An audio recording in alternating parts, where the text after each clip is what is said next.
a huge arc. It could be a whole circumference. It just depends, right? So I'm going to use either a small sample set or a large one. It just depends on what I want my application to be. So now let's use geometry as our fundamental understanding. So we are on, and for all intents and purposes, walking on an oblate spheroid.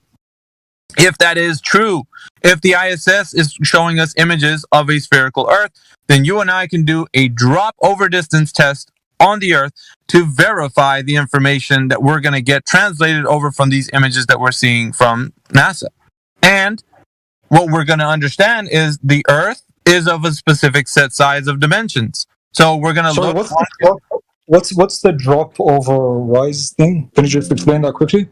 Drop over distance. So on a geometric shape like a sphere, we're going to know how much drop there is from point A to point B on a sphere. Like the curve. Yes, like the curve. So the curve would be in the metrics of the sphere that you want to measure. So easily, you could measure drop over distance on a basketball, because from point A to point B, on any given points, right, on the basketball, you can know how much arc there is between the 2 points. So from point A would be like, if you had your finger on point A, that would be considered the apex of that sphere. So from that point to any other point B, you're going to measure a specific sample set, right? That specific sample would be any distance that you give it. It could be a short distance of an arc or a long distance of an arc or a complete circumference. So it just depends. But you're going to know how much drop between that point A to the point B there's going to be. Now, this is very sound. This isn't something illogical or unreasonable. This is something anyone can do and figure out the specific drop rate that it would have, any sphere would have.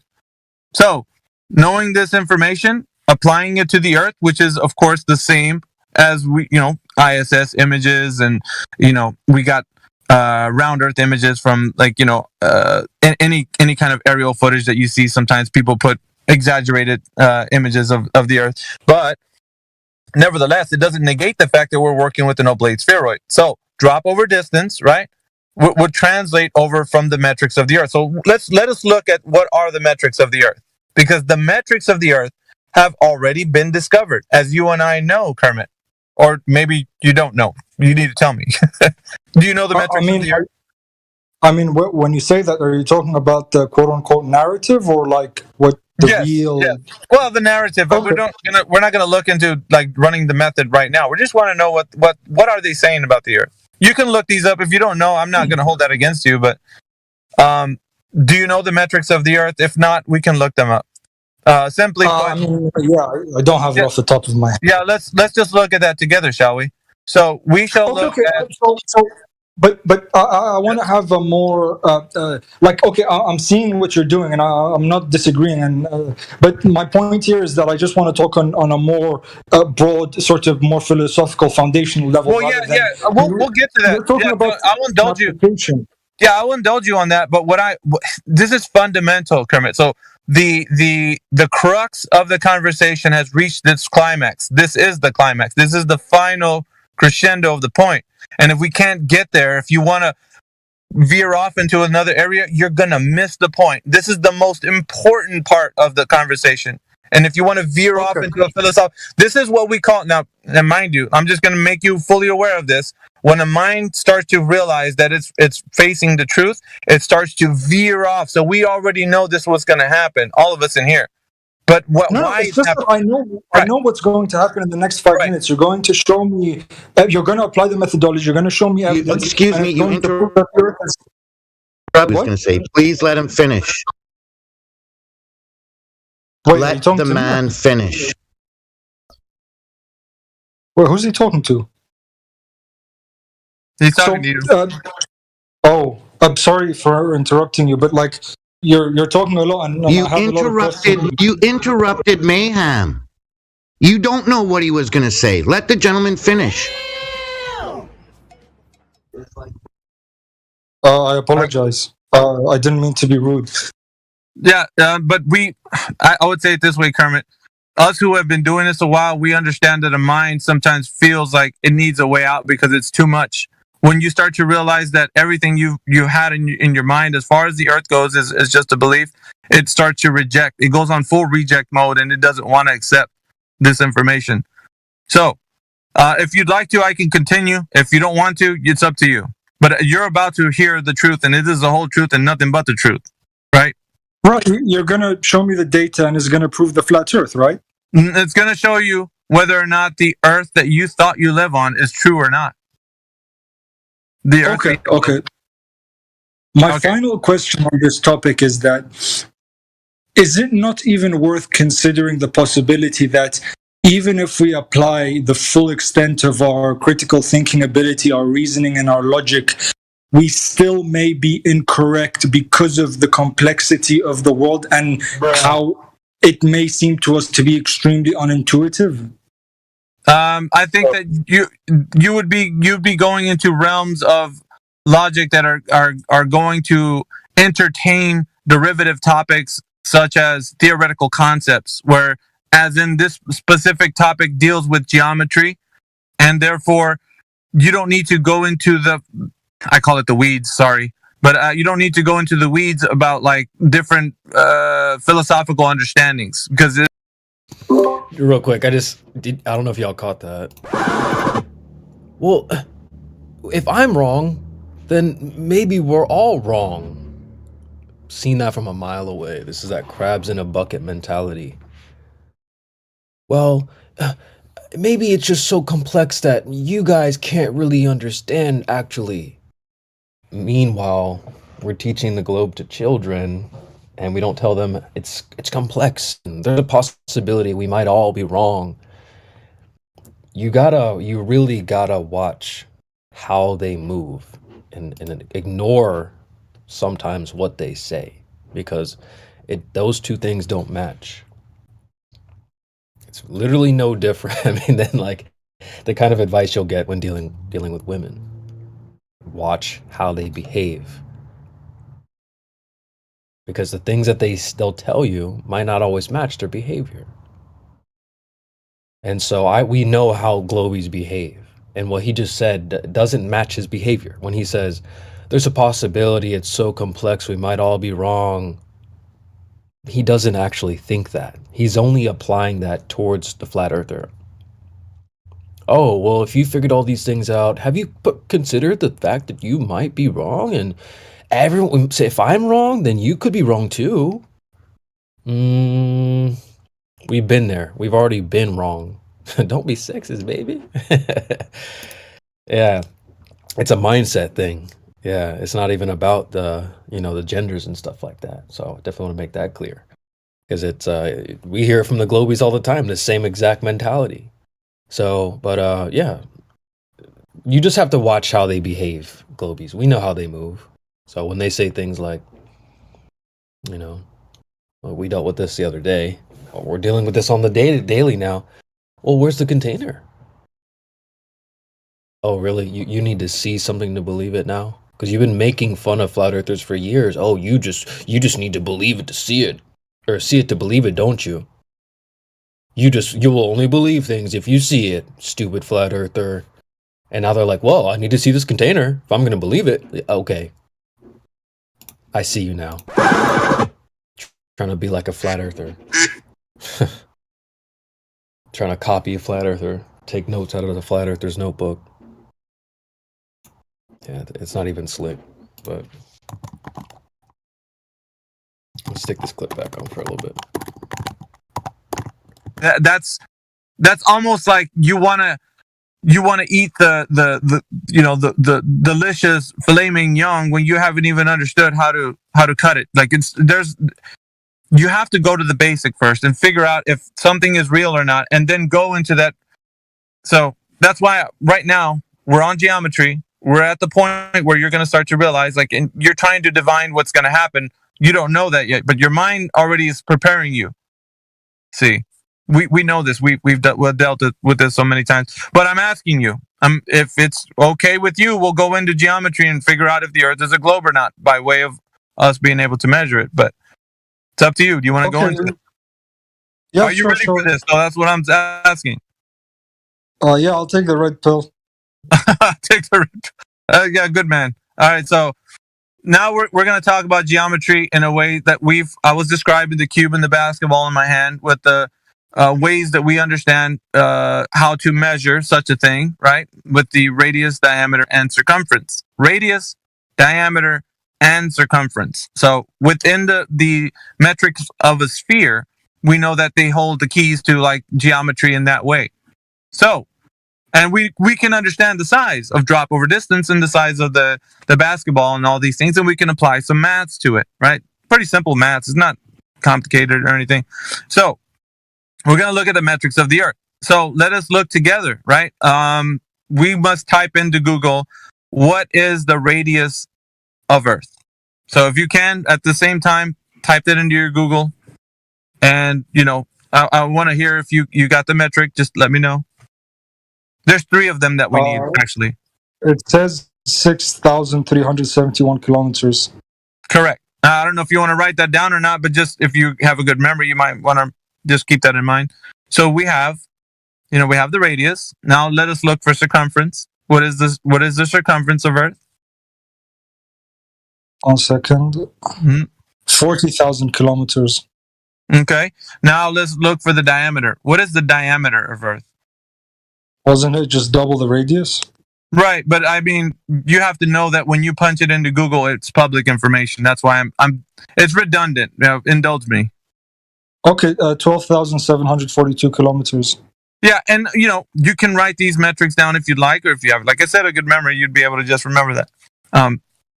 Okay, so we know the size of the Earth. Would you agree with that? Yeah. Okay, so the Earth is of a specific set size of dimensions, right? So now we got something to work with. Now we are not just working off of some crazy notion that the Earth is not a globe. We're working with metrics. The Earth is of a set size of dimensions. Now with this information in hand, we can go out into the field. So that is the next step that we are going to be taking. Now, not specifically, really, but in this conversation, we can do a kind of like a mental exercise. Okay.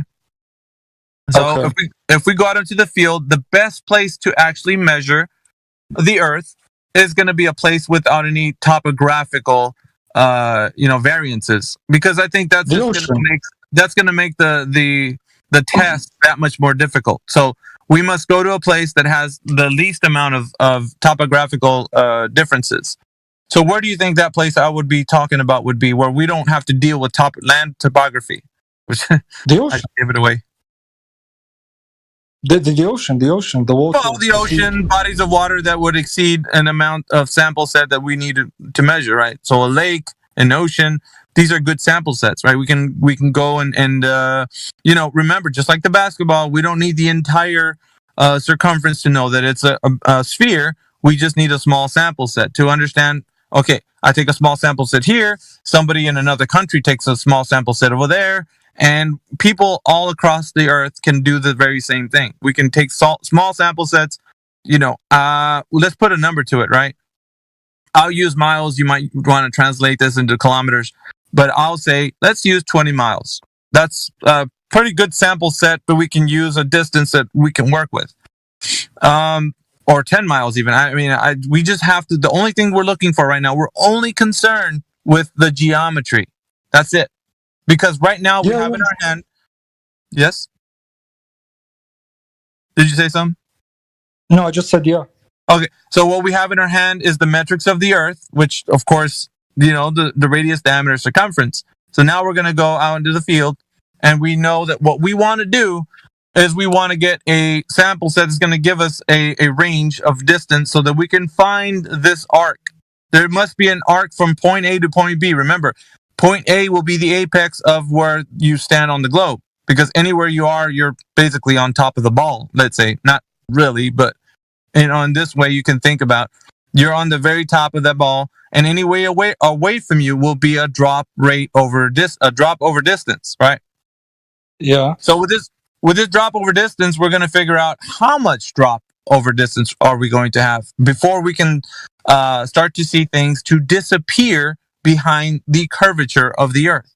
Meaning things are going to disappear behind this alleged curvature, the the rotundity of the Earth, and therefore we're going to find out if the Earth is curving at set rate. Set rate, the rate of drop over distance. That is most important. That's key. Now, we can't just say we see things disappearing, because that's just not going to do it for us. We're going to need to know at what distance they disappear, because that's going to tell us from the geometry of Earth that we've been given, like the one you've already discovered, we're going to be finding out when we are going to stop to see something and when it starts to disappear. So we have right now a valued understanding of that, and one method that we've applied it to is something called the black swan. You might have already heard it, so I'm just going to tell you. So the black swan is something that disproves the geometry of the Earth being a globe, and then therefore puts it into a realm of that there is no curvature. So when we do this test, okay, it can be done over any body of water. But this specific one was done in California, and it was done using some oil rigs as demarcation distance markers. And so these distance markers that were used as to demarcate a distance from the point of observation to where we see those distance markers. So we're using a simple formula here, which is 8 inches per mile squared, right? And in that distance is going to tell us how far away the curvature of the Earth should be on a respected globe at the stated, which is the ones that the metrics that you've seen thus far. So we're going to apply simple geometry, right, to the distance. And so what we're doing in this test, we're going to use a visual distance. And so what we're looking for is the horizon. And the horizon, as described by the definition, is where the sky meets the Earth. And you can look this definition up. I'm not making this up. This is something we can all agree upon. And I'm asking you, would you agree upon the definition of horizon, Kermit? The horizon is the apparent curve that separates the surface of a celestial body from its sky when viewed from the perspective of an observer on or near the surface of the relevant body. This curve divides all viewing directions based on whether it intersects the relevant body's surface or not. Right, but we're not reading from Oxford's dictionary term. So that's not I know where you went with that. And I know why you went with that, because there's a bias there leaning towards the globe. So the definition is not that one. So when you go into, I just looked it up on Wikipedia. Somebody can put Wikipedia, right? So it's not Oxford's dictionary version of the defined term. See, okay. Yeah, Wikipedia. Take the question for $500, please. Thank you, Crypto. But yeah, it's not Oxford's dictionary defined definition for the term horizon. Okay, so what's your definition again? It's not my definition. It's Oxford's dictionary definition for the term horizon. Can I just get in here quickly? Just think about it logically. Go ahead. Just think about it logically. When you see a horizon, what are you actually seeing?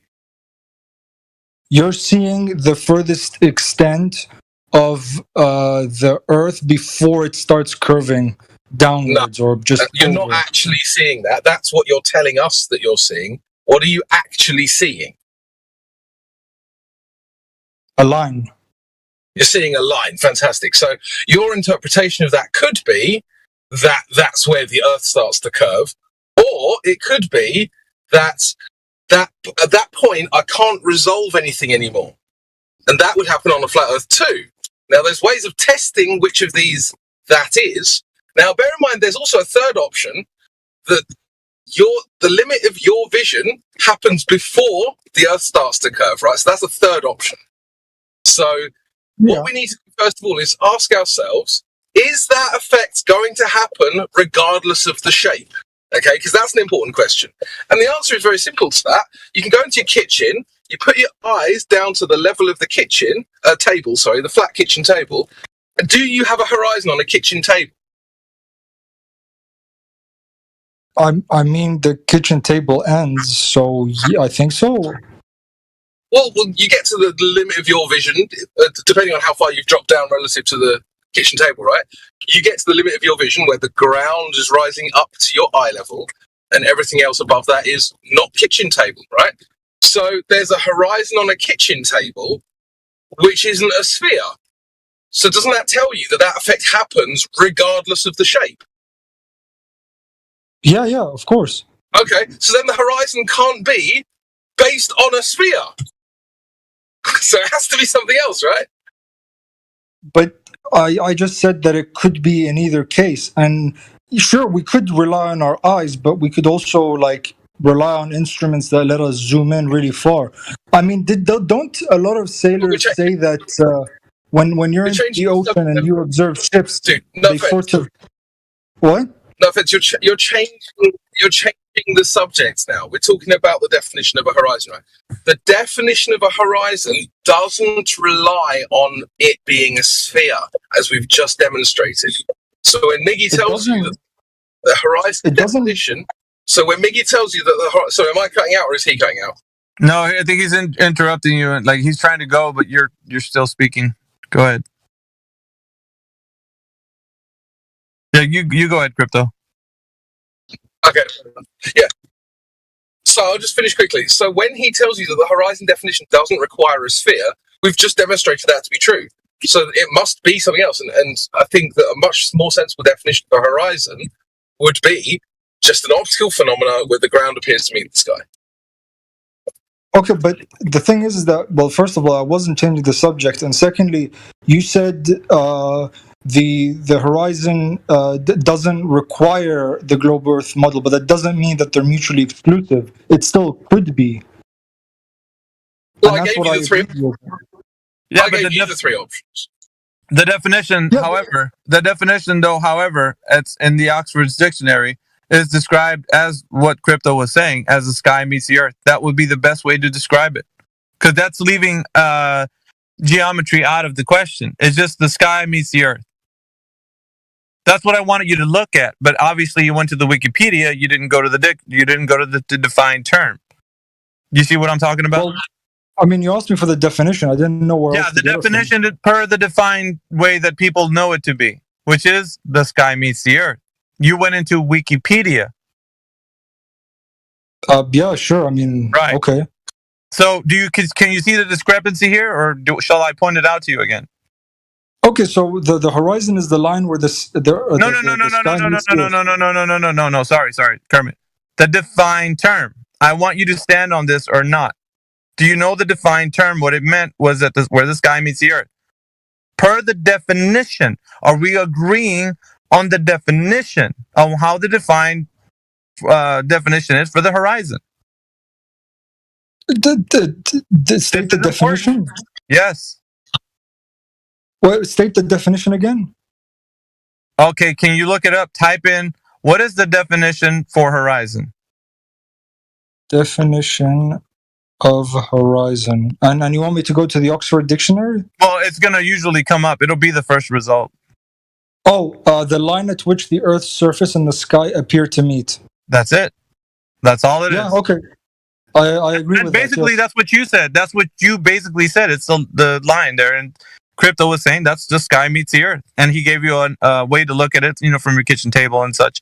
But it's just described as that. That's it. Yeah, okay, that's fine. And within that definition, there are three possibilities, right?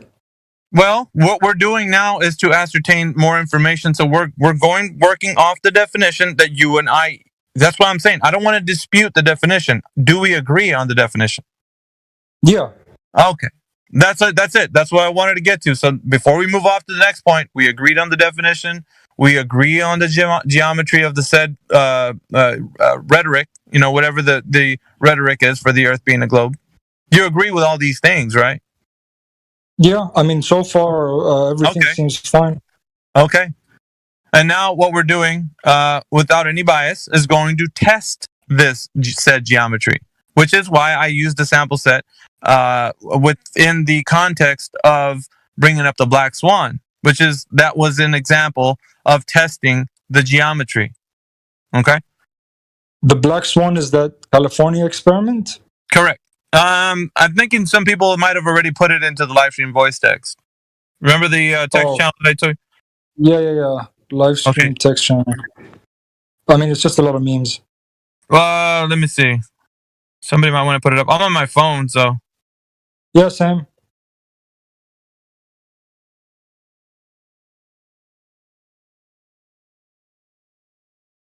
hang Yeah, on. it's all just memes.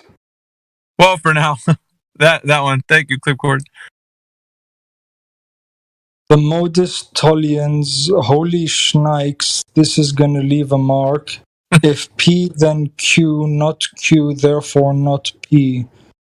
If the Earth sphere with a radius of 3959 miles, P, then every horizon distant measurement must be no more than 1.225 times square root of observer's height in feet, Q.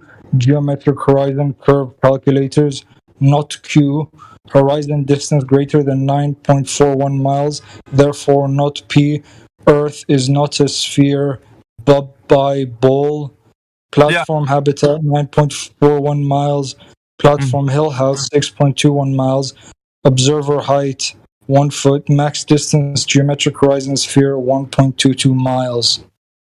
Correct. And it formulated there in the modus tollens, as you saw in the very beginning on the top portion of that image, in a way that you can see that if P, then Q, not Q, therefore not P.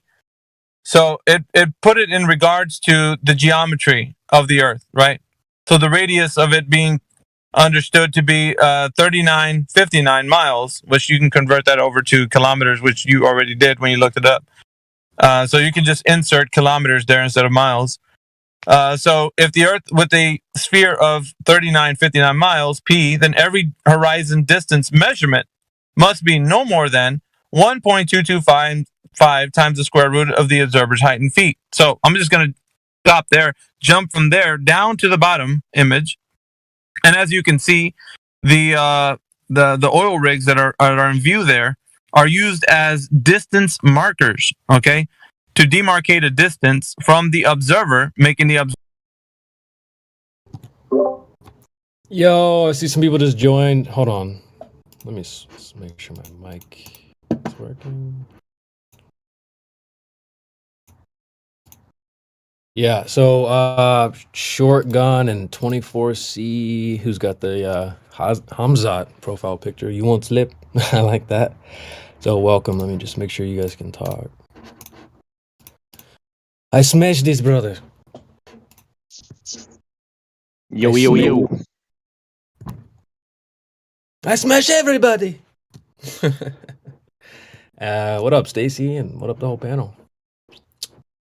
We were just listening to a clip there, so I saw some people pile in, so I figured I'd just unmute. Say hi. Hello, everyone.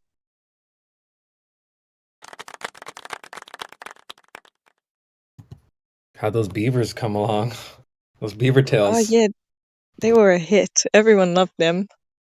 Nice. And it was good because I have made them before, but last time I made them, it was just for my family. So we just had to eat heaps and heaps of beaver tails that it got a bit annoying. But this time we had like a bunch of like 12 people over. So the beaver tail distribution was a lot better and healthier.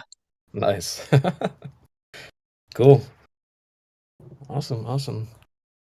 So, Shotgun 24, do you guys want to chime in, say what's up? You guys obviously joined. I don't know if you guys joined together or not, but what's good? Don't be shy. Just say what up.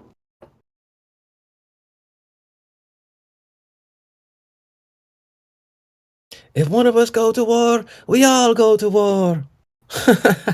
I see the about me. Nice. You guys rock with the UFC, maybe. So that's awesome. Precision beats power and timing beats speed. They don't know Joe Rogan.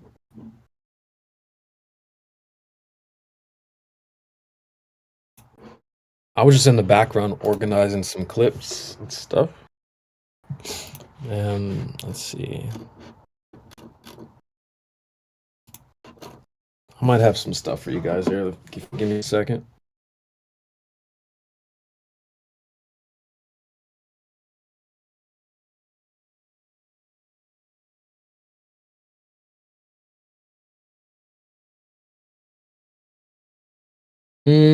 All right.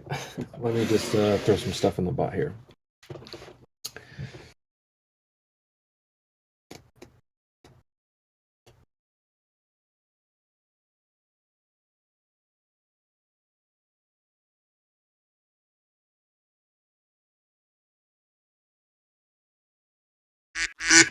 I already know who that is. That sounded like a duck. Yep. It wasn't me. But let's see. If I want to use the bot, I'll have to stop the clips. So maybe I'll just play it like this. I've got a bunch of clips about how people use words that they don't truly understand. And I think it's just a really great case study to use. So I think if you're ever dealing with someone and they try to punt things into the conversation like, well, you don't understand gravity, or so you don't consider refraction, like they start throwing terms into the conversation, the advice is just to simply ask them to define that term. And oftentimes that the person who's punting it into the conversation doesn't really know what that term really means. And so instead of like making a fool of yourself, no, actually, just be like, well, what is it? Can you define it for me? And we see from time to time, like all the time. Oh, snap. Sonny just joined the panel. We see all the time people fumble with words. What up, Sonny? Hey, how's it going, everybody? Merry Christmas. Ho, ho, ho.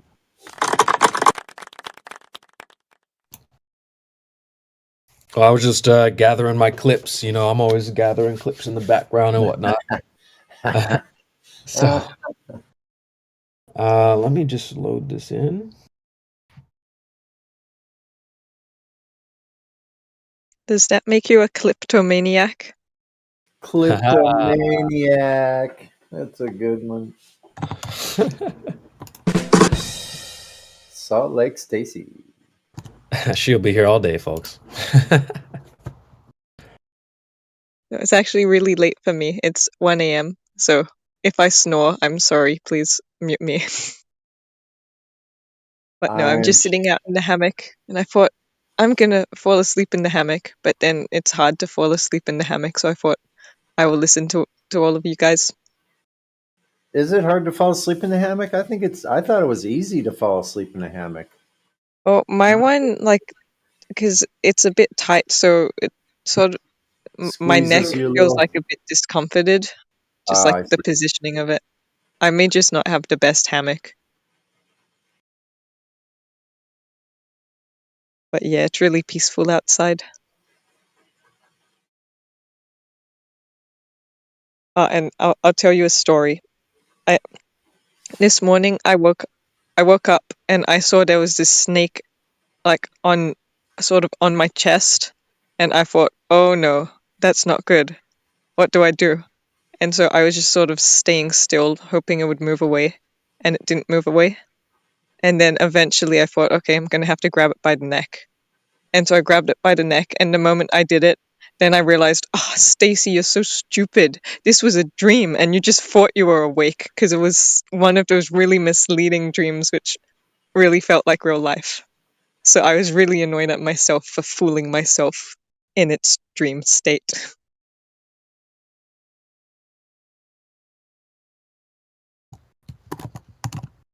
There's a oh my joke there somewhere, but I think I'll leave that one alone.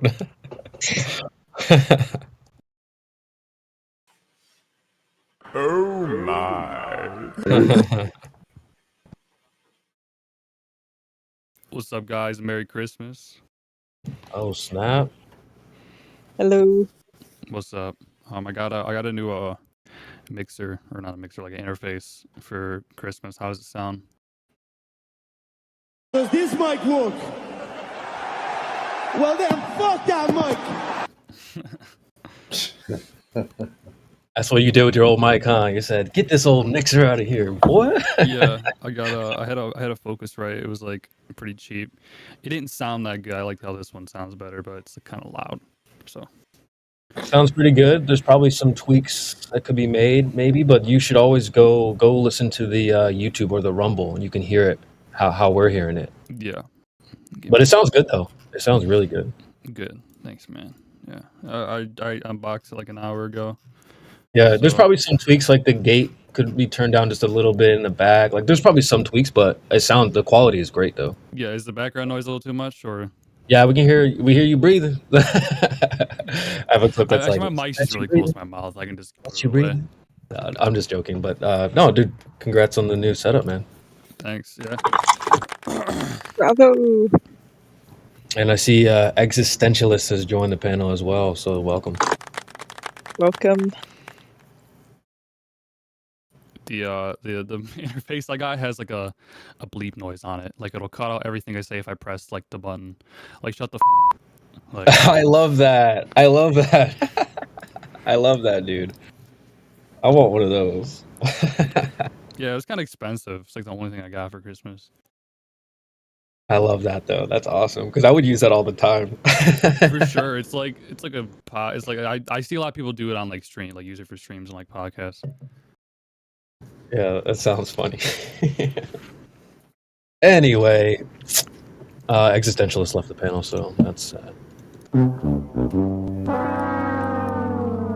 I also have a really cool story of what I got up to today. So my sister sort of dragged me along to some church lunch thing, Christmas lunch thing, and they had this baby Jesus toy or baby doll in a manger. And so I decided, well, it's on the stage. I have to steal baby Jesus and just start walking him around. So I stole him from the manger. And the pastor, he's like, I don't know, probably like 45 or 50 years old. And he sort of tries to be hip. So he let me get away with it. And then eventually he said, okay, all of the young people, you can go into like the young person's part of the church. And so I walked baby Jesus into the young kids part, and then no one wanted him. And I thought, oh, it's like that Bible verse where it says like Jesus was rejected by his own people. So I just reenacted the Bible by stealing baby Jesus.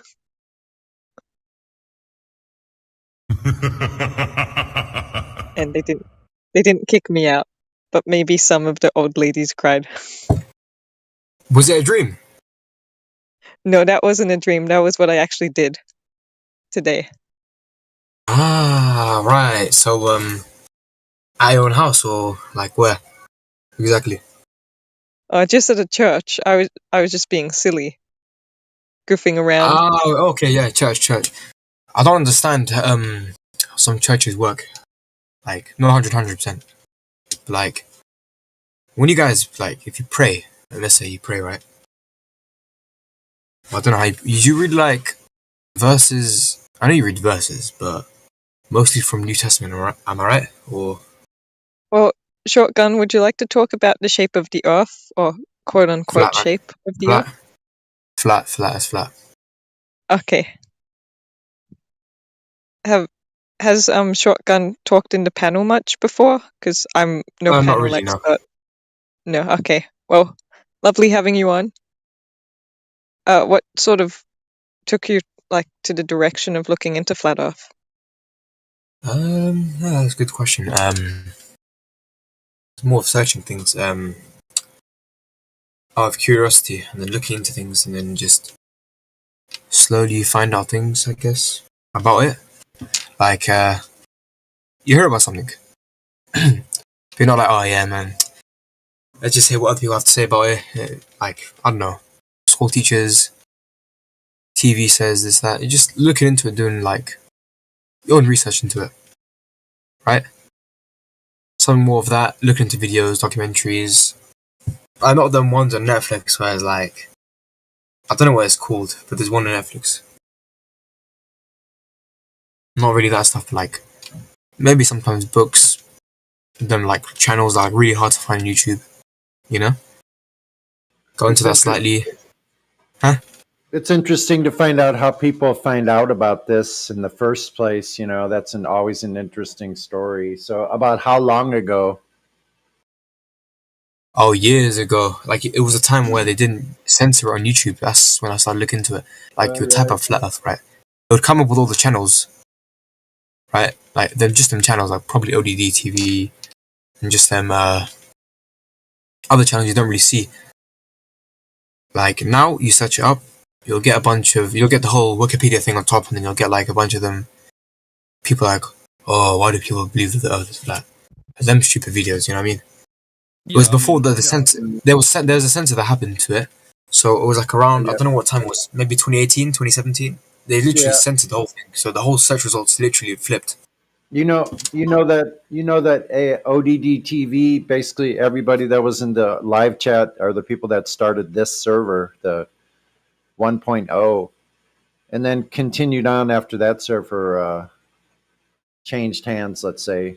But so this one's been around here for, I guess, almost 5 years, 4 years, 5 years. Yeah, it did start to blow up around like 5-6 years. I'm pretty sure 2017, around the time, maybe 2016. Yeah, that's when it blew off. A lot of channels started making that type of content, and I went on a rapid rise. That's what they had to censor it, especially YouTube. Yeah. Yo, can y'all believe 2017 is going to be 7 years ago in like 10 days now? That's outrageous. That's crazy. Crazy. Yep. I'm a 2017 baby also, Flat Earth. Yes, sir. Class of Yo, 2017. we're almost at a decade. For 2017ers, we're already almost at a decade of flat Earth. That's outrageous because, like, I still sort of consider myself a newcomer to Flat Earth compared to some other people, you know, that have been around just a little bit longer. But it really, even the longest amount of people wasn't that much before that. I would say maybe I've heard people say 2009, but 2012, 2013, 2014, I would say is about the earliest normally that I hear of. Class of 2017 is the best class. Let's go. Ooh, Facts. Man, I just got here this year, man. The fuck? Ooh, you trash. But no, but Man, no fuck time. you, man. Better never than later, though. I mean, what do they say? Better later than never. Yeah. Exactly, because it's sorry or really whatever. all perspective. We're babies to this, like this flat Earth thing, bro. People for years and years and centuries believed it. So even us 2017ers, 2014ers, bro, we're babies to this. That's some real shit. And about the censoring, like why censor it if it's so stupid? That's what I've Yeah, always wondered. exactly. It's so ironic. Well, honestly, if I ever have kids, I'm gonna make sure that I have parental controls so that it blocks like all Bigfoot, because that's extremely dangerous ideology. So, yeah, I mean, it's extremely dangerous. So we need to protect people from harmful misinformation like Bigfoot. Harmful misinformation. It's extremely dangerous to our democracy. And if you entertain the idea of Bigfoot, he might come and stomp you and kill you. So it's super dangerous. Exactly. Every time you say it, you're promoting it, and it's extremely dangerous. You're causing children. That's right. And like the globe, the more you think about it, you could be making it come true, like the globe. If you think about it, then it becomes true. Bro, I was watching something on GMA today called The Science of Santa. Bro, they're going very hard to make kids believe in Santa. And I know it sounds Y'all like don't believe in Santa? What the fuck? unimportant or anything, but if you look at the way they do it, they're doing it the same way that they do it with the aliens and the globe. Like they're bringing, oh, this scientist says Santa delivers this many packages per hour. Like I'm gonna send the link in the chat, bro. It's crazy. I already know. See, we see this because we got the They Live glasses on, but I feel like if you present this back to a globe head, they're like, no, it's a good thing. It's okay. It's for the kids. It's great. They just start coping like that. You know what I'm saying? But they don't realize it's the exact same methodology that got them to the point of believing in the globe so strongly today. So they don't see that it's the same thing. Yeah, and they were taught it as a kid. You know, taught the globe as a kid, taught as Santa as a kid. So it's, you know, when they did figure out Santa wasn't real, it was so heartbreaking for them. But, you know, once they figure out the globe's not real, it's so heartbreaking to them as well because, you know, they were believing it a lot longer than Santa. So, Dude, it's only 3 minutes. Why don't we just listen to this clip? I bet it's pretty interesting. I'll deafen the YouTube for now. okay. On my head out. See you guys. Wait. What? He dipped quick. Okay.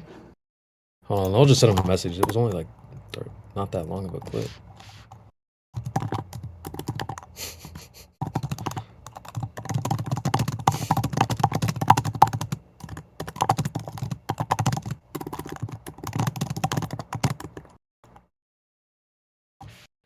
Anyway, what up, Jedi? What up, Nat? What up, Quetz? What up, Catholic? What up? Merry Christmas to all who celebrate. Yo, Merry Christmas, everybody. What's up, everyone? Merry Christmas, Merry Christmas. What's up? Merry Christmas. Hey, it's not Christmas anymore. It's the day after Christmas. Lucky you. Or at least here in Australia. I've time traveled.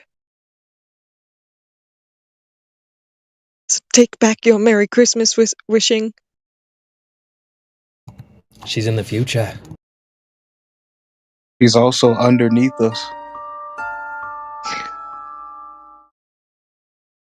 Oh no, my friend today, he was like, "Hey Stacy, look at this picture. It's of like how neutrinos were able to see the sun from like looking at the ground. They saw it from the other side. And it's just like this pixelated picture, and I'm just rolling my eyes thinking, are you seriously telling me that's the sun?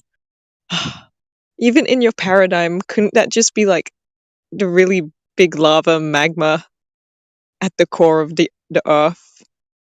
Like, so interpretive, so silly.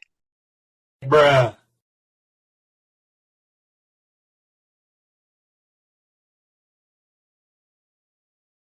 Around the world in just one night. Ginger has much more on the magic of Christmas. Merry Christmas, Ginger. Merry Christmas, George, and to everyone. My kids were so pumped for Santa, but like me, they just had to know a little bit more about how it's all possible. So here's a little slide down a chimney into the science of Santa. 'Twas the night before Christmas when all through the house not a creature was stirring. Mom, how does Santa come in our house? Until Adrian and his questions pounce. How? I think like Tim Allen. How many houses? I don't know, like 92 million? All in one night? Yeah, I'm gonna need some help. Well, I did a calculation. This is Don Lincoln. He's a scientist. He did a calculation. Santa delivers the goods all in one night. He says there are 2 billion kids on the planet. But, lucky for Santa, they don't all celebrate Christmas. Only about 15% of them do. We still have to visit some 92 million homes. And because of time zones and variations in sunrise and sunsets, he has a little bit more time than you think. About 32 hours of darkness. But in order to span the 42 million miles in that time, he has to move really fast. About 800 houses every single second. Which is fast enough to go from New York City to Los Angeles in 6 seconds. To travel that fast, he needs some special fuel. We think that Santa This is crazy. But you know, what Santa is doing is actually taking the fuel reindeer farts energy to power the sleigh. That makes What a lot the more sense hell? because we use corn and soybeans and pretty much everything at this point. And the reindeer? Well, All right, we think they I might. gotta kill it there. That's crazy. Crazy, bro. 32 hours of darkness. It's so weird. It's There's no literally way they're this- actually trying to push this. And then 20 years down the line, just like we believe in aliens right now, kids are going to grow up to believe in Santa when they're adults.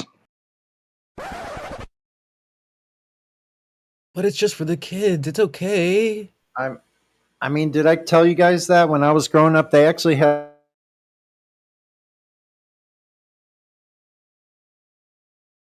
it came from the radio still. People would turn on the news, they would turn on the radio to hear the news. So you would know who like the weather person was. So like all the radio personalities were in on the Santa thing too, man.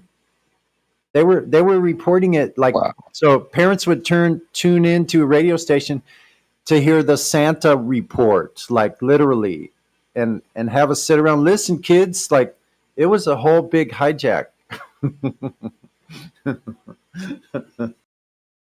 It's just so crazy because when you listen to it, it sounds just like what they tell us about the globe and space, just in a different form.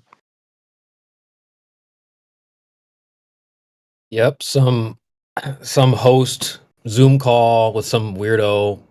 I have a clip where it's almost exactly the same thing where they're talking about the globe, saying how like water actually has valleys and stuff like that. My lord, it's the same format where they flip to a guy who's on a voice call, and he's like dropping the science on you, you know. Meanwhile, the host is trying to sell you the idea. Yeah, like seriously, this is amazing. You know, so it's the same format, whether it's for Santa Claus or for the globe Earth. And I'll get this other clip so we can listen to it.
All right, found it. Sorry, that took forever.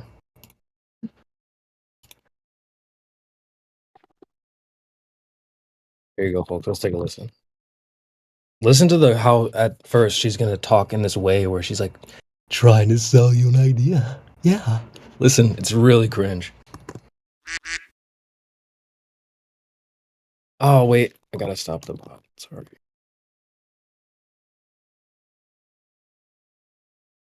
The surface of the ocean isn't flat. It is ever so slightly the shape of what's below it. Yeah. The gravitational field of the Earth isn't absolutely constant. So if there's a deep trench, there'll be ever such a slight dip down in the sea surface above it. If there's a mountain, there'll be ever such a tiny bulge. Bruh. Bro, what are you talking about, man? I'm gonna play it from the top one more time. I just want you to catch how she's trying to sell it to you so bad. The surface of the Earth is not flat. Yeah. Bitch. Shut up. Shut up. The amount of TikToks I see where they talk like that to try to sell you the idea. Exactly. That's the key. That's one of the parts that stood out to me is like she's trying to sell you. If it was the truth, you guys have heard that the saying like if it's the truth, let it out. It'll be like a lion. It'll defend itself. You don't have to like sell the truth like that. It'll sell itself. So it's just weird talking like that. I don't talk like the surface of the earth is flat. Yeah. Like what? Yo, chill out.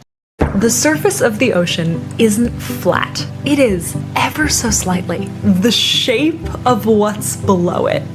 Yeah. The gravitational field of the Earth isn't absolutely constant. So if there's a deep trench, there'll be ever such a slight dip down in the sea surface above it.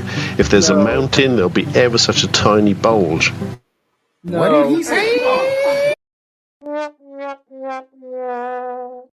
For real. Literally the same clip as the Santa thing. Oh, he delivers to 800 houses per second. It's the same thing. It requires 32 hours of darkness. Santa hits them all in one night. 8. It's amazing. Oh man. Mountains under the ocean cause a bump. That's like the whole other thing too, is like that's basically saying if you had a sink, fill it up with water, then you put a fork in the bottom of the sink, there's going to be a fork imprint on the surface ever so slightly. Yeah. That's retarded. Super retarded. In that case, the ocean should be taking the shape of the fish that are swimming in it, if I'm not mistaken. So it should be fish-shaped water, primarily. So at what cost do they teach this nonsense, really? Think about that. Like, what would be the purpose of them saying something like that if it wasn't for this globe Earth phantasm? They have to keep coming out with stuff. The more Flat Earth gets more and more exposed because they're just coming up with the story as it goes. So yeah, it's just going to keep getting crazier and crazier. Yep. It's like a video game. Think of how Call of Duty used to be back in the day. Real simple.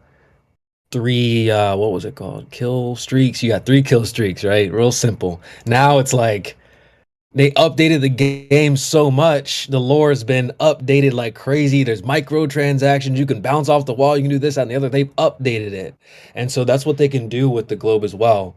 Maybe it was this simple thing, but now it's been updated so much that it got gizmos and whizmos and thingamajigs and hoodly bobs and all these crazy things. They can just update it at any time.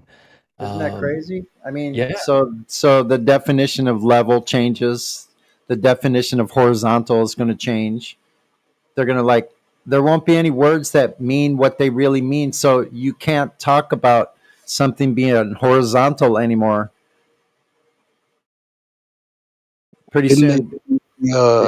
Definition of jab or crack scene. I'm speaking in slang here. Didn't they change the definition of that? See? That's what I'm saying. They'll just update it on your ass, you know? Like, it's crazy. And then people want to talk about history and stuff like that. Go ahead. Yeah, I think one of the things with like all the clips we've heard about like the lady talking about how it's not flat and Santa Claus and all of that is you start to recognize that they're just making stories up, and it's, you know, you just learn the skill of pattern recognizing, and then it's like the BS detector. Exactly, Stacy, exactly. It's just exactly right. We're just detecting the BS.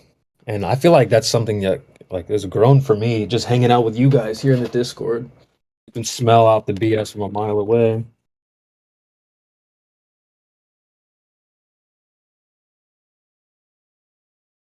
And by the way, CB, I really liked your impression of that lady talking about how the water's not actually flat.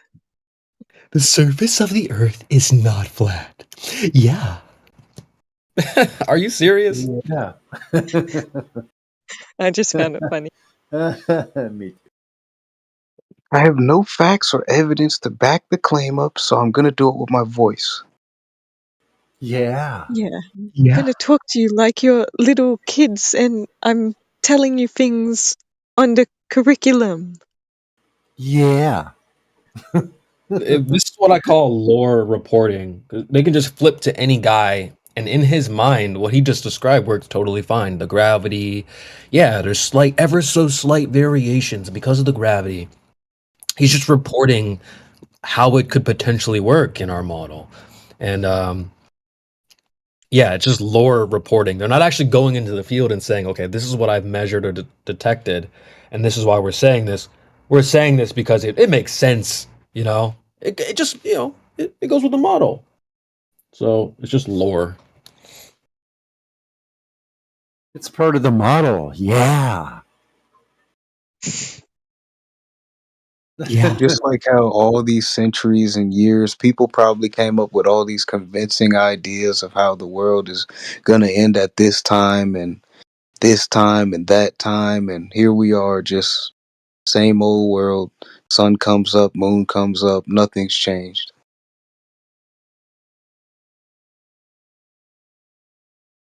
And now we got Ever so slightly, the stars have changed.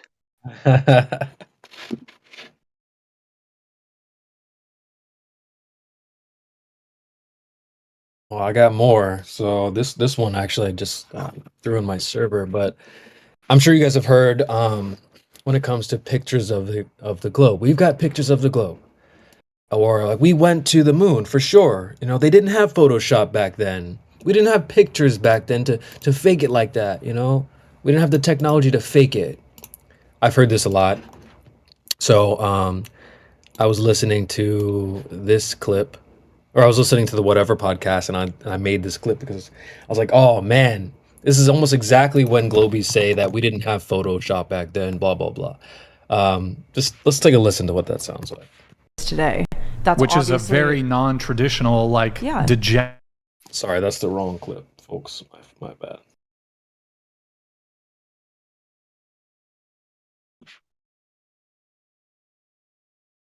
One second. Oh, I'm capping. That was the right clip. That was the right one. Today. That's which is a obviously- very non-traditional, like, Yeah. degenerate. We didn't have pictures. Pictures didn't exist when traditionalism was invented. And also, you know, so how Please, could did you miss that, When Nick? was traditionalism invented? Say that again, It was please. not invented, but like the way that things are, I mean, it wasn't like, so one day someone was like, it's going to be like this, but like, yeah, but We didn't have pictures back then. Well, I guess the argument was something along the lines of like Instagram or whatever, like, something about like having your pictures up on Instagram isn't very modest or traditional. And she's like, yeah, but we didn't have pictures back then. It just reminded me, like, Globies be on that same type of timing. You'll be like, yeah, that's not a real picture of the globe. Yeah, but we didn't have Photoshop back then. But we had the ability to take pictures from space, go to space, take pictures, come back, but we don't have the ability to fake it. Okay. I mean, that would be a good world if you didn't have the ability to fake things, because then nothing would be faked. I'd like that world. We didn't have pictures. It's that same mentality. They're very quick to, you're definitely wrong somehow. We didn't have Photoshop. Oh, okay, dude. All right. Let's see what else I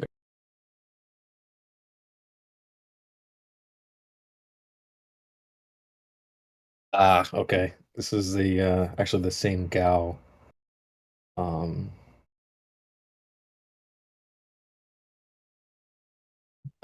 Basically, it's kind of how when a Globie will say, "Oh, just because I don't know this one particular thing doesn't mean I don't know, you know, it's a globe or whatever." And you'll be like, "Okay, well then what's the radius?" Or, you know, tell me 3 facts about the globe. Oh, well, I don't have it memorized off the top of my head. It's like, well, why did you say you know facts then? Why would you say you know if you don't know? Well, Someone else did it. What do you mean? yeah, it's like 1 a.m. Like, what do you expect me to give you the facts right here, right now? I've heard Globie say this too. Oh, it's 1 a.m. though. Why are you asking me now?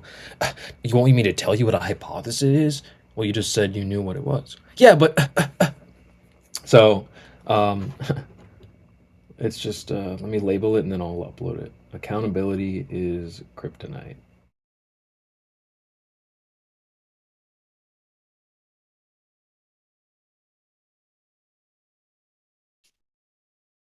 This is just good advice in general. And Ulster, welcome to the panel as well.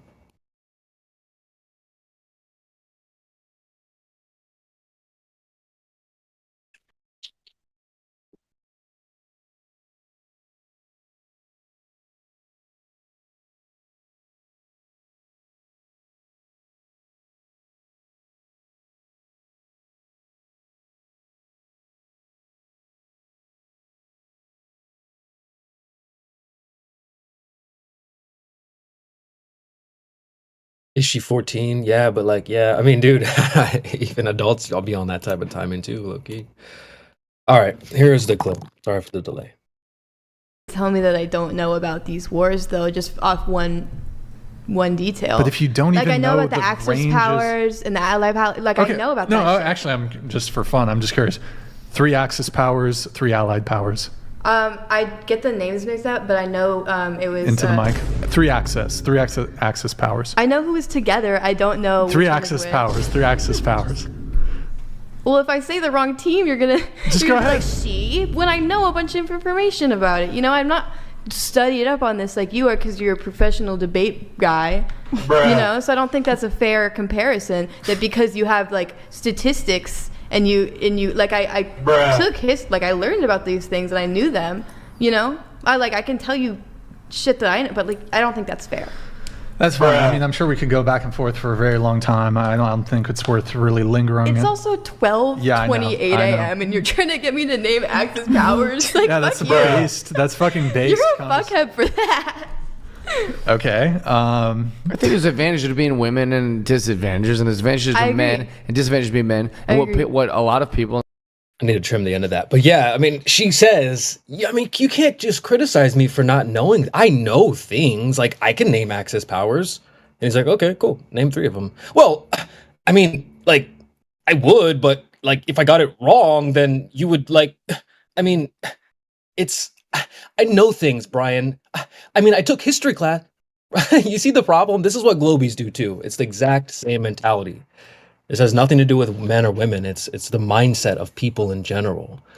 Oh, I know it's a globe. I know facts. Oh, okay. Well, go ahead. What's gravity? Well, I mean, there's tons of proof. I mean, there's numbers, figures. There's fossil records.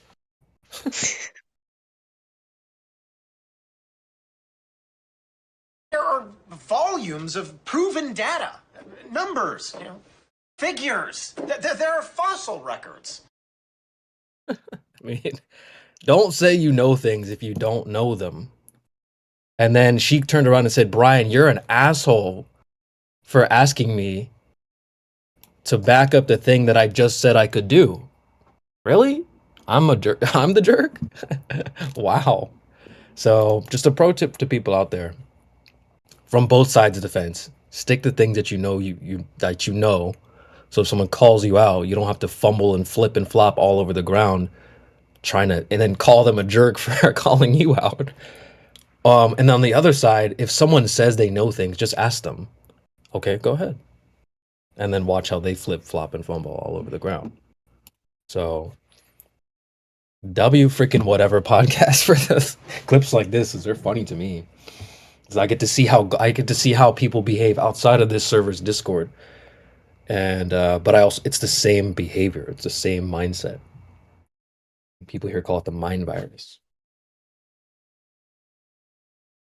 All right, I got another one. It is Go ahead. pretty late for me now, so I'm going to hop off. But it was nice talking to everyone, and I hope everyone has a great day. All right, Stacey. Have a good rest.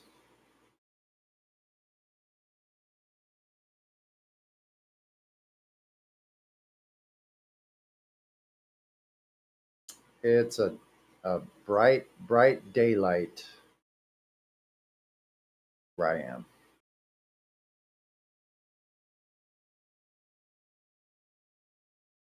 Consider me jealous. I do have one other clip. Same stuff, guys. Someone says they know what a word means, or you guys are this. You guys deny science. Okay, what is science? Oh, you're a jerk. Hey, so guess what? Remember we were talking yesterday for a little while, CB, and you were saying it was like nice 60 degrees and the sun was out. It's the same temperature here.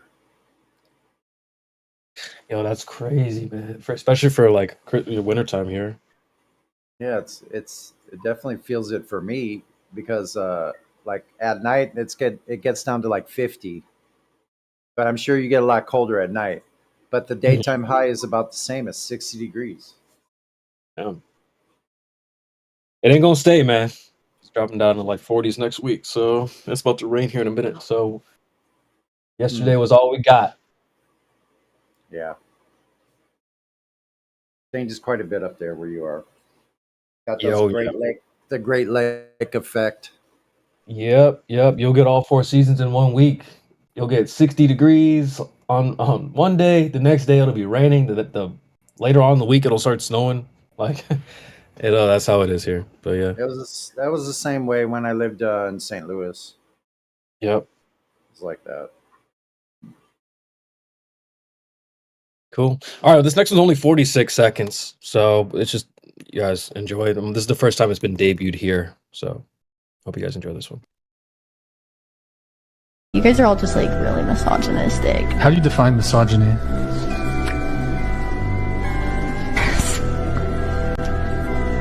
What?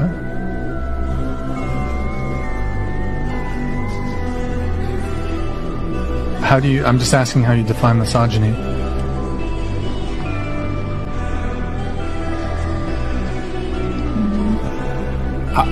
I don't know.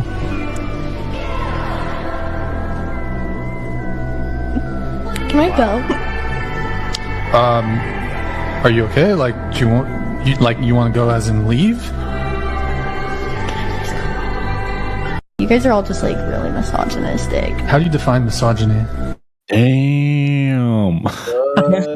Bro, she's sitting there, she starts tearing up. He's like, oh, wait, can you define misogyny? And she's just like, can I leave? Like, what do you mean? Is that not a word? Did I say something wrong? And again, I know this is sounding like full-on misogyny headquarters up in here. I definitely don't mean it this way. Again, Misogyny. it's more the mindset. The Globies do the same exact thing. Oh, you guys don't know what science is. Oh, okay. Well, what's science? Well, you guys, you're mean. Like, just yeah, exactly. Holy. The comments are really funny on this video too, because she's saying that, you guys are misogynist, you're controlling, and this, that, and the other.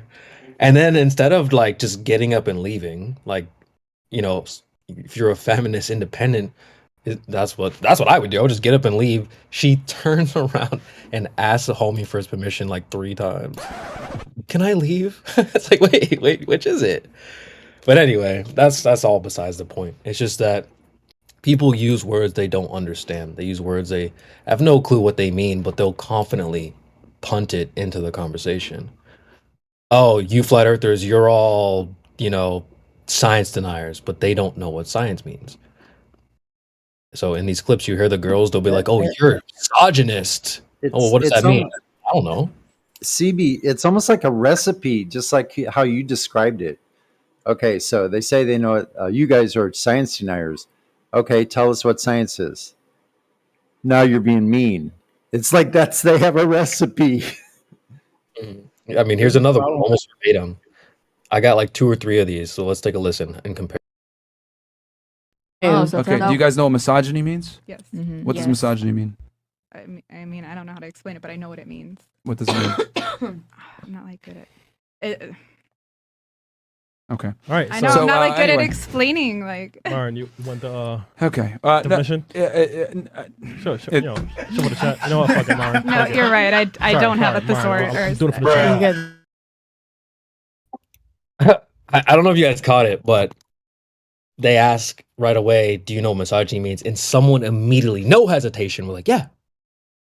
And then at the end of the clip, like she was like, "Well, I don't have a thesaurus." Like, Shawty, you need a dictionary. She's like, I'm not a walking thesaurus. The wrong word in the first place. Hilarious. Holy.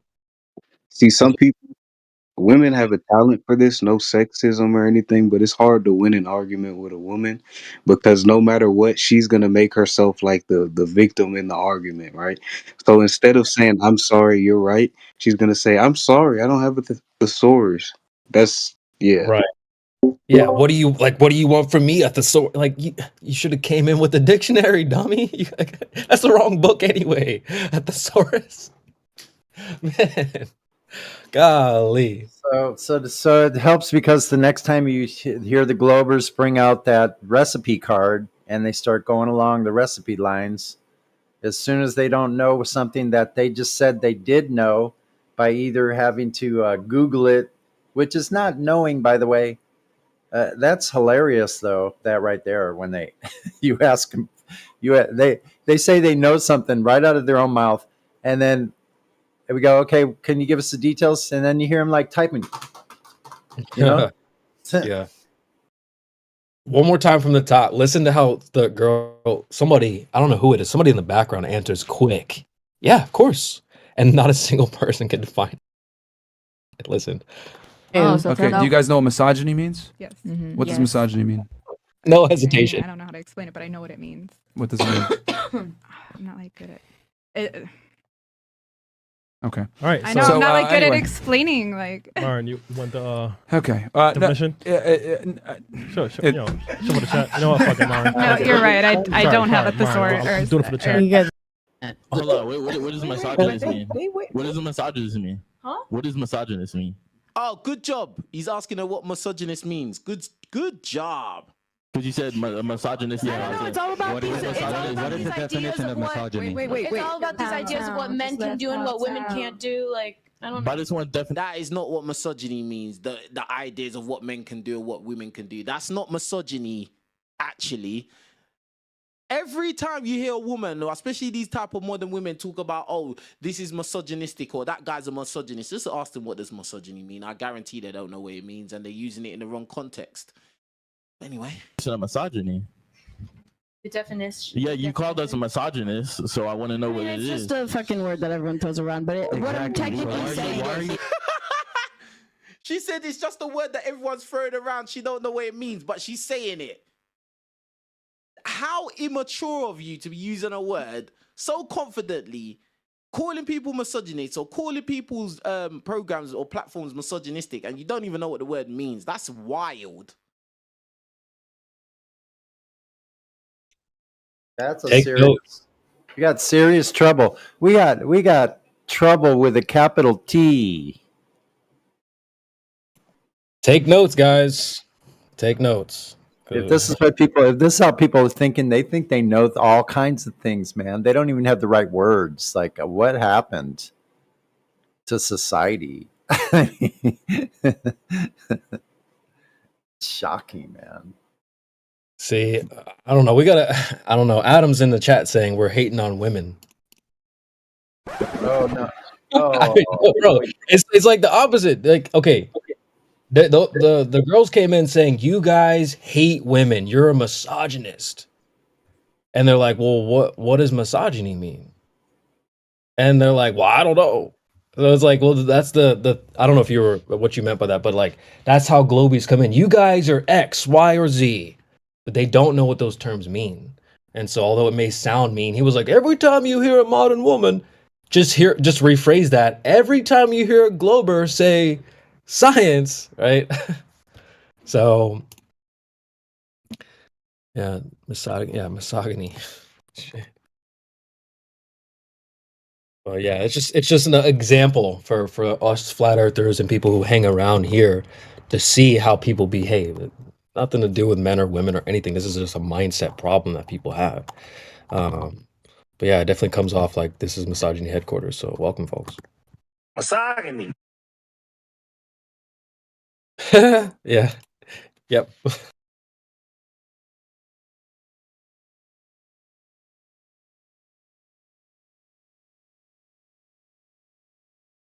Oh yeah. But see, that's the thing. Like, I don't hate women. Does anyone here hate women? Like, that's not the case for me. So, and nor these other podcasts or anything. So, it's just these ad homs out of nowhere, and the people don't even understand the terms that they're using. So I use clips like this to show that Globies do the same thing. And you're good, no worries. Maybe I misunderstood your chat there. All right.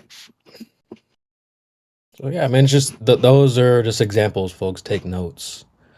Just take notes, because now you've seen it in real time, and you'll have a Globie do the same type of thing. So just be ready for it, and you know what to do now. Just ask them to define their terms, and when they can't, what are you supposed to do with that? So there you go.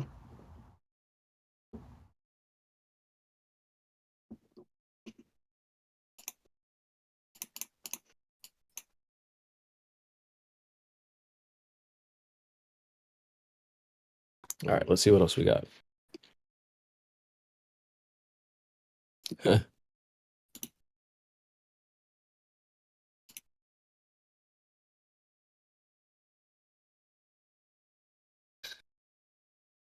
Let's see. We touched on something earlier. Let me see here.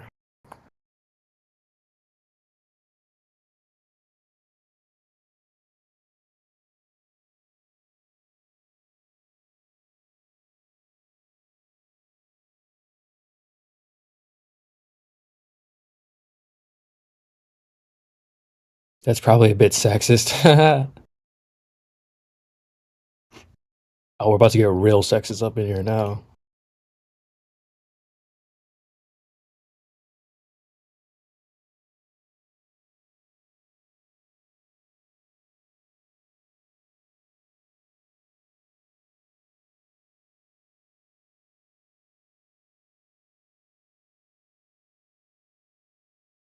Like, my rule is, like, I like to hang out with them and they have somewhat similar interests, you know what I mean? So, but yeah, bro, I've watched like fucking Careful. You know, you get Chad, it's like a deviant thing. When you watch banned documentaries with a girl, it's like, we're not supposed to watch this kind of porn. And then you know she's right. It's like, that's true. Oh damn. Yeah, that's and the facts. best is when they're washing dishes and they start saying like, it's the Jays. You're like, yeah, converted this bitch. Come destroy your life. All right, let's no more of that. I thought we got a delay. We don't have a delay? Oh shit! All right, bro. We love the baseball team. Yeah. Obviously, it's not. Yeah, I mean, yeah. No, but Angie's great.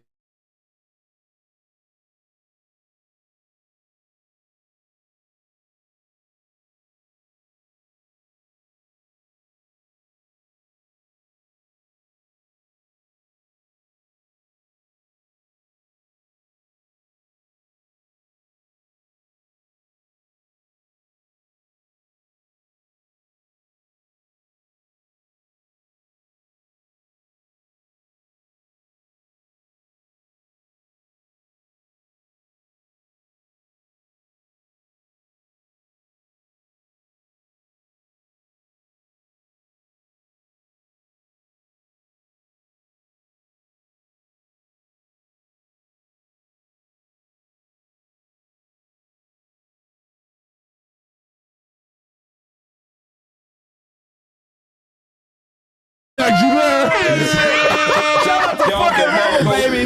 Jeez, bro. What the fuck, man? Oh shit, those clips get me weak. We touched on something about that earlier.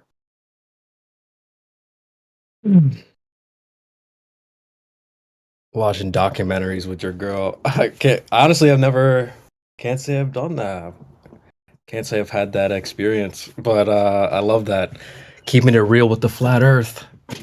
I wonder how many of you guys out there like push the boundaries in that regard. Introduce your girl to flat Earth or some stuff like that. Documentaries, or I've seen some horror stories, but I've also heard some good stories about people talking to their wife and their wife's on board now and stuff like that. So that's a W.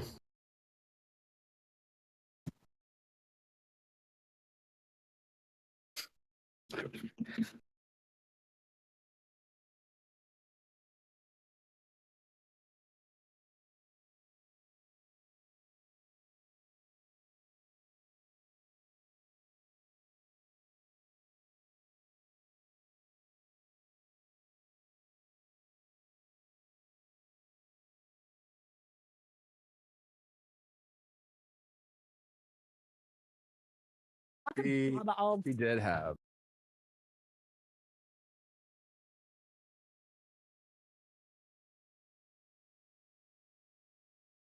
I literally have another another example of the whole like you're misogyny. Oh, what's that? Oh, well, I don't know. It's crazy usually to me do. how women like.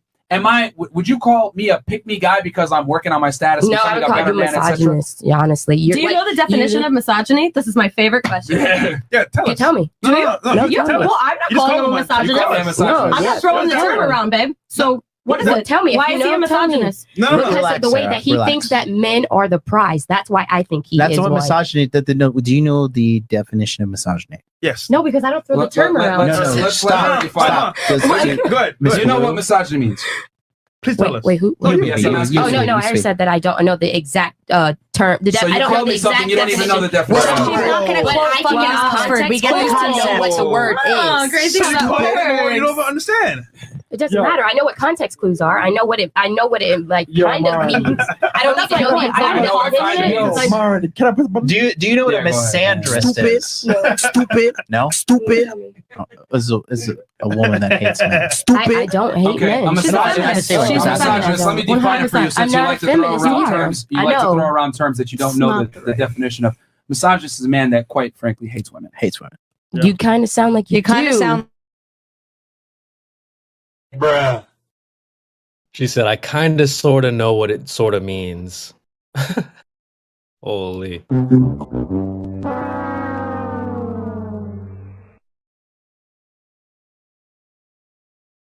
So, holy. I just hear Globers. That's the thing. Like, when I'm listening, I hear a Globe Earther going, talking to me in this panel, like, oh, well, I kind of sort of know what gravity means. No, you don't.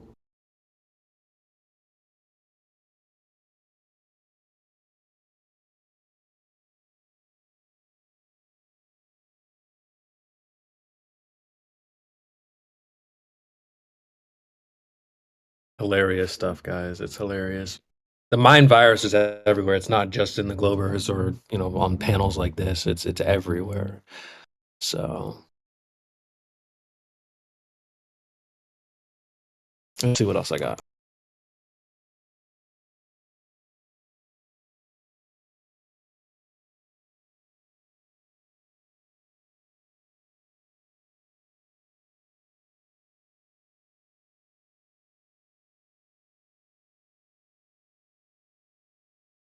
Okay, I have another one too. I'll just keep them coming because y'all, I don't know, whatever. But so I feel that Globers have what I've dubbed flat earthers can't be right syndrome, or everything a flat earther says is wrong syndrome. And so maybe you'll flip it back to the Glober and be like, okay, so what is it, do you have any questions, comments, concerns? And they'll be like, well, I just kind of disagree with you guys. And, I think there's like a overwhelming scientific proof, blah, blah, blah, blah, blah. And you'll go, okay, so what is it that like you disagree with me on specifically? And then that's where the thread starts to loosen. They don't really, because they'll typically say things like, well, I don't really like, you were mean about it, or I don't like the way you presented it. Stuff like that, as opposed to, well, I disagree with this because of this. And so this clip is highlighting that nature where people will say like, yeah, I disagree with you, but, and then you go, well, why? Well, I don't really know. I just think like you're probably wrong, or I don't know. It's like, wait, so you're just disagreeing to disagree, or what's happening? So let's take a listen to that clip here too. Thoughts, disagreements, questions. I just personally, I agree with everything. Not everything. Some things I kind of like disagree on, but I kind of What do you disagree with on? I mean, I wouldn't necessarily say I disagree. I would say like that I do. I do the things that you talk about. So probably, yeah, I kind of disagree, but I don't do it anymore. But other than that, like you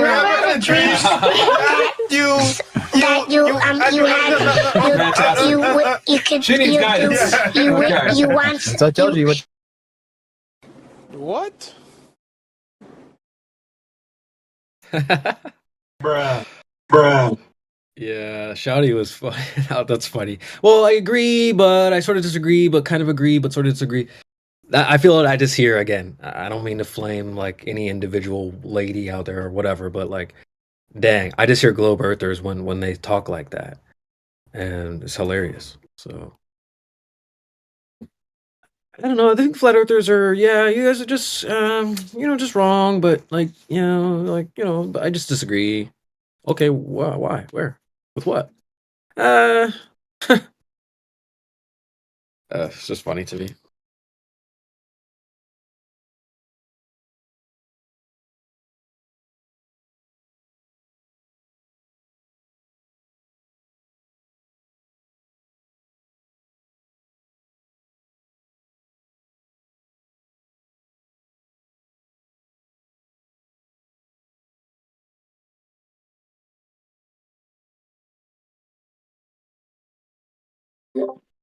All right, I guess we're doing this case study on Globies. Flat Earth Christmas special. A little behind the scenes on the nature of a globe earther.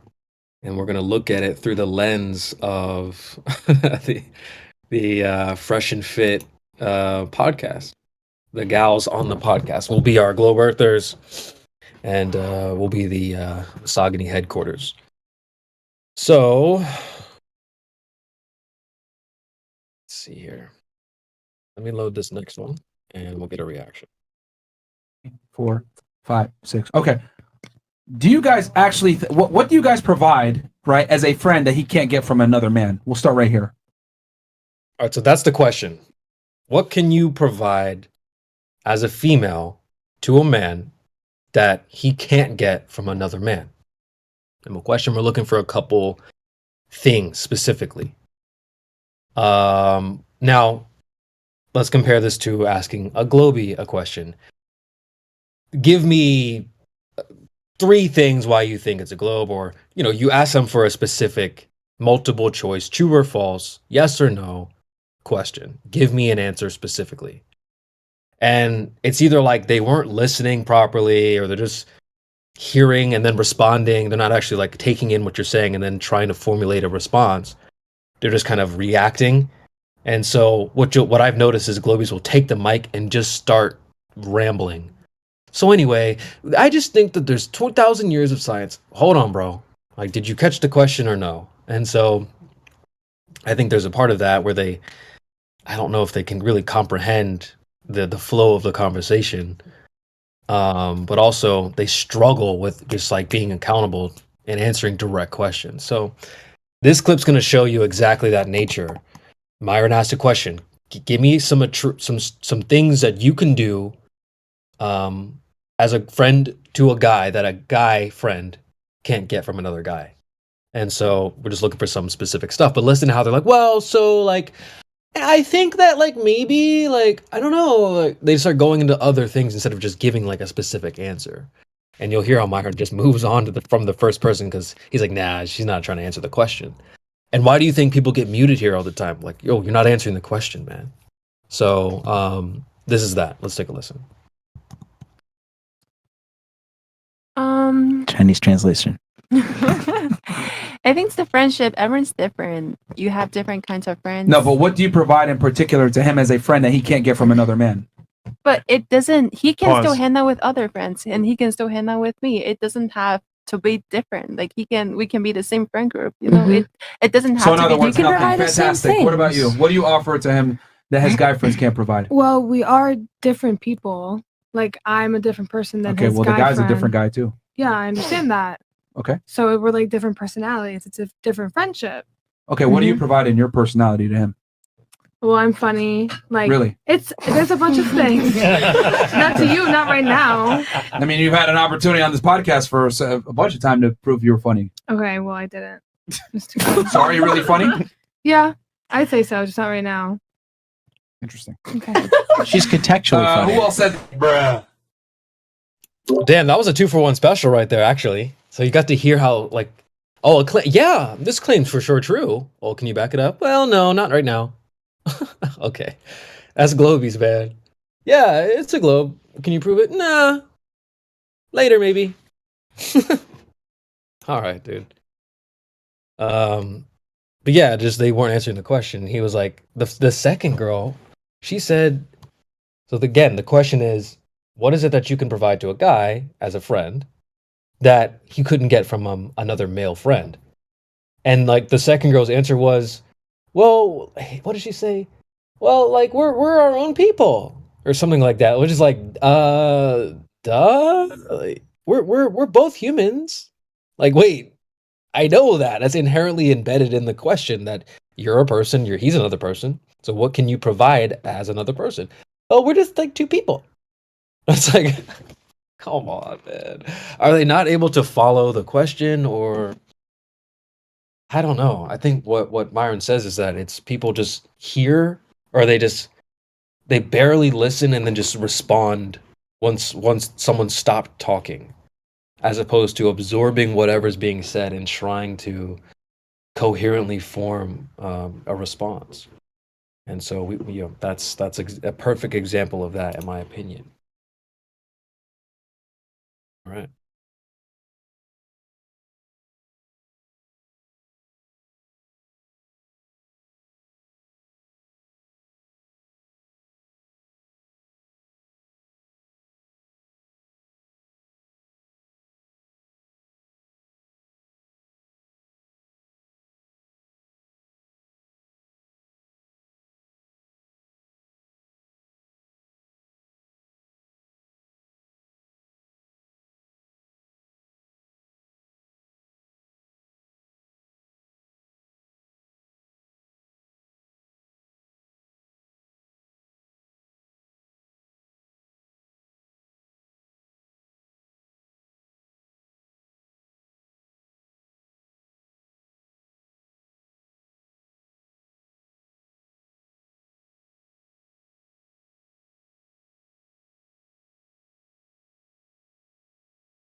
Some expert level trolling from Brandon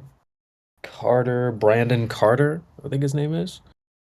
I just love this, how he throws in about being an astronaut. Yeah, you can be an astronaut if you want. Hilarious to me. I love it. Let's take a listen.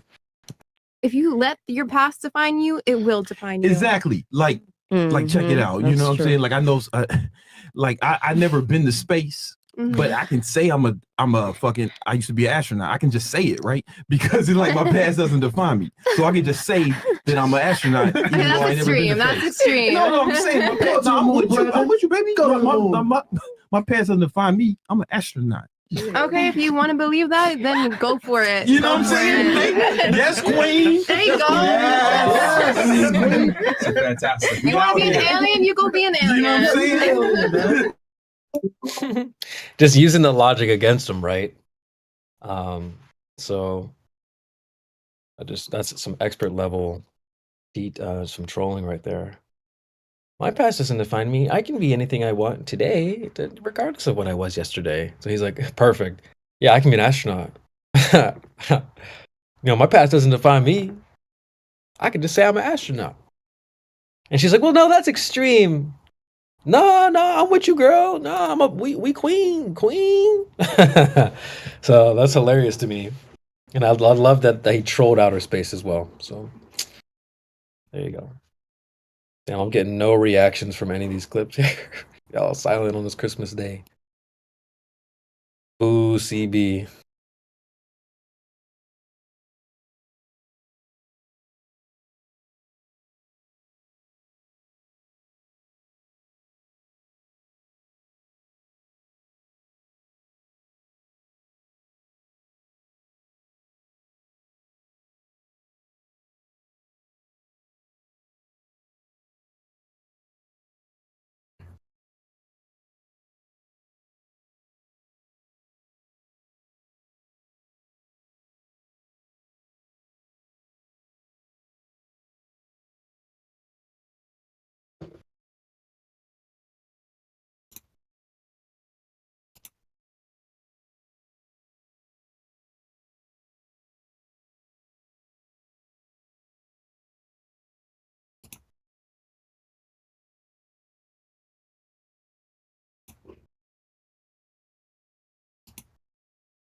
Okay, just gonna keep the clips coming, guys. So I don't know what to tell you. This was a conversation between Jesse Lee Peterson and John Zerka. I believe, this is part one, and part two is. But you're right, heaven is above, but heaven is inside of you as well. Why would you say heaven's above when you reject Genesis? You don't believe in the firmament and flat earth. You believe in Mars rover and space Wi-Fi, right? So for you, heaven's not above. It could be anywhere, right? You're not a flat earther, are you? No. Why would you reject? Why do you reject the first page of Genesis? I saw you had a flat earther, Mark Sargent. He destroyed the guy in the debate. I don't think you guys were listening. Is there no flat earthers here? You guys are Christians and you don't believe the earth is flat? You believe in the moon landing? It's been debunked 1,000,000 times. Let me tell you this. I neither believe it or don't believe it. It doesn't matter. Okay, well, I'll take that. But, Yeah, the greatest mind on the internet, Nick Fuentes, who beats everyone in the debate, banned from every platform. You guys are on his cozy, millions of dollars. He believes in the firmament. If the greatest mind on the internet is a geocentrist, how is it a funny position? Like, dude, you're ascribing infinity to matter and space-time. The universe is infinite. Where's the corner? You're looking, every picture of space is fake. There's never been a picture of a curved Earth. It's a fisheye camera warping lens, or it's like, what, the Google Earth, like that Photoshop shit? Dude, 120,000 feet in altitude. It's a motionless plane. Like Einstein said, the Earth is an observable, motionless plane. Horizon comes from the word horizontal, and the four wings of the Earth is in the Bible. All Abrahamic faiths and all religions were geocentric flat Earth. So have you always believed that the earth is flat? No, it was the 2016, when the Trump administration leaked through the dark web that all the flat Earth stuff, they didn't want people to believe in the Clinton establishment. Right. Like, oh my God, if the Earth is flat, they're lying to us about everything. And then they shut it down. The most Googled topic and the most banned. Now they talk about a disc flying through space and stupid shit. It's ridiculous, but it is flat. No one's ever taken a picture of a curved Earth at any altitude. You look at the NASA Red Bull jump, is all of Earth New Mexico? There's like no oceans, and it's at 100,000 feet, and then they said, yeah, we use the fisheye lens. They always admit it. They either say it's a composite fake image from NASA.gov or a fisheye lens. They can never use a regular lens when going 120,000 feet in altitude, because the Earth, like Picard said, is flat with an upturned edge, which is the highest shoreline on Earth, Antarctica. Antarctic Treaty, longest treaty ever held. A compass, one magnetic north. There's no South Pole on a compass. You circumnavigate east to west, like on a plate, like Christopher Columbus, like the sun. The sun and the moon perfectly eclipsed because they're the same fucking size. They are much smaller than the Earth. Amazing. The first page of Genesis talks about this. So when you believe that one side of the earth was round, right? No, what the fuck? You never believed it round before you believed that it was flat? Every single ancient cosmology, Egyptian, all of them say it's flat. So you never believed that it was round? I did, and up until 2016, until it became the most searched. And why did you believe it was round? Because I learned in high school. So you believe how they said it? They taught me that you guys believe in Planet X, right? And Nibiru and all those CGI photos and Europa. It's all computer. I'm like, they've never taken a picture of space that's not computer generated. How are people falling for this? Then I read 98% of the world's population has below average IQ, almost to level. And I panicked because 98% of the Earth's population thinks they're on a spinning ball, and it spins at the axis. The angle is 66.6, a Masonic number. They invert the devil's number. But when you look at it, it makes no sense because they say the atmosphere is not moving, right? It doesn't move with us with the Coriolis. That means a helicopter. If Jesse and Zerka got on a helicopter and floated for 10 hours, if it's a 24-hour cycle, we should be able to land in China when we land. But you land in the same fucking spot every single time. And they try and lie and say, no, that's because the atmosphere moves with us. No, it doesn't. Are you fucking retarded? So let me ask, if you believed at one point that the earth was round because someone said it, right? The government said it. Right. And they get $100 million a day of tax revenue. Right, but whomever said it. And you know what's funny? All flat earthers that do their own tests, they don't make money. 1,000 tests, it's flat at 120,000 feet in altitude. 1 million NASA tests, they made billions of dollars. Who the f*** are you gonna trust? Clinton's government or me? What the f*** do I gain from saying it? And So why let me is ask this. triangle Earth, hollow Earth, why are those not the most searched? Because no one can defend them. If you say the Earth's a triangle, there's no one who could sit here and debate that because it's just fucking retarded, right? I would lose every debate. If you say the Earth's a square, a cube, I can't debate that. You'd beat me with the scientific method. With every part of science, you'd beat me.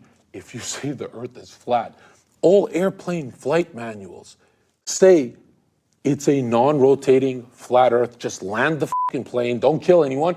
And the autopilot uses an azimuthal equidistant flat Earth map with the ice wall that everyone makes fun of. Why would autopilot for emergency landings use our flat Earth map? And people are like, yeah, because it has to be used flat.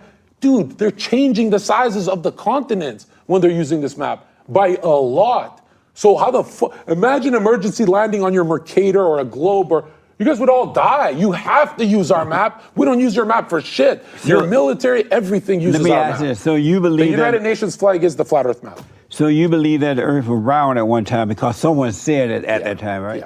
I used to believe gays are a thing too. Now you believe the Earth is flat because someone said it. Yeah. Right?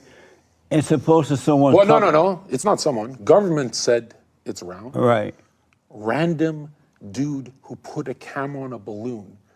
He did the same test as NASA. Both of them went 120,000 feet. One is a ball, one is flat. One makes 100 million in tax revenue with the ball. And think about it.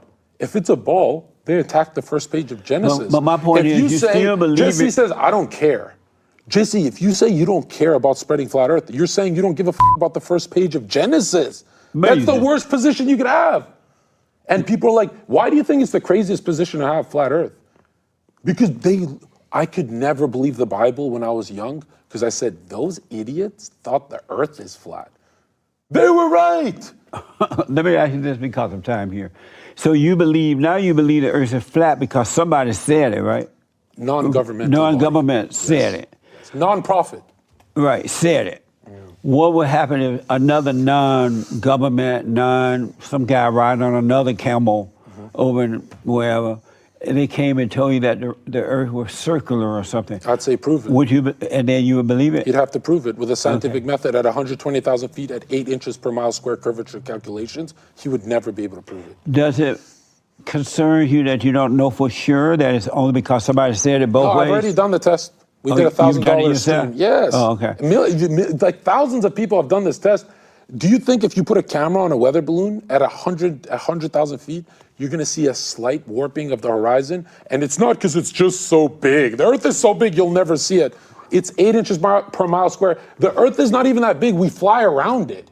You will see a fucking curve. Bro, they literally say there's some scientists who said that the horizon warps and curves because of an illusion in our eye, and we can never see it. Like, these guys cope. Let me do this And by the because way, of time. Before NASA was created in the 1960s, I'll post a link on my Twitter, all scientific consensus was that the moon is not a rock. You can't land on it.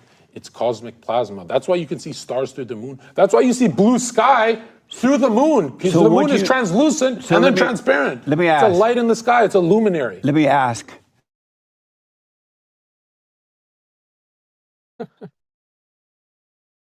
Yeah, that was Zerka, Jesse Lee Peterson. And we got to give some credit to Jesse for letting Homeboy cook there. That was like 8 minutes of Flat Earth. He just let him go. So, all right.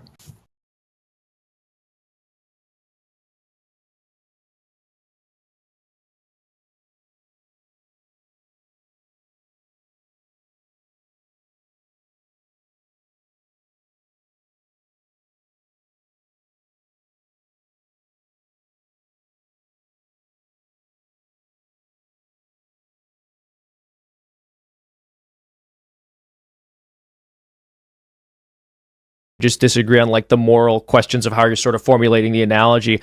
The way I understand it is, I believe obviously, in the trueness of my faith, I also believe there are such things as false religions. I think anytime you have a false idol, you have a false religion, and government has become an idol for many people, especially people in government. They really do see themselves as the highest moral authority. Even Fauci saying something like, I am the science. I mean, that is a mockery of Christ. I am the way, I am the truth, I am the life. Fauci is saying he is truth itself, and they also say that science is the way and the life. They have this insane kind of scientist system of thought built up where anyone who calls themselves an expert is now entitled to tell you exactly how to live your life. They have the fullness of the truth. So I totally agree that there are parallels here with false religions. Rothbard actually talked about this in Anatomy of the State, that once... See, it's clips like that I love. This is why I'm always making clips of these different pods and stuff I'm listening to. That homeboy there made a great point.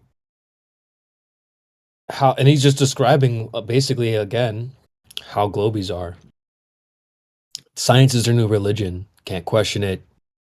You know, over all this huge, overarching, all-powerful entity type of thing. So he hits the nail on the head there. I really appreciate that, him saying that, and it had nothing to do with Flat Earth either.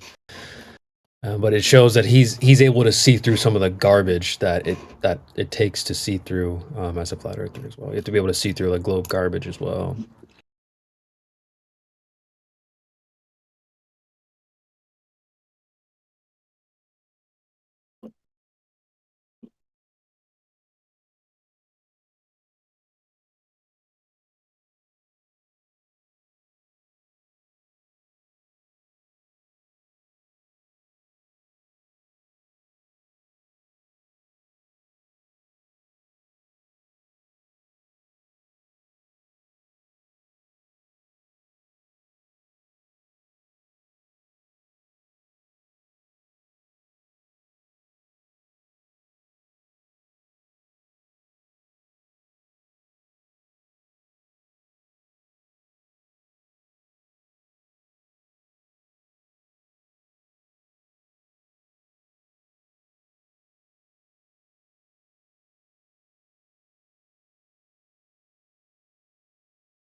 Yeah. All right. I got another one. Try to get some context for this. One's a little bit obscure, but you guys already know I watch Fresh and Fit, and I was just watching this clip. This was a while back. They got demonetized off YouTube.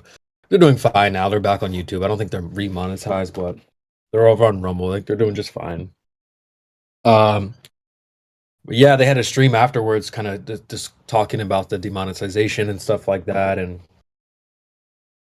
Myron basically starts talking about how important it is for him to, like, quote, save people, you know? And, like, you guys probably don't go over there a whole lot, and I understand that. But a lot of people will donate in and say, hey, listen, you guys really helped me out. You changed my life. I was in a tough place. I was going through a tough time.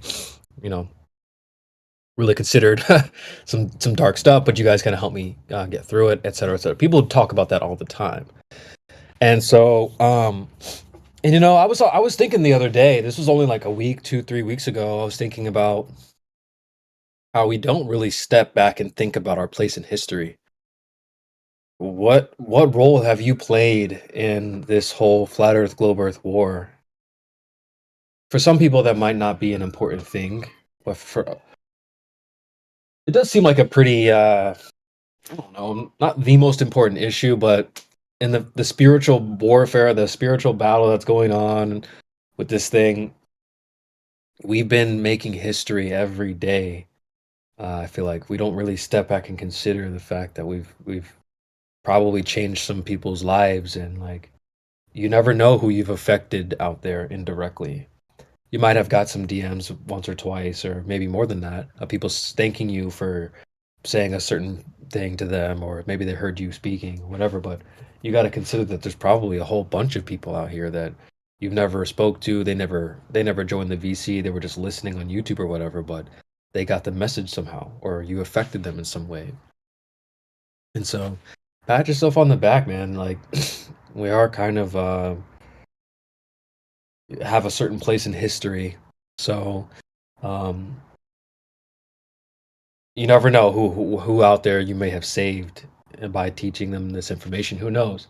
And so Myron goes into this. He gets a little bit emotional here, talking about how like he quit his job and now he's been like doing this thing here and trying to help out like men and women and help people out and stuff like that. And the fact that like they got like canceled, or they were trying to get canceled and stuff, that was tough because he just wants to help people and stuff like that. And it kind of made me reflect on our situation.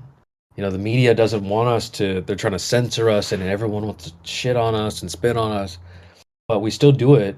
And really it does come out of the good. Like, why does QE and Oakley, why do they do all their shows every day and they do it consistently in and out?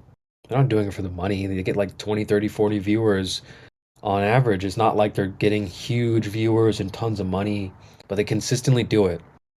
And I feel like that's out of the good of people's hearts. You guys are here as volunteers. I'm not paying you. You're not paying me. No one's paid me to do any of the work I've done for the server, soundboards and all this stuff. So I'll go and play that clip there. It's only a few seconds. It's only like a minute long. But yeah, man, it just we've, in the same way, we've been kind of going out of our way to help people. And so I don't even think we think about that, and also how people try to cancel you and spit on you, even though you're just doing this out of the vulnerability of being a flat earther, the kindness of your heart. You're doing it for free, etc. And they still want to throw shade your way. So let's take a listen here. So I left a job that I truly loved to do this, right? Because I shouldn't be admitting this, but saving children, right? That was great. But saving you guys is better.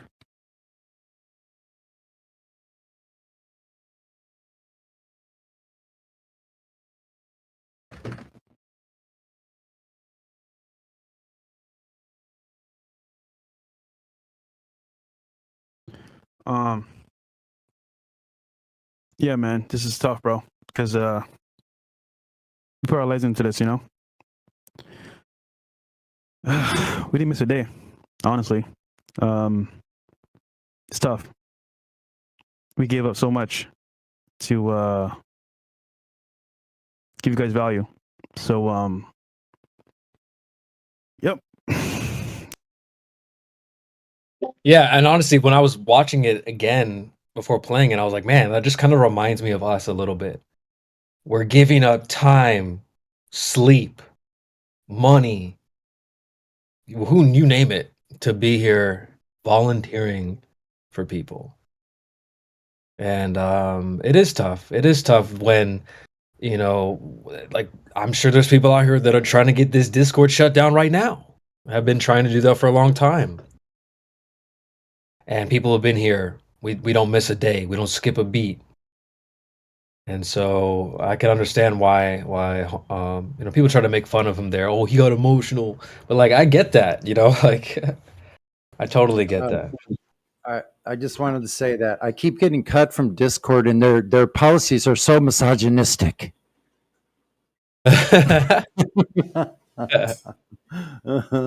Discord, misogyny headquarters. Misogyny. But yeah, man. So I just want everyone in this panel, if you're listening on YouTube Rumble, pat yourself on the back, man. You have a certain place in history in this flat Earth, globe Earth war. You've been in the trenches on the front lines, fighting this battle, and We lost people. We've lost a lot of stuff, man. We lost people, friends, jobs, money, sponsors, family, you name it. And so jobs, all this stuff. And so I completely understand Myron here, for sure. So, and I'm glad this is, go ahead, Vagabond. I saw you on mute there.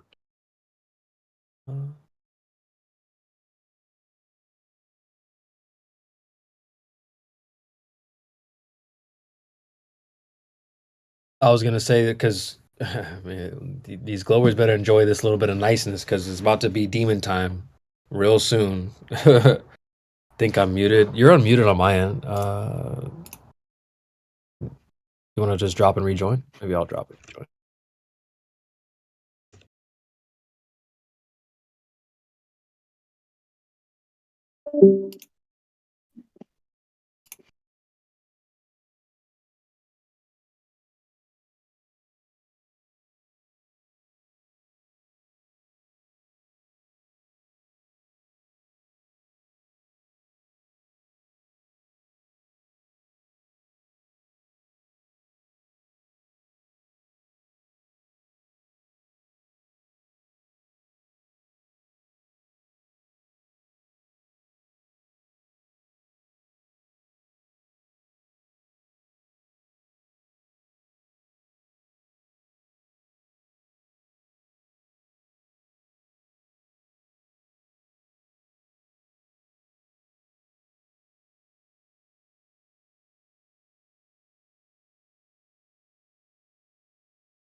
Radio check. Radio check. 1 2.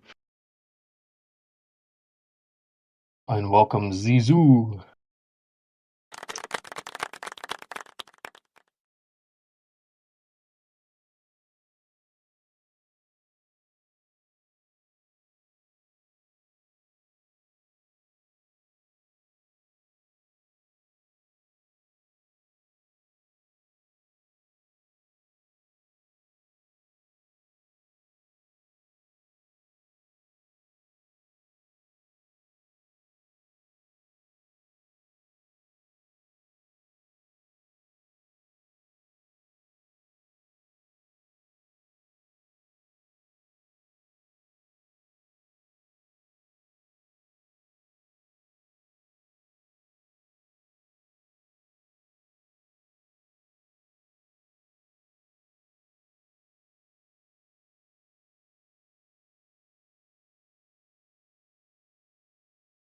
Hey guys, testing.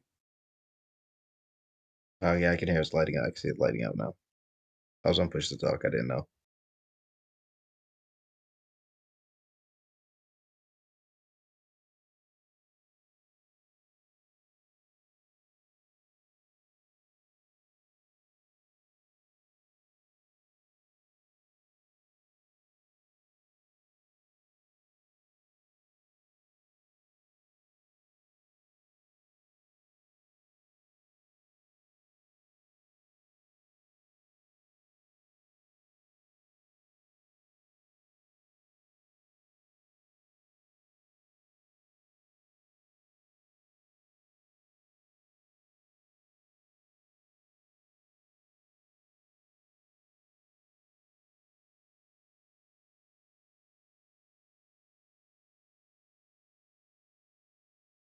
All right, I think we should be good now.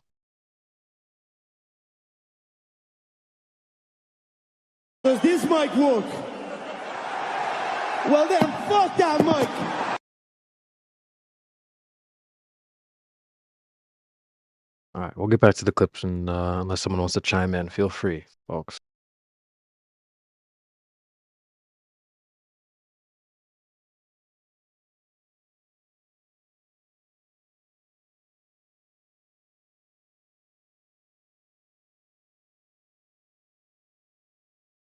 So Next one's about how Globies have their experts, and it's a faith-based type of thing for people. Yeah, they have a lot of faith in the experts. And welcome AFG, AGF, Flatman, and Julius. See, a couple people just chimed in, so welcome.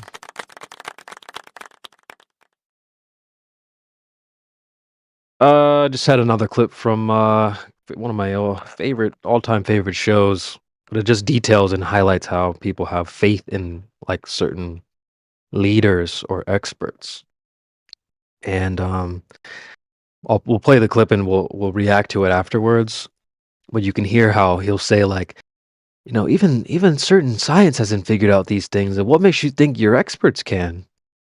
And so, which bot is it coming through? It should play through the FE Music bot once it joins the panel. Let's take a listen here. Water, 35 liters. Carbon, 20 kilograms. Ammonia, 4 liters. Lime, 1.5 kilograms. Phosphorus, 800 grams. Salt, 250 grams. Saltpeter, 100 grams. Sulfur, 80 grams. Fluorine, 7.5. Iron, 5. Silicon, 3 grams. And trace amounts of 15 other elements. What's that? It's all the ingredients of the average adult human body, down to the last specks of protein in your eyelashes. And even though science has given us the entire physical breakdown, there's never been a successful attempt at bringing a human to life. There's still something missing, something scientists haven't been able to find in centuries of research. So what makes you think that hack job priest with his parlor tricks is going to be able to? Bars. Dude, that's such a G scene, right? He's sitting in the church because Rose, this girl, has his faith in this priest. And he's sitting there leaning back, reading off ingredients out of this book, right? Out of his alchemy book. You know, 33 grams of this, salt, 45 grams, you know, whatever. He's detailing like everything that science or alchemy has determined is made up of a human body. But even science can't do things like bring back humans to life. But the priest is promising to Rose that he will bring back her former boyfriend or whatever, and she has faith. So he's sitting there chilling in the church saying, what makes you think this hack job priest can do what no one's ever done? Mainstream science can't do it. I can't do it. Like, what makes you think he can? And I love this clip where he's just saying, you know, you have faith in these hack job priests and they don't even adhere to, quote, science, you know?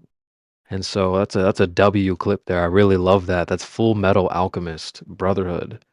That actually might not be Brotherhood, but they still deal with Rose in both versions either way. So yeah, fantastic stuff. What makes you think your hack job priest has the answers?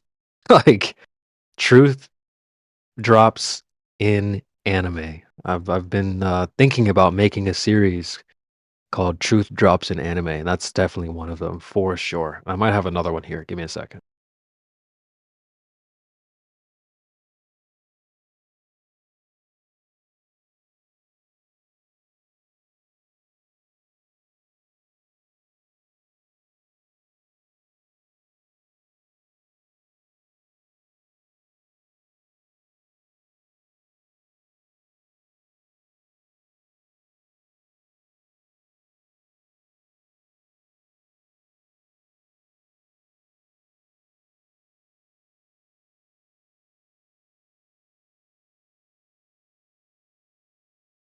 All right, I'm about to put y'all on real quick. This is from Attack on Titan. Now, the context for this one is more in regards to people asking like, well, what would we do if everyone knew it was flat? Like what kind of progress could we make if everyone was on board with this idea? And personally, I think that Attack on Titan hits the nail on the head with this perfectly. So let me grab a map so you guys can see how the layout of the show starts, and this should help you understand the clip a little bit better. So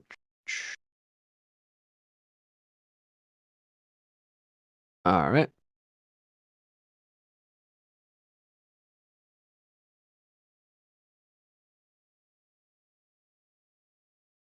All right, I'm gonna drop an image in the chat. So this is a meme that I made here. It's just like Google Earth next to the map from Attack on Titan. So you'll see there in the map they've got these rings. So the center there is where like the king lives, right? And then the upper class kind of lives in that center area. And there's the walls, Wall Sina, and then so in between there is like the maybe the lower class, middle class, and then there's the walls around that, and then you can see, so it's kind of like these rings of walls, etc. And now they feel that, so the military does these missions. Sometimes they'll go outside of the walls and do some missions and then go back in. And they felt that there was an issue with one of the perimeters. They had noticed, again, they noticed an issue. So what they decided to do was take two groups of military, two camps, and send one along the wall one way around, and then another camp the other way around. And eventually they would obviously meet up together. And the goal was to look for any issues or any any gaps in the wall. Was it damage? Was there a breach somehow? So that was the mission. Now, how does this relate to Flat Earth? People talk about like the South and potentially being around us, right? Well, do we know that for sure? We might want to conduct a mission similar to this, where we send camps along the quote perimeter to find out, well, is there truly a enclosement like this around us, or maybe is there a gap or whatever? And so I'll go ahead and play the clip. We can hear them describing this mission. It's really interesting, and the show is fantastic too if you guys haven't seen it.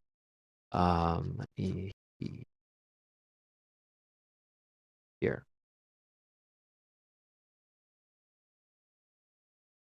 Clip's only like 2 minutes long, but it'll be you'll be in the minds of the folks in doing the mission, going around the wall. So let's take a listen.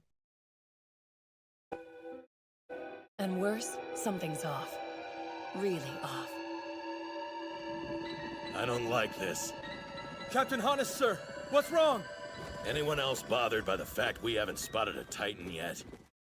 You'd think that hole would have jumped out at us by now. Where they're getting in is nearby. Why is it so quiet? Not that I mind on principle. Find the damn thing and get back without a scrape, all the better.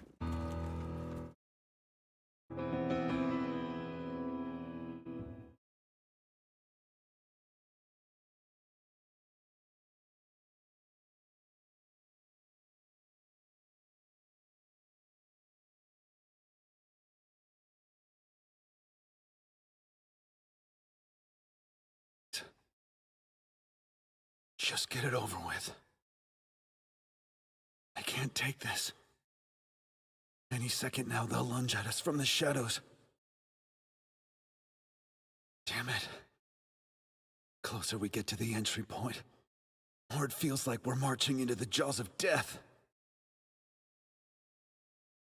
This is driving me out of my mind.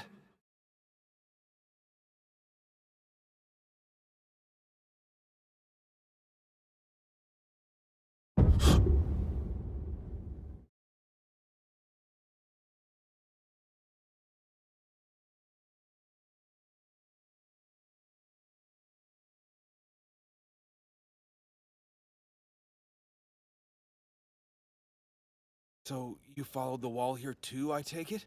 That's right. I assume you found the breach then? We didn't see any irregularities along the western route. Surely you must have seen something in the east. No. Tact.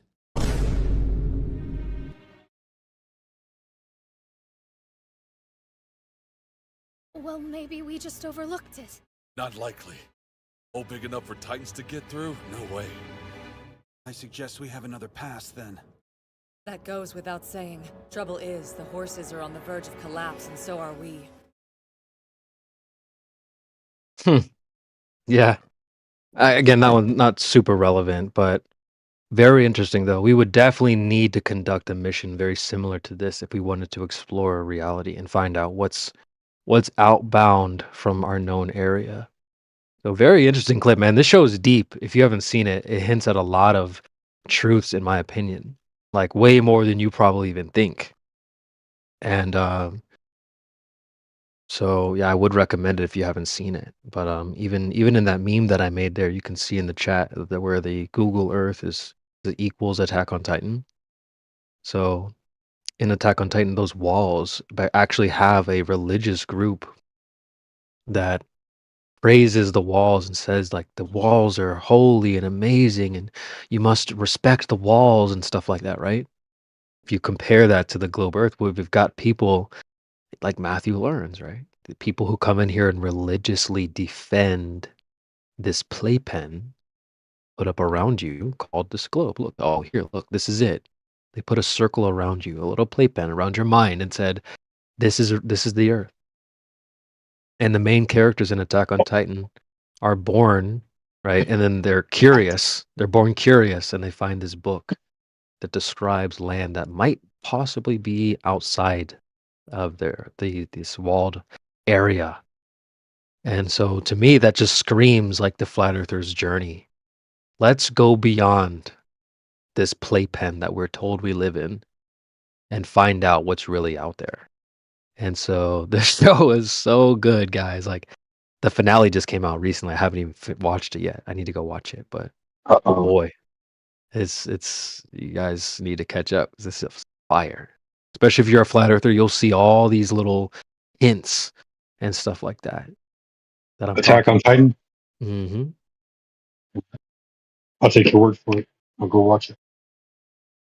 Yeah, it's brilliant. It's brilliant. Top for me, top 3 best shows of all time, like anime or not. You know what I mean? Like it's good. It's really good.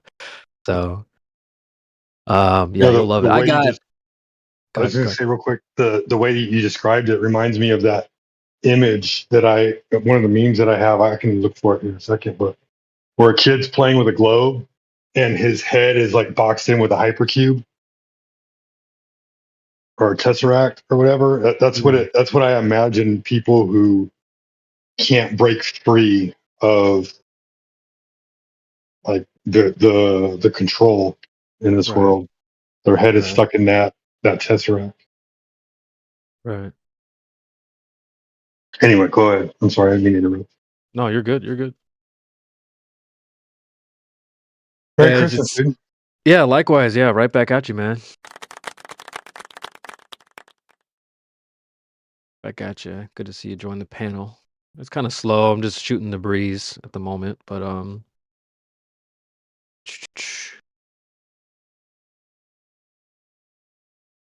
yeah, I mean, what else? Attack on Titan.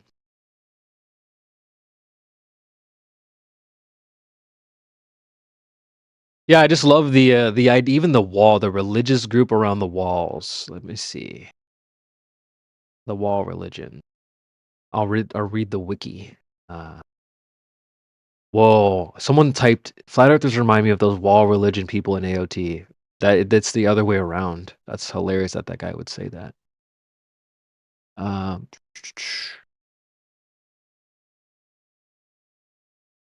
it's just like Animal Farm, like nobody wants to explore. Mm-hmm.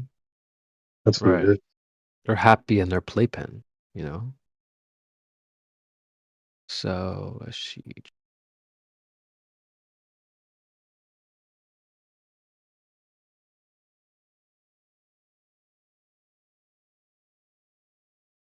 Yeah, I got a rotisserie chicken here. I'm just gonna pull the meat off of it while I listen to you talk and reciprocate the conversation. And then cooking a bunch of bacon. Oh, Nikki would be proud. So TOS UK said AOT is really good. I've been watched seasons 1, 2, and 3 over the past 3 days.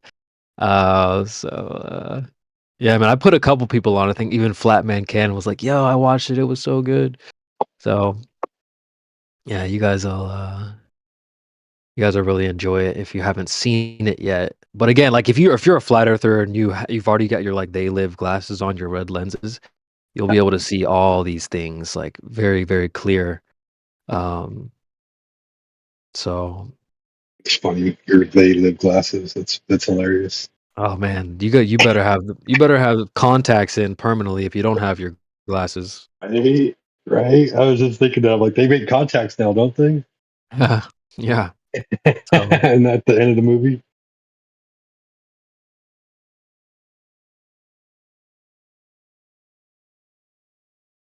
I want to get a clip where I'm gonna have to mute up to do it, but there's a clip where one of the military like head I don't know, she's the commander. She threatens one of the religious guys. She's like, "I'll throw your bitch ass off the wall." He's literally like, "Yeah, fine, do it. I'll do it for my religion." Like that's how, yeah, seriously, with his life on the line, he still was like, "Nope, I'm still down with the mission." I mean, this is Matthew Learns in a T to a T. So, I'll see if I can get that clip for you guys. It'll take me a second to make it, but boy, it should be good. Right. It's hilarious. "I'll throw your bitch ass off this wall right now." He's like, "Yeah, I'll do it for my God. I'll do it for the walls, the globe." You know, you keep mentioning Matthew Learns. I mean, you're absolutely right. Like he openly admits it. He's probably the most honest globe earther there is. He's like, yeah, I just believe it. And I'm Yeah. like, good for you, dude. I'm glad you openly admit that. At least you're being honest about that. Now, there's a lot of deception in that, but at the same time, I can't Right, fault him right, for saying I believe. right. That is a good point. Because yeah, it's like where is he coming from with it? Is he trying to cuck to the flat earthers to get a pat and a rub on the head type of thing? He probably has an alternative agenda with that, but yeah, you're right. He Oh, is for honest. He'll just say he believes it, so I can respect that. sure. I agree with you on that. Like he's like, is there another agenda? I mean, I've seen him cut us up and create his own uh basically coming at us, it's like, dude, I can't believe you just said that about us. Like we don't try to come at you real hard, but if you're going to come at us like that, we have no choice but to come at you hard.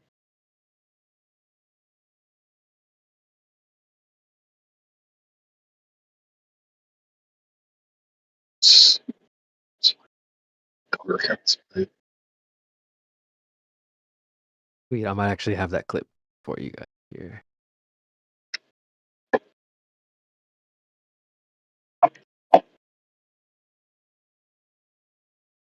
So it says realizing that I don't want to give too many spoilers away, but it says realizing that the priest knew the truth about the walls the entire time. I probably shouldn't give this away. Hanji threatens him and attempts him to reveal more, but he refuses. And so yeah, that's the context again. Like it's really just like we're like globe earthers will defend this thing to they'll die on that hill. You know what I mean? And so I'll get a clip of that here. The proper one.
All right, this might be some spoilers, but I'll go ahead and play it. But so yeah, maybe I'll just try to deafen it for the spoilers. But Preview for us, like for those who haven't seen it, like get out there and watch it, dude. all right, fair enough, fair enough. It's because it is one of those shows that's it's got a mystery element, so they slowly reveal things. So it is really cool. So I don't want to reveal too much. So maybe I'll just try to help you out. But let's take a listen here.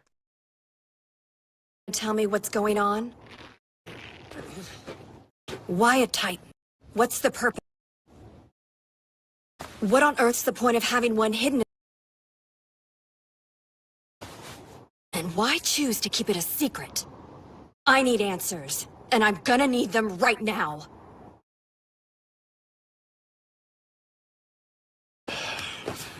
I don't have time for this nonsense. I'm a busy man. My flock has been devastated. I demand restitution. Do you know who I am? Let me down from here this instant. If that's what you want. Will straight down do the trick? Commander! Hold! Let me ask you something. Do you have any concept of how many scouts have laid down their lives fighting these monsters? More than you can count. They died fighting for your freedom. I was with them. I was willing to lay down my own life. Now, you can explain or you take the plunge. Your choice. I can always move on to the next blowhard. Matter of fact, they probably know more than you anyway. Why am I bothering? Let's go! Unhand me! That's kind of what I had in mind. Do it! Don't try to call my bluff. Please don't! You think I'm afraid to die in the service of my belief? We fulfill our duty whatever the cost! I don't care! The Lord is my shepherd! Let his humble servant soar!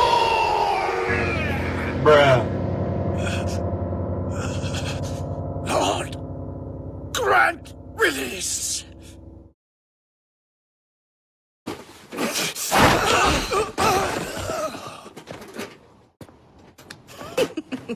Lighten up. I was just kidding around. Come on, Pastor Nick, spill it. Are all the walls made of titans? At least tell me that much. I'll die in my faith. Drop me here and now. Faithful Jewish martyr. Yeah, for real. Friggin', that's a glober right there. I don't care. It's a globe. Dude, you could show them all the proof in the world, and it's just so dumb.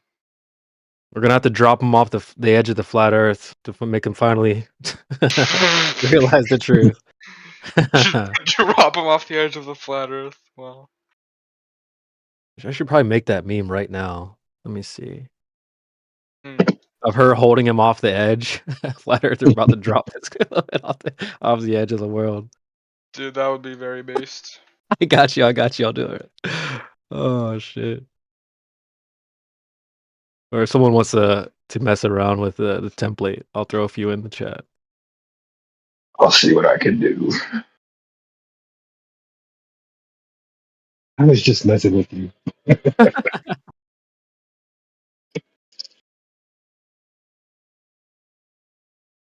Like, that's funny though, like the edge, right? Like, you're like, oh, where's the edge so I can jump off? I'm like, have you not been listening to a single word that we've said? Like, you're contained, bro. There is no edge. You can't walk to the other side. I laugh at them so many ways. A creation bear, I sent you a based video. I can't send it in the chat because I don't have the permission. Got you. I got it. Have you seen this video that this guy put out recently? I don't know. You know anything about internal monologues? You know how like it's roughly like half the world doesn't have an internal monologue. Have you ever heard of that? Yeah.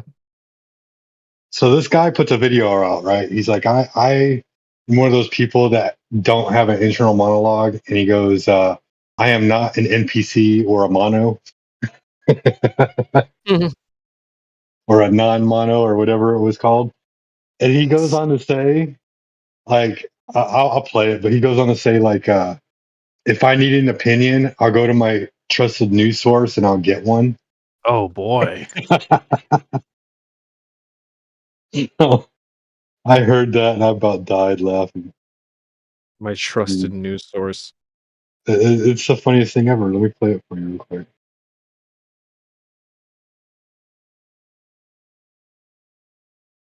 Give it a second. I do not experience an inner monologue, and that's the same as a lot of other people. And so when you, as someone with an inner monologue, label us NPCs or non-monos, you're actually engaging in a form of hate. Now you might ask, well, what goes on in your head? How do you think? That's a bit weird. But I would argue that those of you who do have inner monologues are the weird ones, and I find it a little bit creepy. You know, what are you thinking? What are you planning? What's going on in your head? Why is that happening? Because the truth is that I go about my life in a perfectly normal way. And when I need to form an opinion, I go to a trusted news site, and depending on how I'm feeling, I will take that opinion based on facts, and that will become my own. And so to those of you labeling us and demeaning us and making out that we're less than you, I would point out that we are in fact the majority, and you should think about who you're picking up. What? You're picking on the majority. Yeah, dude. Yeah. It's scary to think that they're the majority. Right. I just go to Google and whatever it tells me, that's my new opinion. Dude, Wow. that's the weirdest flex ever. I can't think for myself, so I just listen to others. Yeah. And if you don't do that, you're weird. You might as well have just said it exactly like that too. Exactly. It's like so dumb. Me and my other mono thinkers, we. Man. Dude, it's like it's almost you're probably not gonna understand what this word means, but it's like the Novus Ordo. It's like it's like they can't think for themselves. They just have to listen to others. Mm-hmm. Wouldn't you want it that way if you were in charge of this whole thing? Kind of not like from a creator standpoint, but from like whoever's I don't know, pulling some strings on. I don't know, guys. I don't really get into that stuff, but if you were running the world low key, that's how I would want my people. Right. They Like, don't not think for thinking themselves. They just go to Google and whatever it says there, they go with that. Like one of my key indicators of internal monologue, like I can change the voice in my head however I want to, right? And then the other thing is like that I know is because like when I'm trying to work something out in my mind, like I'm having a conversation with myself, like with my thought, right? Like my voice is having a conversation with my thought, and that's all I can say. Like if you're not like thinking things out prior to doing them, what the fuck are you doing, dude? A leaf in the wind is being blown around. Well, that's how they think the Earth is. Oh shit! Reminds me of that episode of Rick and Morty where Morty's dad is like got kicked out of the house and he's checking his mail and the wind blows and you hear, "Who, sir?"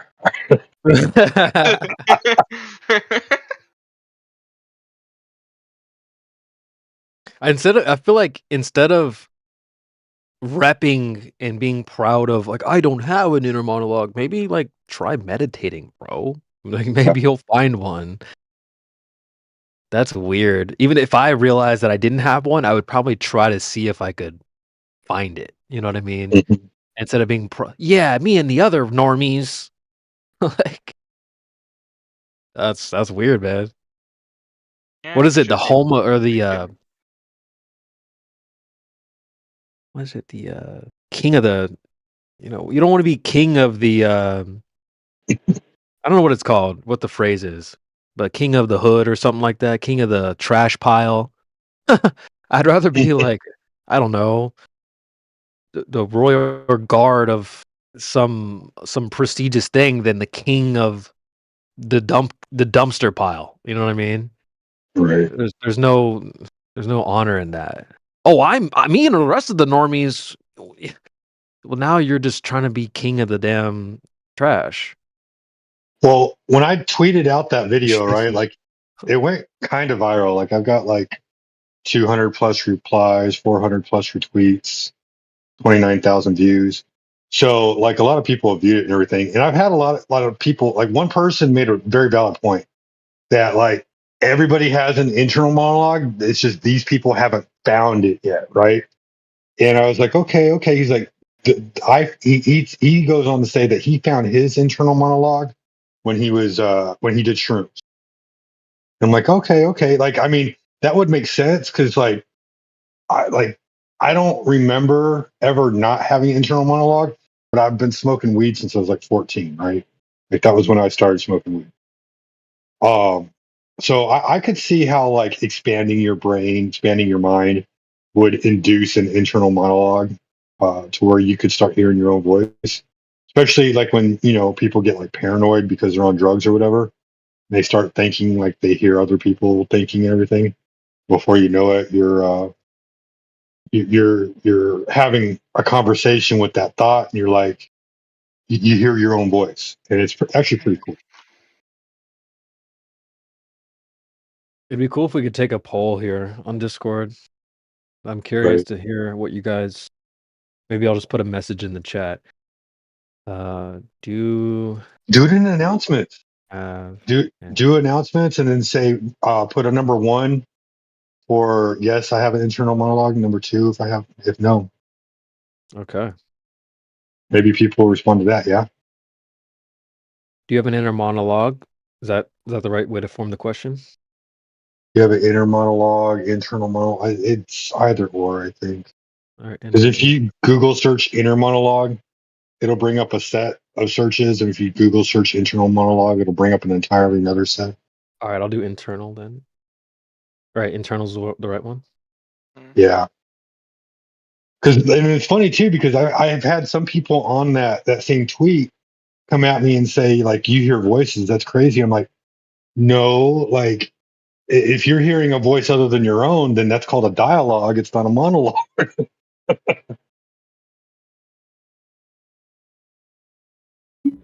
Come on, the voices in my head tell me I'm sane.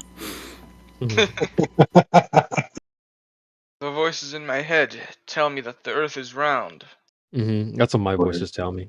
I've been I think they're liars. I think it's the Jews with the implants. I don't listen to the voices.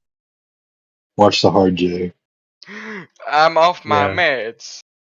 Yeah, we are on YouTube, so we gotta be careful with the J's. The J's Oh. here. Oh, we are? Mm-hmm. Hmm. But you're good. When we're on Rumble, we got to keep an eye on the panel. When you see that Rumble bot and YouTube, we're also on YouTube. If it's just Rumble, let's go for it. Be careful, or else the FBI, or else the Jews are gonna get you. He does it again. FBI, open up!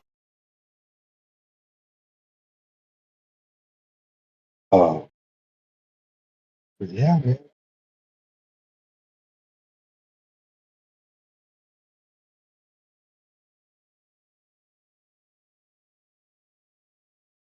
So me personally, right now, I'm just pulling some chicken meat.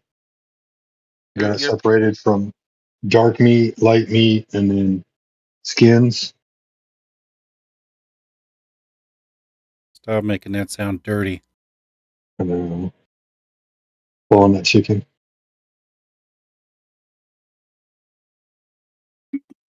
Whoa, you changed it from internal monologue to internal dialogue? Wait, would it be dialogue or monologue? I think those are two completely It's a different monologue. things. Yeah, dialogue would be like schizophrenic. Oh shit. Possibly. Oh shit. All right, my bad. Let me fix that.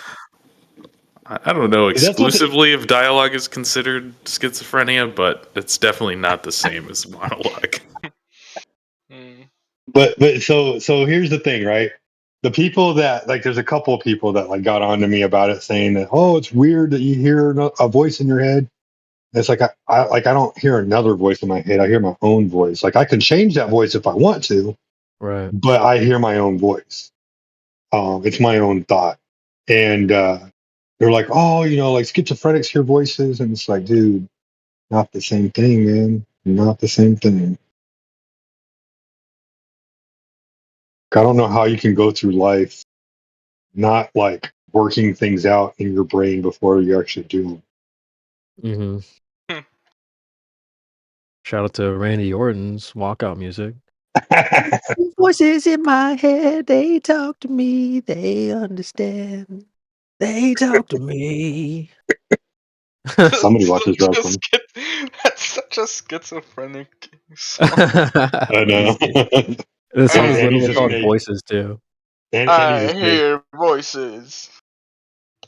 Hold on, let me deafen the YouTube. and-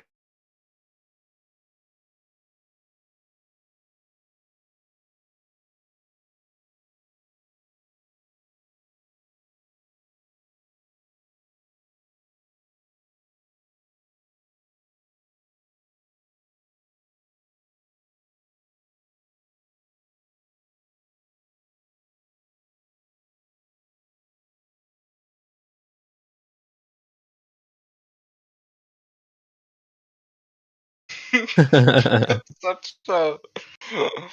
Oh well, that's funny. You got to admit that's pretty gangster. He's got the best finisher of all time, in my opinion, bro. The freaking RKO Best is so finisher of all epic. time. Let's see. I don't know. Undertaker's is pretty tight, man. I do like Ooh, okay, yeah, that's pretty tough. That one goes hard.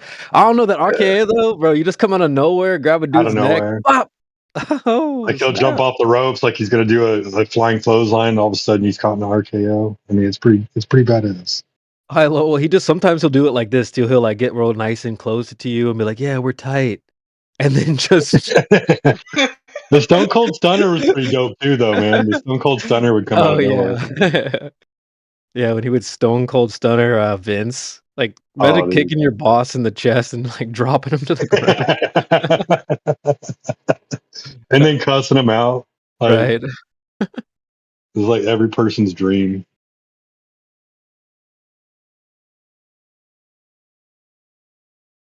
I'm gonna be out of here by 4.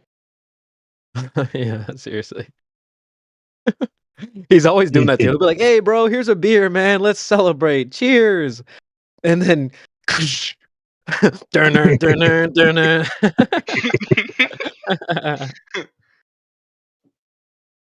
And then Rock Bottom was pretty good.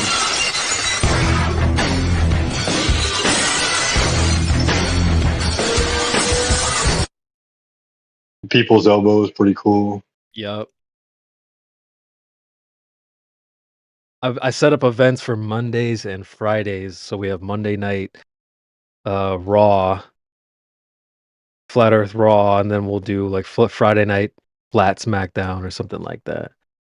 And Bumsy, welcome to the panel, Bumsy. How are you? What's up, Bumsy? Bumsy. He ain't got the voice chat verified. Yeah, he was in the VC check, and I just moved you down. If you want to say what up, we can give you your VC pass here. But you're gonna have to chime in, say what up. Sounds like you've been unmuted, bro. Mm-hmm. You should be able to talk. Say something, boy. We're trying to gain some wisdom. I mean, Loki, I'm trying to get back on the globe. I just need someone to help me with that. It's moving too far away from me. It got too far away from you. That's what happens when you stand still. The globe moves away.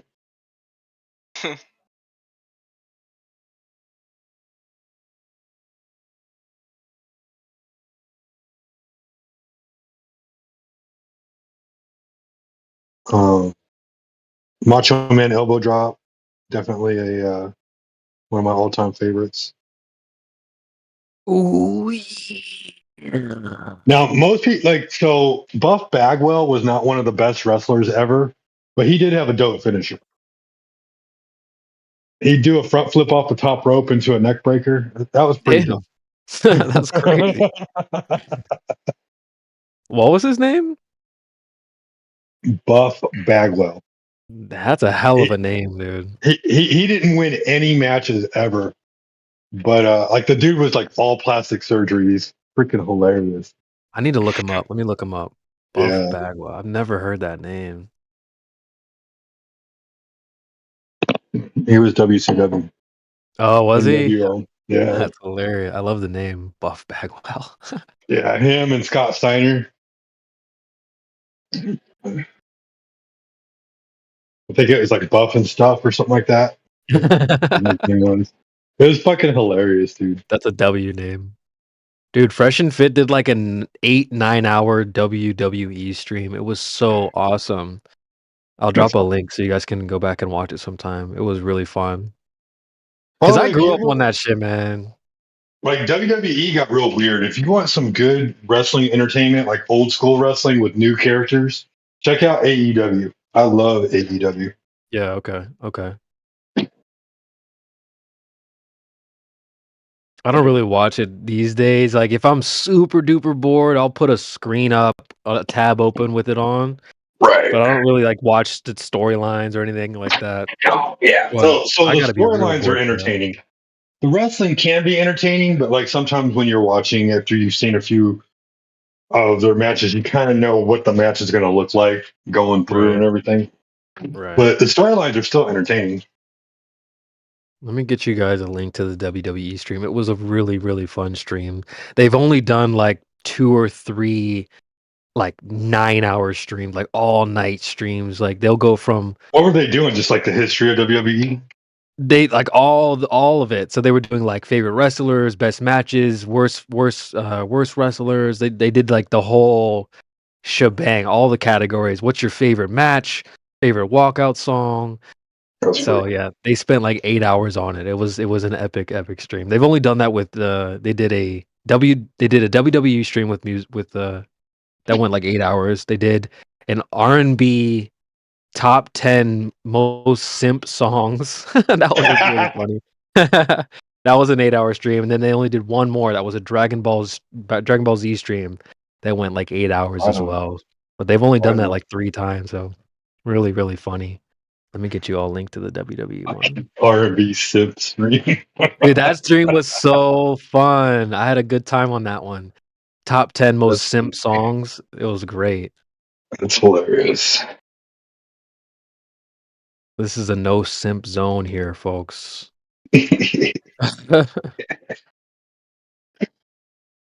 Let's see. WWE.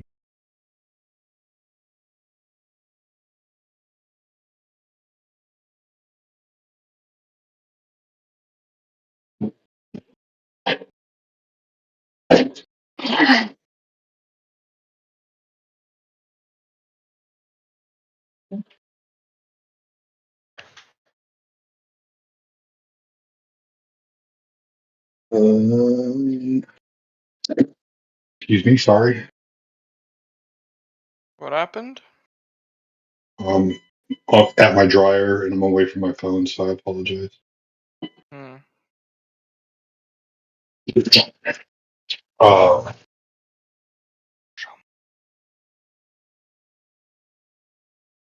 Yeah, it's kind of tough going by like favorite finisher, right? But you can definitely go by like favorite characters. Like characters are like when you go like Macho Man or Ric Flair, like some of the shit these people did for the entertainment of the fans is hilarious. Like when Ric Flair would take a shot and he'd walk towards the referee like everything was cool and he'd fall down flat on his face. Epic shit, dude.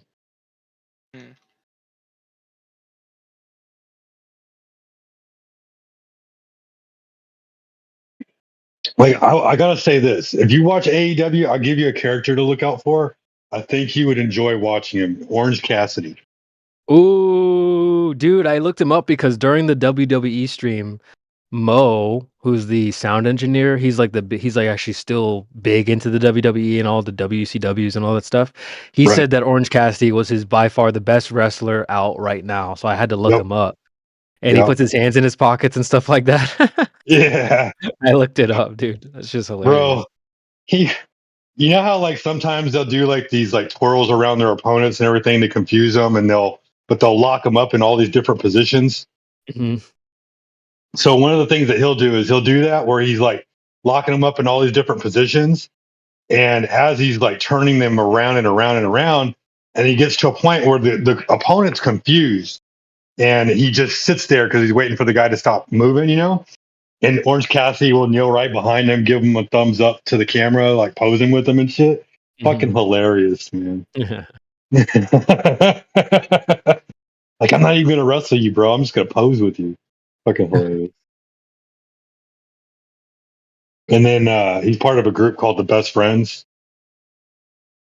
And so what they'll do is it's like when the enemy clears when all the opponents clear the ring, they'll all get into a corner and then they'll walk in the middle and all give themselves a group hug.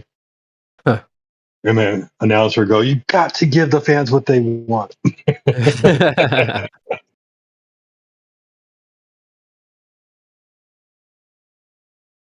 Epic stuff, dude.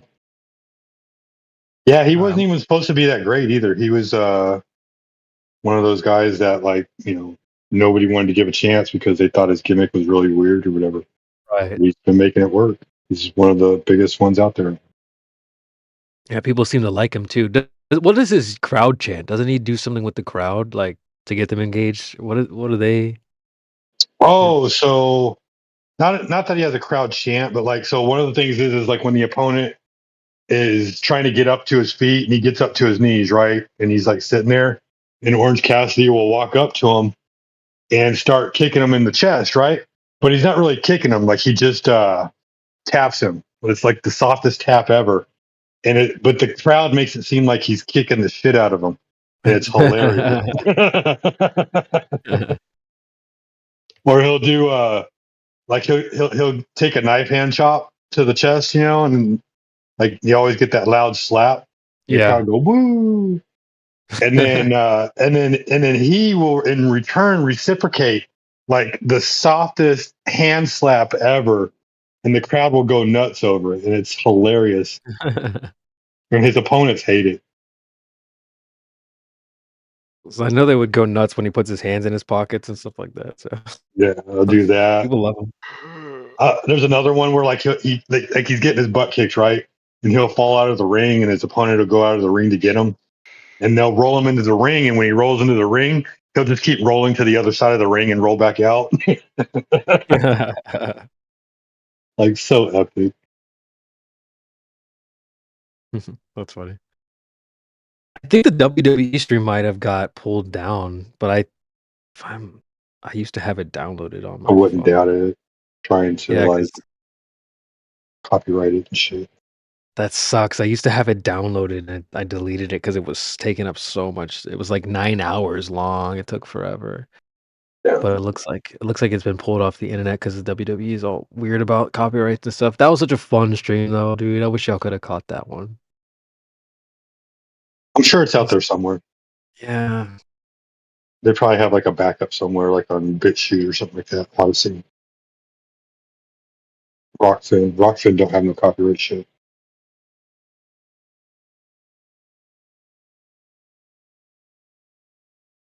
Anybody in the live stream? Sorry, I'm pulling chicken.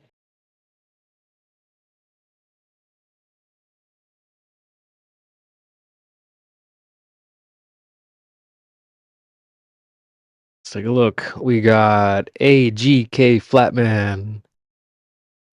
We got Catholic Viking. We got Indio. We got Michael J. Gleason. We got LVA Paul. We got Quetzalcoatl. Rayleigh Criterion, Sheepdog, and Sunny. Yep. We're live on YouTube. We're live on Rumble. And Adam's Corner has rejoined the panel. What's up, Adam?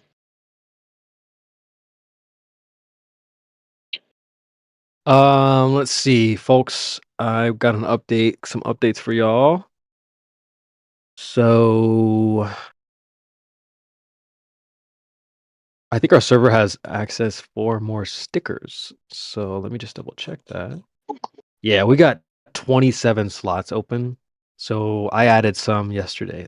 Let me put them in the chat. So if you want to use them, you're welcome to. But like I added like this one or CB or like it's like my profile picture pointing and laughing, shit like that. So if you want stuff, if you want a sticker like that, let me know. We can probably find you something.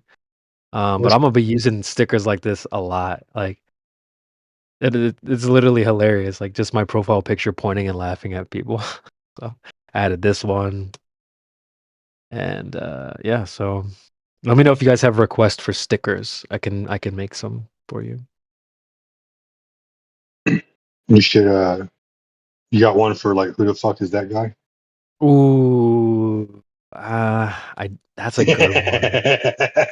That's a really good one. Just in writing would be badass. Who the fuck are you? I can actually do that right now. That will take me 20 seconds. Who the fuck are you? iPhone has, I don't know if you guys rock with iPhone, but it has a feature to make stickers. What? Oh, you know what? It so- does. Mhm. You're right. It does. It's in the. Is it in the text message area? If you just go to your pictures app, like the Photos app, and then really, like it could be any screenshot really. I mean, as long as it's a well-defined screenshot and you hold down on whatever that item is. So like let's say it's a selfie of you. You post a selfie of you. Obviously it'll have the background and all that stuff. But if you hold down on your face or yourself, it'll do this, it'll crop out the background basically, and you can make that a sticker and you can add that to Discord if you want to. So let me know if you need help with that, but I'm taking requests. We got some open slots for stickers, and I made some last night. We could always rock the 10th Planet logo for whenever we're doing jujitsu on these people. True. True. I know a lot of people have issues with the word planet being involved on 10th Planet and everything like that. But I mean, obviously it was before Eddie Bravo was a flat earther. But at the same time, it's just like you're in a whole nother world when you're doing jujitsu, you know? You're not even like on the same level. Planet's one of those catchy words that's hard to let go of. He's the best boxer on the planet. Like that's tough to get rid of. And welcome Lanolin. Sounding like a Lotion. sounds like what is it? A terpene. If y'all rock with cannabis and all that stuff, they have terpenes. They have linol. How do you say it? Lanolin. Linolulin. I don't even know how to say it. Holy. Linolin. Something like that.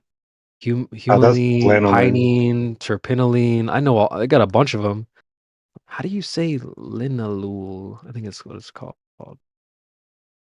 Linalool is a flory and spicy terpene. Okay.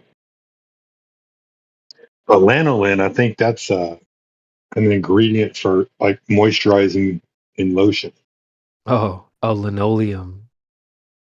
And the only reason why I know that is because have you ever seen that movie, The Big Hit, with Mark Wahlberg? I don't think so. Lou Diamond Phillips. Anyway, it's an assassins movie. You'd like it. And he, the black guy that's the assassin, I can't remember his name, but he's in a lot of movies. You'd recognize him if you saw him. I'll try to make this as short as possible. He just found out that he could jerk off and he could save all his money instead of spending it on women.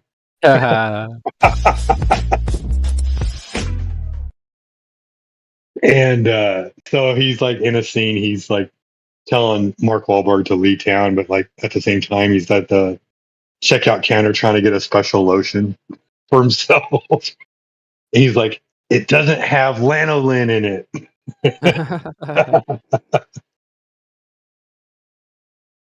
That was where I heard that. He died laughing.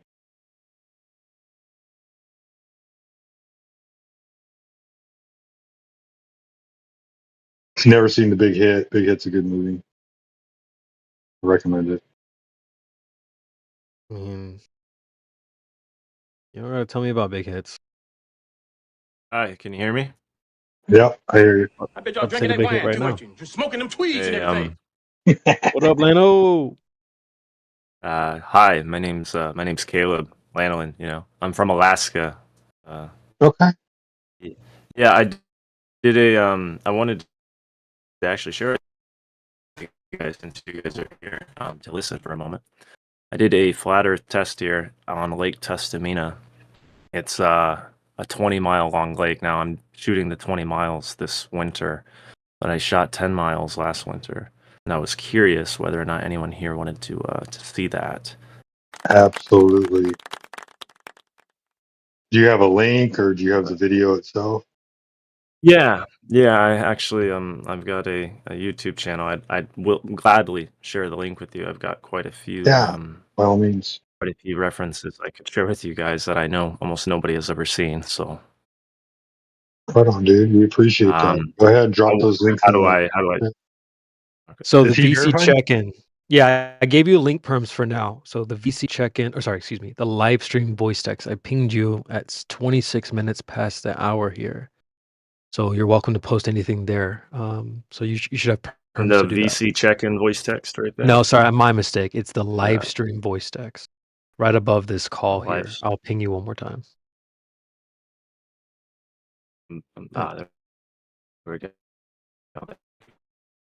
Now, just so you know, you're So cutting out that just a little bit. there is the- Yeah, you are cutting out for me too. Yeah, sorry, my mic is. I'll move a little closer because my I have it set up for when I record my videos. So right. I would also really encourage because I know a lot of people have not seen my content because you know how hard it is to actually study this topic. Correct? I'm sure most people who look into this know that. So I wanted to just post one more. I know a lot of people are familiar with this video, but one of the hardest things about flat Earth is sharing it with people, you know, for sure, True. like in a way that's Okay. How'd you find the server?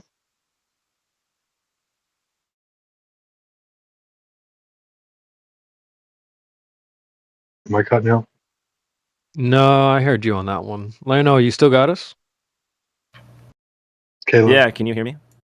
It's just Kind of. Yes. I think we need to get a You're satellite like- over your place.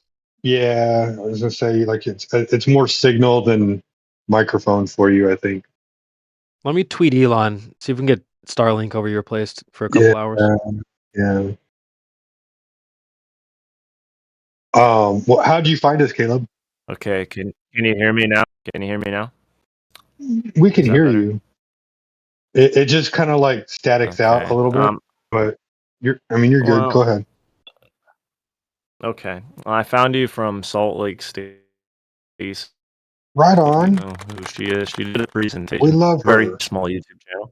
Yeah. We love her. Yeah, she put your guys' Discord channel in her presentation at the end, and yeah, Awesome. so that's how this was found. Awesome. Welcome to the server.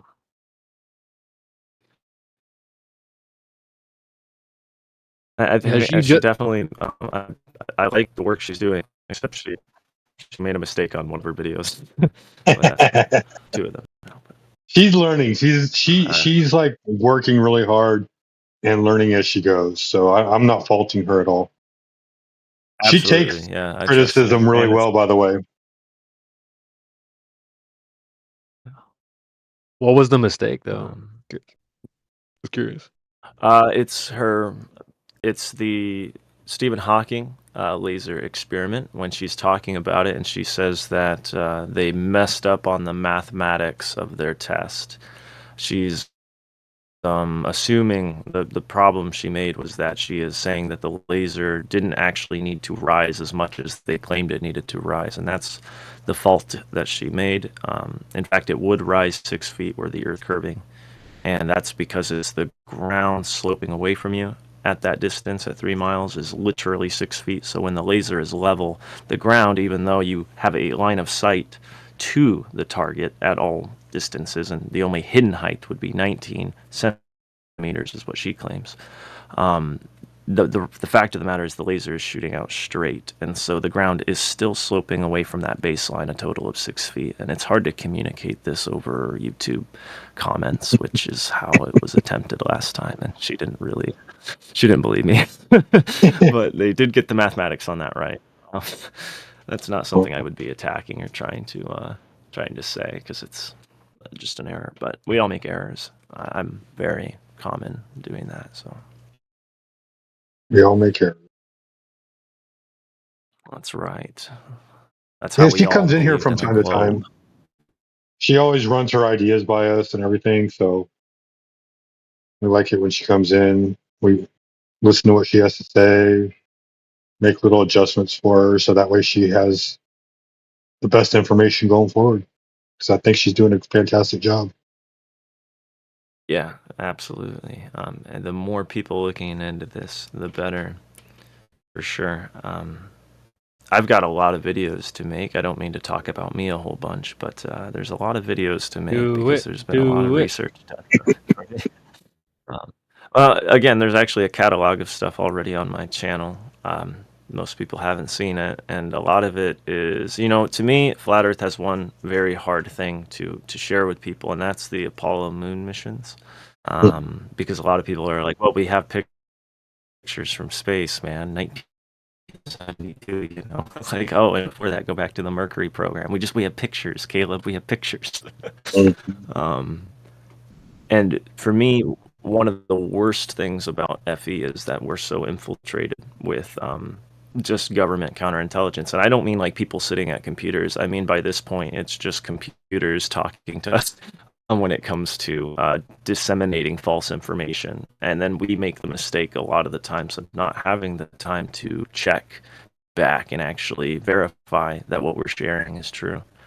And so a lot of people, they'll post silly things like, well, who was on the moon to actually film that? Like, oh, like, look, how did they get the camera from the lunar module, right, to film that? And I hate those memes. And I don't mean to sound like a jerk, but I really do hate those memes because they have excuses for them. Like, you read the documentation, it's like, oh, well, it was on a fold-out,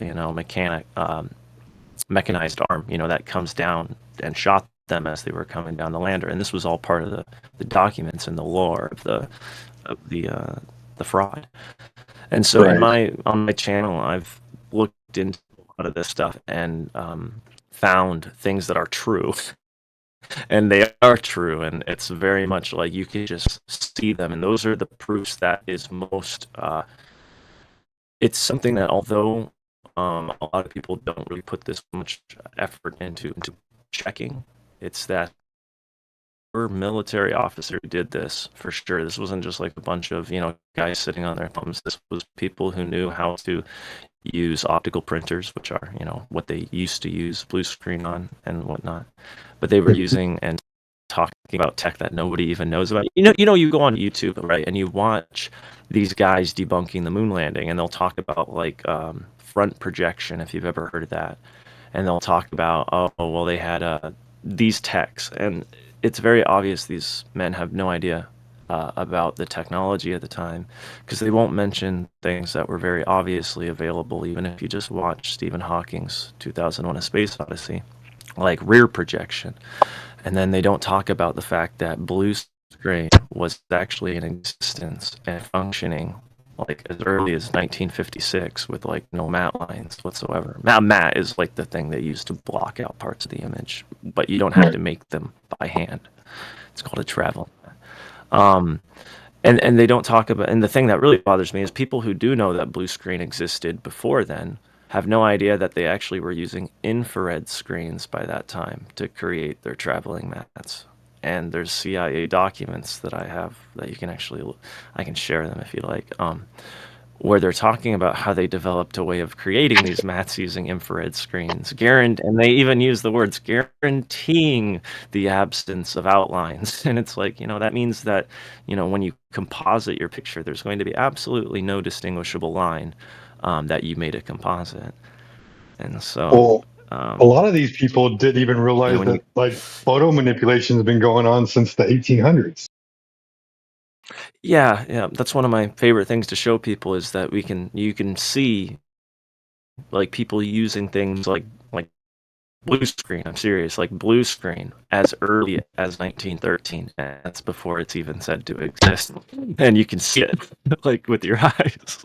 I don't know, Sheepdog. Obviously, I it don't wasn't think very good because you can see it with your eyes. But we didn't have Photoshop back then. Pictures just simply didn't exist back then. Today. Which is a very non-traditional, degenerate. We didn't have pictures. Pictures didn't exist when traditionalism was invented. And also, so how Please, could you... did you miss that, Nick? Traditionalism invented. Say that again, please. Not invented, but the way that things are, I mean, it wasn't so one day someone was like, it's going to be like this. But but Sorry, bro. This bitch was like, pictures didn't exist. Like this is just how Globies did say the same thing. Photoshop didn't exist back then. Like, nah, dude. Like, you guys are making a great point that this stuff has been going on for a long time. Long time. Yeah, and what's sad is we're told it didn't exist, and that's been the mainstream narrative. That's what I heard my entire life from everybody I'd ever met. We didn't have the tech to do it. That's what they taught me in school, like any video you watch. And it's just not true. Like, not even in the slightest. Like, it just miraculously terrifying. appeared I mean, in the I 1980s. shouldn't say terrifying. Sickening. Yeah. It's just sickening to me that it's like, okay, well, that's a lie. Well, what else is a lie? Oh, well, they couldn't be lying about it. Even if that's a lie, they couldn't be lying about it. It's like, I don't know, man. Like, there's a lot of lies out there. If that was a lie, it's like you can't see any curvature. Light doesn't ever really appear to bend down. In all the small scale observations, it always bends up when entering a denser medium, like a heavier air medium. It always bends up instead of down. It's like, well, yeah, because you got that's where the Stephen Hawking gradient is, saying, right? oh yeah, the laser. Doesn't the gradient go? Yeah, the that's gradient what it- gets that's tighter when it exactly goes up, it. so it's going to take the path of least resistance. I have read, yeah. That's what all small scale tests show, and even our large scale test shows that. You cut out, bro. I don't know. Low angle of it. Oh no. Yeah, no, I saw it. Light Sorry. always wants to travel the path of least interference. Can you hear me? We can. You're just kind of roboting a little bit. Okay, I saw it. I saw that it was doing that again. It shows me a little red icon, and yeah, my bad. No, I mean you're Hopefully that's speaking better. good knowledge. We want to hear you, so All right, probably just so like in a corner. Go ahead. yeah, sorry, I talk on a hotspot, and I'm also using the in-web Discord app. I'm not actually using the desktop app. So, yeah, from the small scale tests to the large scale tests, it all shows that light travels in the path of least interference, meaning that it's like shooting light at a low angle of incidence at a surface of a lake. When you shoot the light at the lake at a very extreme angle, it will bend upward, it will reflect. And this is what we see with light entering denser gradients, is because the light will take the path which it changes the least in, that it has to experience the least amount of change. And so when we're shooting out straight and level, we are shooting at a very low angle of incidence, And so were this light to be curving around the curvature of the Earth, that means that all points along that line for this beam to bend in a perfect arc to match the curvature means that at every point of that laser, it has to accelerate into the denser gradient below instead of continue in the straight line, which it wishes and it desires to go, into the medium, which is directly above the laser, which is in fact a less dense material. It's always going to be less dense above it and more dense below the beam. So to suggest that what we're seeing is that happening is absolutely insane, because it cannot be replicated with air whatsoever. You might be able to replicate it with some weird gas that isn't in the air, in the atmos layer that we live in, like propane maybe, but as for air, it does not seem to be doable. You might get total internal reflection, which is when the light comes directly back at you. You might be able to get it to just bend straight down, but you do not get it to bend around the curve for an extended distance. Well, it's like the same thing with sugar water, right? Like when people are like, "Oh, you can do it in sugar water," I'm like, "Isn't sugar like a crystalline like structure? Like I would expect other properties of refraction and reflection to occur with sugar versus other elements or other physical things." Yeah, it's like you're referencing Skyfree's water sugar tests they did, right? Right. Is because I've seen them do that, where they get the stuff to sink just using water, similar kind of experience there. They also do excellent tests over just the ground, which I believe is a little bit more representable. But I do believe that we ought to stick with the air medium, because using water and sugar, we're introducing a lot of different types of like we don't breathe straight water, Right. we breathe air. And so I'd be interested in seeing people like shoot lasers through a partial vacuumed area, to where you're shooting along the ground. You're entering a lesser gradient, a vacuum pulls air out from beneath, and so that way you can see the effects of lower air density directly as the laser passes through it. That'd be a very interesting test that I have considered doing myself. It's just money and time, not that That's all it is. not that I don't have like yeah. they make it seem like we have all this money to go out and do all these experiments, and and you don't even realize the time. Like you said, it's time also. Like there's been times where I go out to do a photographic or video evidence of something, and I'm like, oh, I got all the factors worked out in my head. Then you get out there and you're like, I didn't think about that. I didn't think about that. And so you're really pushed against all in the moment. light. Yeah. Like what in your mind worked out to be like a 1 hour event, you're now on hour 4, hour 5, and it's like, fuck, man, this is tough. Yes, that was actually a huge factor when we went out to Lake Tustamina. Was as the one who was coordinating the event and making it happen, per se, with the help of my sponsor. And no, I don't mean like I'm making money on it or anything, just somebody who also was very interested, who had the monetary resources to help. And I actually had help from a lot of different people. Like we weren't even riding my snow machine. But that was nice that somebody was willing to help you do something you envisioned.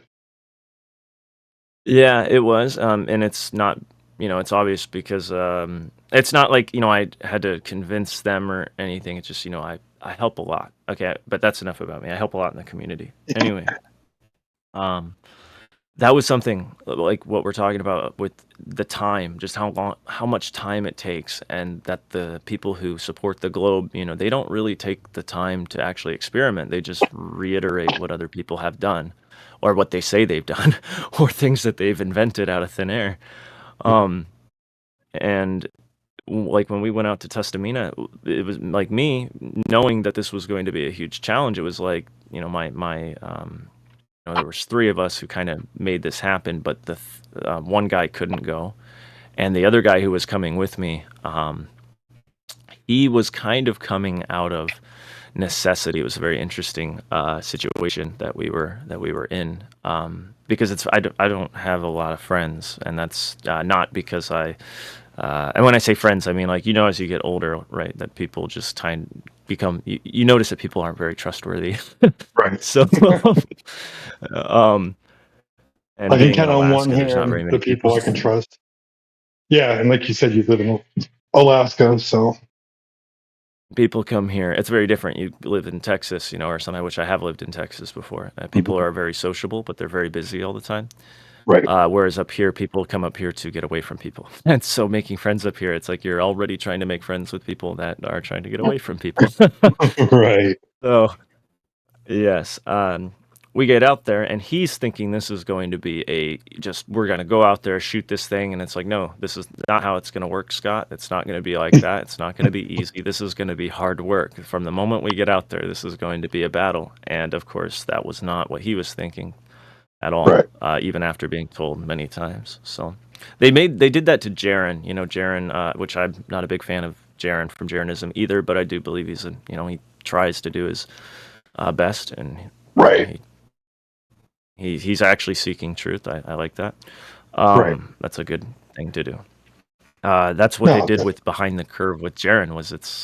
He went out there with his laser, which lasers are they're difficult because you don't necessarily think of all the variables involved in what it takes to have a very coherent beam, collimated beam. So he goes out there with his they probably marketed it as like a 10 times beam expander or whatever. And you're thinking, I'm going to get 10 times the distance with my 10 times expander. And that's just not how this stuff works, because everybody is so damn dishonest in this world about what they're selling and what they're doing. Oh yeah, no, whatever. You're giving me money, cool. All right, cool. That's right. They will sell you whatever you think you're getting because you're handing them the dollars, and there's very little recourse to basically recover your assets from a scam. So,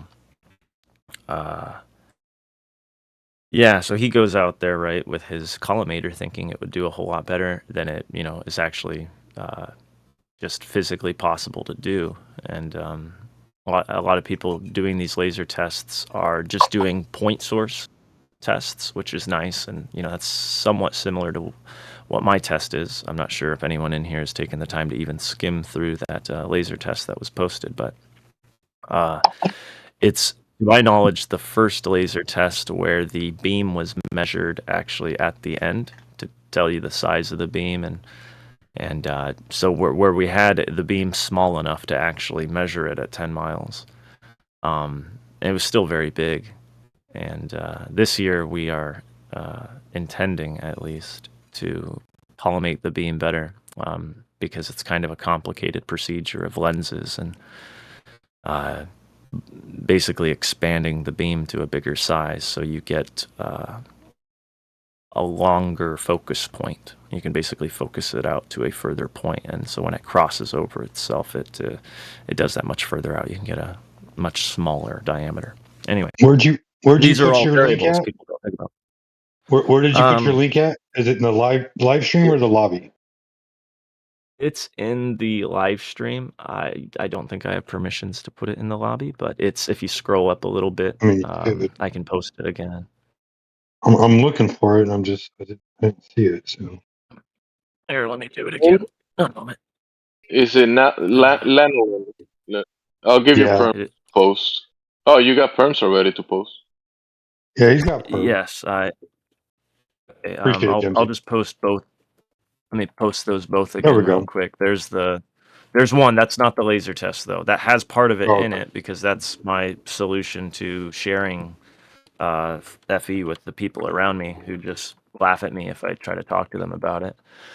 And then that there is the actual laser test, which would be nice for people to try their best. At least I know it's very hard. It's a very difficult task to do these things and to record, but to try to attempt to make things more believable, because there was this wonderful test. I don't think many people have seen it, where It's called Flatlanders. Like it was an episode, the Flatlanders. It's on Rockfin, but it's kind of One that's the railroad tracks, but right?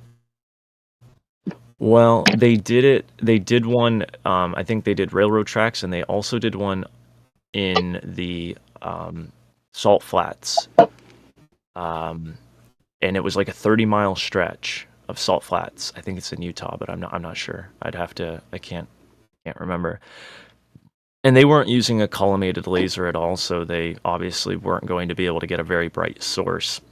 Their beam was just diverging like crazy, but it's still really bright because it's a laser. It's an incredibly bright light source. And they were able to see this from 32 miles away, 34 miles away over dry land, which is supposed to, deviate very little. So we're not just talking about shooting over water, where they're saying, oh, it's refracting down because of the water. Now we're shooting over, 30-degree outside weather, over dry desert ground. And they just did a terrible job of documenting it, because everything's in the dark. They're doing everything in the dark, and they didn't show you, beforehand where they were going to be standing and where they were going to be driving to. So you kind of have to take a lot of it on faith that yes, they in fact actually did go out here and do this, which I believe they did, 100%. It's just you try to show this to somebody who, doesn't already believe. It's like, oh, they just made that up. And so I mean, the real problem with doing these tests is aiming it, right? So if you're saying 25 miles, if you're off by just even half a degree, that moves the laser like hundreds of immensely, meters. yes. Yeah, the cheapest and most effective solution. Yeah. The best solution that I found, because you're right, it took Scott and me when we did the Testamina. He's got a little lag video, just so you know. Sorry. No, I was just letting Indio know that you have a little bit of lag from your side. So, Satellites, man, they're just not over my house today. It's more likely I'm going from a telephone, using a hotspot, which then is sending to a tower, which is then going through the underwater cable from Alaska to Washington, because that's where it says my IP is coming from, and then it's being transmitted from Washington. So, Washington State. Hey, Lanolin, I tagged you in the live stream voice text with a link. So Indio and a few others are working on this Flat Earth Wiki website to basically put as much information together as possible. That's all scientific and mathematical. And it's got a lot of long distance observations on there. So I encourage you to check it out. It might help you with planning some of your long distance observations as well. Yeah, it's actually really, really cool. Thank you, Al. I actually haven't updated it in a couple of years. So what would happen is I would go on YouTube, some flat earther would do some observation, and then I'd go back and the video would be gone, right? Their channel would be deleted or something. So I made a long ass playlist of all the observations, downloaded all the videos, then I put this the Wikimedia software on a website, and then went and made this spreadsheet of all these observations. But I haven't updated it in a couple of years. Because people were deleting them. Yeah. So I even down some of them I didn't. I have to go find it, but I actually downloaded the videos. So now if they delete the video off of YouTube, I got it. I have the downloaded video on one of these hard drives somewhere, but they're here. So there's there's a lot of messed up stuff that goes on with this topic. Absolutely. Just Channels to getting go deleted. back. That's pretty lame. Hey, Indio, I don't know if you heard him Yes. say, but we found our server watching Salt Lake Stacy's videos on YouTube. Yeah, Salt Lake Stacy just did a presentation, man. It was pretty good, man. I posted it. That's where she videos. That's where she put the link to, and it was right at the end in her contact stuff, and she highlighted it, so it was that must be the one that that to go to if she's willing to highlight it. So Shout out to Stacy, man.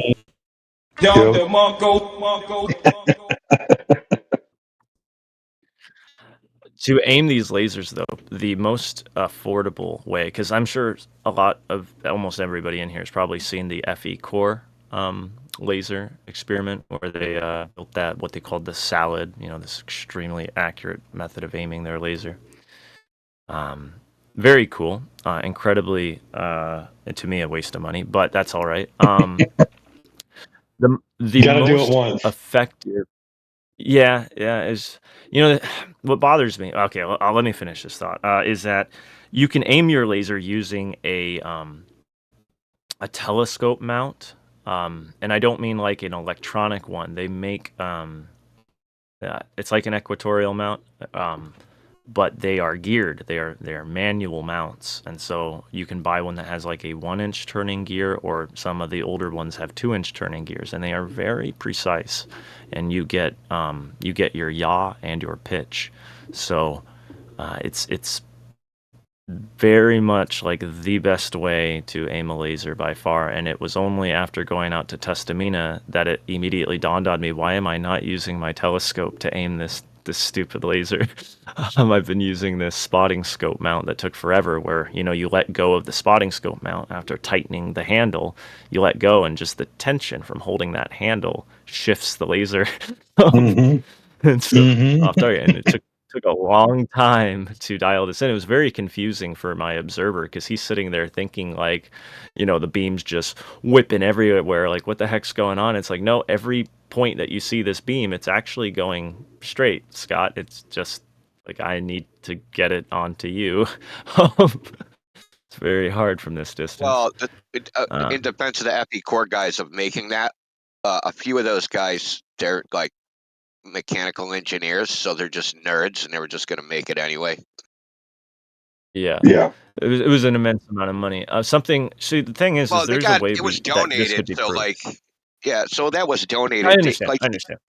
Even their laser was donated, and I don't know about the salad, like what the cost of that was, because it's like not even really that complicated of a device.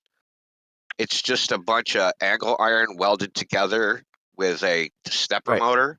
I mean, it's a high precision stepper motor.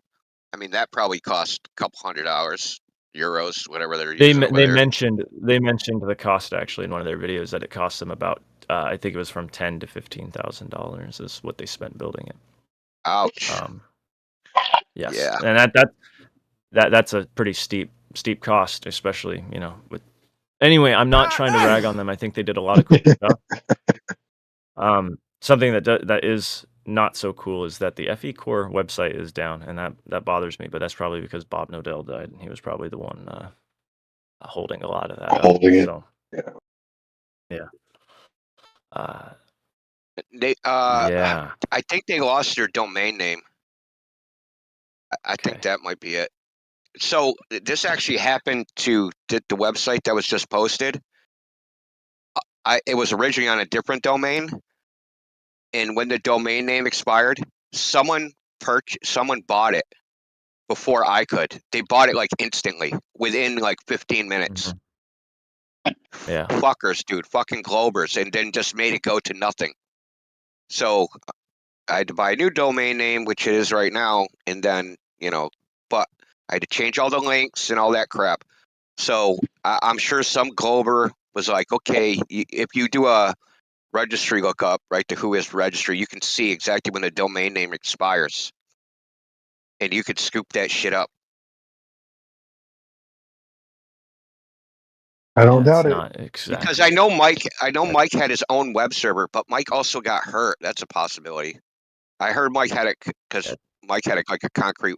I heard that he had a concrete. Mike Kavanaugh, the main dude, he had a concrete wall fall on him at work, and so I know he was hurt or something. I don't know if that's related, because I think their site was down before that. But it could be a domain. It's not exactly a fair world out there. Yeah, well, I mean, the Globers are always doing fuck shit, man. Dude, as long as I've been in this topic, they're always doing some sleazy stuff. Yeah. I was very curious, so I was looking through some CIA documents to sort this stuff out, which I've saved them, and I intend on creating a video about them. We have in these we documents. probably have all them. We have like That's a all right. bunch of PDFs. We have information channels. If you scroll down, I don't know if you've seen any of those. I think there's. I just came in here. I saw you guys were in here. Yeah. Well, I mean, if you scroll down, we have it says additional information. It's in alphabetical order. I think one of those has like all the documents, like all the NASA documents, CIA documents, all that crap. You know what I'm talking about? These are some documents. Yeah, I know the ones that mention flat Earth specifically. Yeah, exactly. And whatnot like that. Or the firmament Okay, or so something like that. there's documents I think people haven't seen, which aren't because they're not talking necessarily directly in flat Earth. They're talking about long-range microwave transmissions. Okay, and so because I was very interested, it's like, all right, obviously, like the military would want to do tests with these lasers like immediately, after coming to knowledge that they can work with them. And I don't believe necessarily everything on the CIA reading room is actually true, because I believe that they're just as willing to fake crap and upload it as though it's always been there. But I do tend to believe that there's some people in those offices doing their job. So I'm looking at some of these long distance microwave transmissions that they were shooting, and some of these were like basically 20-mile long tests, and they're commenting how wow, these tests are kind of problematic because they're not matching, and these are their words, these tests are not matching our geometric approximations. And then they go on just to, I'm going to skip just a little bit ahead, but I'll say it almost verbatim, that it would be most desirable to find a solution for a spherical Earth. We were accused in the, we were accused in Behind the Curve of starting at point B and working back to point A, like the Earth is flat, therefore I'm going to find all the evidence to make that arrow point to point B. And it's like, wait a minute, you guys are doing a laser test right now. A microwave, well, it wasn't a laser test, it was actually just microwave frequency. A microwave frequency test that they shoot 20 miles and they say it's not matching the approximation. So let's invent something. And it would be let's not just invent something, which is how they came up with the air pressure is bending the light. That's actually where that started, was them sitting there thinking, how do we do this? And this is a bunch of Soviet scientists all meeting in a room together. It's like, if communism was our enemy, why the hell are we stealing their ideas? So I just believe the governments are all one, right? So anyway, so they dream up this idea, and there's no tests. They didn't do any tests to validate this idea. They just theorized it, and so therefore it is. And it's nuts. It's really nuts, because they're sitting here saying like this is a desirable thing. Like this is what we want to show. And so why is it desirable? I'd like to show those documents. Well, that's the thing. It's like, why is it desirable? They're saying it. Those are their words. They say that it would be most desirable to find a solution for a spherical Earth. Those are their words, not my words. I don't think that's desirable at all. I went into this originally believing in the globe. I was like this is stupid. But then it wasn't like I thought it was really stupid. It was more like, oh man, if there's one lie that the entire world could have been deceived by, and it would actually work effectively as mind control. Because all these other ones, it's like, why do 9/11? Like, something that bothered me, I didn't really think about this till Flat Earth, is that 9/11 has been supported by every nation of the world as a legitimate event. And yet it is so very obviously a controlled demolition. And this might surprise you, and Ben from Taboo Conspiracy actually showed something from this, that the University of Alaska Fairbanks actually did a 4-year study, which is a year longer than the official studies, of World Trade Center 7. And I had an uncle who actually worked in World Trade Center 7, so for a 3-letter agency that I can't mention. And that's not a lie, that is the truth. And WTF? yeah, World Trade Center 7. He worked for one of those 3-letter agencies. There was 2 of them that worked in World Trade Center Worked for 7. what the fuck? Yeah. So anyway, they say that it couldn't have collapsed unless every single column near simultaneously collapsed, which is not the official report, and they went over all the court documents, checked where every steel connector actually was and whatnot. So, but for Russia and for North Korea and for Israel and for all these countries to be upholding this lie, like, 9/11, it actually, the terrorists attacked that day, we're going to remember it. It's like, no, you guys are all full of it. Your intelligence agencies are not stupid. There's no way that you guys didn't immediately see, hey, this is a questionable event. And so in reality, it's like, this is not a clear cut, like, yes, our countries have walls and whatnot. It's more like the bankers have no walls. And so, yeah, that I think that's something people should really ponder if they think the governments aren't really all working together to lead us into some inevitable. But you made a statement that was quite intriguing, right? Like you said, if there was one thing that they could really get away with, like some real mind control shit, and if you really think about it, like it makes sense, because like your entire life you've been told, oh, the Earth is too big to see the curve, the Earth is too big to feel the spin. So your senses already tell you at that point that the Earth is flat and stationary, but somebody else has to tell you that it's curving and spinning. Like it doesn't and make sense. You're too young to even check back to your senses to ask your senses, hey, what do I feel right now? You're too young. You're being presented from an authority figure that seems like your parents just dropped you off. I used to throw a ball up. I used to kick a soccer ball up into the air really high and wonder why the ball would go straight up and come straight back down. That's intriguing. Like literally. I wish I had these deep thoughts when I was younger. I didn't. For me, it was like I just never questioned it. I was surrounded by media. I had, I'm 26, so I'm probably younger than some of the guys in here. And and so I was swarmed with this stuff. I was given an Xbox pretty young, so I played a lot of Call of Duty and whatnot. And they show that globe like all the time, like just everywhere you look. And so it's like I remember hearing the Earth is too big to see the curve. You can't see it because the Earth is too big. You have to go up high.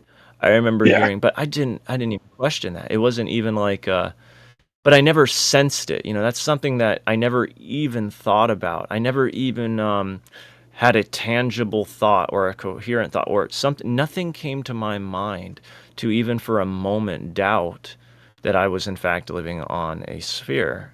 And so even my senses, I didn't even check my senses with like the sun. I never even looked at the sun and thought to myself, yes, it's going behind the curvature right now. I never thought about that.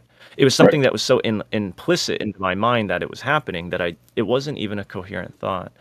Same with the moon, like I would look at the phases of the moon, and I never once thought to myself, oh yes, there's the shadow of the Earth on the moon, or anything like that, or like the direction that the moon is facing the sun in correlation. I never thought about that crap. And it was so internalized in my soul and inside my being that it wasn't even something that had to be questioned, period. And I mean, it was unquestionable, like literally. Anything regarding it, you did not even waste your breath, your time, your thought. Everything else going on around you was so much more important than wasting even a second of valuable time on anything like that. You make a valid point, though. You said you were 26, right? So you're young.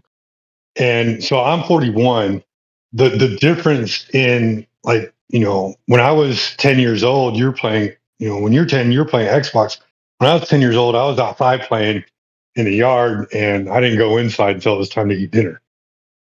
So like there's a difference there. Like you're being subliminally programmed through video games, whereas I'm outside experiencing the world and I have all this time to think about shit. It's like things just wouldn't add up, but you dismiss it because teacher knows best. But you didn't even have that opportunity. I mean, from probably the age of 3, you were watching somebody else play a video game, and like you would see NASA logo and rocket ships going into space, and you're like, "Oh, that's cool." Universal And never, Studios. Yeah. you were sold before you even knew how to form a thought. Yeah, exactly, and that's exactly it. Is like I look at my niece. My niece is she's 7, and we're letting her know like right now, like there's a big lie out here, and it's this one right here. We're letting her know. Well, And my 9-year-old daughter, like I tell her, like she like because I can't just outright tell her the Earth is flat and stationary, right? Because her mom is, one of those anti-conspiracy theorist people, and so she, like I gotta watch what I say. So what I do is I just bring up the facts in front of her. I'm like, do you know how fast the Earth is spinning? Know how fast? I'm like, 1,039 miles an hour. She's like, oh my gosh. I was like, what do you think would happen if I put you on a merry-go-round and spun you at 1,039 miles an hour? She's like, I'd fly off. Like, yeah, remember that. for just me, keep it's it in the like back of your mind. Yeah, I definitely am a lot more forward with my niece because she spends so much time with me. Like she's like my daughter. My sister does not. She drops her off with me and her grandpa quite a bit. So we're just very forward That's with good her that you're about it. doing that, though, because honestly, little girls need strong men in their lives to teach them what a man is supposed to be in their life, so they know what to look for. Um, we love God in my family quite a bit. We love Jesus quite a bit, and so she needs to see that. And not everybody in here probably is on board with that, but that is something very, very true in my life, very real. Well, I'll give you a little heads up. So most people are in this server, but we tend to like obviously the religious talk is going to come up every once in a while, but we try to focus on the science and the math because people do get upset. People have their own interpretation of what they think is going on with the Bible and everything, and so it becomes heated just in that argument alone. And so it's like, to keep it on topic for flat Earth, we'll always redirect. But yeah, no, like every single one of us, we all believe in a creator. Like this is intelligent design. There's no doubt about it. Yeah, otherwise we're refighting the Protestant Reformation over and over and over again. Right. Yes, and 100%. It's like just let's focus on the science, and because that is all true science ultimately will lead to the Creator. So, yep. That we'll leave it at that. So Also, it's not because we get Globers in here, right? Often, and typically they're atheists or agnostics. Atheists more often, I would say. And you're not going to convince them by saying, it says it in the Bible, right? They're never right. You got to talk in the language. This is the way I think about it. You talk in the language that they understand. That's how you have to communicate them. Like in their worldview, how they view the world. How do they determine what truth is? You talk in that language, right? And you have to get them to not convince themselves, right? To see it through themselves, right? They have to figure it out themselves. You're not going to be like, yes, it's a flat Earth, believe me. Like, no, I don't want that. I don't think anybody here wants that. We want them to figure out themselves. If they realize that the globe paradigm concept is a bunch of BS, it logically follows that the Earth was created and it wasn't a spontaneous, came from nothing Big Bang. And they can take that journey on their own, right? Yep. I just need to bring them that this whole so-called science thing that is like kind of the modern science is like the foundation of modern atheism, right? The whole Big Bang, evolution, Earth's the globe, all that stuff, all that goes together, right? It's a big shit sandwich that they're eating, and like I'm just here to tell them, dude, do you realize what you're eating? Like take a look at what you're eating, man. That's a bunch of nonsense. And once they see that that's nonsense, they're gonna need something else to backfill their existence, right? Why else do I exist? If that's not the truth, then what is the truth? And believe it or not, right, Indio, I was going to say, a lot of people, you'll hear a lot of people with their testimonies come in here, and they'll tell you that they were atheist or agnostic until they discovered the flat earth. And once they did that, they're like, oh my God. And then so like it led them on their own spiritual journey. I'd actually just recently, when discovering flat Earth, I'd been a Christian for about a year, and I was so scared to read my Bible because I had read my Bible when I was. I'm a very literate reader. Anyway, we'll leave it at that. I can read very well, and so I was reading like Tom Clancy's Rainbow Six when I was in like the 5th grade, big book, and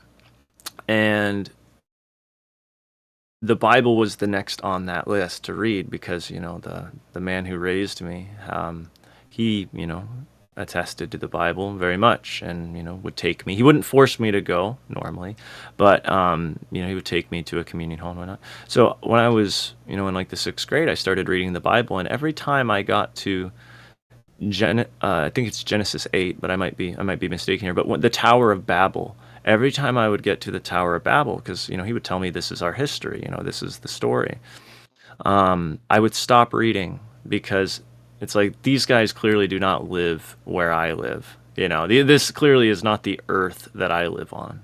I remember having those thoughts because they're building this giant tower to reach the heavens. What are they going to do when they get there? Suffocate in outer space, So.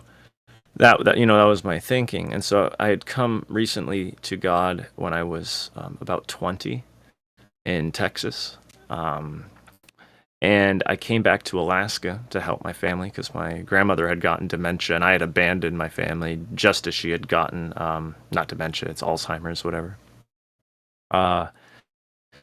Just as she was losing her mind, and John would need as much help as possible, and I'm sitting here taking off like I'm gonna go live my own life type thing, like any modern atheist would, and so I came back and started helping, but I was so scared to open my Bible. I believed in God, but I didn't want to this was crazy to me that I didn't want to lose my faith by reading the Bible because I had these terrible memories that it's like I didn't even have to open the book, nobody had to tell me it.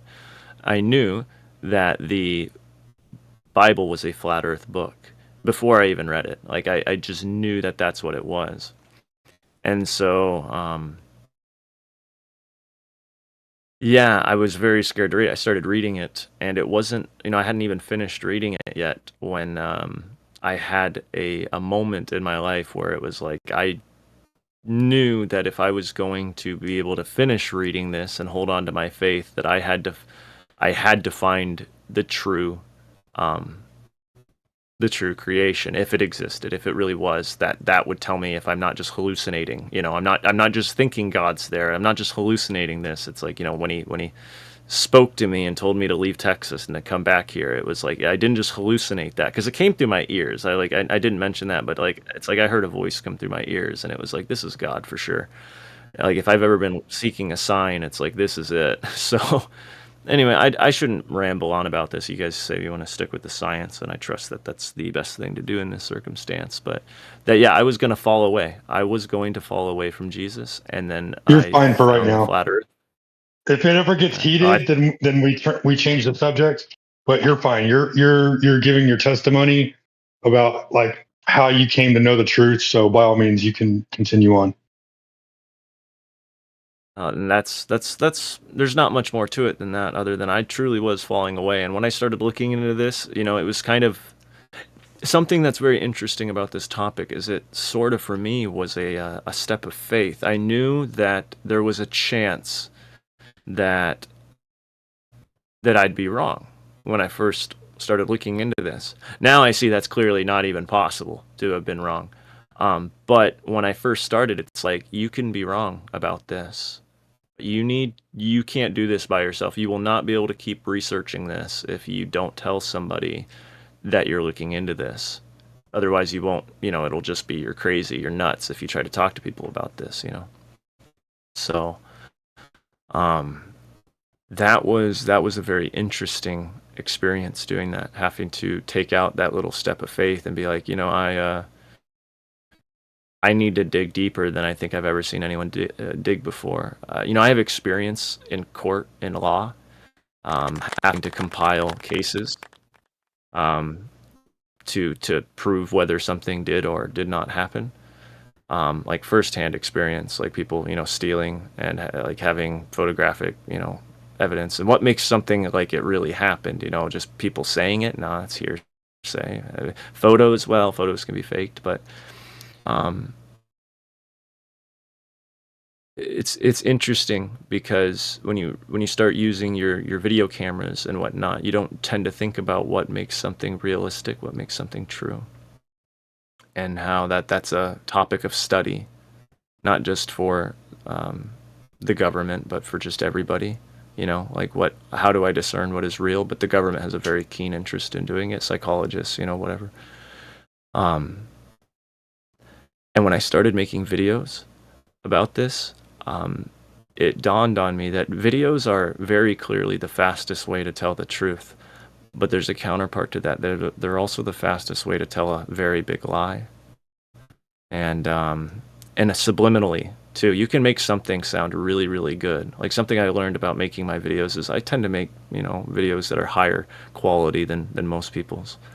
I'm not trying to pat myself on the back or anything, just were you to watch them, you might understand. Yeah, like memes are quick too. Memes are very like in the chat here in the live stream voice chat. The memes thing, it's that's why very, they probably started making 4K TVs and 8K TVs, is so when people look at it on TV, they're like, "Oh my gosh, it's real! Look how real looks so it is." real, yeah.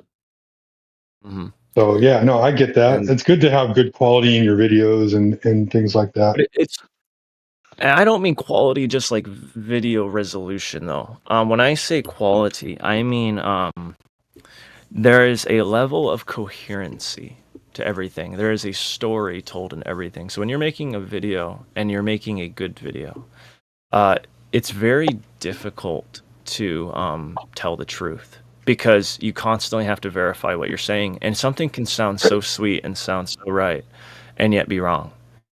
And like you can record something 500 times and then find out that it was wrong. In fact, I made a video where I spent so much time building it and I made a mistake. At least I can't prove that I made a mistake, but I can look at it, and in my heart it's like, I just know that this can't be right.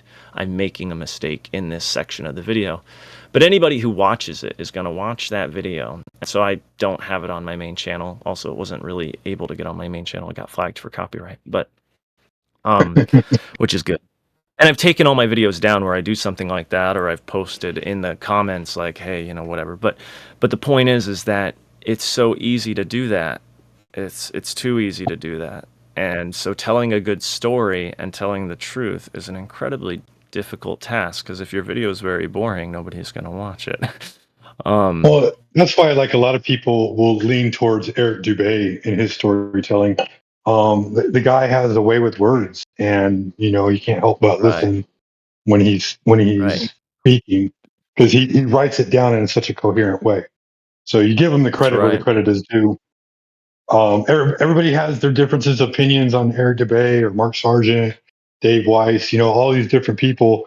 But like a lot of us are in agreement. Like if it weren't for those people, we wouldn't be here, right? Like they woke us up. They were there in the beginning. They were the ones waking other people up that woke us up. So you have to give them their dues, even though they may like stick to the AE map or the Gleason map. Like, okay, cool. That's their shtick. Let that be. That doesn't mean the rest of their stuff that they're telling you isn't true. Yeah, I got to interrupt for a second. I got to interrupt for a second because Elijah hasn't. I haven't seen Elijah in a long time, so I want to shout out Elijah. What's up, Elijah? Merry Christmas. What's up, Elijah? Merry Christmas. I haven't seen this dude in like fucking 3 months. So I saw him on. I saw him on Politics the other day. He wasn't speaking, but he was in there listening. That's what I mean. I haven't heard your voice, man. You still talking? What's up, man? Merry Christmas, y'all. Merry Christmas, Yeah, buddy. man. I haven't heard you talking forever. So yeah. And he's got a now, clear now all's microphone. right with the world again, man. And he's got a clear microphone. You know, I'm just letting the newcomers do what they do, you know. Yeah, man. I just Hear want to you, say man. what's up. Glad you're doing good. Yeah, man, for sure. Yeah, I've been a little busy, but I have been over at Nathan's. At least Nathan's has been pretty cool, and the direction, at least the mentality or the mindset that Nathan is in right now is where I've been to with this discussion. You know, I mean, we've been saying it for a long time. It's not a debate. It's never been a debate, but it's definitely not one now. And it's like, you know, what are we doing? You know. Yeah, well, the rest of the world has to catch up to the. I mean, from the Goebbels standpoint, they think it's not a debate, right? So I don't know if you're familiar with this dude. His name is Mike. Sheepdog knows who he is. He goes by the name like Robot Polisher. And Yeah, Mike Oxford. Yeah, so he's made these videos of like, you know, Neil deGrasse Tyson, all these like Simon Dan saying, I'm not going to debate flat earthers, right? Because I don't debate objective reality. And like, how can we take that same position, right? Why should we be taking that? Oh, this isn't a debatable topic. Because it isn't a debatable topic in a way, because we're just talking about objective reality. What that is not really debatable. But they haven't got the memo yet that they're at the short end of the stick, not us. Oh, there is a problem that we're running into, and this was something that was mentioned earlier, and there's a lot of disinformation being mixed in with the true information that's being shared. So a lot of emphasis is being taken off the measurements, the raw measurements. A lot of emphasis is being put on the study of the sky, which to me is actually the topic which, to me, it doesn't actually matter to me whatsoever what the sky does. Is like the ground is flat, okay. Obviously the sky is unfathomable to me. Like that's just going to be something that a lot of people have a hard time with. I don't care if the sky looks like a sphere. I honestly don't. I've never been everywhere to verify that it does, but were it even to look like a sphere, I don't care, like at all, because it's not something that we can go to. It's not something that can be studied. It's not something that we can actually grasp. And to me, that's the part that a lot of people struggle with is, well, the sky proves that we live on a globe, and it's like, it really doesn't, because we're saying that the ground is flat, therefore there's a creator, and so therefore the firmament, whatever it be, is this most magnificent lens, you know, whether it be inclusive of portals or it be inclusive of literally a different dimension. It's just so far above the heads of man, not just in a figurative way, but also in a literal way. That for us just as a matter of logic, just as a pure logical proposition, the sky can't prove the shape of the ground, period. Just as a matter of logic. Correct. You're measuring the wrong Correct. thing. Right, and for people to be constantly sharing these things about the sky, which lots of them are just wrong, to be fair, and they're in memes, and memes are very powerful. Memes are so powerful because you can share them very quickly. They tend to be funny, but they also present themselves as like the position of the people that it seems to or appears to support. And so this is why I say that we're in a bit of trouble, because it's very easy for computers to generate memes that appear on the face to support us, but they are in fact just incorrect, and it's intended to make us look stupid. It is intended to get people to shut down even further from investigation. And so our first impression to share this information with people is actually so valuable, because it pretty much determines how people are going to perceive this misinformation from that point going forward. And again, that's why I made that science of counterintelligence video, and this because it starts off with 7 minutes of just pure globe propaganda and a nice little intro to try to keep people interested in what they're about to watch. And it lets them experience very much firsthand, not just, that Stephen Hawking experiment, but also then to show them like, hey, this wasn't just some people on TV, right? So they get to experience literally the sensation of what the show was, the essence of what it was. It actually is entertainable, and it all flows together. It doesn't feel like it's a cut up, documentary or anything. It literally feels like you're watching the documentary, and it was made that way on purpose. So you get super immersed in it. You can follow this experiment, and then you don't catch, the birds flying by, right? And you don't understand that these people are just straight lying to your face, like you're, just because, and you're taking there and you're accepting it. And it's validating all of those conclusions that you've already come to based on all the indoctrination that's been shoved down your throat. And then for somebody to then show you, hey, look at what you just watched. And you just accepted all that to be true. And look at how fake all of it is. And then look, the director's office of NASA was literally part of the people doing it. It wasn't like, we're just saying, oh, NASA's in on it. It's like, no, NASA is literally in on it, provably. And then showing them just all these little things they missed, even things that don't even prove that they faked the documentation, but just went over the heads of the people watching because they're critical thinking. It's not that they can't critically think. It's that when they are watching something that appears to support their own beliefs, they shut down all critical thinking and they just begin ingesting like a sponge. Like there's nothing to stop the material from coming in. There's no border crossing. There's no examination of papers. It's just bring it all in and accept it all to be true, because that's what's happened with anything that's coming from the sense of space. Well, and so they're putting out all this does that false by information. default anyway. I mean, that's been known since the 60s and 70s. That television itself, within like 8 seconds, shuts down your critical thinking. It changes the way your brainwaves work. Did you know that? They've done research on this. It actually changes the way your brain processes information. You go into like a suggestive state, like hypnosis. It's because to be able to actually garnish anything from television, I don't look at this as like, a data thing, but it's just something very clear that you can see, especially when you make videos. Like making videos is something that changes the way that you understand how people, because when you're making videos, you have to like know that your audience is going to lose interest or gain interest. And so you start to very quickly develop this sense of what is interesting and what is not, and what will keep the attention and what won't. And so, that's something that's very dangerous about people who make videos. I think there's something intrinsically evil about people who just make videos to make videos, not to share the truth or anything.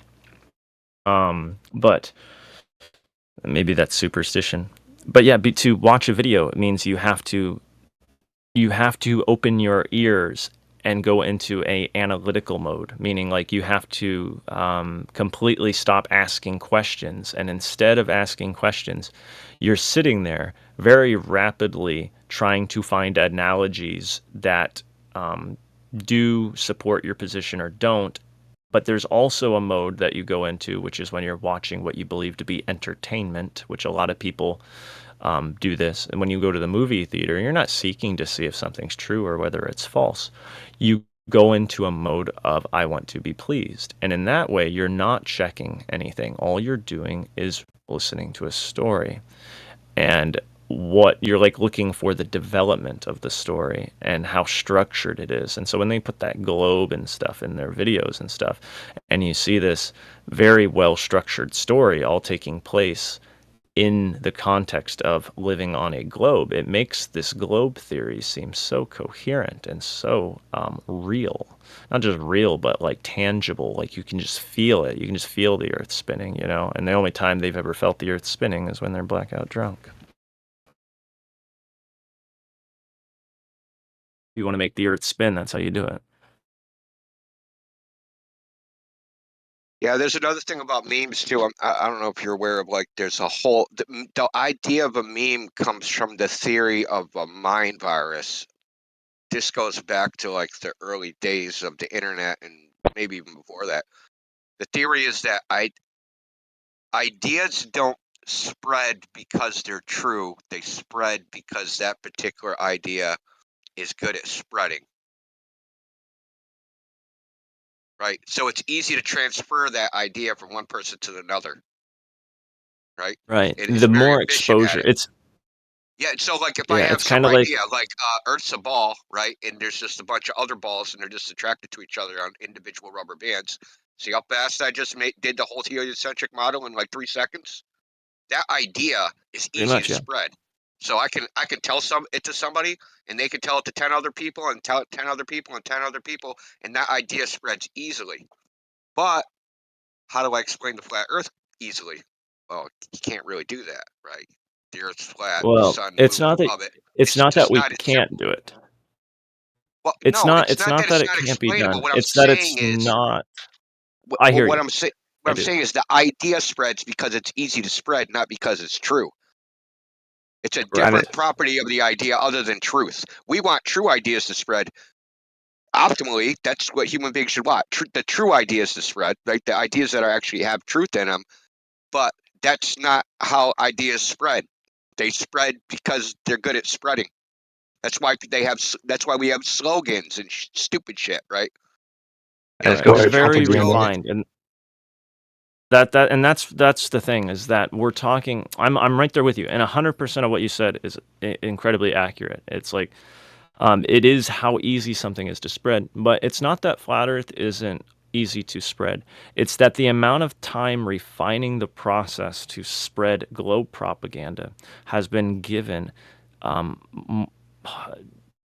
factors of 10 above how much time has been given and how much money has been put into It's all about money, innit? making flat Earth. No, it's not all about money. It's really not. In fact, I hate money. I hate money with a thing, but it has to do with time. Time more importantly than anything, because time really is the most valuable thing for anyone who doesn't believe in God. Time is the most valuable thing. Time, they say, is money. I hate money. I do. I really What I'm do. saying is like the whole globe thing has got huge financial backing, and it's covered, and it's pushed by media, it's pushed by every single angle. They've got huge like financial backing to push this idea. So when you were saying about the flat Earth idea, it has no financial backing. Right, and really the globe in essence is the money. It is the backing, because it's backed all on faith. And so people had to have faith in something. And so now we can say, well, now we need a global currency, that we all trade in, which we could all use a currency that already exists, that's tangible, that we can all put our hands on, and it's really worth something. And have it, we could even trade with receipts, as long as you could really go and get the stuff that they say is in the place that it is. But the problem is now we're saying, no, we can just have faith in the people who are selling us the reality, because they have helped us get to this enlightened position, which is all lies, but it is that willingness and that desire of knowledge that is getting people to this point of putting their faith in men who have done nothing but lie to them. And it's like money. It is. I mean, the globe is money. I think if you It's illegal had money. a room of 100 people and you had 50% with one idea and 50% with the other, I think it would be easier to sway one complete side with a number, with an even number like that, than it would to say there's 10 guys in a room who believe in flat Earth and there's 90 guys who believe in the globe. I think it's a lot harder. But I think once the numbers are there, if we ever get that sort of number, but I think it's a domino effect. Yes, I don't know if I don't know whether we're going to be given the time to do that, because flat Earth is being painted in such a way that we will be the enemy here very soon. the enemy of science, the enemy of progress, a steeping back into the dark ages type thing. And so either we will be completely ignored, which I hope, That's been I'm going on not for hoping years. that. I'm hoping. I know, but it's going. If we start getting bigger, let's say, and I say we, like I'm talking about it sort of like from the sense of No. flat This Earth. I'm is not this is the 100th monkey effect. This is the 100th monkey effect. It's growing and growing and growing. Nothing they can do to stop this.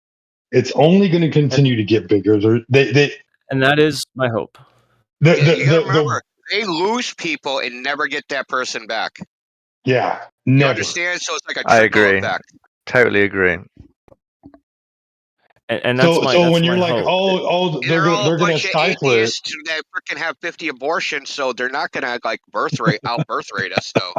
I think once Exactly. seen, it can never be unseen. And I think once the eye is open, I think it's open for good. Correct.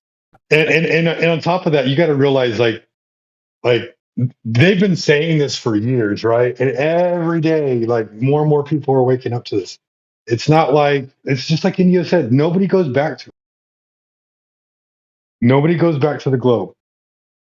And believe it or not, most people for the thing that's turning people to flat Earth these days is the toxicity that the globe earthers have. That's the biggest thing, the right? thing is, Like we're I'm just not sitting sure here that- talking about the science. You're getting mad because we're talking about the science and the math. I'm not sure that nobody goes back to the globe, because that's what I think they're doing right now is they are trying to paint us as retarded. And they're They've been doing that for years. there's a particular I know they have, but it's different. It's changing very quickly, and they're putting the globe up everywhere. Like even just in the last 5 years, it's gotten so insane how often you see these things. Like, The last 2 years. Like Alaska Federal Credit Union just went from Alaska Federal Credit Union to Global Federal Credit Union. I see it every day going through town if I go through town. So, it's ramping up, but they're spreading so much disinformation, posing as flat earthers, that they're just shell accounts, or they're sharing it with people. And we have flat earthers sharing stuff that is fraudulent and fake. That if they were to stumble upon stuff that once it becomes so overwhelming where it doesn't feel like you can talk about it, some people are going to cave ultimately, especially if their founding is not upon founded upon anything solid. And when I say by that, I mean like, hey, the Bible kind of talks about this happening, with the whole world being deceived type stuff. But that being said, it's still something that, yes, we do need to fight to keep sharing and spreading, but there's so much disinformation, and there's no real good platform to stand on except each other to be able to do that. Do you think AI is going to backfire? Because, well, not backfire. The World Economic Forum, Klaus Schwab was saying that you won't, in their video it says you won't be able to tell what's real or not real, and how AI is progressing to such a rate which you can actually tell what's real in some cases. Now, let's say it got so realistic that nobody can actually agree that what they were looking at was real. Then how the fuck are we supposed to produce evidence from that?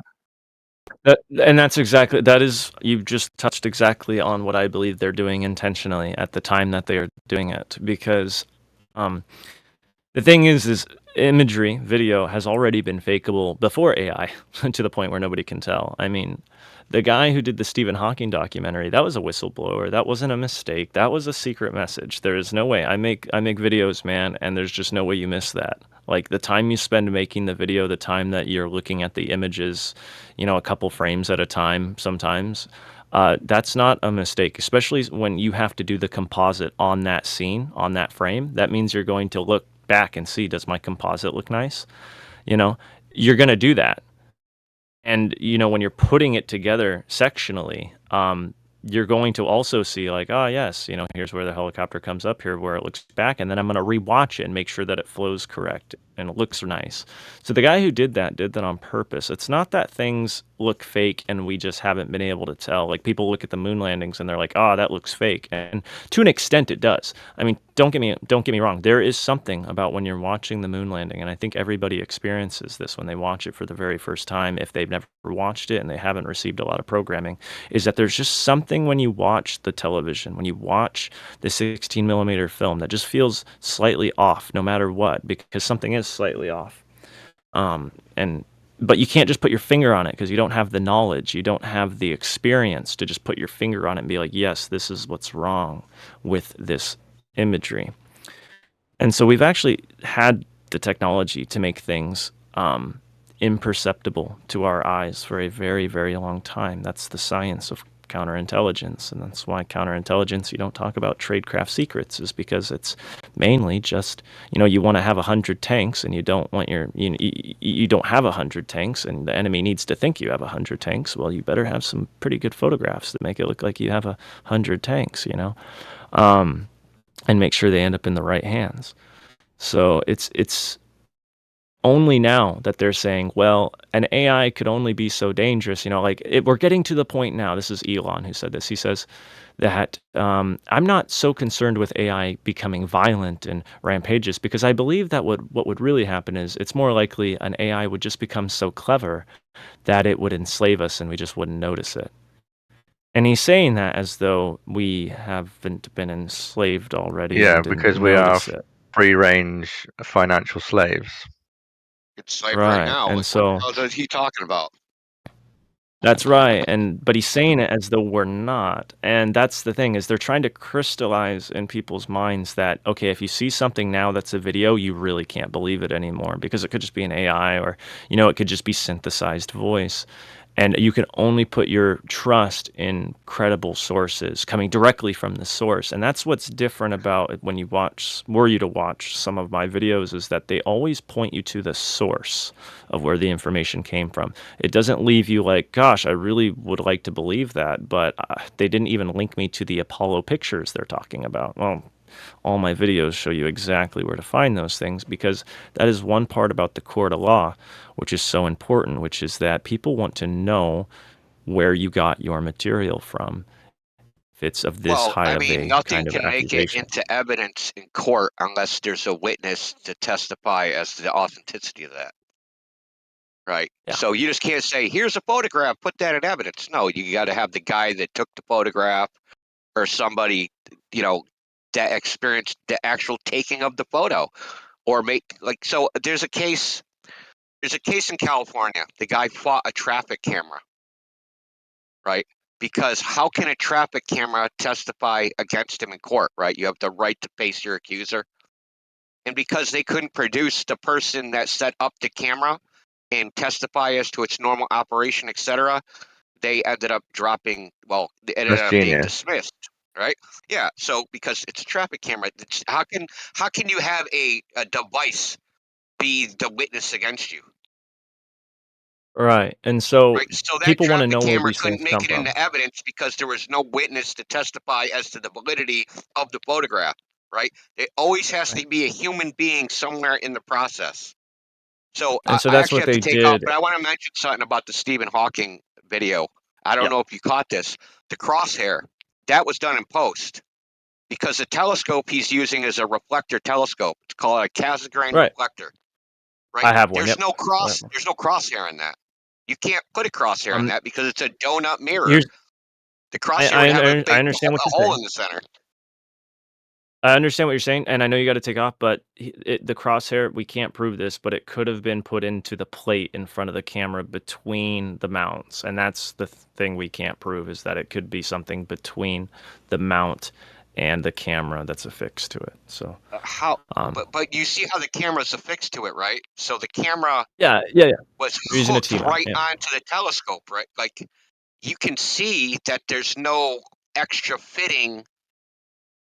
The camera housing, the body housing, is right onto the telescope. It's not. There's no extra section where you would put a crosshair. Yeah, they'd say it's a reso plate or something like that. These are just things that Globers would say, like, oh, you're just, they'll just say you're crazy and walk away. I mean, that But was we show them the propaganda piece, birds. obviously. Just having Stephen Hawking, what? a fucking cripple that can't move, say, I'm doing an experiment. Like, dude, you can't do anything. You can't talk. How are you doing an experiment? How are you, like, how you gonna get down to the beach, buddy? He needed people to like feed him and wipe him and do all the stuff for him. How is he gonna do an experiment? Yeah, so that's like one Right. of those things, right? Like, we're doing an experiment. How do we give it credibility? Well, we'll get this freaking meat puppet to do the voiceover, and we'll pretend that, like, somehow he's involved. He had nothing to do with that. He read it, like, well, he didn't read a script. They typed it into his computer, and then his computer voice said shit. But, like, he had nothing to do with any of that. And this is like, But here these is little something he did have to do with, which is that he's an astrophysicist and he studied physics. And the thing is when you study physics, you tend to learn things about how light, propagates. And so he did have to at least be like, yes, this makes sense. The laser flies off into space. Yes, he's not just going to, read this unless he's already aware that he's bullshitting, and which I believe he actually already did know that. Did you have to I be- believe that. Stephen Hawking was a fucking... Nobody heard his voice since 1973. That's the last time he talked, was 1973. And he had helpers, right, that controlled his little computer. And all those little helpers were like, they also had physics degrees, right? Because they have to understand what Stephen's trying to say. They weren't just like random people. I'm telling you, Right. Stephen Hawking was a prop, a stage prop. Oh, You could all he literally ever play was. what I you understand. wanted. You could have any. You could make him say anything. Yeah, Right, so, right, yeah, and here's a funny thing. Here's a funny thing. Star Trek, the Star Trek series. Have you ever seen that? There's Actually, I haven't. The original series? Yeah, the original series. Captain Pike. Captain Pike was Stephen Hawking before Stephen Hawking. Captain Pike was the Captain Kirk's predecessor on the Star Trek Enterprise, but he was crippled and in a chair, and he couldn't move and just sat there. And the chair even looks like Hawking's chair, and all you could hear was a robot voice that talked for him. No. Dude, you've never seen this? Oh, I've never dude, seen the for show, real. dude. I just Dude, know that the show ended. When the show ended, 40 days later, we landed on the moon. That's the only thing I know about the show. Truth in plain sight.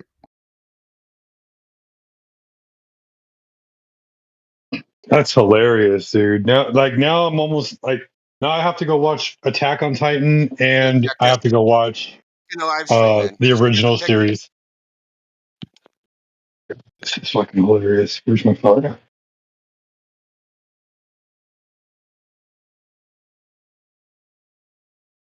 See, for me, it was That's there's a freaking different perspective hilarious, to this, though. dude. No, he's There's totally a, paralyzed. He can't talk in any of this episode. The freaking computer chair talks for him. Dead serious. That is hilarious. Way to fucking link those two together, dude. Wasn't he like a big player? A big resident for the Epstein Island, like. Who? William Shatner? No, I think Stephen Hawking was on Epstein. I'm sure. Oh yeah. Oh, They yeah. put him on a zero-G plane. Yeah. They put somebody that can't move on a zero-G plane. Think about that for a second. Like, what does it matter if he feels weightlessness? He can't feel anything anyway. He's weightless all the time. He's The basically a cabbage. brain in the jar, and the one thing he probably can feel is like the inner ear. He was probably so sick to his stomach, dude, and he can't even tell them, fucking stop, this sucks, right? Fucking slow down. Fucking Dude, you're like abusing a freaking handicapped person. That's the thing, Indio, though, is that so many people like myself, by the way, we grew up learning about Stephen Hawking in school, okay, which might be a little different than, like I said, I'm only 26, so we grew up learning about Stephen Hawking in school. Stephen Hawking? He was like Who's the, that? the guy. Stephen Hawking. Yeah, well, yeah, right. But that was a big thing. Like, he was a big guy, like a big head. Like, it was like, man, if this cripple guy can be like this genius, like, man, how am I supposed You mean to be a the genius? really Like, good this is- storyteller? Whatever. I've heard of him Right, before. right. What's up, Alpha? Exactly. Hey, And what's up, Sheepdog? so What's we're- going on? You guys having a party or what? Heaven, Yeah, heaven is up. Christmas party. Lanolin's the newest guy in here, man. He joined the server because he was watching Salt Lake Stacy's videos, and at the end of one of her presentations, she had our server highlighted. So he's like, I got to join. Excellent. He's a flat earther from Alaska. First He thing. does his own observations as well. From Alaska, you say? Oh. Yeah. Yeah, according to Clovers, you should be able to see them from where you are. Well, there's flat earthers. There's flat earthers everywhere around the globe, right? All over the globe. All over the globe. Hey, in case there you go, Alpha. That's my test from on Testamina. You got a Because 10 Grotto mile- 1, I'm sure you guys have probably. Yeah. It's a 10 mile. It's a laser test. I know 10 miles. It's like, it's only 10 miles, but I do believe it's the longest over a frozen lake that is up right now. So it's a pretty clear 10 miles. I mean, I appreciate your contributions, man. Like that's anybody that actually does the work, the leg work, is just adding to, the mounds of the you want me to use that word, right? Preponderance of evidence against the globe. I mean, that's what they say, right? They come in here and say, well, we have a preponderance of evidence, and you're like, yeah, you really don't. But I mean, on this case, we do. So it's not just the legwork for the just doing the experiments, because we are doing a 20-mile one, because that lake's actually 20 miles long, and we would have done it that year, except my helper wasn't very helpful. So we're going to do a 20-mile test over it, and then we're also hoping to shoot 47 miles across the Cook Inlet. oh boy, Deep Creek yeah. Point. Yeah, but Yeah. what type of laser equipment are you guys having something made? Like, what's the No, what's okay. the, So what's the deets ultimately, on it that? has. I have it's a 7-watt blue laser, which most people understand 7 watts. Okay, it's pretty powerful. The biggest thing though isn't actually the power. The power is important. It's the collimation of your laser. 7 watts is enough to blind you 20 miles away instantly, actually, depending on the collimation of your laser. So the military has been able, back in the 60s, actually it was in the 50s, they were able to get a laser collimated down to a milliradian of 0.00969. I hate that number because I hate 969 because it's like 666. But anyway, they got it down to that. And to put that into something more tangible, that means that at 10 miles, the beam was only a half a foot tall. And at 20 miles, that'd be a foot. Well, I believe that I'm going to be able to get my beam down to about a 0.1 milliradian, which means at 10 miles, my beam will be about 7 feet tall, and at 20 miles, it'll be about 14 feet tall. Do you need a license to use that shit or not? Oh, this is totally. Well, he's in God's land. He's in God's territory over there, man. I don't think there's anybody out there that would. I mean, he's not. There's nobody going to come after me. Absolutely, Like a fucking polar bear, blind the fucking polar bear or something like that. No, but he's not in danger of getting in The fuck trouble you doing with shining a laser at me? with agencies that are going to be. But yeah, that's really cool, man. Like, what the name of the place where you want to test this? You know the name of the place. Yeah, so I know exactly where I'd have to go. I just drive to Anchor Point, which is along the peninsula. Which is part. This will be very unfamiliar to you, but yes, I'm very aware of the region that I'm in. But yes, it would be from Deep Creek, Anchor Point, which is just a creek that flows out to the inlet, and it sticks out. Because the inlet's shaped in such a way that I can't do it from this other point that I'd love to do it from, which would let me shoot from about 70 miles away, just because it curls back in. But I can shoot from Deep Creek to Ninilchik, which is about a 47-mile span over the ocean. It's a damn good range, man. And I know that my laser can do it as well. I just would have to collimate it correctly. This thing is so... I've almost blinded myself with this thing several times already. I just I gotta say, man, do you think it's something that we can get kind of excited about? Like, are you gonna build up to it?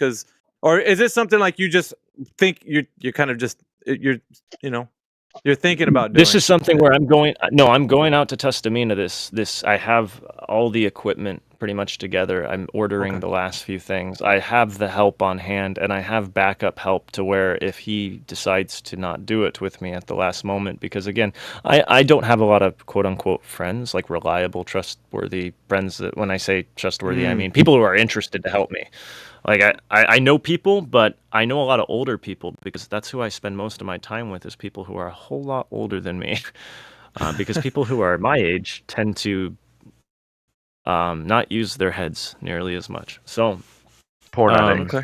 Well, let's and my thing is, this server has been around. It's been like just something that where people can come in here, individuals such as yourself, and bring their work and kind of bring it out to the world. And we speak to people from every nation under the sun. So I'm thinking like this, man. If we can like put a date on it, or maybe something you feel comfortable, doing. I feel comfortable it'll be done in February. Okay, and then we could to just build up interrupt, to but it it. We could draw some people in here, like some anti-flat art. Just get everybody ready for this, because I think what people are going to want to see is all the data points that you're going to bring forward, like from what you've done, how the temperature, like all things. Because one of the things that we do in here is we make sure that we cover all our bases with like the questions that will ensue after this. As you may or may not know, being in this arena, they start asking about everything that you're doing.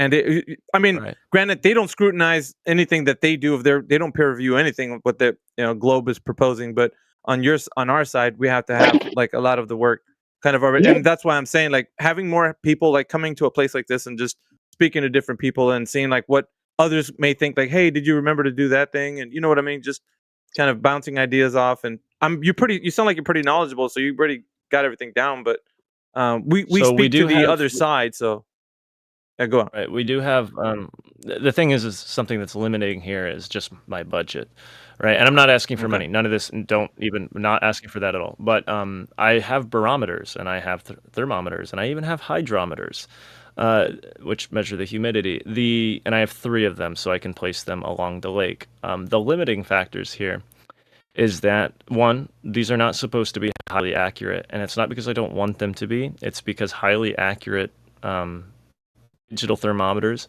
might not work out in the temp. I'm going out, hopefully, anywhere from -10 to -20 degrees. It's very cold outside, and I just do not have faith in the batteries. I get what you're saying. Devices. It's dangerously cold too, man. So it's Yes, this is a very it's not just dangerously cold, it's that so this lake, I do live more on the southern side of Alaska. The central Kenai Peninsula is kind of what's considered, south central. And so it does get very cold. Our cold months are very cold, but only for like 2 weeks. So like -20 only usually happens for 1 week every year, and then usually we'll have 2 weeks or 3 weeks of -10. And I know that doesn't sound very cold, but it's incredibly cold. It does sound cold to some people, but there's places that get colder. But what I'm saying is we have this very big lake, and this very big lake, it's 20 miles long, but it's 6 miles across in some places, and that's incredibly dangerous. I'm not sure. There's a lot of water moving. This is.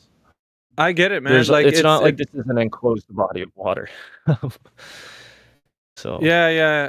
Okay. There's a lot of variables here.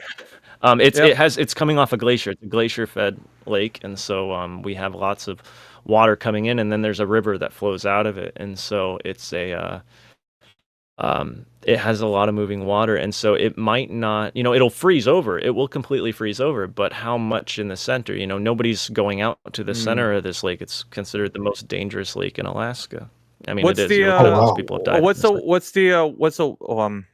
What kind of Wi-Fi do you get there? I mean, do you get any reception like when you're there at the location? Okay, so it's variable. There is some reception, but you'd think with all the satellites overhead, we'd be able to get comms anywhere. It's a big open lake, no trees in there. Right. Anyway, just wondering, about those kinds of things. We do get reception. but it's very spotty. We actually tried this last year, and we knew we wouldn't have very good reception out there when we did it, just enough to make emergency contact and type stuff and be able to communicate maybe briefly. What our biggest hindrance was communications, because you cannot talk on the cell phone out there very reliably. The call will drop, and we struggled with that a lot. And it's very hard to stop riding the snow machine to then pull your phone out and then to reinitiate the phone call or to answer a phone call. It's got to be planned. And I know, yes, and so that's one of the things we're ordering. Is I'm buying some very high power radios. They're 25-watt radios. They're line of sight radios, funnily enough. Line of sight radios, because they're microwave. But anyway, Make sure you include that in your observation. Well, but people don't understand that people are like, oh, we'll argue UHF or VHF and whatnot, but people don't understand that when we're shooting these laser beams, that we are shooting something that is, so if we're shooting like a 4 gigahertz signal, which our radios are only going to be shooting 437 megahertz, and some people are like, that's a lot. That's about a wavelength every meter, every yard or whatever, but every 32 inches.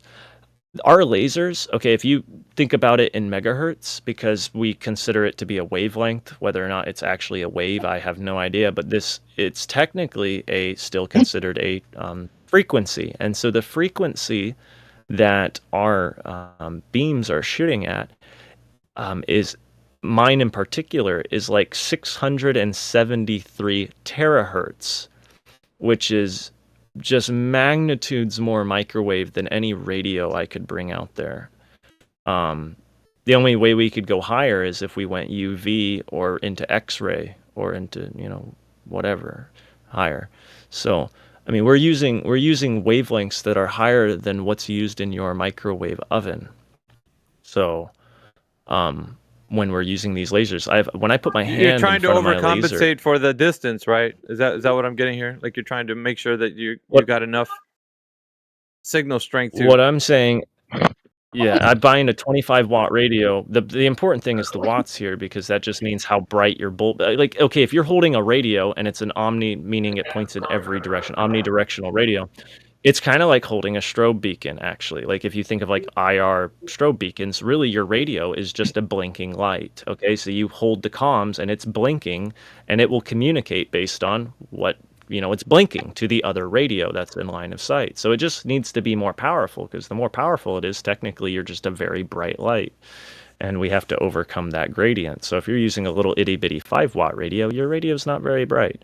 But and the bigger the antenna too, so that way it's basically creating a larger angular size for your light to emanate. So yeah, we're going to be getting some very powerful 25-watt radios, which people say might cook your brain, but it's for. I think this is a lot I more was thinking along the lines of, like, I don't know if you're going to do like a website or something about this, because this needs to be showcased in a way like where I don't know if you know this or not, but 24/7 is a brand, so you could like give this like an exclusive. Come in here, and prior to it, build up to the time where before you go out, and then after post test or whatever, come in here and let us know, like how it went, like all things. We can do like a live stream on it, if you'd want to, and then you can go over like everything that you've done, and that's just kind of being thorough, because you're gonna get questions from our side, making sure that everything was where you know what I mean, like, because we're building up to it, people's ideas are gonna come out, and you're just gonna ask you, like, when you look what at do you think about this, or when you look at my 10-mile measurement that I posted, were you to look at it, I included literally all the raw footage. And you know what? We made some errors. The first time we went out there, I really hated to admit this, but I admitted it in my presentation because I like the truth. I don't like looking awesome possum. Anyway, was that when we went out there, we were intending to originally shoot the 20 miles, and then I compromised with my buddy because he obviously was not going to be he might have backed out. He could have just left at any time, really. It was a very hard situation to to portray. He was on third party. I'm not sure if you guys know what third party custodianship is, but it's where you're supposed to be within sight and sound. And the thing is we were definitely within sight of each other the whole time, but sound, I'm not so sure. But yeah, it was a very difficult thing. He could have got me in a lot of trouble when we did it the first time, and he could have backed out. And so, but the way it's recorded, if you go look at the footage, we literally have like 15, 16, 17 hours of raw footage that anybody can go look at, in case they're wondering if it's fake. And if you believe that, excellent. just some dude in Alaska has the budget to like just fake all of this, I mean, sure. I believe they can fake the moon landing, but I didn't have, $10 billion, to do it. So it's a little different. And then, not only that, we also created that presentation, which was also, it was work. That's not just a little thing. So where, So Lionel, there's where a do you lot get of where do you get the backing for all this, like the funding? Like, are you just somebody that came into some money, or like how does it? Because this type of project isn't like your, let me just take a right. Walmart It's very sleeping bag and expensive. a couple of lunch sacks, and go do this. Like, you actually have to Right. prepare. It's quite a, it's quite an endeavor, man. Like, Well, I mean, let me give you a little backstory then of me. My family was one of the first people to move here in this area in Alaska in like I think it was 52. So this area was very much uninhabited. So there were people here, but my grandmother was the first. She was the first school teacher in the area. She also was one of the founders of the very first churches, actually the first church in the area. And my uncle, he's very kind of locally famous here because he builds log cabins. I'm actually in one of the log cabins right now that he built. And so my family has a homestead. The homestead is 163 acres. So it's a very large plot of land, and as you know, this is very valuable. It's right on the Kenai River, and if you guys don't know anything about the Kenai River, it is literally the most popular river on the plain to fish. So for king salmon or whatever it be. basically like a sports-wise. resort, like a place where fishermen go. It's not a resort. No, it's not a resort. It's not a resort. If you came here, you'd be like, this is definitely not a resort. But so I'm not rich in the sense of I have tons of money. It's that I have lots of things, okay? Because when you have that much property, I know a lot of people who don't have that much property, they don't really understand. And it's not my property. It's just I have access to this property, okay? It's my grandma's property, and then soon to be my 4 uncles' property because she's soon to pass or the world's going to burn before then. So I'm not sure. But I have so many things that have accumulated on this property over time because a lot of the things people struggle with is, you get things, but then you have to throw things away because you have no place to put them. But when you just have 163 acres, you can just keep putting things, even if it's in the dirt, just keep Let putting me things on the let me see. property. Is there anybody else in the call right now? I do want to see if we can get somebody to keep speaking with Lionel while he's with us, and then I gotta go run and do something. So if anybody else is in here, I'm here, man. all right, I'll take Sheepdog. it. Yeah. Appreciate you, bro. Yes, sir. All right, I'm gonna holler at you in a little bit, Lionel. But it's good to meet you, man. It's nice to meet you, Alpha. I'm sorry, I've been talking a long time. No, we want you to keep talking. That's the thing. That's why I told No, Sheepdog. you're doing a good job. Right, this is Everybody's good. This is interested. good shit. This is good content, man. Yeah. Like, it's rare. It's extremely rare to get somebody that comes in here and they've already started their own thing and doing their own thing. And then have all the knowledge that you have. Like, you've done the forework already. So, like, we appreciate that.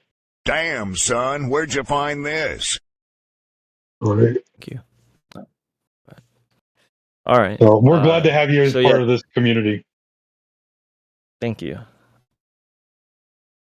It was very nice to be able to find this. Truly it was. I would like to be able to share this stuff with people who are interested because it is the hardest part about Flat Earth is just getting the information out.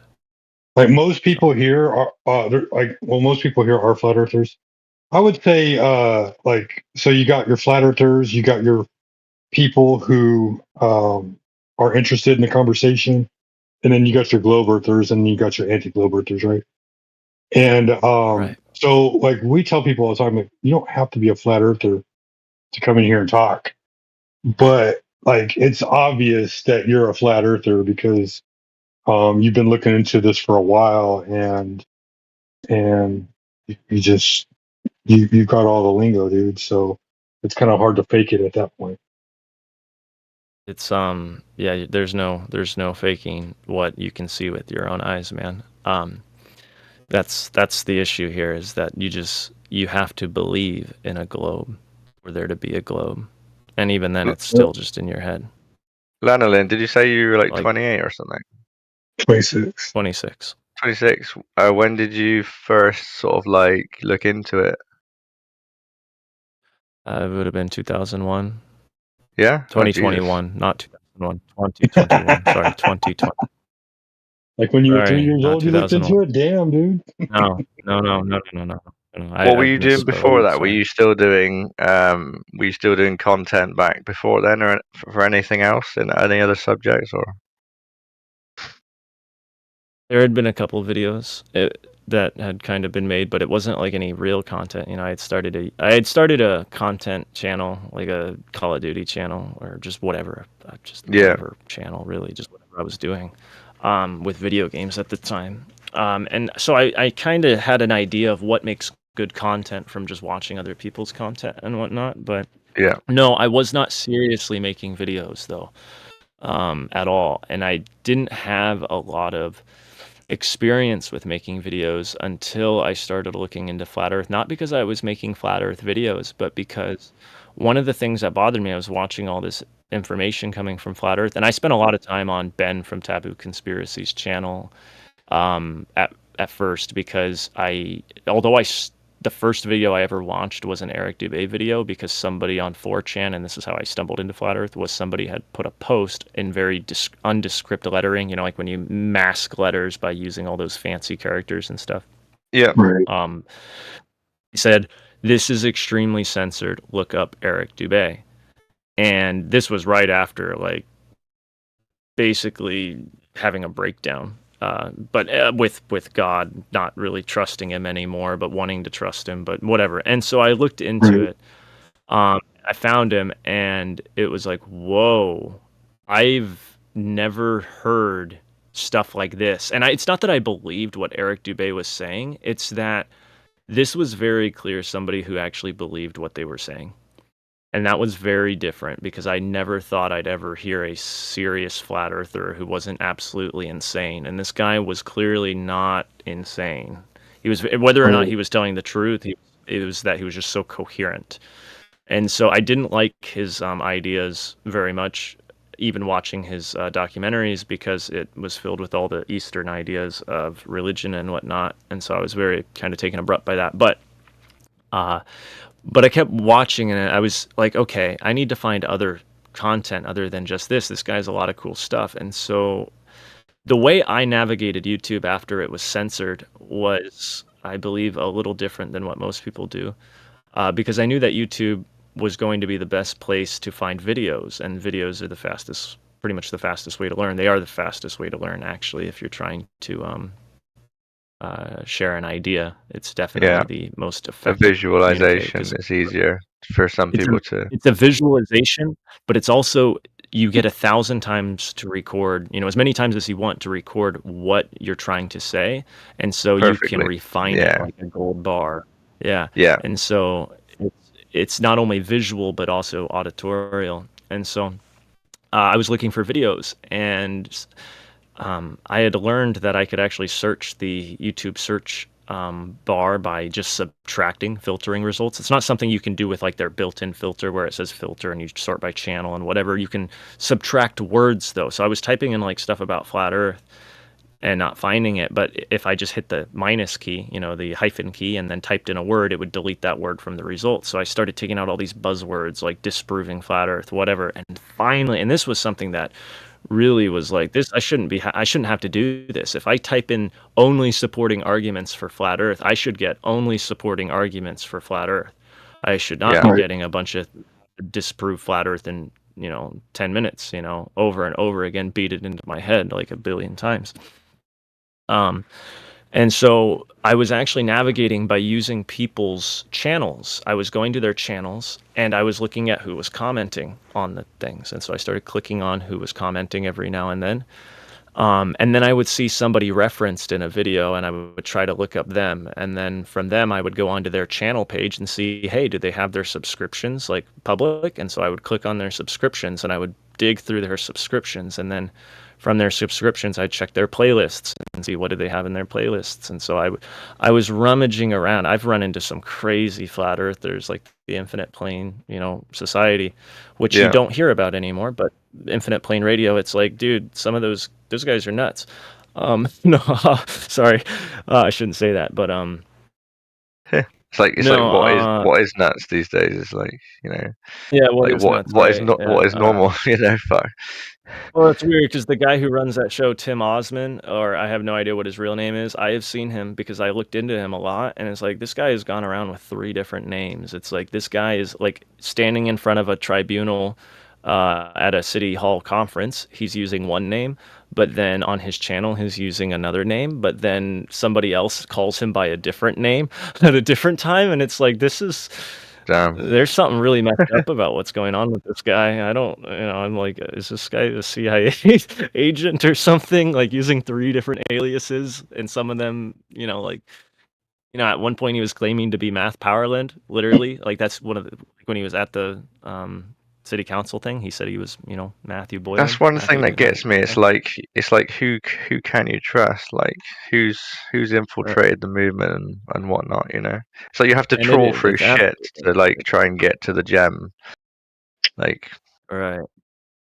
And so that was something that was different, and about looking into flat Earth from 2021 is that it was already censored and it was already hard. And to tie this back to what I was saying is when making the videos, one of the first things I had to do was because I saw these laser tests and everything I'd ever learned about lasers, from military simulation stuff to just general knowledge about how some of these weapons work, and just laser technology in general, and just looking at light and how the horizon's supposed to work and all these things. It's like, wait a minute, lasers should be going straight, and these guys are showing this and it's super censored. Like, why is it super censored? These guys are showing this stuff to happen, and yet this should be just common talk. People, this shouldn't be getting buried. Even if there's an explanation for it, shouldn't be getting buried. What's crazy, Landolin, is like I didn't have the knowledge you had about like putting the minus sign in the search result and everything like that. Like if I would have known that, like even now, like you may have to give me like a little class on that at some point, because that would be really super awesome for me, because then I can find more of the things that I want to go out there and find.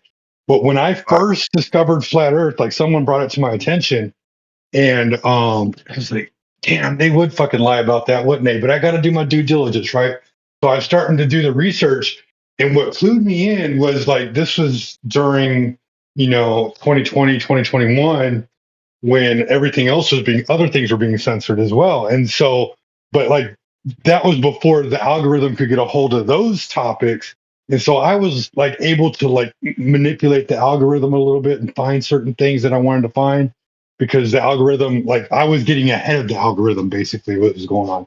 But when I searched flat Earth, I'm searching flat Earth. I'm like, why can't I find a genuine person talking about flat Earth? Why does everything have to be how to debunk flat Earth? Like I don't care about debunking flat Earth. I want to know why someone genuinely thinks the Earth is flat. And so that was my first clue, was like, wow, if you want to know the truth, find out what you're not allowed to talk about. They are the top searches, aren't they? Yeah.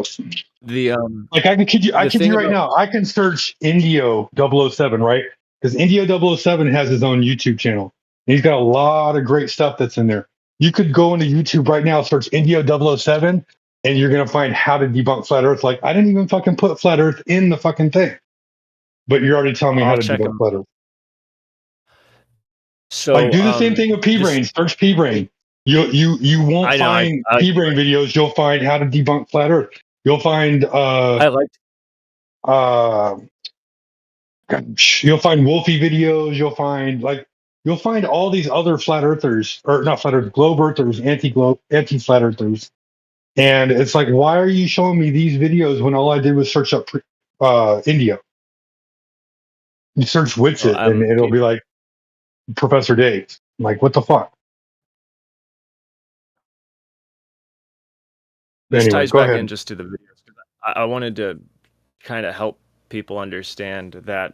Okay, so I wasn't making content. This goes back to what we were talking about far into this before, just talking about the censorship. Was that making videos was not something I was doing.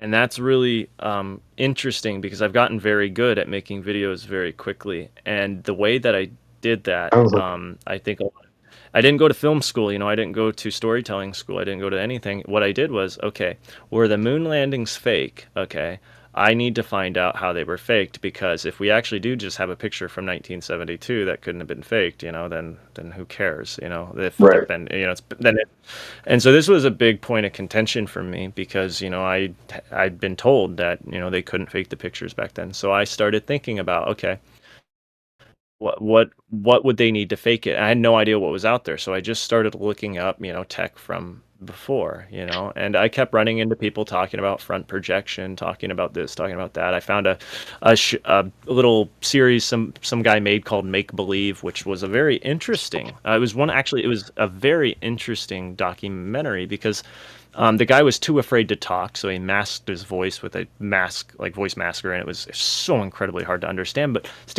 he talked about tech that I'd never really heard about before, which was the optical printer, which I'm sure you guys, being older, had heard about, maybe, but I had never heard of an optical printer, and so I started wondering, well, what the heck does this thing do? And I started learning about it and basically how they would composite, you know, old scenes. And so I started learning about all these old ways of compositing and making effects and whatnot. And just by going back trying to figure out how the moon landing would be faked, I started learning, like, okay, they couldn't have done it this way. So how did they do it? You know, they couldn't have done it this way. Then how did they do it? And it came down to, oh man, they're using chroma screens, particularly. Again, I mentioned this earlier. I think blue screen or infrared, but just in trying to learn how to create trick photography was actually how I learned that that's how videos are made. Almost all flashy videos are all built around the idea of you're not building it for real, so you have to make an illusion. So like the fundamental idea of what people have come to believe is a good video has to be built by an illusionist, somebody who makes things look away because you're taking something, you're making a 2D image, and so you just have to make it look like it's flashy. You just have to make it look like it's right. And so I've kind of learned like just how easy it is to composite. Well, that's just angles, right? At that point. I've seen old movies where they give the illusion that this a scene is doing a certain thing, but like it's all because of the angle of where the camera is compared to everything else. You change the angle of the camera and then you see the illusion of the entire scene. There's things like that. Like if you want to make a room spin, and you can make the camera spin in because you don't really have any perspective of what's going on behind the camera. But that's not really what did it. I'm not saying that though. I'll see if I can find the video. Once I understood what rear screen projection was and what blue screen really was and how it was done in the past, that was like a massive amount of knowledge just downloaded right away. There's actually a guy that I can show you guys where he does a presentation on rear screen projection, and it is perhaps one of the most informative videos on how fake something can be, but look so real, but be so practical, you know, to where it's like this is something you could have done in like the 70s very easily without any real special knowledge, except that most people didn't know it was around, in the 60s and even in the 50s, and actually goes back as far as 1923 is the first time that I can find when it was used. But and it's flawless. I mean, there's no way to like be able to look at that from a logical point of view and say, yes, what I'm looking at is fake. It's like, well, no, this is clearly a tech that can get you to believe that people are someplace that they're not. But then you couple that with chroma screens, and I learned that there were motion control cameras, because one of the problems with using a chroma screen is if you have a moving camera, it moves, right? And so your subject is moving too, and changing in frame and whatnot. And so to be able to composite a chroma screen with something like two different scenes that are moving, that means the camera has to be moving. It's not that the camera has to be moving, but if somebody's walking left to right in a scene, the background needs to move left to right too. But you can't make that background move left to right with the camera that's also recording the guy walking in the scene left to right as well. And so you need to be able to do that with motion control so you get the same movement of the camera.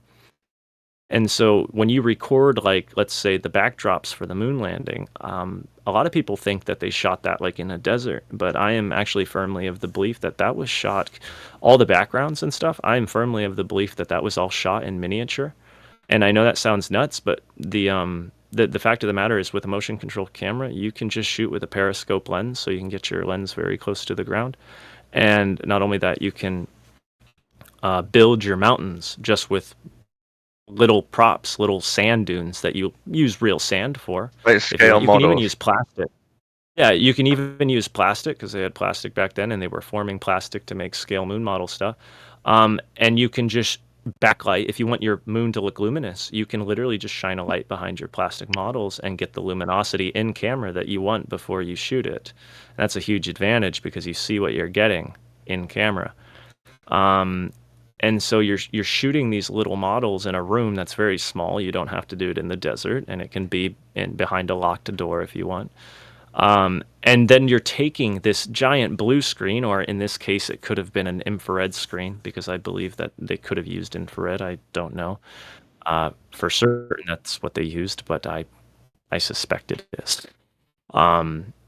They were shooting this infrared screen behind them, so that way when they create their mats, oh gosh, this gets very technical very quickly, I'm sorry, but you're making a travel mat.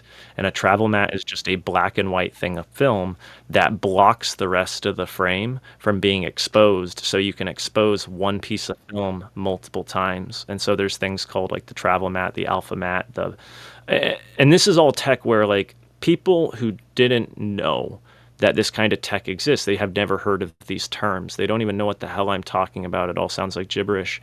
It's that the people went around saying they didn't have the technology to fake it back then are the same people who have no idea what the hell I'm talking about. And so that's kind of the issue, is that once I started learning that, oh shoot, they absolutely did have the tech to fake it, was also when it's like, and now because I have this knowledge of how they faked it, all of this knowledge is so valuable because it shows me how to make videos that look good. Like, and it was way faster than going to film school. It was way faster than, learning a bunch of theory nonsense when I'm sitting here like, oh man, I'm sure that I could accurately and make it in a coherent way explain how they filmed about 90% of the moon landing. There might be a few scenes that I couldn't tell you how they did it, but the fact that I can confidently say about 90%. Have you got a video for that, Lennon? I can show you. I've got videos. I have one video that talks about blue screen a little bit. It's called The Choice on my YouTube channel. Now, I was talking more about modern astronauts at the time, but I took a moment to like go back in history for a moment and do a little brief overview of these things so you can get a visual of kind of what I'm talking about. And that is one of the videos I made an error in and that I do need to go back and correct. And I put a little pinned comment there, and it'd be a little hard for you to understand if I just told you it. So if you were to watch that video, read that pinned comment, because like I said, some things can sound so sweet and they not be the truth. And so when I went back and I noticed, oh, I misspoke. I mean, it's not technically not true. It's just not 100%. It's not that it's not true. It's that it's not.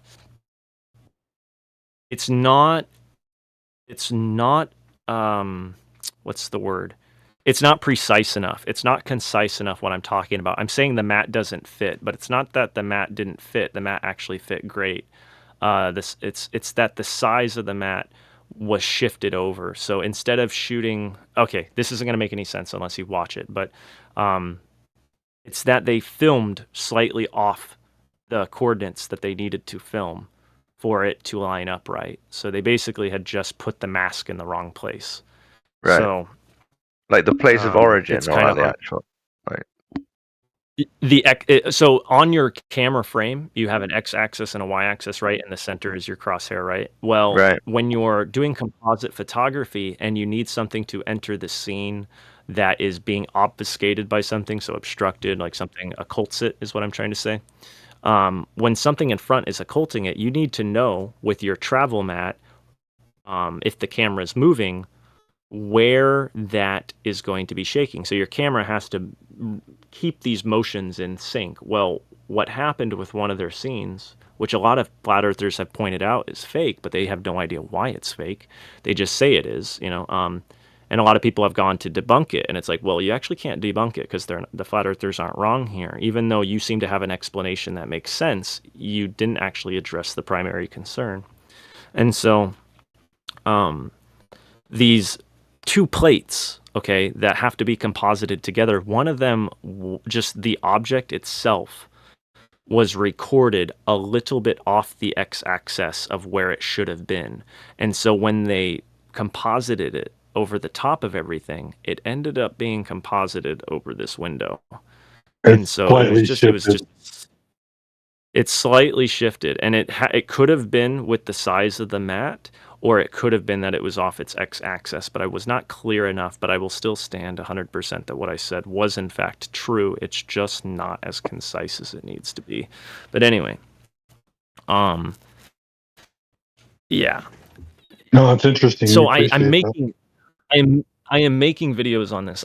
I really am. I have all the best hopes to put together a lot of these videos because I know I have this knowledge that just nobody has, and I have the CIA documents to prove that this tech really was there. Because a lot of people have never looked up, like electrophotographic processing techniques in the CIA reading room. I mean, that's just something like, why would you look that up? And then, nobody has ever typed into the CIA reading room the word traveling mat, or nobody. And there's only one. There's two documents that will come up, which should really spook people because the CIA Counterintelligence Division should have a large interest in making counterfeit documentation. And so why is there so little documentation about your interest in that documentation creation? And there is so little. In fact, it's practically non-existent. So, and when you do find documents that talk about optical printers, why is it that, and you haven't seen this yet, but I bring it up in that video that I kind of mentioned you should go watch, The Choice. It's very interesting that there is equipment that is for, photographic, optical printers, film, it's for film. And this stuff was, created in like 1956, 1964. And when when they released it, when I say you guys, I mean, when the CIA released this in the FOIA requests, this imaging equipment is 60 years old, 50 years old. Why is there things being completely whited out about the equipment you're using if this stuff was so obsolete, now? Like, why is it you're whiting out, types of lenses and types of computers and just stuff they were doing, like what they were doing? Like, a lot of this stuff has tons of white bars across it, and not just white bars, but where it says like the next 3 pages are denied, and it's like, why? This stuff is supposed to have not been able to fake anything, right? This everyday mom and pop video creation. And it's not like the Afghanis today are going to be able to take these documents and make anything valuable out of them, because that equipment is quote unquote so obsolete, right? And I believe it is obsolete. It's not about hiding the fact that it's obsolete. It's about hiding the fact that they're doing things that have to do with compositing objects into frames to where you cannot detect them. And they don't want that to be obvious. So I have videos to make. Makes complete sense why Walt Disney was such a big factor in all of that too, because he knew how cameras worked and he knew all of those techniques. Yeah, we had we had CIA diplomats that went over to Russia in like 1964. Supposed to be the Cold War, right? And we're sending over delegates to go into their it's called the brainchild of cinematography of the Soviet Union. It was in Leningrad, I think it was called. I can't remember. It's like let me 1 second. I just click on these real quick and see if I can find out. Really, it's like Nifker or something about. It's like Knifer or something. I'm sorry, I won't be able to bring it up for you right away. But it was in Leningrad,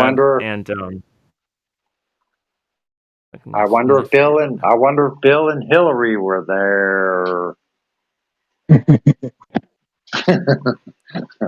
They probably were there. Here, let me I don't know how long you've been listening, Sonny. This is Lanolin. He's a Alaskan. Sounds like a flat earther, dude. He's brand new to the server, but he found us because he was watching Salt Lake Stacy's videos. Oh, that's interesting. I think we may have spoke the first time. I think I spoke to you the first time when you were first talking about this. Oh, okay. I kind of think that we did. I seem to remember something about Alaska and doing your own laser shots or something. Yes, I came in here about probably 3 hours ago or 2 hours ago. Oh, okay. But before that, never. Before that, never. I've never been in here talking about it. I've never even been part of this channel. Oh, really? Okay. Ever. Okay. Ever. So it couldn't have been me. Stacy highlighted us really big at the end of her credits. Cool. So shout out to Stacy for being so sweet. It wasn't really big, but it was like somebody who's interested, So somebody who's interested can click resolution 1080p and read what she, had on the board. Yeah, but I've actually been listening to you for you guys. You guys go back and forth for the last couple hours. I guess it's been. I've listened to the conversation for a couple hours. Yeah, it's been good. In the live stream chat, I posted a screenshot, and I did include the document. If you want to look it up, it's the thing highlighted at the top. That's the document number. But I took this screenshot for a guy actually on Facebook a while ago, and highlighted it because I just wanted to point out that this was 1964, and I actually had to type that in at the top, so because it's part of the document showing that it's from 1964, but it wasn't on this page, so I typed that in. It says circa 1964. But this is all right up Sonny's alley. Like he likes the deep intricacy, like all the information. Like he wants to hear every inch of it. Well, this here is really stuff people need to at least have access to, because this is stuff that I don't believe most people in their lifetime will ever have time to research or look at. And it just like you asked me, somebody asked me, I think it was Alpha actually who asked me, how do I have the money to do this stuff? And like I made it out like I have a large homestead, but in reality it's that the man who raised me, my parent, John, and he is my biological parent. I just, I hold fast to what's written in the Bible about calling no man your father on this earth. So in case that sounds weird, that's why it's being phrased that way. So he wasn't a flat earther by any means. He did believe the Bible, and but he now is a flat earther, absolutely 100%. And he has been being my sponsor. He's the one supporting me. So it's all in the family, financially being done. And he's got, he's 67 years old, and he's accumulated quite a bit of stuff. I mean, he's a very wealthy man. And I am definitely in a very high percentage of some of the richest people in the earth. But I don't have raw access to just dollar bills, Right. It's just monetary things and so that's Well, why money some is of these just a fiat anyway. Like money's just a fiat anyway. Like the only wealth that anybody really has is resources. There's no gold that- back that- anymore. That's right. And so, I mean, that's a lot of the stuff we have isn't in dollars, it's in things. And, but there is a lot of dollars too. But, I just can't go to the bank and pull them out for myself if I want to. It's all, everything has to be ran past him and checked off by him and for sure. approved. And so, Well, you don't want to a lot of waste these all of that. That's right, and that's how we got here, and that's how all of this is still this way, is because nobody, we were all very frugal. We were taught to be frugal and to hold on to things and to not just throw things away. Right. So, and so, yeah, a lot of people just don't have the time to look into this, and that's how they keep people down. It's because people are too busy with their lives at home. People are just way too busy caring for their kids, having to feed themselves. I don't hardly have to feed. I have to, the thing is, I do have to feed myself to an extent, but a lot of my food is taken care of for me. I don't have to put money, food on the table for myself. The only thing I really have to do is put wood in the wood stove, Right. That's about it. So, which I actually do need to do here in a moment because it's probably burned down a little bit, but, yeah, so I mean that is a pain in the butt having to cut wood in the winter because I was doing all this flat Earth stuff and didn't have time to. I've been neglecting a lot of things. But here's the thing: a lot of people who look into this, they have kids, they have families, they have children, and to be able to research this stuff means neglecting other things, making this a higher priority. And you learn a lot about priorities when you start doing this kind of stuff because. When you start neglecting those things, you suffer. The thing is I am single. I don't have a girlfriend, not because, I couldn't have one. There's plenty of women who definitely would want to be with me, but it's that I care so much more about the truth, and I'm not trying to put myself on a pedestal here. I just trust that Jesus is actually doing something with my life. That,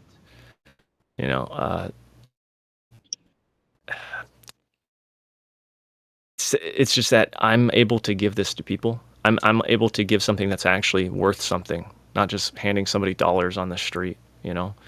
Give them something that will give them peace, keep them from pulling the trigger. I've been there very many times in my life. So that is the gift that needs to be given. And so to get this information out that you guys are just hearing over the words, and whether or not they may or may not be true, but when they're actually in documented form where you can go look at these documents I'm talking about, which I could link some of them here, and I tried to, that screenshot's just one little part of them, but when people can actually look at this for themselves, where like they're talking about how, you're talking about radio waves, UHF waves, they don't bend over the curvature of the earth, and then the immediate next line in the document says, now, because these things can bend around the curvature of the earth, the book 1984, where they, black thing. Yeah. It's disgusting. I'm reading this document where they're like, yep, because of this, it cannot bend around the surface of the earth. The curvature will obstruct it. And the immediate next line is that, the next paragraph is, actually on the horizon, these things can bend around the curvature of the earth. And it's like, here's my question is, if these things can't go over the curvature of the earth, right, but they can go over the curvature of the earth near the horizon, then why in the hell would you even mention that they can't go up around the curvature of the earth in the first place? Because that's the only place you could aim where it might be a problem, right? But not only that, it's not just that, it's that they're talking about like at frequencies that are like, from 30 megahertz to 300 megahertz, where they're saying these are UHF, ultra high frequency, and they can't go over the curvature of the Earth. But then you go to microwave, which is 300 megacycles and up, 300 megahertz and up, which is, lasers are way past standard microwave, way past it. And they're like, and these can't go much beyond direct line of sight. Well, it's like, yeah, if I can see something 47 miles away or even 20 miles away, that's well beyond what line of sight really is supposed to be. And so now it's not just, and there's these things can't ground wave propagate, which means, there's nothing holding it to the ground, and they can't skywave propagate, which is all these fancy terms for how do we make radio signals go around the curvature of the Earth. And it's just all BS. It's all double talk where they say it can and it can't. And there's no evidence backing it. And there's actually a way to prove once and for all that lasers, and when I say prove, it's already been proven, but what I mean is like crystallize it. It'd be like the flat earthers moon landing, where everybody just, was like, oh man, I guess it's round, and threw their arms up in the air because they didn't know that it could be faked. And there is a facility in Washington that this would be the hardest part, is getting permission to do it. But there's a facility that's 2.5 miles long, and the infrastructure is already there, and it was built flat. Now, they said they took into the curvature of the Earth when they built it because they're shooting a laser through a vacuum chamber, 2.5 miles. And they say they're measuring gravitational waves. The thing is as flat earthers, this would be an excellent opportunity to build a water level right next to this damn thing, because we know it's a straight line. Because it's a laser, it's shooting through a vacuum chamber. There's no, light bending anything, right? Are you talking about the LiDAR system? No, it's LIGO, LIGO. LIGO. Laser interferometer gravitational something. Well, it's not just in Washington. There's like 4 or 5 of them. Right. There is absolutely. I said it wrong, so that was my fault. But yeah, you're right. Like LIGO. There's one right over a fault line in California, isn't there? Like I said, I know there's a couple. I do not know of all the facilities. But you're right, there is a couple. And the thing is anybody could build a water level next to this thing. And here's the thing. You couldn't just say if it stays above the surface of the water, that means it's flat, because we have no idea. If they took into consideration the curvature of what they... If you get to the end and the elevation, maybe they created a slope, a very slight slope. Right. But it wouldn't be a slope because it's a laser through a vacuum chamber, and that's exactly how we could still use it, is because just like the Stephen Hawking experiment, all they did was tilt the laser up a tiny tenth of all they did was barely raise that thing up so that it would shoot higher than it really did. If they in fact actually went out there and shot a laser, I have absolutely no idea if they actually went out there. But anyway, but if they did in fact actually do that, then that's what, if they built it the same way, where they have it slightly going uphill on that slant, then when we put a water level underneath it, then if it is just a slant, which we know it'll be a straight line because it's shooting through a vacuum, that whole 2.5 mile distance, then it will be a linear climb. It will, if it's at 1 mile, it might be 8 inches above the water, but at the second mile, it'll only be 16 inches. And then at the next mile, at the 2.5 miles, it'll be 20 inches, right? Right. That's why it says slope instead of an exponential. Whereas, that's right. Parabolic. Well, when I think, it's not parabolic. Sorry, when I think slope, slope. I sometimes, it's a linear slope. I just sometimes when I hear slope, I think of a curve. But yes, and were it curved though, it would be an exponential rise. Right. And so at the first mile, 8, and then 8 inches per mile squared from that point up, coming off that water level. And so this is a test that all scientists should be everybody who wants to just do away with these stupid flat earthers should be able to get on board with. But it'll probably never happen. And it would still cost $50,000 or so to build such a water level, 2.5 miles, because you'd have to afford the pipe for it. So it'd still be a costly thing to do, but it's not it's not like a funding issue. You know, the infrastructure's all there. You know, it's just we're not going to do this and give these people this kind of publication. And then I'd still be worried that even if they did agree to do it, that we would need enough people there to make sure that they weren't going to do something. I believe that's why that facility was actually built, because there's a water level that exists pretty close to it, but they have destroyed it. So it's not a continuous level across the whole thing. But at there's one point supposed to be like a condensation canal that runs next to it or underneath it or something like that. If I'm not mistaken. Next to it, yeah. It's like it's to help reduce condensation. And yeah, that canal that they've built next to it, it would have been cool if it was a continuous canal, but it's not. I've looked at it, and some of the water is sitting on a higher elevation than just from aerial photography. But you can tell that the elevation of some of the water is up higher than some of the others. So it's like they're just ponds sitting at different heights. So or a small canal sitting at different heights. So kind of a pain in the ass. But that would be a way to do it. But I believe that the best way we can actually do this is on the small scale, not just the big scale, but showing that, like Skyfree just put out their laser refraction video. I'm not sure if you guys have seen that yet. They did you know who Skyfree is, right? Yeah, weren't we talking about him earlier? Well, Skyfree is they're a married couple. If it's okay, I'll just drop just so you guys have an idea of who I'm talking about for a moment. So this here is they make a bunch of mini observations, like all done on the mini scale, and it's awesome. He like opens the door, and it causes a refraction to occur in between the laser. Yeah, and the thing about it is that it's in a way it's creating the exact environment where, okay, when the light has to enter a denser medium, and we talked about this a little bit earlier. Right. When it has to enter a denser medium, it doesn't want to. It does not want to go into a denser medium.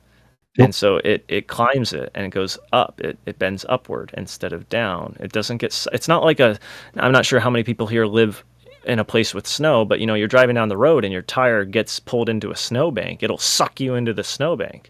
Light doesn't behave that way. It's more like you're driving in a car and you're on a slippery ice slope to where the car is just barely holding on to where it's at, and it wants to go. It'll keep going straight, but if there is less if you're on like a slight downhill, it will want to go to where there's less pressure. It's not going to bend to do that.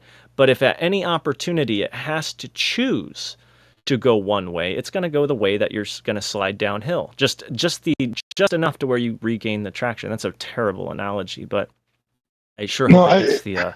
It's going to take the path of least resistance.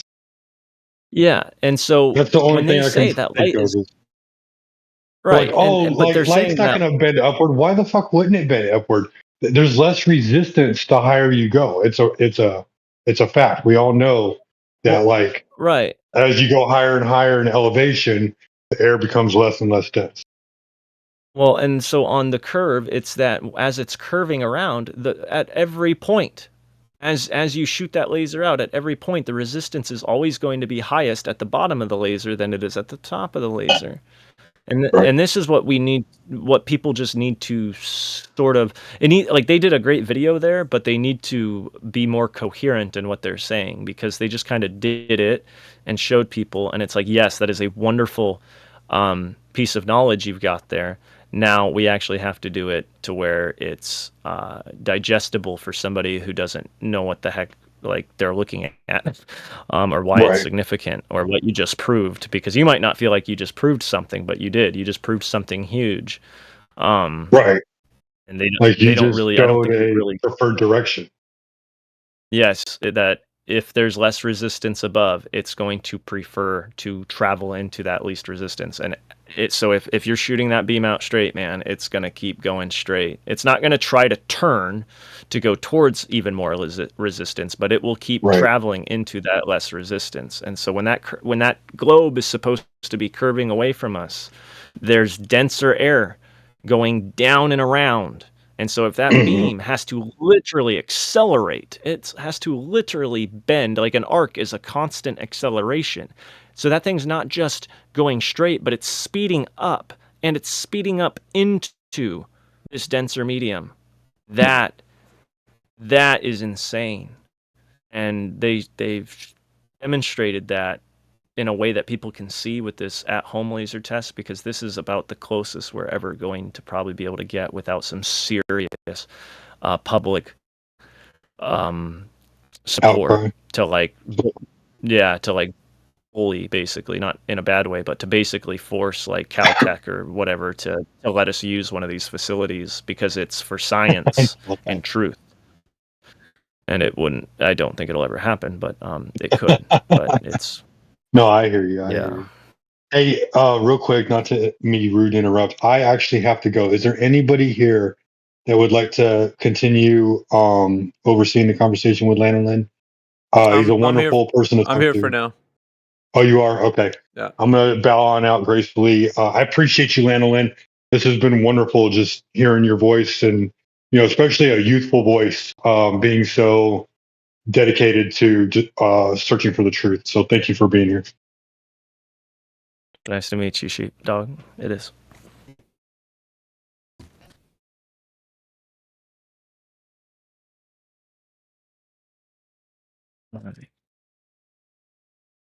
So, Alpha, you were the one who had asked me about this laser experiment across the lake, right?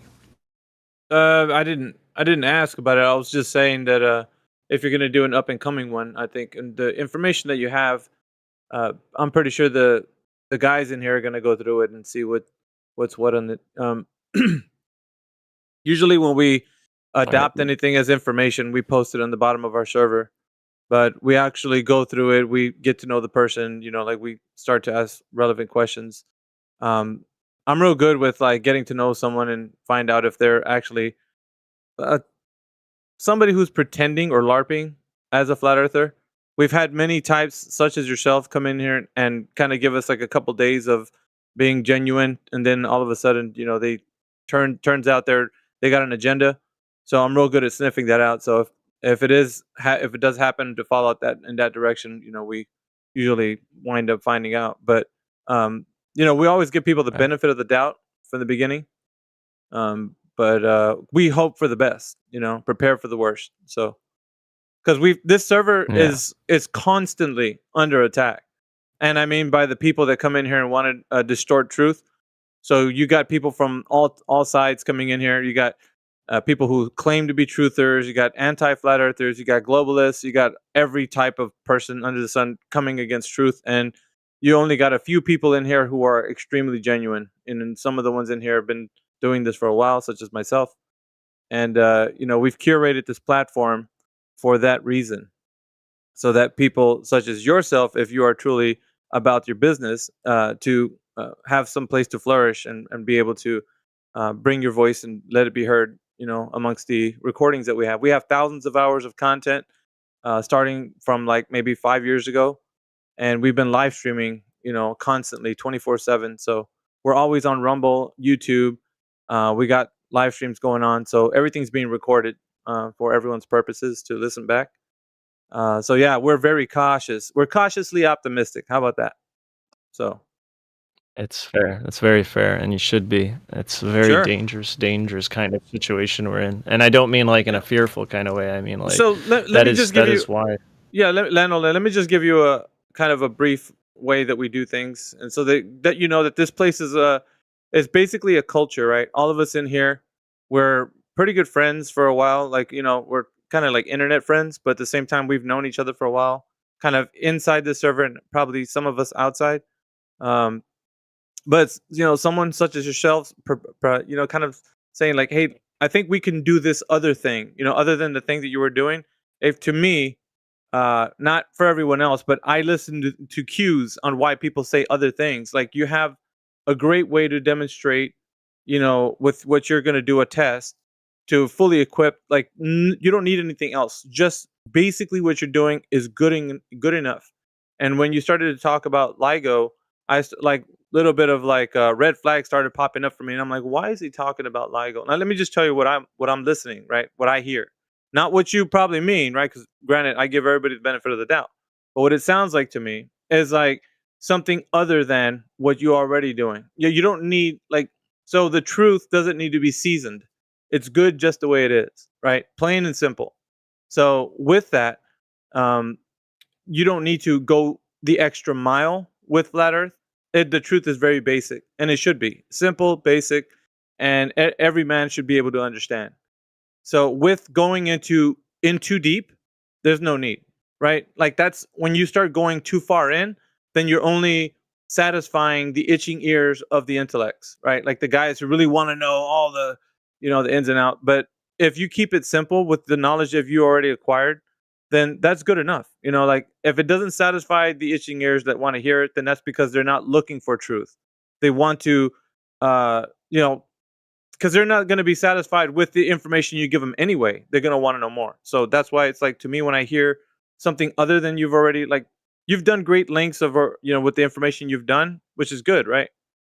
But just to kind of like bring it up to like, let's go take it to the big boys. And we're not really concerned with those guys because we're not wanting to like get on bigger platforms. Like the bigger platforms, right? Like, I don't know, the flat earthers or the prolific types that want to go and rub elbows with the bigger known names, the ones that are out there and such as that. Like for the sake of that, they're gonna sacrifice Get exposure. the truth. I understand. Well, they're gonna sacrifice the truth, right? And so like we don't compromise here. It's the truth or nothing. So like we're not out to like make a buck out of this. Like this is just what it is, and it will always be the truth. Whether or not somebody here gains monetary means by it, that doesn't matter so long as they're with the truth.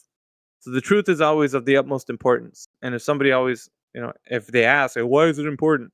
Then because they asked that question, it seems like they don't understand what truth is, right? Because if they did, they would see the implications of not knowing it, right? So I know, just like listening, I'm always cautiously optimistic, but I'm listening to things like going to LIGO, and I'm like, well, we don't need to do that. I mean, that's No, too we much. don't. And That's Alpha, too may I much. speak for a moment because I Sure. am thankful for your for just It's telling me criticism, but your, I mean, your, it's your not. I'm stance not here. laying into you, man. No, I'm no, just no. saying, Thank like, you. No. Thank you. Thank you. Seriously, Yep. you don't have to explain that any more than you have. It's wonderfully and it's been taken with most respect. No, I only mentioned LIGO. Not to itch any ears, honestly. No, it's because I take a very vested interest in putting this on. This might sound a little bit self-righteous, and I'm not trying to be, but I am trying my damned hardest to do everything within the grasp that I can, because I know that I'm so much more fortunate than many people in the regard of being able to do these kinds of things. Mhm. That I am trying to shoot very, very, very big. I'm trying to kill a giant the best way that I can. Make it as but coherent if as you're I can. so Landon, if you were biblically sound person, like you said, you had family that was teaching Bible, then you would understand that David took down Goliath God who's in control. with one smooth stone, right? So That's one right, smooth yeah. stone took him down. So you don't need what they like. The world, what it seems like they need is a giant army tank, with tons of guns, and you only equip yourself with truth, and that's the only thing that would take down the giant. So it's not going to be the thing that you might think you need. It's good enough what you have, what you equip yourself with. So I'm just saying, Right. I'm not. I'm not thinking LIGO's ever going to happen, and I don't even think I have the influence to be able to make that happen. not that it's influence of my own strength, but influence that God's given me. And influence isn't really the right word, but just the path to take. No, I don't see that ever happening, man. I really don't. But I brought it up just to prove a point that this is valuable. That kind of experiment would have been valuable science, and yet it's been very much ignored, even though the infrastructure is in fact there. I mean, it would have been, they were doing this stuff back in the 60s where they were shooting long distances. Even in the 50s, they were doing this. And it just goes to show, like, hey, you guys want to prove something. Why aren't you proving it? They're ignoring it, even though they have. It's not a money thing. It's we don't have the funding. It's like this is a very low cost type of thing. Like it really isn't a. It's not asking a whole lot from a financial point. It is from common people, but from a government perspective, it's like why. That's more why I brought it up. And it is why I brought it up, really, is just to show that when somebody says if you had an infinite budget, you can measure the gradient points at all point along the thing. And like you said, they're not interested in truth. They're just interested in arguing. And it just kind of shows to them this isn't a money thing. This is a who has the power and infrastructure and why aren't they using it? Okay. So my name is, like I told you, it's Caleb, and also in the Bible is a Caleb. And Caleb and Joshua, they're going into the promised land, and it's full of giants. And they're the only two that looked at the giants and said, by the strength of our God, we're going to take this place. That's a paraphrase a little bit, but you understand that the message was that of which the other Israelites looked at them and said, we can't do this. We can't do it. And I'm sitting here saying, we might not be able to do that, but we can kill this beast because it's a beast. And I want to kill this globe so bad, man. I do. I get because you, it's man. something But- that we actually should be. We shouldn't be killing people. No, don't do that. No violence or anything like that. This isn't what that's about. But what I mean is like, Yeah, we get it. It's- But the destruction happens Okay. within the undoing of the lie. So, and the only way to do that is to Right. plant is yeah. Just hold on a second. And the only way to do that is to plant a seed. So all of us in here, all we do, the thing that we do the best is to challenge people. Like when it comes to destroying or knocking down fortresses, we don't do that. That's the creator. So what we do is we're ambassadors for truth, right? So everybody in here who holds fast to truth, we're ambassadors of that. So we do the best we can to represent truth in the best way that we can possible. And sometimes it takes a soft kid's glove, and other times it takes a kick in the pants. It just depends on what is needed for the conversation. Every conversation is a case-by-case basis. So we don't apply the same method every time.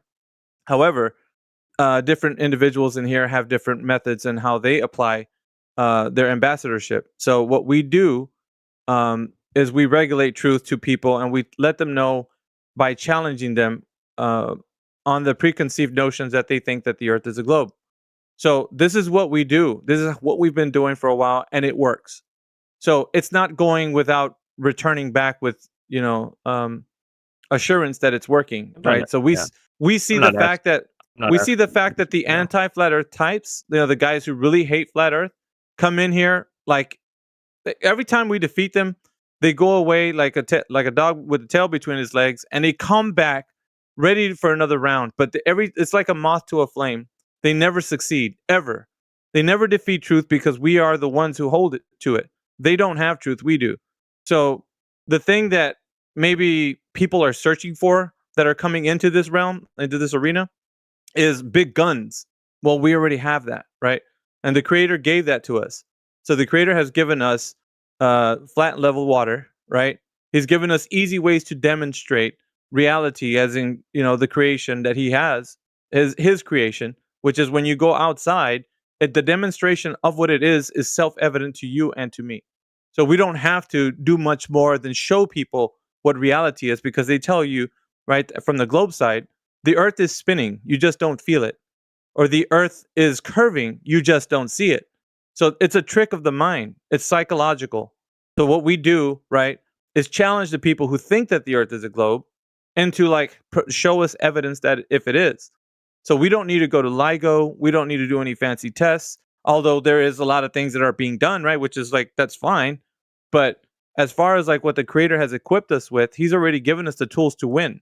Like the battle is already won. The persons that come in here who thinks the Earth is a globe is basically DOA. They're dead on arrival because there's nothing that they can produce that they will be able to show you a globe. Nothing that it spins, that it's a globe, that it's a cosmic, flying around in a cosmic vacuum. Nothing. So they're ultimately defeated already. We're just revealing that to them. There's one thing. That's it. There's one thing that they bring up, which a lot of people struggle with, and you cannot deny that a lot of people struggle with this because it is the thing that I struggled with until I realized how pointless it was. And it's, you'll say it's from a logical standpoint, but it's the sky. It's the sky. No. Yeah, I know it is because there's no struggle. Listen, it's we've actually dealt with these topics, man. I'm telling you, as thorough as you can get from like 2017 on forward, because this was a struggle for all of us, right? The Star Trails argument had legs in 2017. A lot of flat earthers, quote unquote flat earthers, were turning away from truth and going back to the globe because they couldn't reconcile the fact that when they look at the sky, they see star trails, and that to them signifies that they're on a spinning globe, right? And so that's probably what you maybe wanted to say or not. I don't know. No. But the sky and everything, the cosmos, right? What we're dealing with is things are moving around, and the explanation that the Earth as a globe has, it satisfies a mind who doesn't want to go. Like, it's basically, if you wanted to believe that the Earth is a globe, you could do so on the merit of just believing that the stories they tell you about the cosmos, right? That there's planets out there, that there's galaxies, and all kinds of stuff, because there's no investigation into that. You can't falsify, verify any of that information. All you got to do is believe. So it's easy to deny reality in that way because there's no way to verify it, right? So if I wanted to believe, I could do so at any given time because somebody told me that the sky is doing something, therefore Earth is a globe. And that's what Alpha. That's what pigeonholes minds into the this kind of like, it's a backwards thinking, because if that was the case, then all of us would just say, okay, well, just tell me a story and I'll be a believer. Like, please give me one moment, because I'm not saying this as like I'm trying to okay, it's that the sky is a problem because people believe in satellites. Okay, people believe in, and I don't. Okay, here's the thing. I'm talking this from a point of, not, one second. Yes, please wait, Alpha. There are people who believe in satellites. I talk to one every single day. His name's Jerry, and I won't give you any more than that, but his name's Jerry, and I talk to him all the time. I really care about the guy, I really do, but what he'll do is he'll send me videos on Starlink, and it's a big pain in the ass, because I'm sitting there telling him, like, dude, none of those things are really up there. I know they're not actually up there. Yeah, in but fact, hold on, that's why I wanted to stop you, because if you keep going, you're going to make it worse. So, like, that's why I jump in, because we've been doing this a long time, Lanolin. Right, so I'm not just stopping you just for the sake of interrupting you because I'm going to be an ass. I understand what I'm doing it, because if you keep going, it's not going to be good, man. Is what I'm saying, because you're already saying things then let me cut it very short, Alpha. Let me cut it short, very short. Then the fact of the matter is that you can't see these things they're talking about, and the things that you can see that that's not it. That's not it. You can't listen, bro. Like, I'm telling you. You're getting further in. Like, I'm really trying to stop you, bro. Like, you don't. It's fine. It's fine. You can. If you want to continue. No, I have to expose it. Every single point that gets brought in here. It's just the way it has to be, man. It's just the way it has to be. Because if you don't listen, then it's just going to be you wanting to say things, and because you think you're right, you will leave here thinking you're correct, and that's fine. You can do whatever you want. But check this out. People in the beginning of the flat earth, kind of like when it got out on the internet, everybody started to say the very same thing that you are saying. We don't believe in satellites. Satellites do not exist. And that is false on its face, right? Because of the fact that we understand. Sorry, I made a mistake. I do believe in balloons. I'm sorry. I do believe in balloons, and I do believe there is technology up there that I don't firmly understand. I do not believe things are in orbit, is what I'm trying to say. Okay, I do believe in. It's not that I don't believe in quote unquote satellites, but Well, they're that's what not you said. presented the way that they are. It is, and you are right to correct me that I spoke too generally, because that Okay. is a problem in flat Earth, is that we speak way too generally. Yeah, and not only that, like It's a problem with people English, actually. people don't understand about semantics, because if you don't understand what words mean, then you are going to get in big trouble in here, especially this Right. server. This server, I'm going to be able, like, I can't hear you say things, and if you said what you said, it's how I take it. So I'm going to have to either come back and Right. say, did you say what you said? Because it sounded like to me you said satellites don't exist. And if you were to ever No, that is exactly what was said, and you're Okay. right. It was 100% a misrepresentation because it was spoken to generally. I was speaking about satellites, and this is why videos are really good, because you can refine them. But it's also the hard thing about videos is refining them to make sure that you say things precise and concise, and you get 1,000 times to do it. Whereas we are speaking in action at the moment, and it's very easy to make these slips. And you're right. That was me being way too general, and it was misunderstood because of my own error, not because of any error. You took what I said to be as it was said, which is exactly as you were defending, not true, as it was said. But it was me just speaking too generally, which is a mistake. So. I do like satellites definitely are up there, but he'll send me things that you can't verify, that you can't see with telescopes, that and even things that you can see, but they'll say this is like something that's up there, and it's like, well, okay, you can see it, but it was up there before they went up there, is my belief, because the people who own the telescopes.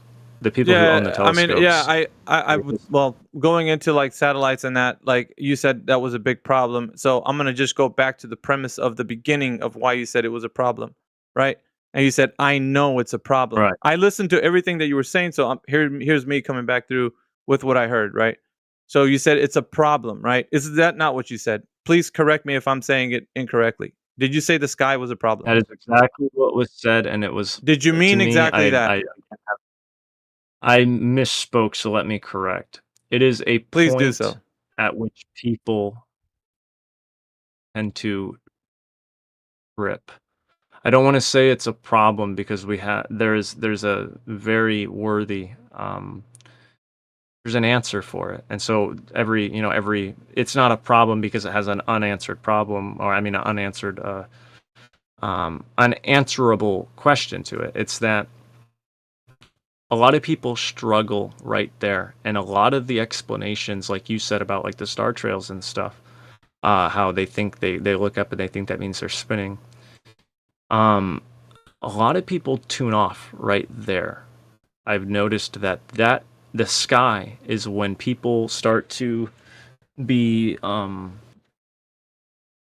and especially what they believe about how the world works. So just to answer your question, saying it was a problem was kind of wrong. It really was, because it's not so much a problem. It's not a problem. It's just that it's a point where people stumble and fall. It's a point of contention. Yeah, but so many other points are as well. Like, I mean, you could pull that as a point of contention. You can pull the Coriolis as a point of contention. You can pull gravity as a point of contention. Right. There's many, many points. So that's just one. So it's not that it is a problem. It's in the way that you articulate yourself within the conversation. So if you are unequipped or inept to have the conversation, then I would say just sit back and listen to a few sessions of the people that have been doing it for a while and see what you glean off of those conversations. Because if you come in, like a lot of people come into the server, right? And they've come fresh from TikTok and they're maybe prolific in other arenas. But when you come in here, it's a whole new ball game. You're in the majors, whereas before it was a minor. Like people were just saying whatever they want, not being held accountable, and they're speaking of things, and people are just saying whatever they want. And it's never really conducive to a critical thinker to just continue to be unchecked, right? So if now people are saying, "Hey, wait a minute, why did you say that?" That's a hallmark of there being like some back and forth where you can actually kind of check your status, right? Like where you're at with it all, with the conversation.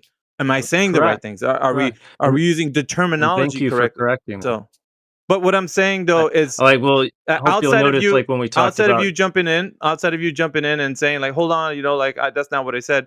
Like that's going to happen often and frequently if you were used to other platforms or other arenas where this wasn't the case. So that's why I'm saying like this is either one of the things that's going to make you or break you. Like you're going to be like, fuck this, I'm out. Like, or you're going to be like, dude, this is amazing. Like I apologize or whatever. It's one way or the other. Like, and a lot of times it takes like some self checks. You have to be like, dude, that was pretty harsh when I was in there because I got checked a couple of times and my ego was tested or whatever. But I still came out like, you know what, fuck it, man. They're right or whatever. But it's more of the group, right? Because we're always about making sure that we're not saying the wrong thing. Because every time you speak, we got YouTube and Rumble listening, and they're gonna play back what you said. And if you say I didn't say that, we're like, yeah, let's play back the audio and see if you didn't say that because I think you did. No, And- you're 100% right. You're 100% right. And Alpha, here's something. It says in the Bible that a son loves his father's chastising, right? And so that's important. I don't like. Obviously, I'm not. Obviously, it's been a little bit. We've been talking several hours. Actually, you haven't been here the whole time, but we've been in here a while, and you are the first one to check something, and to rightfully do so. So thank you for that. Actually. Well, no, bro. It's just listen. I this server is kind of like one of those beacons that you would find out of many other places you would go where you could say whatever you want and nobody will check you. And it seems like because of that, we have these like Frankenstein's monster kind of individuals that just want to. It's like an amalgamation of different ideas. Flat earthers, they come up with new ideas and they're saying things. They're speaking out of turn and nobody's checking them, and they're going and saying things that are way out of like speculation. So because of that, in here it's like, dude, really, where did you verify that? How can you falsify what you just said? So when we start doing that, that's more of like the group kind of like working together. And so we do that with almost everybody that's in here. It's like and we categorize things, right? Okay, look, what I'm going to talk about, this is pure speculation. I have not verified this. I'm just saying this. And then we follow up and we say that. But, we don't ever talk and say like, hey, did you know that the moon is a map of the flat earth? And start talking about it like a matter of fact, that sort of thing. And other platforms, you can do that. So other platforms, and I'm just giving an example because other platforms you can do that and you get away with, saying things. And then you feel confident because nobody's checked you and you're just like, well, maybe I can talk about this because maybe it'll spark more conversation or whatever. Anyway, lands outside the ice wall, upward rising Earth. All of these things come into it. Yeah, you name it. And this is the only reason why I'm saying that. But you do have some good stuff, man. That's what I'm saying. I give you your flowers where it needs to be. You're doing the legwork, and many people don't do that. But I'm very cautiously optimistic with everybody that comes in here because of that, man. We've got burned a couple of times, man, taking some people in, and then after a while, it's, you guys thought I was a flat earth, whatever the case was. But moving forward, I think we're always willing, and hopeful that somebody's going to be doing the things that you've been doing, man. I mean, that's what we're all about, And then please, what you yeah, go ahead. Go ahead. You go ahead. No, you go ahead. No, I was gonna say we're gonna be. The future means that the groundwork that you've laid will be the beacon of hope for other people coming into this. So when you're not here, we're gonna be showing people the work that you've done. Look, this guy, he's in Alaska. He's did this test. Go check it out, and then that will make other people see the light, perhaps.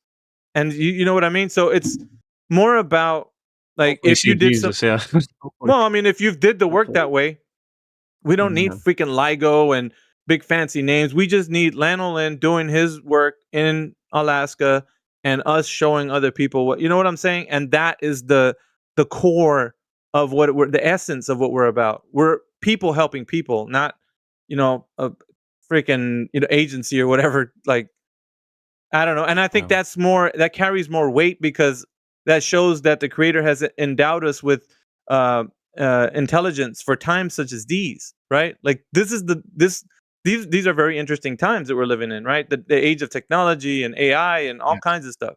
So I say a lot, man, but mostly it's because I do really care that people are out there doing what you're doing. So I just don't like, I don't know. I'm always hoping that Is there the something? people aren't going to burn us or whatever, you know, like. Is there I don't something know. that you would explicitly like to see out on this 20-mile expedition that you have not Well, seen I mean, other honestly, people you've do? already outlined pretty much everything that I'm thinking about. I mean, I'm pretty sure I would say this. The group would have a lot of input because they know what they've heard from other, let's say, anti-flat earth types, or like, hey man, but you guys ain't doing this, and they could tell you, hey, make sure that you're doing this or whatever. Like, get some, I don't know, I'm gonna just put it out. You've already covered this, but like uncut footage, or when you do your laser test, make sure you do it at different heights. You get the ambient air temperature outside, and then at the both from point of origin and the target. You know what I'm saying? Like different things.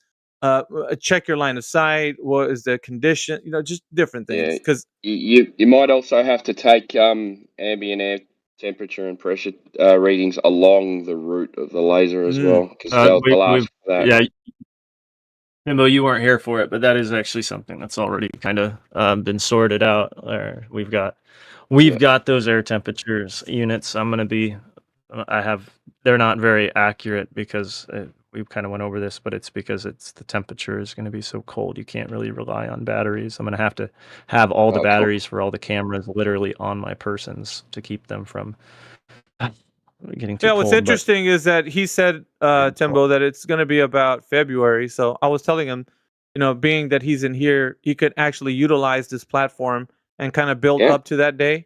Just kind of keep talking about it and put it in people's minds and have it as an event, perhaps.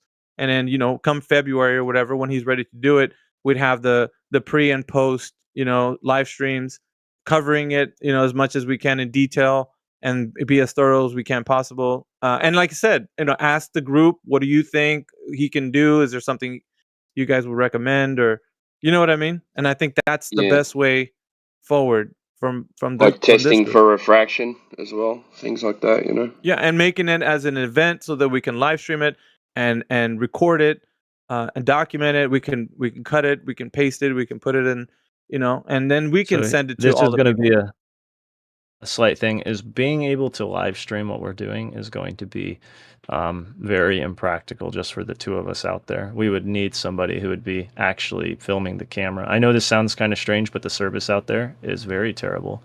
So it would have to be like somebody sitting in one spot from afar, basically videoing us from afar. So we would need a third man, which we just do not have a third man. Well, I'm saying, to be couldn't able you to do record yourselves, like just recording yourselves and using the radios that you're going to be using to have the conversation back and forth, and both of you have just recording yourselves, like with the camera set up to just view you? You know what I mean? So here's the thing. We're going to be out there. The hope is to be out there for 5 days, because this is a trip out into the wilderness. This isn't like you just drive there in a car. This is like we actually have to haul this stuff out by sled on snow machines through wilderness to get to the lake. Okay. Yeah, it's dangerous. I think I mentioned that earlier. Like it's really very dangerous. I don't know, man. It's like not not a many joke. people would shoulder this, but that's what I'm saying. It's like it's I don't know. It's kind of scary too, because if something fails on the way, like it could cost you, like you could get frostbite. Yeah, no, I could. It's not that I'm not worried about freezing to death from the conditions. It's more like I'm worried about. I'd be more, and I'm not worried. I believe Jesus is actually looking out for us. I believe this is something He wants me to do. And whether I fall through the ice, I fall through the ice, because that's the one thing that could happen is I'm gonna have to ride the snow machines out onto the ice. And it's a big lake, and there's a lot of moving water and going into that lake, and we've been out there before. But I don't want to get into the danger. I'm not trying to make anybody feel unconfident or anything, but or be worried about my well-being, because either it's going to be put up. It's just that it's not going to be live streamed. I know I cannot do that, and it's what I can do is I've got multiple cameras. I have multiple cell phone cameras that we're bringing out. Okay, I have a GoPro 10, a Hero 10, which okay, and keep in mind I am not going to leave the fisheye crap into the GoPro. I have no intention of even leaving that when I provide presentation. Were you to watch my laser presentation, the 10-mile one, you'll see that I even stabilized the footage so you could see the ride on the snow machine is like this really nice, like you actually saw it very close to kind of what we saw, except the quality of it is not nearly. Are you as using good the 'cause GoPro camera's 10 on in- that one? No, on that one I was literally using a Samsung S9, Galaxy S9, and I was hand holding it. And then in post, I had to manually, frame per frame, there was 380,000 frames. I manually lined up a horizon so that way people could see an unshaky snow machine ride. So that way it's a nice, smooth, coherent ride. Had I done it with some sort of gyro or built-in stabilizer, I could have saved myself some work. But anyway, this time I bought a GoPro. I made some money. I worked on some cabins this summer, and bought myself a GoPro and some other stuff. So this year I'm hopefully not having to do so much work as I did on this last video. Yo, boys. I also learned a whole lot from it. So real quick, boys, we're migrating streams here. I just kind of grabbed the politics server panel and dragged them over. So we got a couple people. Miggy, there's at the bottom of the panel above Ethergris, Mr. XI Gone. I think he's new. If you want to chat with him, and then I think there's POTE, and then there's also Captain Obvious in this server. Captain Obvious, yeah, right below you, Mickey. Captain Obvious. I think we've spoken before. You've been in here Yeah, before. he's cool. You like him already, so Yeah, but I don't know. Sounds like he's familiar. I don't think he's a flat earther though, but so Nope, here to listen. cool. Yeah, he's cool though. Yeah, I know. I know his voice. All right, so let's open up the panel. Lanolin, we'll have a conversation later more about it. You don't have to go anywhere. You just hang around or whatever. I've got some things to do, so maybe I'll stay in. But yeah, okay. Yeah, you can mute up or whatever. But I appreciate the conversation. We're gonna open up to the panel here. We have XI Gone in the panel at the moment, and he's VC verified. This is the 24/7 Flat Earth Discord. This is the place to be if you want to provide evidence for the Earth being a globe. If you think the Earth is a globe in 2023, go ahead and bring your evidence. We are here to listen to what evidence you have. Please don't come in here and say, you are flat earthers, you're not going to accept my evidence. Just present the evidence that you think you have, and then we'll assess the evidence afterwards if it is evidence, if not. But go ahead. XI Gone, can you please introduce yourself and let us know if you think that the Earth is flat or if you think that the Earth is a globe? What do you think, sir? XI Gone, are you there?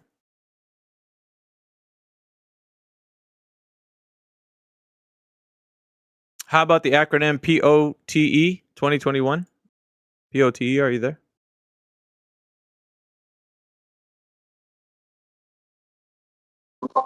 Don't be shy. It's not gonna. No, Your prime it's not gonna- time, man. This is the major leagues. You've made it. You finally made it. Go ahead and open up your mics, guys. Let's have a conversation about the conversation of the Earth being a globe or flat. What do you guys think? There's also El Jefe Marius. So make sure you unmute and say hello. El Jefe Marius, what's up? Hi. El Can you Jefe, hear me? what's up? Yeah, we can hear you, man. What's up? Yeah, cool, yeah. Okay, It's I'm 20 totally yeah. new to this, yeah? It's Sorry, I'm 2023, totally man. Do new you to think this. that the Earth is a globe? No, no, no, no, no, no. Not at all. No, no, no, no. Okay. I'm listening to you guys since a while, on YouTube, and let me get used to this whole Discord things, and we will talk in a while, I hope. Well, sounds good, man. Well, because see, I had a mic issue. XI Gone, this is XI Gone. XI Gone. Hello. Welcome. So it is 2023. Do you think that the Earth is a globe, Exigon? I do, in fact, think the Earth is a globe. All right. So go ahead and present the evidence that you have for the Earth being a globe. We'll go ahead and mute up, and you go ahead. You have the floor. Right. Niggers. Is that all you have? Niggers. Dude, really?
Okay. All right. Cool. That's all. Because I went to listen on YouTube and I didn't hear any sound. I'm like, what the hell? So, whatever. Oh, I'd be happy to have a little chat with Lanolin. Lanolin's gonna stick around for a little bit. We're gonna see if we can introduce the new people, Stacy, and then we'll get to him. Fair enough. All right. So can I ask you something? Yeah, go ahead, El Jefe. Okay, so do you really believe the moon landing was real? This did you have seen the moon landing, like the whole footage that is shown on YouTube and whatever everybody else have seen? Regardless of the footage, even if they said they did it without footage or they had some special footage sacred somewhere else, it's still no. I'm just asking because if you not even have seen the full footage at least once, you didn't have at least made basics on this whole topic. So how can you believe it at all? It doesn't make any sense. I don't believe it. No, but this other guy, how is it Captain Obvious? Yeah. He Are believes you it, yeah? talking to me? I haven't said anything yet. Yeah. Exactly. You believe the moon landing was real, but you didn't have seen anything. At least maybe the compilations that everybody has seen to debunk it, the whole conspiracy or not or whatever. But you didn't have seen the whole footage at all, and you didn't have made any basics on this topic. So how can you believe it? Let me ask you this: what causes the phases of the moon? You don't know. I don't know, but I can make a pretty good guess. You don't know either. Okay, go ahead and take your guess. Okay, but I'm talking about the moon landing. I'm not talking about the phases of the moon. I never said that I believed in the moon landing. I simply asked if. Let's do some house cleaning then. Let's do some house cleaning. Let's get rid of the rubbish on the floor. So, the moon landings. Now, what about the moon landings are you talking about? Anything specific? Do you believe that they didn't happen or they did happen? No, it didn't happen at all. No. Okay, it's all fake. Yeah, very good. Yeah. So I don't know if anyone else here still believes that anyone landed on the moon. I believe that no one's landed on the moon. No one landed on the moon. It's physically impossible.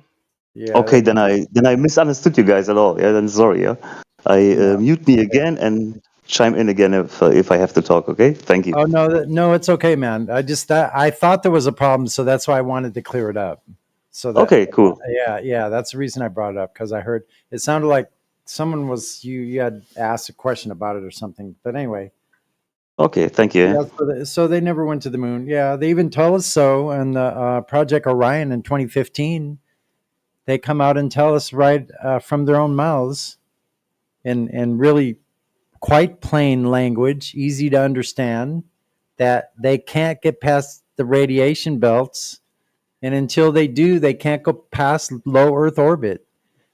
And so basically, no one has gone past low Earth orbit unless you believe in retroactively making something not exist when you had previously discovered it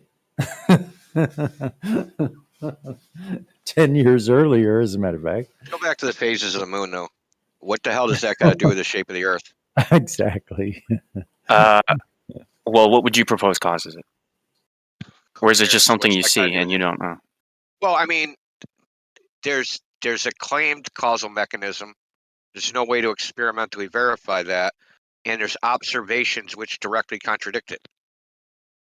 What are those observations? When the location of the sun is not perpendicular to the terminator line. Also, what about a new moon? What about the new moon? Oh, well, no one sees it for 3 days. That's what about the new if moon. it's a physical object, the way they're saying, what the hell's going on there? There's a lot of observations that don't really go with what they're saying. So, Indio pointed out because you can't see it, it's not a physical object. Let's make sure that this guy understands the actual globe rhetoric for phases of the moon before go any further with phases. Tell us what in the heliocentric model, what causes moon phases?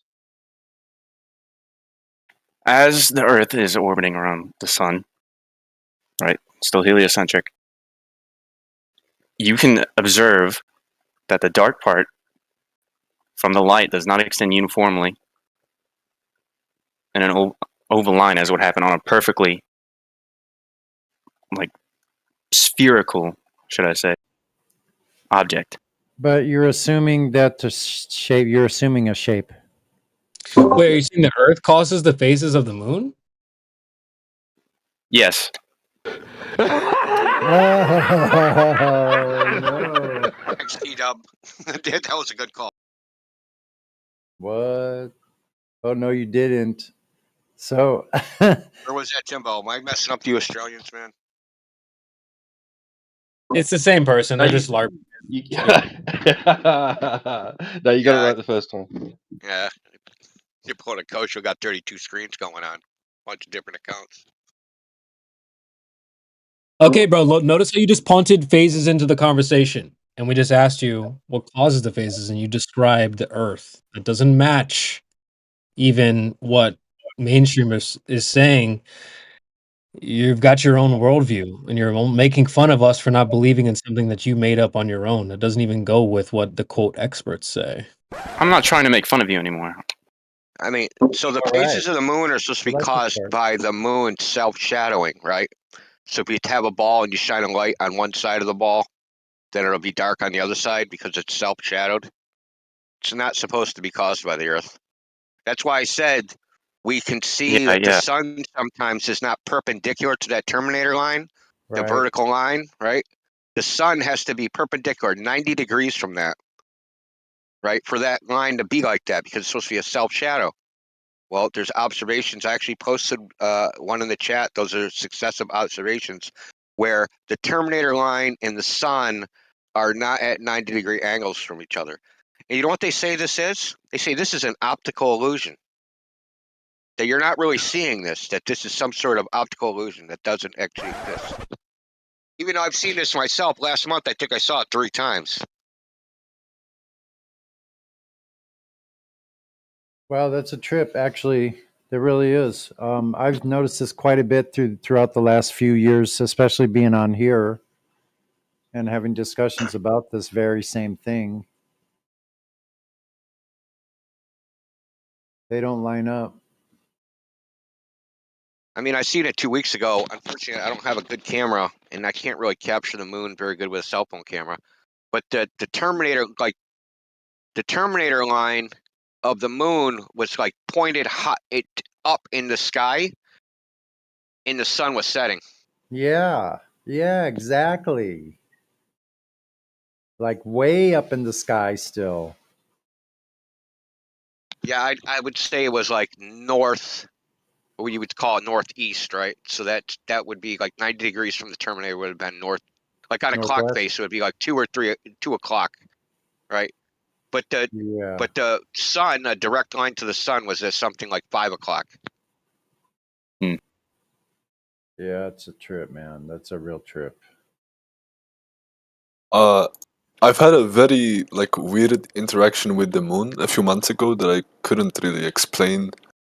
It seemed like I was seeing it move, and then it just disappeared, but there weren't any clouds or anything in the sky. I really just don't know what happened. How close to the horizon was it? Sound? Okay, basically I was getting off from university at 10 p.m. and when I got home 30 minutes later, well, when I left university it was sitting high in the sky, but when I got home 30 minutes later, I noticed it was sitting below the horizon. Wow. And then sometime later I was with my family, and we all saw this, and then sometime later the moon went up again. It was just weird. I can't really explain what I saw, but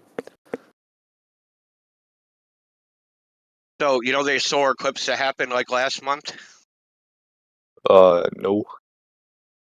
So it was a solar eclipse last month, and it was being filmed by at a location by NASA, and you could see a solar flare through the moon during the solar eclipse. Through? Yeah, through. I'll post a GIF of it. Hold on. Here it is. I'm more confused now. Like,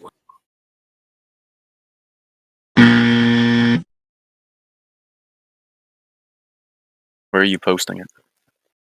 I'm gonna post it on live stream voice text.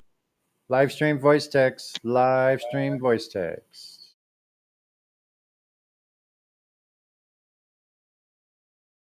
So I posted in locker room. Duh. You all of a sudden got really low, Indio. Yeah, my floppy mic. Oh, okay, all right. Now see that animated GIF? You can find this full. This was live streamed. why is the quality so low? I mean, click on it. It'll get. You can look at it in the browser, and it'll be bigger. Why is the quality so low? Tell it to NASA. I mean, fuck, dude, I didn't film it. It makes sense now. Well, I mean, when you convert video to GIF, right? It's compressed, so it loses some information. So, but I can show the full video. So that's a solar eclipse, and that's a solar flare showing up through the whatever the other disk is, because we don't think that's the moon covering it up, but do we? No moon has been seen approaching the sun during a solar eclipse, right? I've never seen one approaching or leaving. I was just movie magic. That's a lens cover. I've witnessed a solar eclipse and saw the moon. Well, have you move in ever front of it. seen? Do you guys think you've seen the moon go in front of the sun? No. I know what you think. Not really. But you can't. I mean, it is what it looks like when you do see it. Well, solar eclipses only happen during a new moon, so you can't see the moon. You don't see the moon like 3 days before. For 3 days, there's no moon.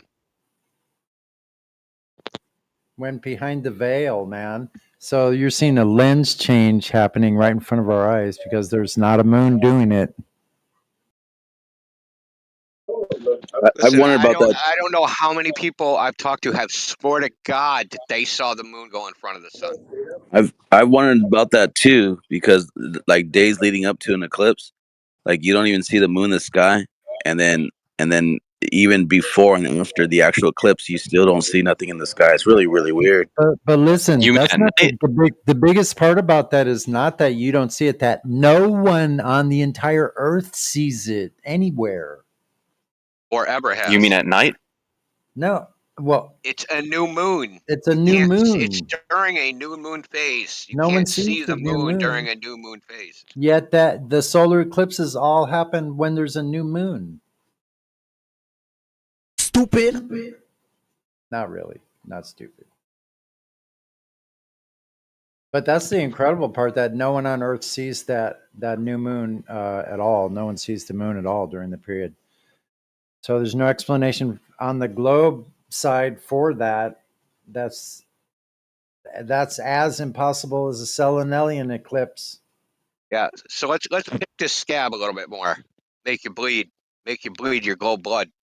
So here's some more. A lot of people believe that to predict when an eclipse happens, there's some astronomer somewhere making a 3D model of globes, and then that's how they're predicting. Like they're doing orbits of balls, and then that's how they're predicting when the eclipse happens, using a globe model, using a heliocentric model.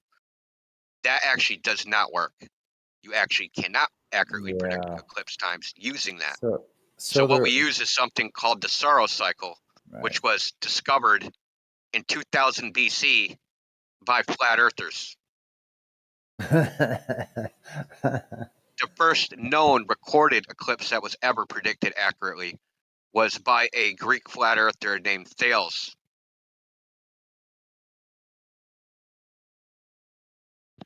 Yeah, no doubt. No doubt, the Mayans and those people were expert navigators and builders, architects. Same things over there here, that we have here.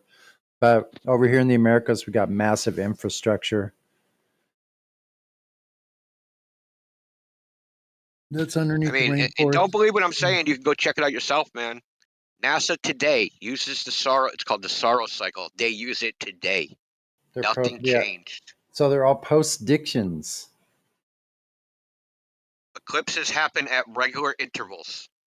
Yep. It's the intersection of 3 cyclical phases, and when those all meet at the same time, there's an eclipse.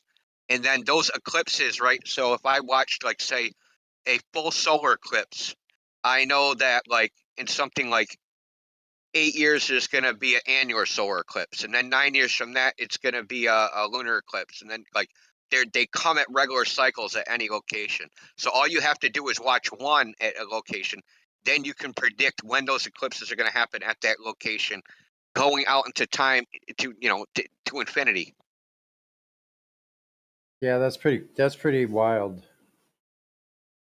That's pretty wild. So the only way that could possibly work is only because of the cyclical nature of those systems that are running behind the scenes, so we can discern certain things about the system itself by looking at those cycles. And it seems purely mechanical to me, which is just mind-blowing, actually, because it is mechanical.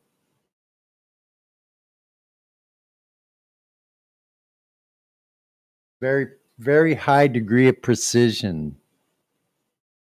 This timepiece that we live underneath. So we're bleeding a little bit. Should I pick the scab some more? Rip it off. Rip it off. Yeah, I'll pick the scab some more. But I forgot what I was going to say. Oh, okay.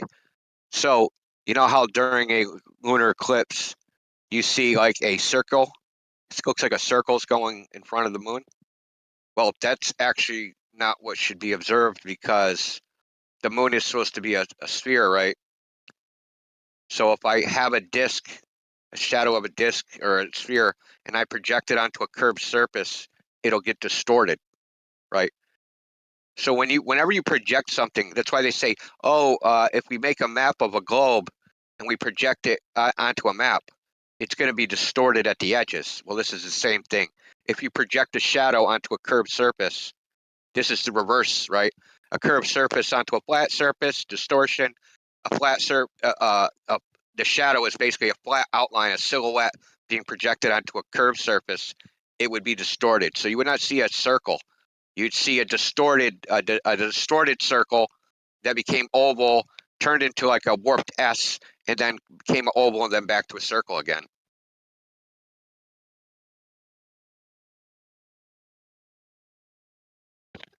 Wait, you're talking about the Earth's shadow? It's supposed to. Yes, that's the claim. Is that a lunar eclipse is the Earth's shadow on the moon?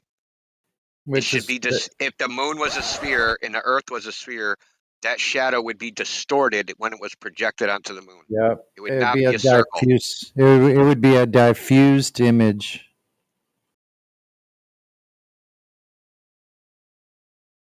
Right, you could do this at home, man. Take a freaking a ball, stick it upside down, and freaking cast a shadow onto it, and move the shadow across the ball. When the shadow edge crosses like the center of the ball, one side of the surface is tilted one way, the other side of the surface tilts the other way. So as that shadow crosses, it'll distort. It'll make an S shape. Yeah, no, that makes sense. I mean, obviously the shadow would have to like stretch to the sides. Yeah, it would get distorted. Yeah, but we don't observe that. And then since now we're at the skin, I'm gonna dig a hole now. I'm gonna dig a hole right into your skin. You're gonna have a festering fucking wound. Ice pick, please. But since the Earth is much bigger than the moon, wouldn't it just cover the entire moon, and then just the rest of the shadow would just not be there? They have like in the gold model, they just have all sorts of excuses to why the shadows are messed up. Yeah. And it's supposed to be the path to totality is like 27 miles across, dude. Like, come on, dude. It's supposed to be like reflecting sunlight, and the whole thing about that is you can't reflect sunlight and off of anything that is that supposedly spherical shape, because you would never see any kind of you wouldn't see any details at all on that object or whatever you want to call it. You wouldn't, in the image itself, you wouldn't see any details if it was like that. Only if it was only if it was a reflector of its own, some other source, like its own power source, like a flashlight with a focal point. So Then you here's can have another thing details. about eclipses. There's eclipses in which lunar eclipses, right? So it's supposed to be the shadow of the Earth on the moon, right? Well, there's eclipses called Selenilian eclipses where the sun and the moon are both above the horizon, right? But the thing that's supposed to be casting the shadow is underneath your feet. Right? So that's a geometric impossibility. So the moon is quote unquote setting, the sun is rising, and then there's a shadow on the moon coming from the top of the moon down, as if the Earth is above you instead of below you. What is it called? A Selenilian eclipse. Selenelion. I'll post something about it. I'll actually post a video of it happening, and you can listen to this guy try to explain what he's seeing within the heliocentric model, and he just like struggles, man, because he can't make sense of it.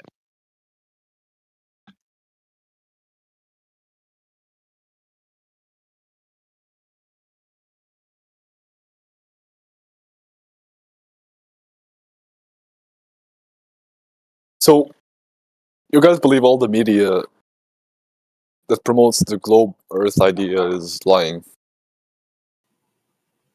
What does that mean? Not because of a dislike of what they're saying, but inherently, if they're saying things that go against reality, then I have to say what they're saying is not true. It's not just a fact that it's not an all or nothing fallacy. Oh, everything they say is false. It's just if they say that the Earth is a globe, then that's false. It's wrong. Sorry. Yeah, no, I get that. Yeah, don't have sympathized thinking, man. Just anybody, like, doesn't matter. Any human being, not everything they say is going to be 100% true, obviously. Yeah, no, I get that. But the thing is, one question that is a bit weird to me is like, why would they lie? What do they gain from that? When you found out, I can when you answer find out, tell me, man. Bruh. I don't know. How would we know, dude? We're not in on it. Yeah, I guess. If we knew, like, we'd probably be in on it, right? We'd be like, yeah, dude, like, yeah, let's tell everybody there's the globe. Yeah, Thing is wouldn't figuring it? out who is the they in the they. Why would they Yeah. lie? Who is they? You would have to ask the liars themselves anyway, and how sure are you going to be of an answer that you're willing to accept from a liar in the first place? Yeah, exactly. Yeah, And honestly, I mean- honestly, if your girl lied to you or she cheated on you or something, and you knew the truth based on evidence, who gives a hoot why she lied? You Yeah, found no, out the evidence. She belongs to the street. She's out of here. We don't Globe's really out of have to. Obviously, we would have to ask them what do they gain from it. But it's also something we can try to question, right?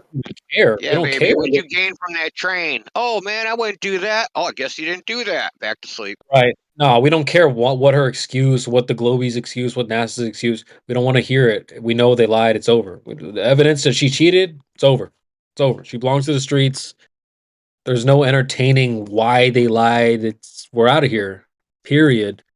So the Globes belongs to the streets at this point. He belongs to the streets.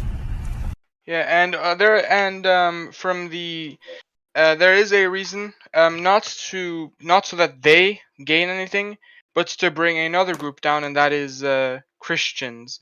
They're trying to make the biblical Earth seem absurd with their sci-fi pseudoscience. Okay, so what? So they just don't like religion. Yeah, in hindsight, yeah. That's basically been the mission of Freemasons since the beginning, to tear down Catholicism. They've even snuck into the church. You can see it openly with the heresies of Francis. Freemasons are hellbent on tearing down religion and Catholicism and anything to do with tradition. I mean, I would say they're succeeding. And it's funny because they're like George Matre was a Jesuit Catholic priest, invented the Big Bang Theory. The Big Bang Theory, the It's way not that we okay. understand it in the modern day, is not correct. And also, yeah, a Catholic priest might have made it, but the Catholic Church only grants infallibility to one man, and that is the Bishop of Rome. So that Jesuit priest, yeah, sure, a Catholic made the Big Bang Theory, but I mean, there are plenty of people who claim to be Catholic who are actually Freemasons. Like, look at, yeah, a Catholic made the Big Bang, but did a Pope dogmatize it? Is it taught anywhere in a dogmatic statement? No, it's not. Well, you have Newton, Kepler, Tycho Brahe, like all of them were high up individuals in the church. All of them. Yeah, but most of them were heretics. Wait, what denomination was Newton? I think he was Catholic. I'm pretty sure. I thought Newton was a Protestant. Was he a Protestant? Yeah, I'm pretty sure he was. I'm pretty sure he was Protestant, and as a Catholic, you should already know my opinion on them. I mean, this is beyond Catholicism, or it's more general, I think. Yeah. It's the idea of God, period. They want to create a world full of atheists that worship man. Right? Exactly. So all the things that we used to ascribe to God in the modern scientism paradigm, now man does all those things, right? We cure the sick, we raise the dead, right? We have they have creation stories. Science has creation stories. How was the universe created? How was man created? All the things that any religion says that they had knowledge of. Now man claims we now have that knowledge, and we have this tool called science, and it's objective. And who controls that science is who? The state. So now man has the power of God, and that power of God is in the state. It's the same story. It's the same story that's been happening for thousands of years. Man wants to be as God and seen as God is. Exactly.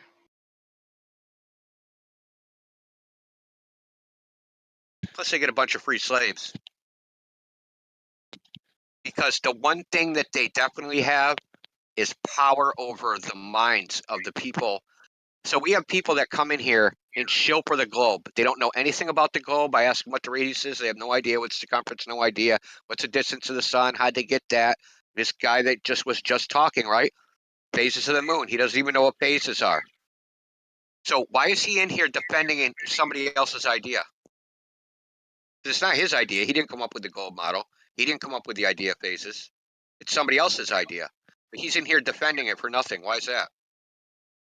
Yeah, like I'm gonna be honest. Like, well, I'm gonna just say, if somebody can get you to carry their water for them, that's power. When they don't have to do anything, they get a free volunteer to go fight for them for nothing. yeah, and like myself, like I am an atheist and I am a globe earther. But I mean, I'm not gonna just come here and just because I don't know any of this. I don't know how it works, and it's like I'm not gonna just defend it. I wanna first understand both points of view and everything. Keep in mind, it's not your idea, is it? No, it's not my idea. It's just the idea that I've been. It's just the idea that I've been taught for generations. And yeah, we're no different than you. Yeah, we're no different. Yeah, I mean, Indio, can you not be accused of doing the same thing? Doing what? Carrying someone's water, so to speak. I'm carrying my own water, bro. Whose? Well, he proposes creationism. Oh, well, who's telling you the Earth is flat? Who's telling you the Earth is flat out here? Nobody. Creationism is just that things are created versus fucking, I don't even know what the alternative is. Something from nothing. Yeah, I mean, we're here, so that's the proof that we were created. That's kind of what I think. It's called the ontological primitive, right? There's either reality was either created or what? Or it wasn't created, it created itself, it was always here. Like, then you end up with a whole nother can of worms of shit. Like, what was it? Like, if you're going to claim nothing created everything, that's a pretty special nothing. Well, things exist, but how does that prove that there was consciousness to it? That was designed. Well, just in human experience, As it says in the Bible. Experience is that everything, well, you don't necessarily have to believe in the Bible. Everything I've ever seen was created by somebody or something, even if it was a natural phenomenon, like a crystal. You know, crystals have form. You can watch crystals form. You can make crystals. It's like a kind of a small example, but everything I've ever seen was put here or created by some kind of thing. Yeah, it's also a fundamental tenet of science, of cause and effect. That is a fundamental tenet of science. It's cause and effect until you get to the Big Bang. Then it's the uncaused cause, right? As it was famously said by scientists, just give us one free miracle, then we can explain everything. Right? So you always come back to the ontological primitive. It's the first thing. What started this causal chain of events? Was it intentional, the will of a being, or was it just did it on its own, like from nothing? I mean, it just sounds like. Well, not even necessarily from nothing. I mean, you couldn't begin to perceive what could have caused this. I mean, we can't go back and watch. So. Yeah, I agree. They say they can only roll back the Big Bang to like some gazillion femtoseconds before it happened, and then what they say is physics breaks down, which just means our fucking math don't work anymore.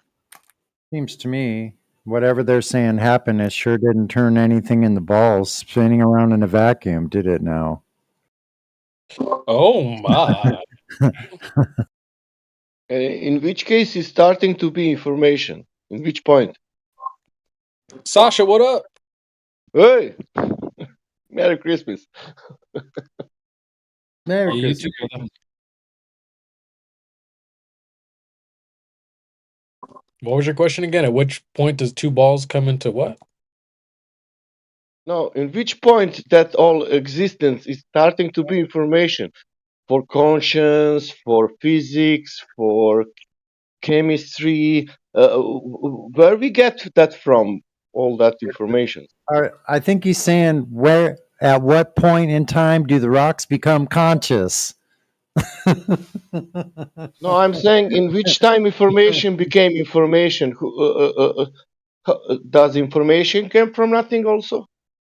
No such thing in my world as life, really. That we're very complicated rock. Why don't you think of myself as a very complicated rock? I am made of things like iron and copper and manganese. When you sit down on the mountainside and you're there with a rock, those are your cousins too.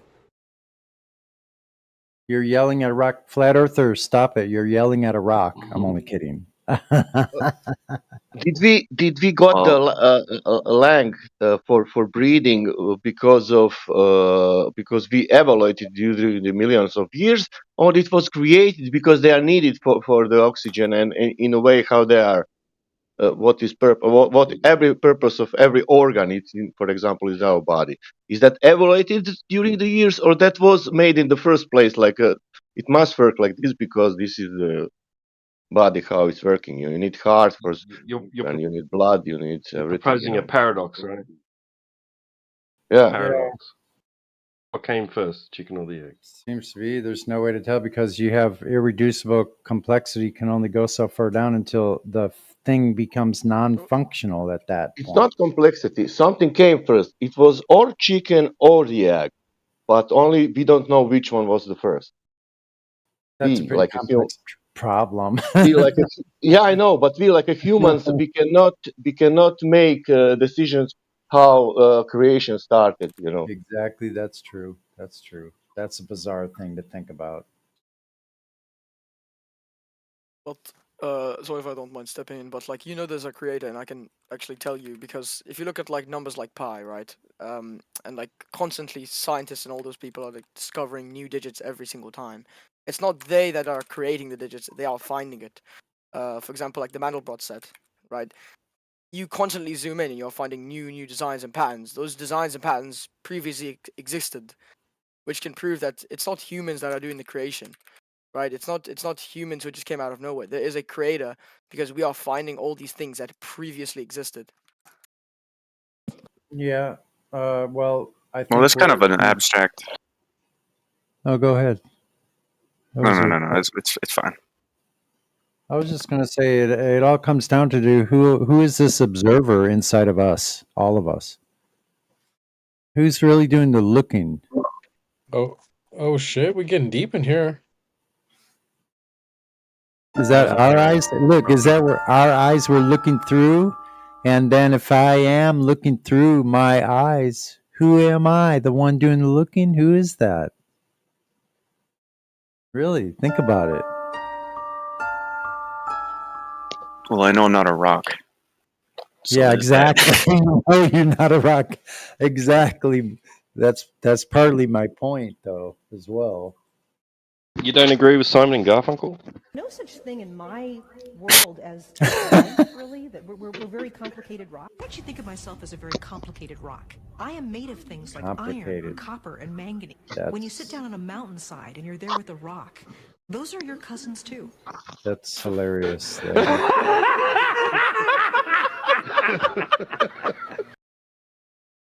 Every ocean, every water, every river is your cousin, man. You're made by water. Wait. Also. Yeah. We say Jesus is a rock. I think she was trying to. I don't know, something like that. Yo. This guy has every single soundboard, bro. Holy shit. Hey, listen. Jesus is more plasma.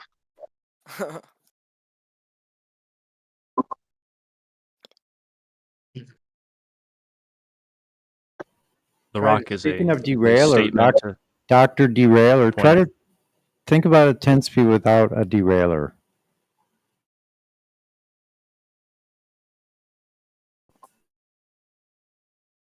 Anyway, never mind.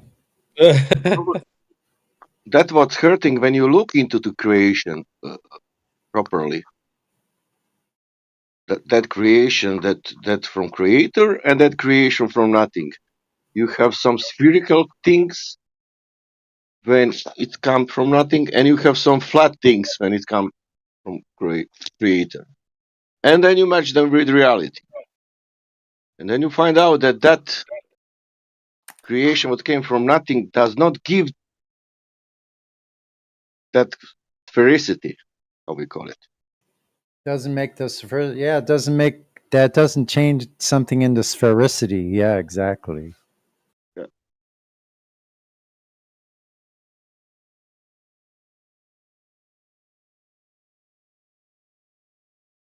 It's funny because all this actually relates to flat Earth. People don't see it off the first view, but like when you have this nihilistic push of like we're in the middle of like 20 billion galaxies and we're of the least importance, you start to actually question your spirituality, and you actually fall loose of spirituality because I guess we're just nothingness. Like we're just made out of like nothing. And so I think that's what they're trying to push. I think they know things that we don't, and they take advantage of it, and they want us to not really take advantage of our spirituality, and they're doing things that I don't know. Only God knows what they're doing, that we don't know. But all I'm gonna say is that there's a spiritual side to things, and they don't want you to know this because they want to take all of it. Let me give you an analogy, bro. So I have a little brother. We're 10 years apart. And so like when I was young, I was still young, like video games didn't have multiplayer really. Call of Duty was still a single player game and stuff like that. And I was still like addicted to Call of Duty and stuff like that. And so my little brother would stroll into the room while I was playing, and he'd be like, "Hey, I want to play." And so I'd pretend like I plugged in this other controller, and then I'd sit him down in front of me and hand him the controller and let him pretend like he was actually playing the game. And so, like, if there's some people out here that can do that to you and have you think you're really playing the game when they're the ones really plugged in, well, why wouldn't they do that? I would do that to my little brother 10 times out of 10. Like, why Damn, would you're I evil. not? I'm just saying, I want to play. You know what I'm saying? Yeah, I know. It's all that's just normal human desire. They just want like you want it all, right? You want all that you can get. And so Yeah. by having everyone else stupid, you can get it all to yourself. And so I think that's what it is. Especially if he's happy thinking he's playing. Oh yeah. Yeah. You know what I'm saying? He's So it's like content. it's a win-win. Yeah, he's plopped down right in front of me. I'm actually playing the game. He's twisting his body left and right, turning the controller left and right, thinking he's drifting or racing or whatever game I'm playing. You know what I'm saying? Yeah. Like that's a W for me and for him because he thinks he's actually playing. So it's like that's shooting with refraction in every direction. So if the quote unquote they can get you to think you're really playing the game when you're not doing jack shit, then well, I would do that to you too. Yeah. Not only does he think he's playing, he thinks he's winning. Ooh. Not winning. He's thinking that he's kicking your ass like a badly. Well, like if it's a single player game though, and he thinks he's playing. Right, exactly. But it's Big Brother kicking ass, and he thinks he's winning, like he's doing the best. Yep. Look how awesome I am. His controller's not even plugged in. Exactly. Someone else has the sticks, and they're playing. It's you know how it's cool to watch people game nowadays. That's what you're doing. You're watching someone else game, bro. That's what it is. The only And difference then is you know you're not playing. That's it. Yeah. You know what, CB? Then you show them. Then you show them the plug. You show them the plug, and they still. Right. They go, no, Exactly, Sasha. Play. Look at my score. Exactly, Sasha. 100%. They're like, no. Like, I know you showed me the plug, but I've been playing this whole But time. there is some there is some kind of way that it is working with. Doesn't matter because it's not plugged in, but it must be way that it is working. And it's the longer that they're playing that they think they're playing is how much they're going to be convinced when you show them the plug. It's like if they've been sitting on beside you thinking they're playing for 8 years, right? And then all of a sudden after the 8th year you're like, you know what? I've been showing you this entire time. Here's the plug. He'll still deny it and he'll still sit there thinking that he's playing. Yeah, but when I turned left. CB, and do you know what will happen? This is the best example. They will never ever speak about that plug anymore. Yeah, probably. You know, let's not speak about it. That's the curvature. Let's not speak about plug. Let's speak about everything else. Why this guy is dead in it? Why this level have this? Why this? Whatever that is in the game. But plug doesn't matter. Right. When I turned left, we went left. You know? Yeah. The plug, but when I turned my controller to the right, it went right. The math checks out. Right. The math was math, bro. Oh Lord. I'm surprised. Y'all all got on that analogy. That was like 5 people on one analogy there. That was great. W's across the board there. It's actually funny because it's literally like a direct representation of what we've been talking about. It's crazy. I don't need plug. I'm using Ionosphere. Yeah, and see, people have come in all the time. Oh, well, why? There's no possible way. Why do you think they would lie? That's the one answer that I've come up with all these years, like over the years, that people have maybe stood back and they were like, okay, you know what? I guess if I was the older brother and I had a little brother that would believe that he was playing the game when I was, then yeah, you know what? I'd probably do that too. And I think most people understand that. And so if the quote government or whoever can get you to think you're really playing the game of life when you're not doing anything really, then why wouldn't they do that too if you would? You're probably not as sinister as they are either. It all comes down to information if you think about it. It's all about knowledge. It's literally all it's about. And so they have knowledge that you don't, and they're gonna gatekeep it, and they're gonna find every way to keep you distracted, right? So that's really what it is. Yeah. And Yeah. notice like the people in like the Himalayas who like my teacher, right? She basically lived in the Himalayas for like 10 years, and she talks to people who have ways to like astral project and all these really interesting things, and ways to connect with yourself and your spiritual self, right? But no, they make this seem stupid. The people that do it make it seem stupid so they can gatekeep it from you, and then you go talk to someone from down the street. Oh, guess what? I can take my soul from my body, and you just sound like stupid. But then at the end of the day, there's the whole different game to life than just sitting down, playing video games, eating, and sleeping. You know what I mean? Yep. Sorry, I want to address something someone said in the chat. So, Rocketman24, this was actually quite a while ago, 20 minutes ago. He said, it appears to not literally. Wait, so Bongtao says, on the globe, the sun literally goes under the earth. On Rocketman, it says, it appears to not. Literally, there is no under the earth. And so I would agree with him, and I said, in the same way, there's no quote under the universe. And he said, the earth isn't the universe. Well, the problem here, though, Rocketman, I'm not sure if you're listening or not, but if you want to compare the flat earth to someone who believes in the globe, I don't think you can compare the flat earth to like a globe earth object, right? Because the object of the globe is a spherical, it's a ball, like, and you could represent that object with lots of other objects, a beach ball, a basketball, a tennis ball, any ball really. But I don't think you can compare that to flat earth. There is no flat object that is the earth. It's more like the universe.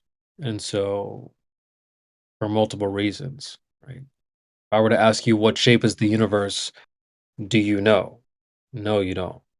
And I wouldn't expect you to know that. Well, they say it's actually flat, yeah? I've It heard that as well. expands flat.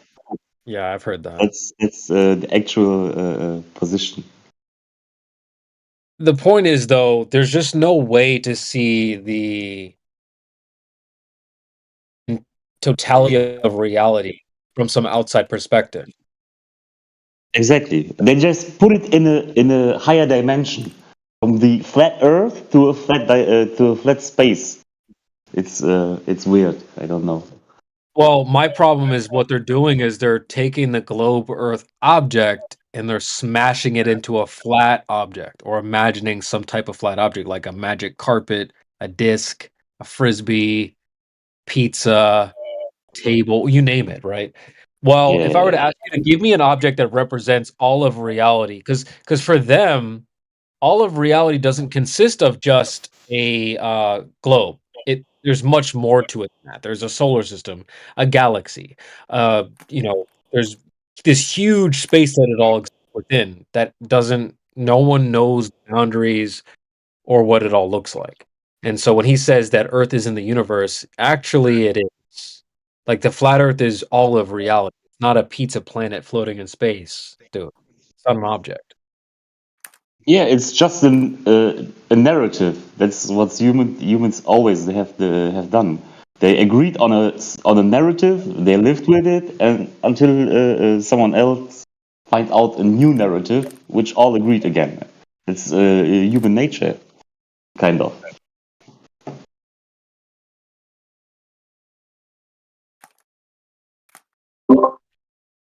So I don't think that most people understand flat Earth, but those same people will say it's stupid or they don't agree with it while not understanding what it is. So honestly, you shouldn't feel bad if someone comes along and like flat Earth is stupid, or do you really believe it's flat? They don't even know what that is. It's They're just because the image of what flat Earth looks like that's been put in their heads. So like I remember when I first heard of flat Earth, the first thing that came in my mind was that fake picture of like on Google when you search up flat Earth, that fake picture of like that what is it? The one with like the turtle or something. I don't know what it was. But that's the first thing that came to my mind, and I was like, oh yeah, no, this is just it's bullshit, right? It's because they've made it seem like it's bullshit, right? If you search up on YouTube flat Earth, all that comes up are those pictures and people who are going against flat Earth. So it's like you can't even have a chance to research for this because they have control of everything. Yeah, man, I already know. Trust me, I already know. That's one of my I focus on that probably more than anyone. Like, and I hope that doesn't annoy people because I know there's more technical parts to this argument, but I focus on the social aspect. Most people, if you took a random sample of 10 people, 50 people, 100 people, and you mention the words flat earth to them, they're going to do exactly what you just said. They're going to imagine some type of turtle in space or pizza in space or whatever, right? So I spend a lot of time addressing that very issue and teaching people that, hey, what you thought was cap, that was crazy, ain't even it. Go ahead. They always show like only the Earth is flat. All the others, other planets, let's say planets, are round, and only the Earth it seems flat. It's so stupid. Nobody says it that only the Earth is flat. We can't actually say if those objects in space are flat too or not. It's weird, yeah. It's a misrepresentation. So, can I ask what? Well, What of would course, you? sorry, CB. Go ahead. No, that's fine. Misrepresentation, of course. Listen to this example. They're saying, "Is it? But Moon is spherical, but Mars is spherical," and then they will name it the 8 planets, and that's all. And you have stars. And if you look through the telescopes, stars are not even circular. Stars are changing shape every second. That means 1 trillion on things are changing shape every second, and 8 things are circular in the sky. That means analogy is not good. But like I said, it's like when you search up Moon or when you search up Jupiter, what comes up is fake pictures of a sphere, right? Yeah, that's what I'm trying to talk about. It's like it's not. It's just what's getting put out is what's the science. But when they look through a telescope, it looks nothing like a sphere. Yeah, but listen to this logic. Even if it looks like a sphere, they are saying everything in the sky look like a sphere, but that's not true. Only that maybe that circular things like we call planets look circular, and that's it. Other stars, they are not circular. Exactly, like a plate, for example. G, you had something you wanted to say? Right. I was gonna ask just generally to anybody who wants to answer it. What do you think of anyone who would who has claimed to be who have gone around the globe, like traveled around it, and reached the same, come to the same point? Like, what are the ramifications of that? All right, I'll take this one just for the moment. Part of your question, kind of in your mind, I'm just going to ask you questions because it's better to be honest with you and ask you open questions and just have a nice dialogue. So, in your mind, you probably just have this idea that it's impossible for someone to get in a boat or a plane and go what we call around Earth, okay? And the only way that could possibly happen in an east-west direction or maybe even a north-south is for them to be traversing a ball. And I know why you have that stuck in your head because it's all we've ever shown or been shown, right? Is that fair? Yeah, sure. Yeah, a spherical plane. Okay. What would you? Yeah, I'll give you another idea, but it's just a conceptualization. I don't want you to get from me or anybody here in this server that this is how the Earth actually is, because the more that we dig into this, the more complex everything becomes, and the more mystery we end up turning over. Okay, so if I want to give you the idea that, you've probably seen the map, but it's a map, but it's a globe map that's smashed into like a flat surface. They call it the AE projection map, azimuthal equidistant map. So it's like a top-down view of the Earth, but it kind of looks like a pie. Okay, so that's a conceptualization where you have north at the center, all right, and then the outer regions. You could call that south, like we call that Antarctica, but it's an outer circle. But that's just south. So north is center, out to the edges is south, and then around it is east and west, depending on which way you're going, right? Yeah. That is a way that you can go around the Earth, okay? That is just another way it could be done. In reality, there's even problems with that idea, but that is one way that you could go around the Earth in an east to west path, and you'd have north always being, if you were going east, it would always be at your left. If you're going west, it'd always be at your right. So that is one way to think about the way that you could do that.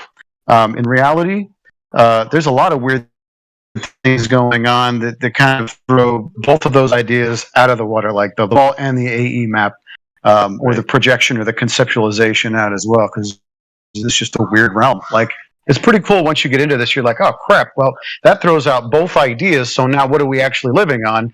It's sort of cool, but then you're stuck with, well, I don't know. Just the I don't knows in life that we don't like, because there's like, oh crap! Well, if there's no answer, I kind of like it over here in the or somebody, and it may not be plausible, but I can give you, imagine it that way.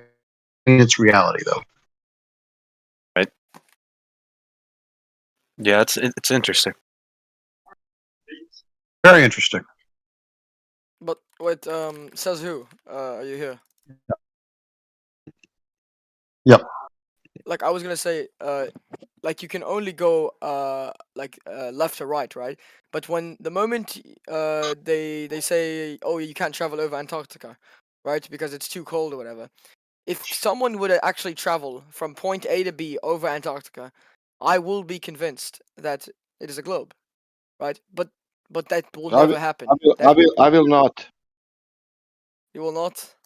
No, I mean, like, because if there's if it's 24/7 footage with a real camera, not like no bullshit, right? I will still not. I was on the plane. Let's say I was on the plane. I'm a flat earth on the plane, and I am looking outside the window the entire time, and I see myself going over Antarctica and landing back to the spot I started from. I will become a globe earther. I don't care what anyone says. I will not. I will still want to check because if it's curving from the air, down, that means that down also must be sphere. I get what you're saying, though, bro. Because you're basically saying that ain't nobody about to do that. I mean, the translation there is ain't nobody about to do that anytime soon. So I get what you're saying. So what Sasha's saying, though, is like, even if that were true, we'd still have to go and verify. Oh yeah, I'm saying basically this will never happen. I'm not actually making this scenario. This will never happen. Right. Not only that, nobody did, let's say, the straight line, like an equator. It's going, to zero, and now somebody take the plane and made that, that circle, that 24,000 miles of circle. Nobody did that, and nobody was flying that kind of flight that you are going of some kind of line, the same exact distance from the north, let's say, and you're going around, like that. Nobody did that ever in human history. You're flying from one distance to the other, and that's all. Omar, let me ask you a question, buddy.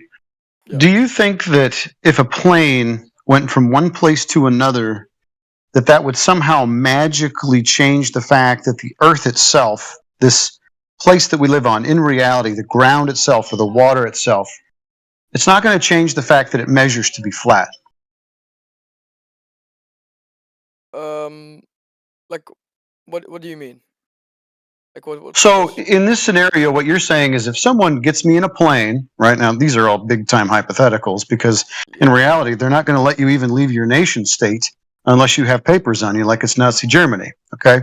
But if they let you, by some miracle, get in a plane and do that north-south circumnavigation on the ball, it needs to be a ball first, right? It needs to actually be curving somewhere. It needs to measure to be a ball first. If you get in a plane and go somewhere, doesn't still necessarily mean that you're living on a ball. It just means that you got from one place to another. And that in your mind, in your concept, that, oh, well, problem solved because I went from one place to another that could only be possible on the model that I was shown. The reality doesn't change that the Earth measures and is used practically as a flat and stationary plane. Yo, have you spoke to a globe earther before? Who's the new guy again? Oh, me? Yeah, Omar. G? Yeah. Or Zcon, yeah. Have you spoke with a globe earther before? Like, of course, yeah, I've spoken with a globe earther before. Oh, okay, cool. How did that go? What did you think about that? I mean, like, I remember the first time. My little brother, he's in, I think he's a sophomore in high school, and his physics teacher, basically, I got my brother into flat Earth and stuff like that, and my brother didn't know a lot about flat Earth, and he raised his hand, but he believed in it, and my brother obviously got cooked, right? Because, well, you know, if you don't know much about the topic, right, you're gonna get absolutely demolished by a globe earther who knows all this pseudoscience, and he'll just spit it in your face, and the whole class is laughing at my little brother. So my little brother calls me, and he's like, "Yeah, I'm not a flat earther anymore." And then after that day, I was like, "Okay, where's your teacher? Let me go talk to him after school." And then so I went to the teacher, and basically he started bringing all type of stuff like I don't know, what was it, the phases of the moon, and then he brought oh, and why would they lie, and yeah, like all types of shit like that. And then the one thing he brought up was the Coriolis effect and stuff like that.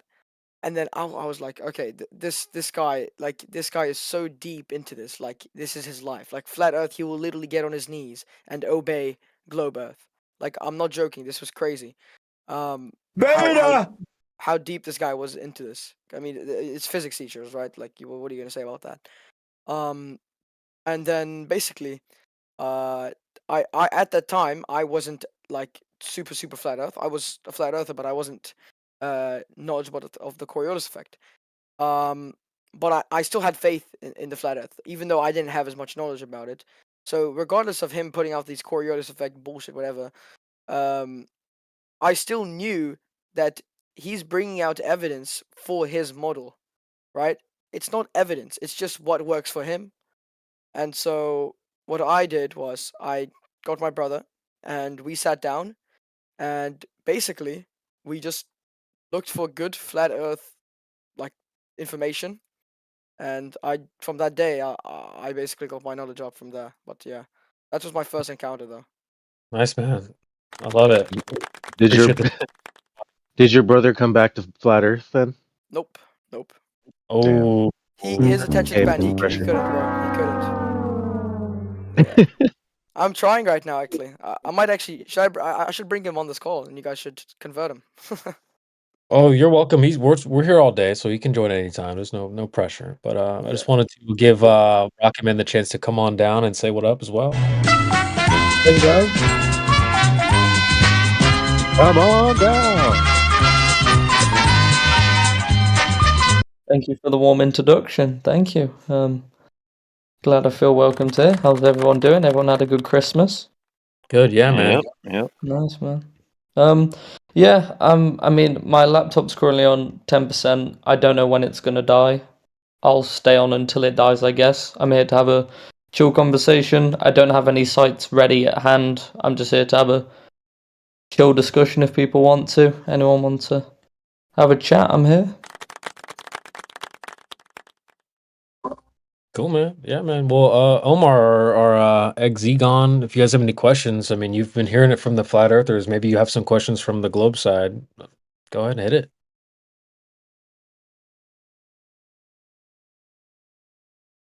Rocketman. Yep. So, like, when did you hear about flat Earth, or how did you hear about flat Earth? Well, I heard about Flat Earth quite a few years ago, but I started joining the Discords. When does it say? I've been here since 17th of June this year. So summer this year, I started joining the servers, and I was in my first year of university, and I started joining Discord servers because I always was interested and wanted to talk to Flat Earthers, hear what they had to say. And when, like, basically, when you first heard about Flat Earth, like, what were you introduced to? Like, what exactly did you find about Flat Earth? It's the generic AE map, stationary Earth, plane stuff you see all over social media and Google and shit like that. But yeah, that's what I was introduced to initially. I know it's a lot more diverse than that, a lot deeper than that. Okay, and but you're still a Globe Earther though, right? Like after. Oh yeah, yeah. And so, like, what really makes you so like stuck to the globe? Like, what has that? What makes you have that connection with you and the globe? Like, what are you so tied to for? Well, I'm an aerospace engineering student. I'm studying rocket science and planes. I use gravity and the curvature of Earth in my day-to-day calculations quite often. I'm looking to work for companies that make rockets and stuff like that. So my entire degree and future career path and everything depends on the Earth being a globe, I guess. So I'm waiting for the indoctrination because it hasn't hit me yet.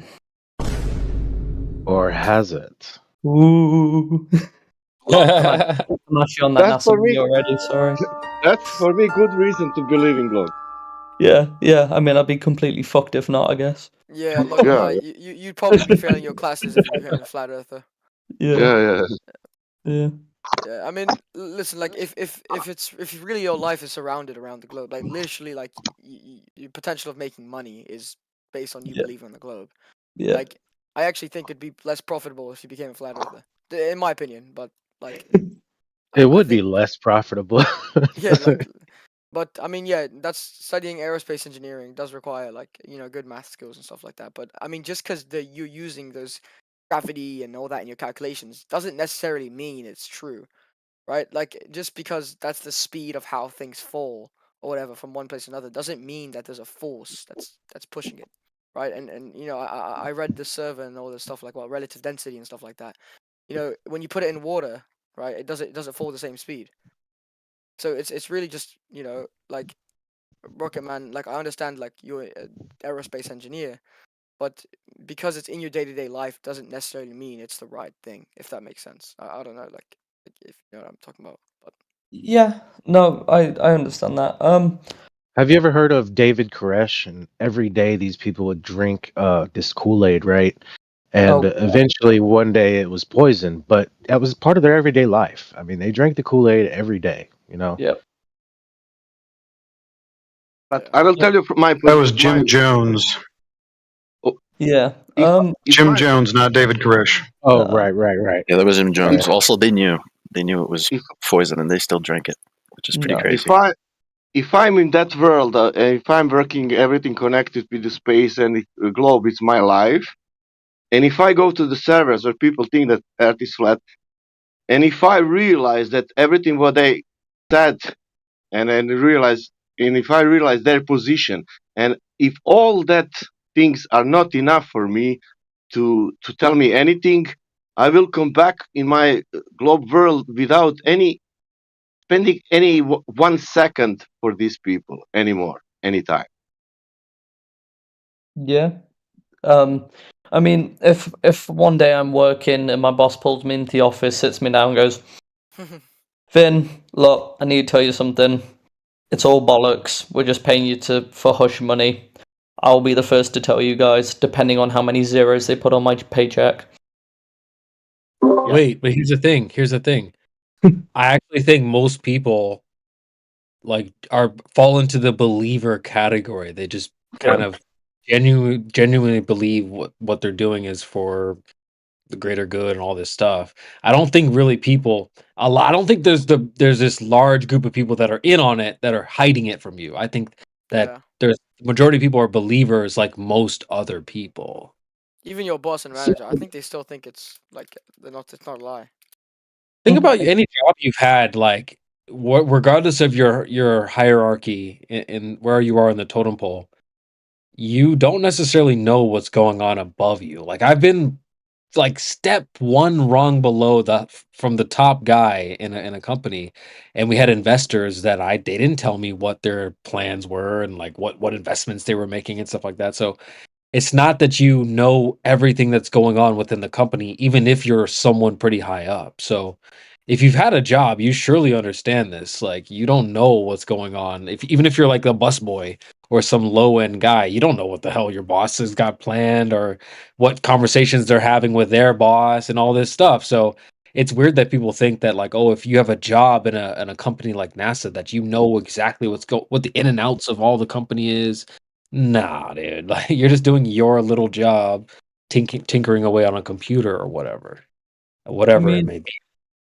I appreciate that, but well, what do you think? If let's say I'm working on a project and I use the Earth's curvature for calculations, if I use mass attracting mass as a principle, if I use all these globe math things to produce something physical that works as designed, does that not pretty much verify that all the calculations, all the values that I've been using are correct and valid? I can tell you that nobody built anything calculating the curvature of the, but anything. But that's me, you know. And there is a reality, you know. You have your job and everything. I don't lose your job, man. Do whatever you want. But at the end, it will be my logic. My logic is this: that reality, what I perceive and sea level, will be the same for me and always the same. Maybe I'm wrong in that, but I will not change that because of me. Because I'm thinking, if I change that, then I will not have a logic anymore. In your perception, you still need to, in my logic, to live with that logic. That means you need to understand and to realize what is the reality of this, and that will be ocean in this case, or of any body of water, and that things will never curve in reality, but only your belief, you know, because of some people or your job or something will tell you that water it's really curving, and you will never doubt about that. The only thing what you will live with that, and the only information what I can give you, and only thing what nobody wants to convince you, but the reality itself cannot be changed. That means you will live with that for all your life. That means with your beliefs in that, or this reality, maybe this guy is saying, but his logic is working like this: if something is flat and level, it must be flat and level, because there is no another name for that. If something curved, then something is curved, and that's so simple that that I think most people here think like that. You know, I need this curiosity to prove me that I'm wrong in my logical flatness. If you can understand me. Yeah. Without be afraid to say that something is flat, because you can say that something is flat even if it's not flat, because you know it's flat because you see the flat. You know, maybe it's going down 3-4 meters, maybe it's going diagonally, but obviously you can say for something that's flat. But we came in the situation of reality that people will struggle now to even to pronounce that word. You know. What was normal like 20 years ago to say for something flat, not thinking about flat of the earth or thinking about flatness on. Now the surface in a case that we can show the surface like a Bolivia, like I want to give you an example. We have a flat surface in Bolivia, and that's because of light. No, it's not because of light, because of that surface. But that doesn't matter. And I told you, you cannot change, especially you who are inside of the heliocentric model. That means you are connected more than Baker, somebody, you know. Yeah. Or like a Matthew learns, his teacher, you know, he cannot go in school now and start to speak every teacher and the director of the school. You know what, people, you are wrong. This school or whatever. I think that is that. I will not say that if I think, or I will say, but I will know that I will not stay there for a long time. It will be pressure or something or whatever, or they will fire me. They will find a reason that I go. Yeah. Listen, I want to say this: the globe is an idea that's already it's been concocted, and so they can basically backwards engineer from this idea. So if I had a job that created globes per se, I could say that I quote rely on the curvature of the Earth to create these globes. But the problem is like the idea is consistent, but does it match reality? Are we going out into reality, testing that, and then reporting our findings, or are we working backwards from this conclusion of globe? And I think it's really more the latter than the former. And so that's probably what I would say when if like, oh well, we rely on the curvature. Well, that's all that stuff's kind of already like taken as a default, and we're working backwards from that. It's not from what I see, it's not as if we're going out to the field, detecting this thing, and then reporting the findings, because those seem to be hard to come by and slim to none. Or this Yeah, kind of I mean, where I appreciate what- that. to It's add- gonna. Okay, Sorry. sorry. Yeah, just this is gonna sound like a bit of a cop out, but from the globe perspective, this is something we've known about for thousands of years. We don't need to go out on the field to test it. We don't need to go out in the field and verify because it's already been done and dusted. So nowadays there aren't going to be very many people going out in the field to test it or derive the equations and stuff because it's already happened. I know it sounds like a massive cop out, but no, in it's fair. reality, that is the reality of the situation. That's fair, but you know what we're here about. You know what we're here on. We're looking for Yeah. like we're looking for what it is that what we're actually leaning on. So if we say like what we already know, well then of course you already know we're gonna ask, well, what is it that we already knew? Like what's that original post that we're leaning on? And so as we go back and regress further back into like, okay, well, what is the foundation of this claim? That's where we start running into more and more issues from what I see.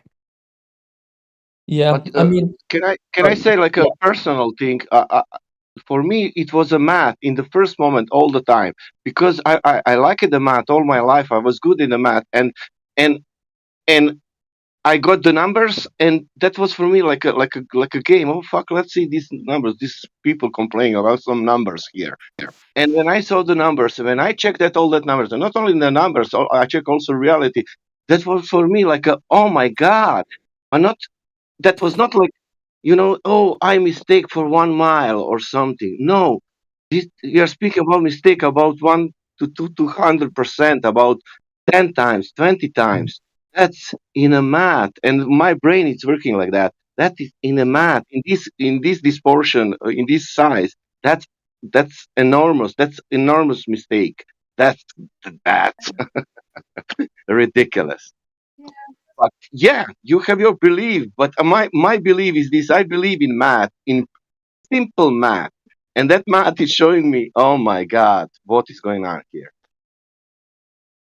Okay, I mean that's fair enough. My math is showing me that everything's working out quite perfectly. I mean, I have a few friends at university. They're amateur radio operators, and they track commercial airlines that fly overhead and stuff, and get their squawks and their coordinates and their relative ground velocities. And occasionally, we'll get a different signal that we're tracking, and this one's traveling thousands of miles an hour, and it appears to be a few hundred kilometers above us. And then it disappears about 5 minutes later.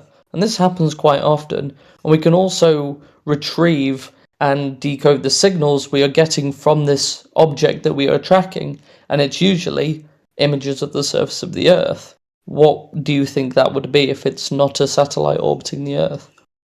I told you are getting the information from the satellites. I directly getting the information from the surface of the Earth, and your information is more valuable than mine, and that's the only thing what you trust in that information, and I trust in my information, in my math. Okay, I mean, like, and I know the math. I will tell you something. If you put me in some your class now, I will don't, how to say, I will not know almost anything if you put me some formulas about what you are studying now. But if you give me 1 month we will be on the same level. I respect that. I Do you admire that. understand me? If you give me 1 month that you tell me all formulas and that you can explain me everything, I will reach that and I will get that. But then we will play with the numbers and formulas. In this case, if you put that numbers in reality, that numbers must work. You cannot only imagine that them because on the paper we can work and play wherever you want. And that is only play. That's the math. It's a learning the x and y and e and z. And when you learn the process, then you know how to play. But if you want that process to practically to use somewhere, that means that must exist also practically outside, not to put on the paper, say, okay, that exists because I look, it's working, it's a math. Because with the math, for example, your sun is 93 million miles away. I can make you mad that sun is 186 million miles away, and that everything is working perfectly the same. Wait, can I add something? Sorry. Yeah. Basically, your math is working within your own system, and that system is what's been taught to you, right? So this is like only the math that works within your system, and these can be made up numbers, whatever, but it works within what you have. But then you start to apply this math into real world, right, and actually go out and try to apply this math. I will guarantee you it won't work. Like you try it for yourself. I'm actually a amateur model rocket person as well. So I build rockets and I launch them, and I do a lot of calculations that are involved, and all the math checks out. My rockets work very well. They're very successful. That's within your rockets. I'm talking about like in terms of the Earth. Like try to apply the math that works within your papers and calculations, and then actually use it in the Earth. And I will guarantee you, it won't align. You can do. Have you tried to actually apply the equations and all that they teach you with like the Earth? Like go outside and go on the grass, or do you just do the calculations? Well, my field of engineering is more doing with designing of planes and rockets and testing the curvature of the Earth. But when we design our planes, when we design our rocket, and we use these Earth values, these measurements, and these numbers, the finished product that we physically make works very well. So what do you have to account in terms of curvature of the Earth with a rocket? I'm just interested, like as a flat Earth aside. So for rockets, it's mainly to do with guidance. So you would have the curvature of the Earth involved. For planes, the international standard atmosphere that are used to get conditions of the atmosphere at varying altitudes, you actually include the radius of the Earth in what's called a geopotential altitude, which is different to a geometric altitude because the value of small g varies with altitude, and depending on your distance from the center of the Earth, your density, your pressure is going to be different, your relative speed is going to be different. That's why they put it in planes and stuff. And we have these tables that are made. I can actually post the table in if you want to have a look at it to compile this data. And so geopotential altitude, right? Yeah. Does that only work on a globe? Yes, because it requires a spherical Earth with a set radius. Okay, so but like again, the Earth is in like I don't know, like again, I don't know what like flat Earth actually looks like, right? We talk about the AE map. I'll be 100% about it. No, but like from I don't know, like from what I've seen, you can say this could still work on the shape of the Earth. It doesn't have to be a sphere. Like it could work. It could still work, and it doesn't have to be a sphere. From my personal experience, no one personally has come up to me and shown me how it's worked on a Earth that isn't a sphere. I'm not saying it can't. I just said no one's shown me if it can, how. No one's ever come up to me and said, that would be irrelevant, right? Because I mean, there's only one shape of the Earth, right? It's the globe, right? Yes. Yeah. So That's what they think, right? They're not going to show you what it looks like on a flat Earth because they won't bother doing that. Well, I mean, like someone who is a flat Earth or concave or whatever they think the Earth is. No one's actually come up to me and gone, "Here's how it works on a Earth that isn't a globe." No one's So ever. what exactly is geopotential height, if you don't mind me asking? I'm gonna get the cited thing here because I don't want to butcher it and lie to you guys. Like, I want to get the from the source. Now, wait a minute. You said that these are equations that you use. Certainly, you wouldn't need to get us a citation. Certainly, you would tell us exactly what it is.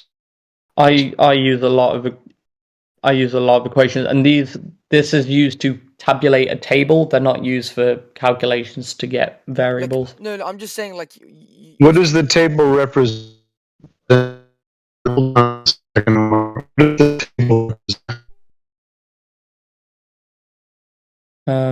Hang on 1 second. Sorry. I'm not even asking for the equation. I'm just asking what is geopotential height. Like, that's just like the understanding of it. If you can just tell me, that's it. Yeah. Not like So, table or anything. okay, that's fair enough. I want to explain it correctly as possible so I don't butcher it and confuse people because I don't remember everything off the top of my head. Like, is it related to pressure or is it related? Like, what is it related to? So, so geopotential altitude is essentially a fictitious altitude that assumes that the gravity at any height is equal to gravity at sea level. Now, for that to be in principle, you need what's called absolute altitude, and I'll post the slide here that goes through it.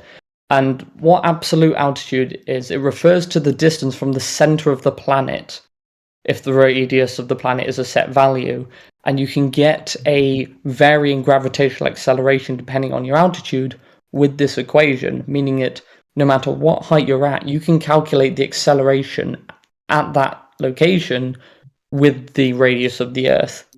Now, you can say it's backwards engineered and stuff and made to fit the values. I don't have anything on me right now to counteract that, but this is what it's used, and I'll post Because it. like I just searched up what is geopotential altitude, and the first thing that comes up is NASA. Like, that's the first thing that comes up. It's called the Giovanni measurement. That's not what I use. I'll post it in the chat. Z equals 1 over G. Like, I just feel like it is actually backwards, and like, look, it's literally all surrounded around gravity and the numbers of gravity, 9.80665. Like, I feel like it's all these equations are designed to go with gravity. No, these. Well, it's not quite that, because if we're talking about 9.8 meters per second of acceleration, that is just a calculation of drop rate given a certain amount of air pressure or air density, then it has nothing to do with gravity and only affirming the consequent in that scenario. Because you can't measure gravity, you measure drop rate. So you don't say time and space warpage do I have in this particular place. You say how fast do things fall. Yeah, I've posted the two sources in the chat for people to look at if people are curious. But yeah. So this doesn't really like you said the radius of the Earth, right? Yeah. Okay, so like the radius of the Earth, could that not work if the Earth was a circle? Gravity would work completely differently if the Earth was a circle and not a spheroid. Sorry. Okay, but yeah, then prove to me that.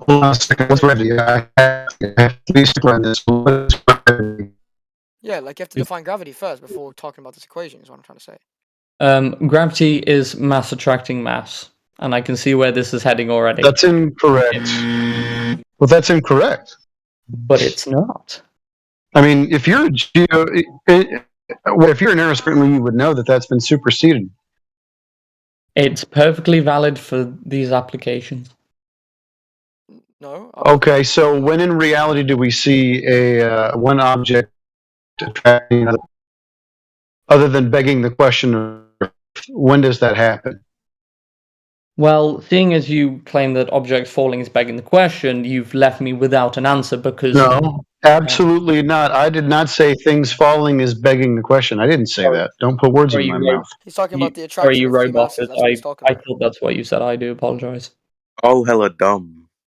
But yeah, forget what it's called. Cavendish. Cavendish works perfectly well. No, like Rocket Man. So what is Cavendish? Now, what was the point of that non-experiment, please? He was trying to calculate the mass of the Earth, but he managed to get big G from it, which was quite nice. Stop the cap. Okay. So, and what was the independent variable in that?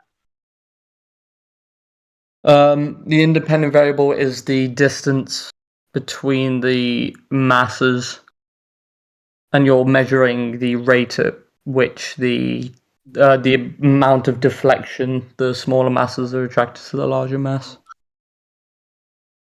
Right. And so the independent or the dependent variable is what? So now that we have the independent variable, what are we hoping to cause? Depending on the distance the masses are away from each other, you're gonna get a different deflection or a different rate of deflection. So you have two weights at the end of two torsion bars, right? Yep. Okay. And they do what? So we observe what in this phenomena? What's the phenomena again?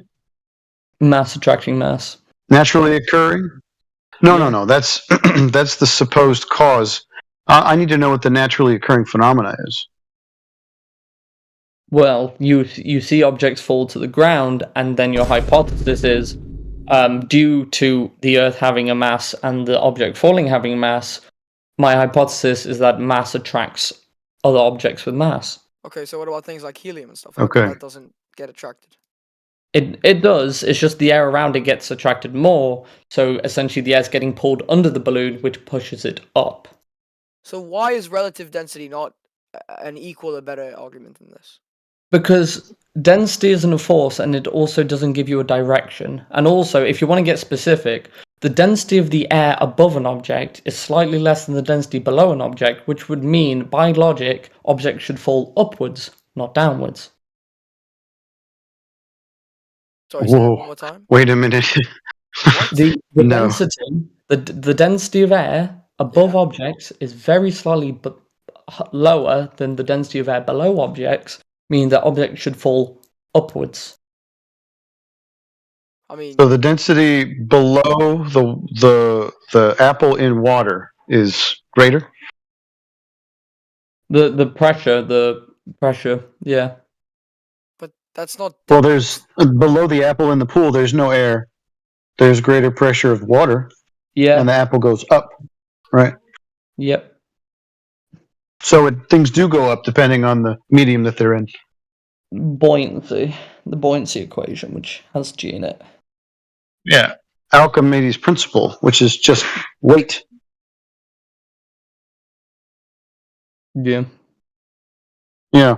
So not mass, not Mass gravity. times the gravitational acceleration.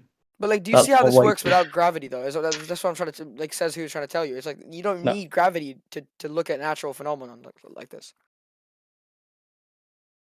Well, what he was telling me is that first of all, the observed phenomena was things falling down, and then he talked about deflection of balls in a shed. So he already kind of bait and switched his two naturally occurring phenomena. I never said a shed. Well, where does this happen? Was it not? It wasn't Cavendish looking through a hole in a shed? A vacuum chamber, doing a lab.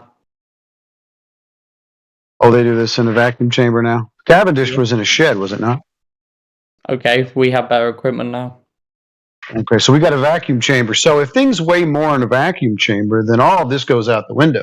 And since things do weigh more in the vacuum chamber, not less, mass attracting mass, which has already been superseded by Einstein, which should not be used in any of your equations, and there is no mass attracting mass in reality, except if you beg the question or affirm the consequent, all this is nonsense. That is a lot of claims that I saw no evidence for. I didn't make any claims. I'm saying these things are nonsense. You don't have a naturally occurring phenomena. Okay, listen, I'm not making any claims. What is the naturally occurring phenomena that you are studying when you're talking about gravity? Object falling to the ground. Okay, but things go up, so gas moves in all directions. So there is no exclusive downward vector for all matter. So now what? There's a You don't have a phenomenon. There is a vertical pressure gradient. What about the gradient? Is gravity the cause or the effect? Why is the pressure gradient in the direction that it is? Why is the highest pressure at the surface and the lowest pressure is vertically straight above? Why isn't it off to the left? Why is it off to the right? I don't know. It just is. Does that have anything to do with whether or not the Earth's a sphere or this thing called gravity? We see things as they are, but you can't test why they are. It's kind of like a law of nature almost, wouldn't you say? Where a gas is made. Figure out what the those laws of nature are, and all objects have mass besides photons. If you want to be very specific, Okay. but Can you define mass, please? the amount of matter. That's incorrect. That's patently incorrect. How are you the inertia of you don't know the definition of mass? I'm starting to doubt the fact that you're doing anything concerning rockets or aerospace engineering, considering you don't know the definition of mass. So, a large body of matter with no definite shape is not a definition of mass. Holy crap, dude! Honestly, no, go Google it, bro. I just did, and I read you the definition, and you just said it was wrong.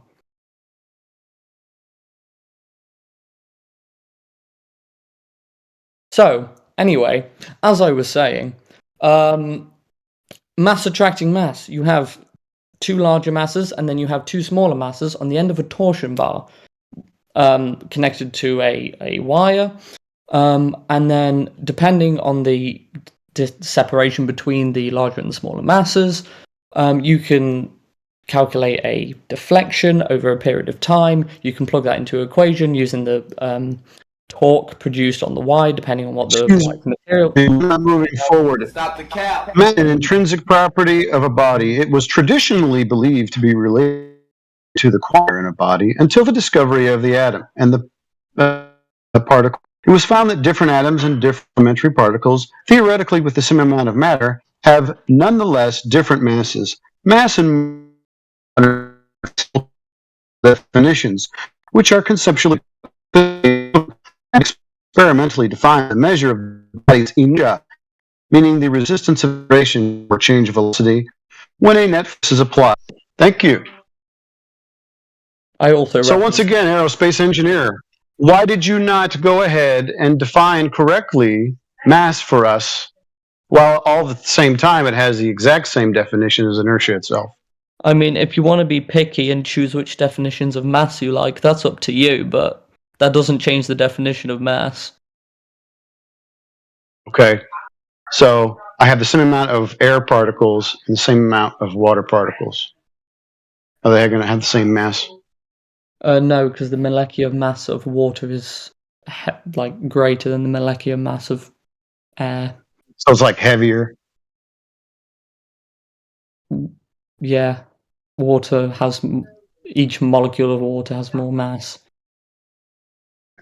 When do you guys use Einsteinian space bending, time bending, gravity in any of your equations? Relativity doesn't get into effect unless you're traveling many kilometers a second, and seeing as I'm a second year, we don't take into account relativity. It's not needed. So just mass attracting mass, and then that ends up being just 9.2 meters per second squared, right? Or 9.8 meters per second squared? 5, yeah. Okay. So nothing to do with gravity, just an average acceleration downward in a vacuum, correct? Yeah, works perfectly well. Okay. So just a measurement of downward acceleration in a vacuum. Okay, so no gravity then. Yes, gravity. Why is it gravity? I thought it was just a downward acceleration measurement. Yeah, which has been verified to be mass attracting mass, which is the which is commonly known as gravity. But it's been superseded. Nobody uses that anymore. Why are you still Everyone uses using? it. Why are you calling it gravity if it's been superseded? That is a Are straw you just going to man. call an acceleration rate gravity? Where exactly has it been superseded? Who has said it's been superseded? So I think there's this guy named in Einstein. 1915, I don't know. yeah. You do realize Einsteinian's equations are derived from Newtonian's equations. They are the same thing. No, they're not compatible. They're not the same. Like They one's are. Not at based on all. force based. They're not even one. They're not relatively the same at all. That's Go like ahead, maybe. citation, please. Okay.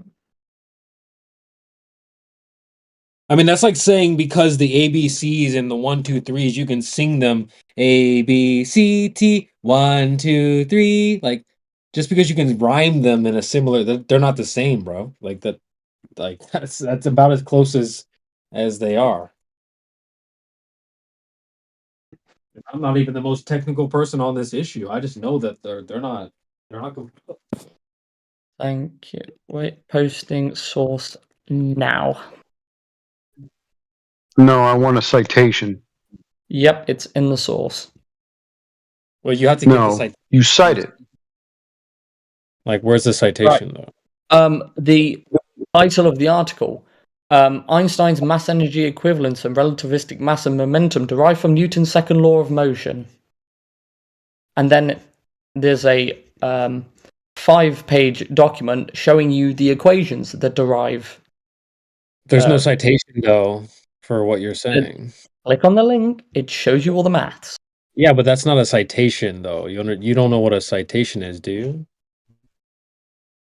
Right, okay. Because the citation abstract. would be stating exactly what you're stating, pretty much, word for word. A source would be where the citation is coming from. So is the citation within this source? The citation. In the Einstein's theory of special relativity, the relativistic mechanics is concerned with the motion of bodies whose velocities approach the speed of light. This paper presents the Einstein's mass energy equivalent and the equations of relativistic mass, momentum, and energy from the Newton's second law of motion. Which is mass attracting mass?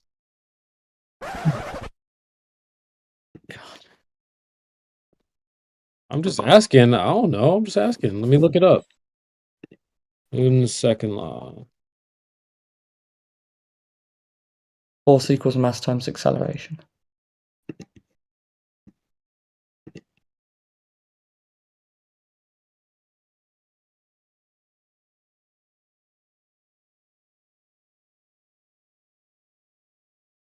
Force equals mass times acceleration is not mass attracting mass gravity. No, but it's Newton's equations, which you said. Yeah, it's force. It's not Newton's gravity. It's not mass attracting mass, dude. Come on. Newton's equations. No, but that's not what we said. It is not mass attracting mass. Not move the goalpost. No. You said Einstein's relativity has nothing to do. It's not mass attracting mass. Yeah. Einstein's gravity is not the same as Newton's gravity. Newton's gravity is mass attracting mass. We're not talking about other Einstein or other Newton equations. Like that's not what we're referring to. Right. Newton. It sounds like you all know. Demonstrates that mass attracts mass. Einstein attempts to demonstrate why mass attracts mass. They still are both mass attracting mass. No. You can just say no. That's Where is that at? I'm not even the most technical. Just cite it. I mean, are you just making it up? Cartan theory. One's a pseudo-Riemannian 4 space and one's a 3 space. Right? You have like time and space, right? Or space time. So you have the 3 dimensions plus time versus the 3 spaces. So that's not the same thing. They're not conceptual mediums having a physical effect, which is nonsense.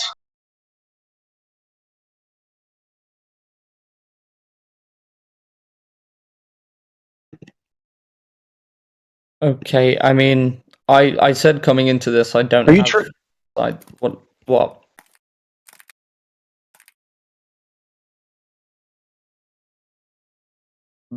I would expect an aerospace engineer to have this at the ready and not to go ahead and bait and switch me with F equals MA and call that mass attracting mass and conflate it with the bending and warping of a conceptual medium thought up by Einstein.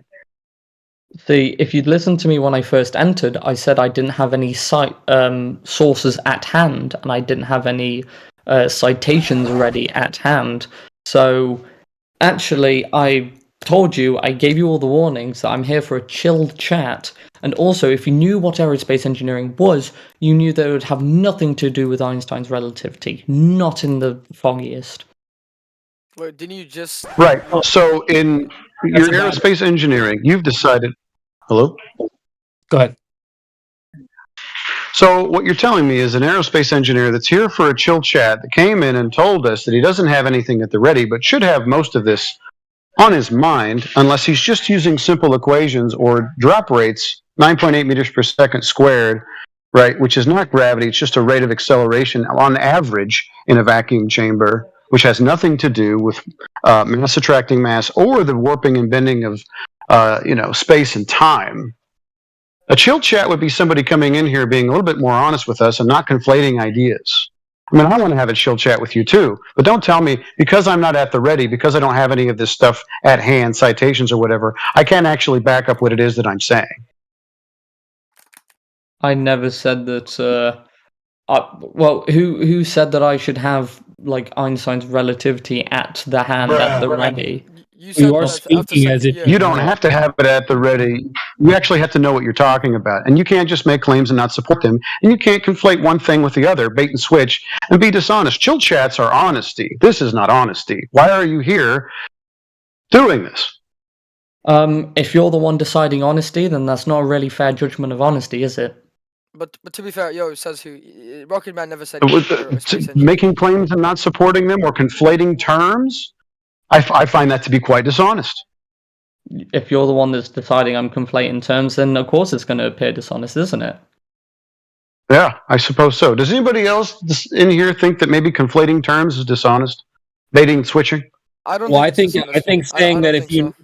I think if you say that you know things and we challenge that, and it doesn't make me rude for challenging you when you say you know things. I think it's a lack of understanding actually in the topic that he's in. I think that's what it is. I don't think think he's intentionally trying to be dishonest. I think like again, like you said, you're studying aerospace engineering. You're not actually an aerospace engineer, are you?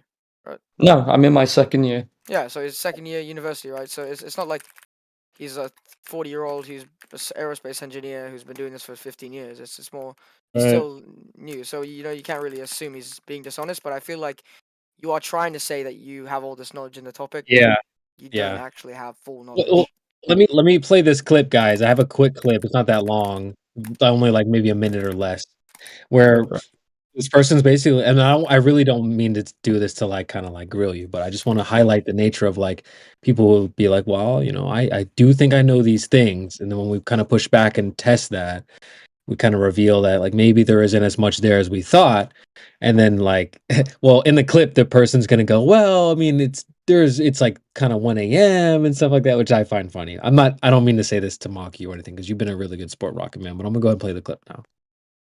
Tell me that I don't know about these wars, though, just off one detail. But if you don't like, even I know about the the Axis ranges... powers and the Allied powers, like I know about that. No, actually, I'm just for fun. I'm just curious. 3 Axis powers, 3 Allied powers. I get the names mixed up, but I know it was into the mic. 3 Axis powers. I know who was together. I don't know 3 Axis powers. 3 Axis powers. Well, if I say the wrong team, you're gonna just go ahead. Like, see, when I know a bunch of information about it, I'm not studied up on this like you are, because you're a professional debate guy, So I don't think that's a fair comparison. That because you have like statistics and you like I took I learned about these things and I knew them, I can tell you shit that I know, but like I don't think that's fair. That's fine. I mean, I'm sure we could go back and forth for a very long time. I don't think it's worth really lingering. It's also 12:28 a.m. and you're trying to get me to name Axis powers. Like, yeah, that's fuck you. That's fucking based. You're a fuckhead for that. Okay. I think there's advantages to being women and disadvantages, and there's advantages I to agree. men and disadvantages to being men. I And what agree. I can name 3 access powers. I can name access powers. Oh, okay. Great. Name 3. Well, like if I get it wrong, then like it's like 1 a.m. Like I took classes. I would know. Like, bro, like listen, if you know something, then just know it. Then don't get mad at me for asking you to back up what you said, but what you know to be true. So I don't know. I just love that clip. I recently grabbed that. And she turned around and said the guy was a jerk. She said, I know access powers. He said, okay, name 3. And at the end, she was like, you're a jerk for asking me that because it's 1 a.m. And like, what? I was like, you said you know. My bad. Oops. Like, golly. So you should have asked her 3 designer shoe brands.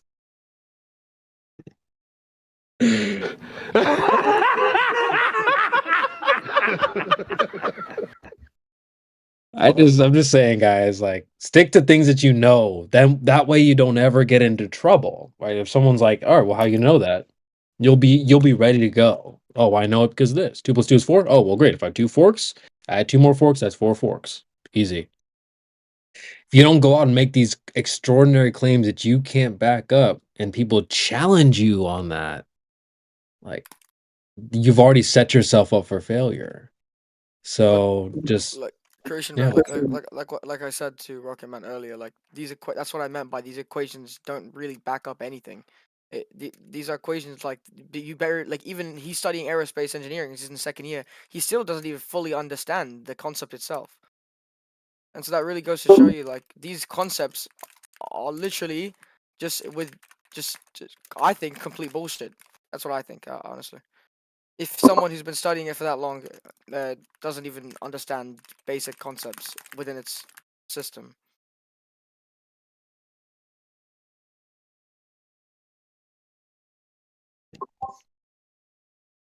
I could totally see how someone would be confused about something if they were only told it and then, repeatedly told the same thing and then repeated it.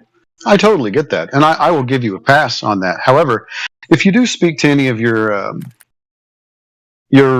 professors this year, you're going to have to ask them, why are we using just a formula, an acceleration rate, an average acceleration rate in our formulas, but we still don't have a cause for said acceleration rate? And see what they tell you. That would be an interesting thing to find out, because to this day, no one has given us, especially since it's been superseded, this mass attracting mass causality. It's just kind of an affirming the consequent at best. Cool. I mean, I know what they're going to say. They're going to say, because there's no need to delve into what causes the acceleration. We use the acceleration. We know the acceleration exists. We know how to calculate for the acceleration. Like 99.9% of aerospace engineering, you're dealing with little g. You don't have to deal with big G. You don't have to worry the validity of mass attracting mass. You don't have to worry about relativity in space-time. So that's why we don't delve into it. We take the 9.81. We use it every day. It works well. It works beautifully. That's it. If you don't question like the meaning of why I accept that. Why are you doing it though? Like if you don't know why it works, but suddenly just works, but what's the point of doing it if you don't know actually why it works that way? I can understand that.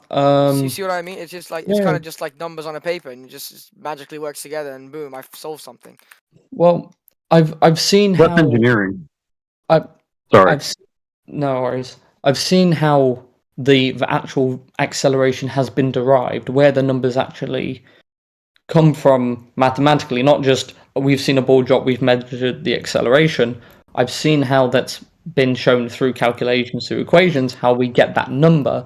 I have not seen any other way of getting that number. Now, if there is another way, please show me. I want to know. I'm a uni student. I want to have a PhD thesis on fucking something groundbreaking. I don't want to go over the same shit. So if there is something, another way of finding acceleration of an object. Yeah, If there's another way, if there's another way of getting 9.81, please show me. I want to know, because as far as I'm concerned, there's no other way of getting 9.81 other than the equations have already been stated.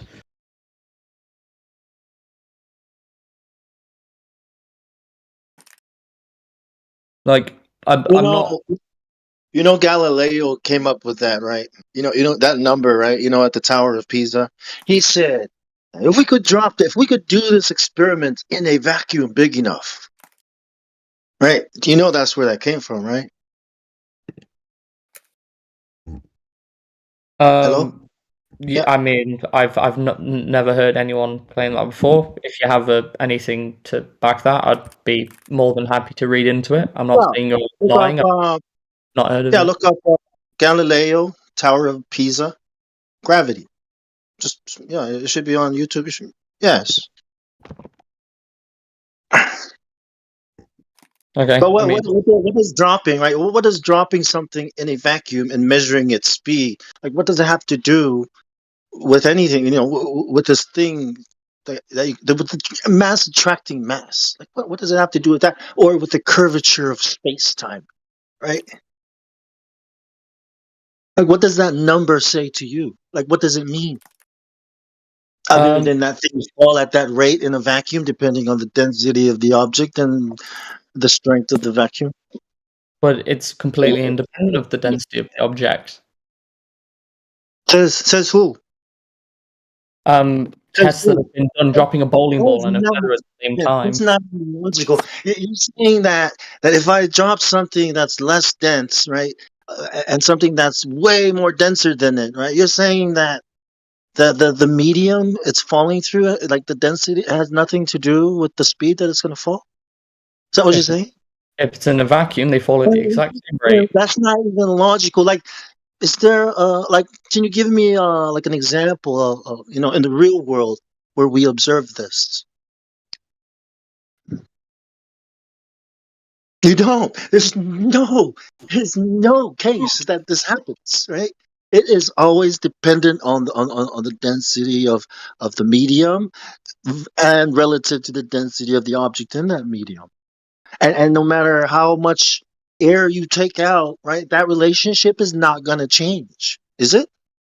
I can show you a video of a bowling ball and a feather falling at the exact same rate. I've seen that. Brian Cox. I've seen it. See, when I was a Glober and I saw that, I'm like, bro, come. I got upset because of how the thing was set up. Obviously, those feathers are not. Look at those feathers, right? Of course, they're gonna fall faster than an actual feather, right?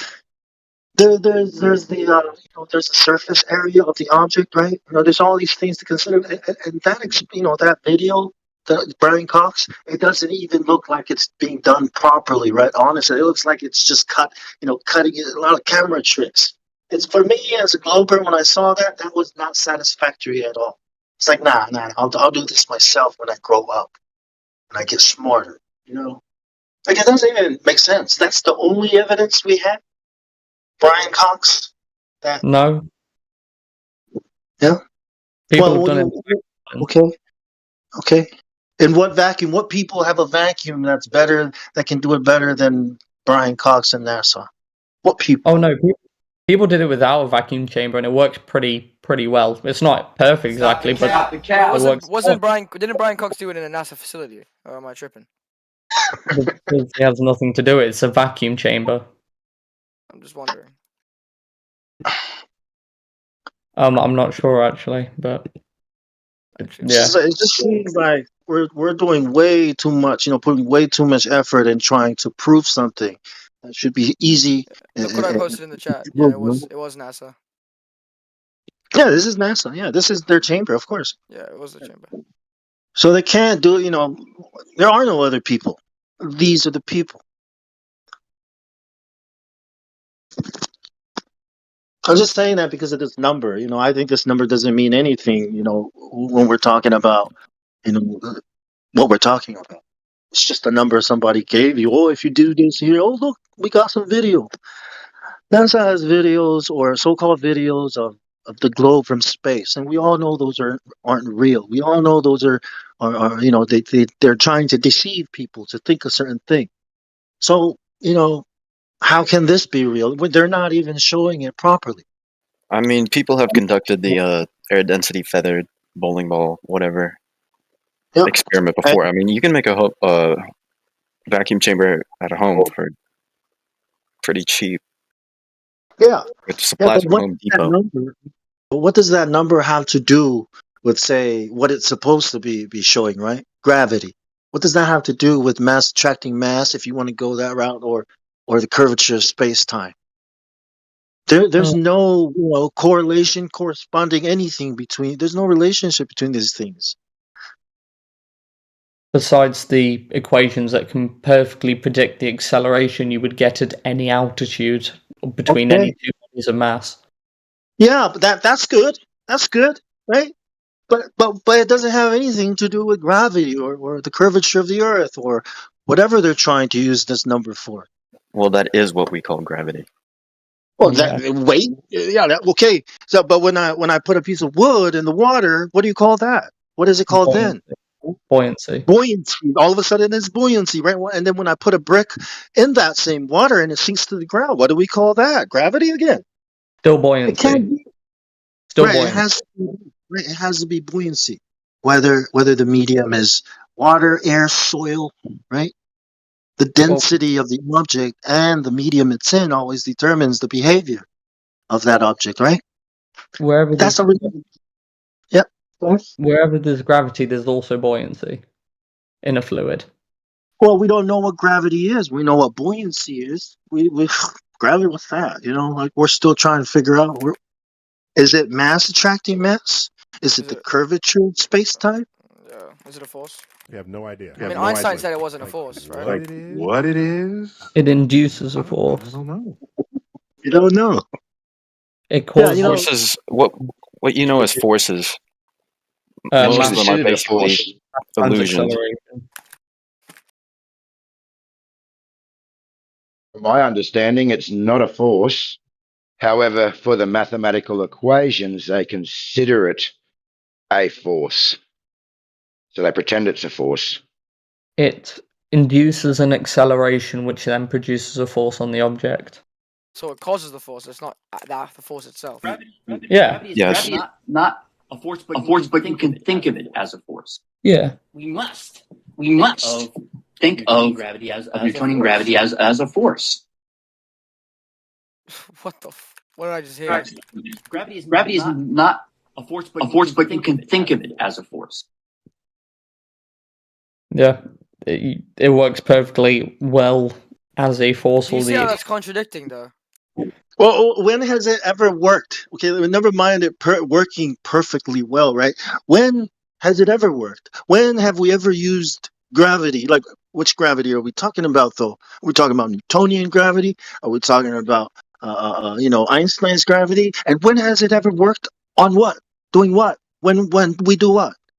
But when NASA says they're going to space, that's when it works perfectly. That doesn't mean but never here on the real world. You don't necessarily need to work at the really is level.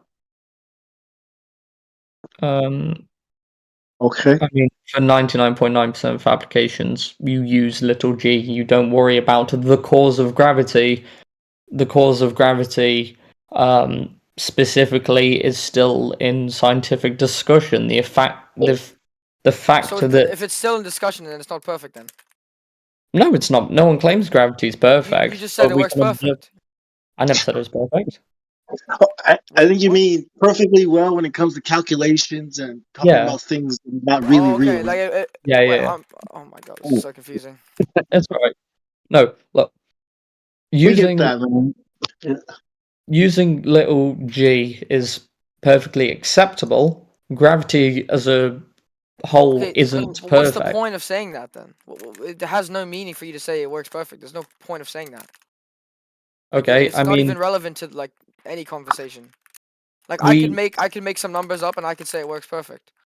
Okay, we can make predictions based on those numbers. Okay, predictions. Okay, predict what? Like what? Predict what?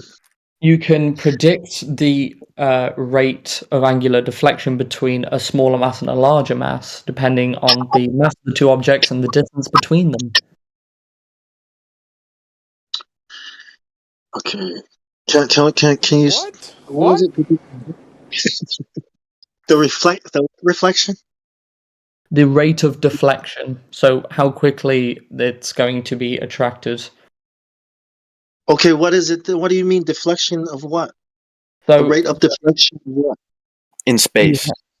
no, you have two masses, you have two smaller masses that are on a torsion wire. This isn't the Cavendish experiment, this is just me setting up something. You have two larger masses, you have two smaller masses on a torsion wire.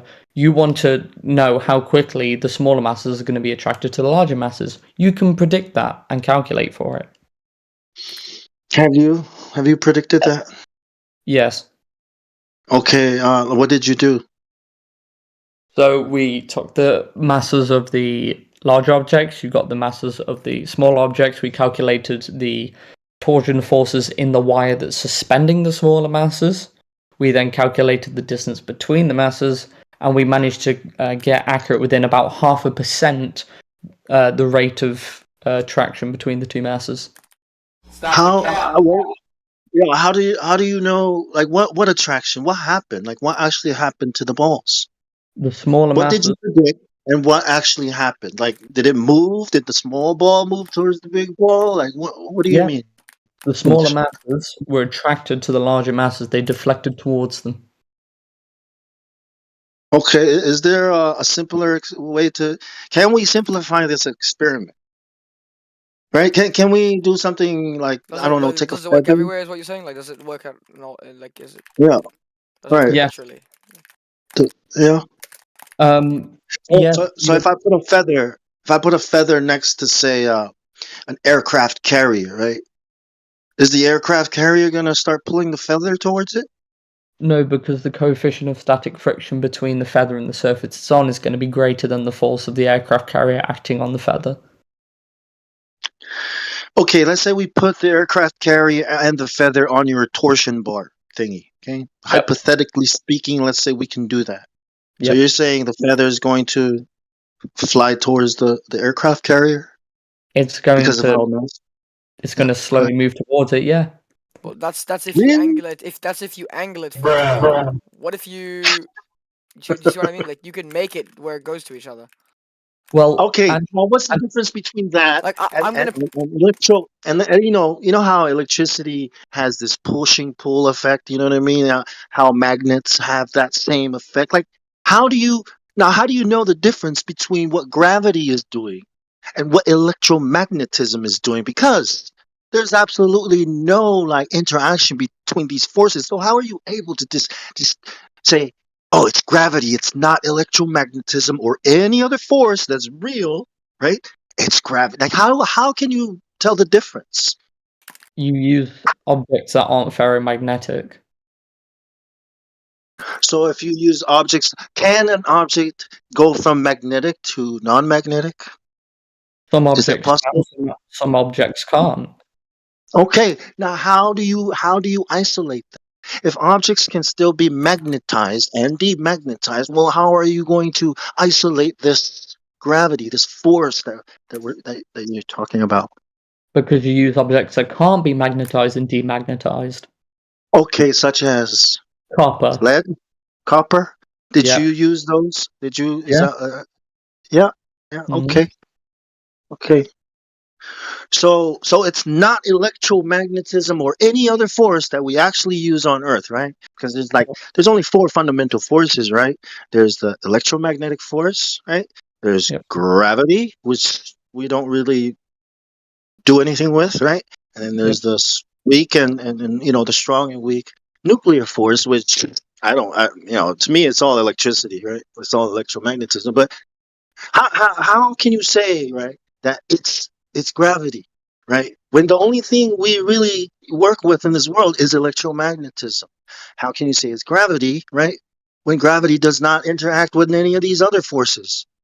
No, Do he you- said do you know he about uses gravity? gravity to predict the deflection between the two objects. Is that what you said? Yeah, but how can you be using something, right, that does not exist, that we don't actually work with? We work with certain forces, right? The other three.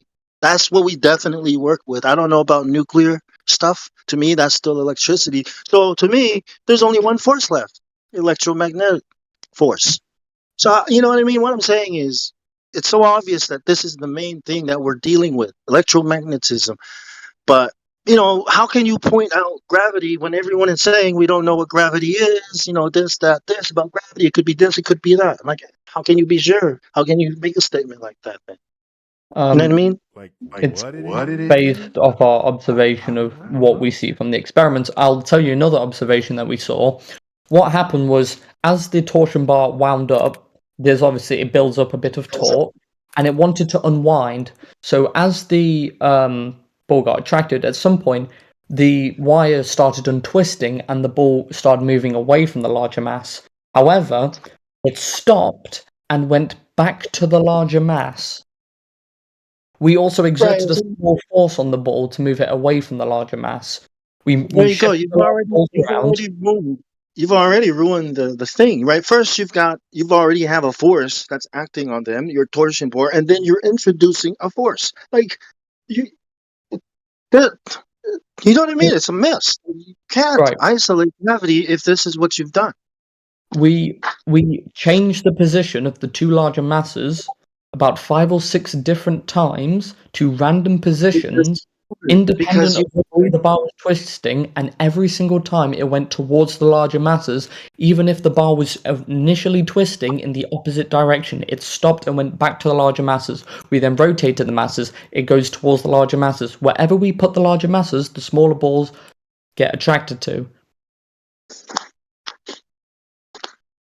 So that's Newton's gravity, right? Yes, that is mass attracting mass. Okay.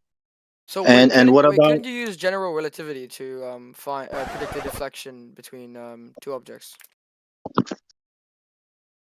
Sorry, can you say that again? I couldn't hear you. I'm saying, couldn't you be able to use Einstein's theory to predict the deflection? Yeah, because Einstein uses big G. Okay, but you said you don't need big G. No, but Einstein used it and it worked to predict it. Don't need it, but you used it. What do you mean? Use it for what? Because my applications are completely different to Einstein's. He used it to predict the deflection. Oh no. Well, you can use big G, which has been derived, to calculate the deflection, but you can also measure the deflection to calculate big G. So, why are you saying big G is useless then? I'm saying it's useless in like most of engineering purposes. I think it's useless in your level of studies. That's what I think it's useless. Yeah, it is. I think as you go and you learn more and you go to third year, fourth year, you're actually going to begin using big G more. Yeah, I will, because you'll be done with like large satellite orbits that are way out, so small G varies a lot. So big G does come into play a lot more. Currently, I'm not using big G like at all. However, going back to the Einstein's gravity is different to Newton's gravity. In Einstein's field equations, he uses big G, which is a direct connection to Newtonian's gravity. Can you explain how that's a direct correlation with Newton's theory? Right. Newton's gravity has big G in it. Einstein's field equation has big G in it. They are connected.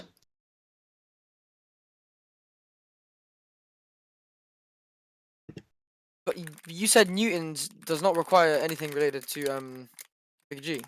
Earlier, I swear you said that. You said you don't need to know it.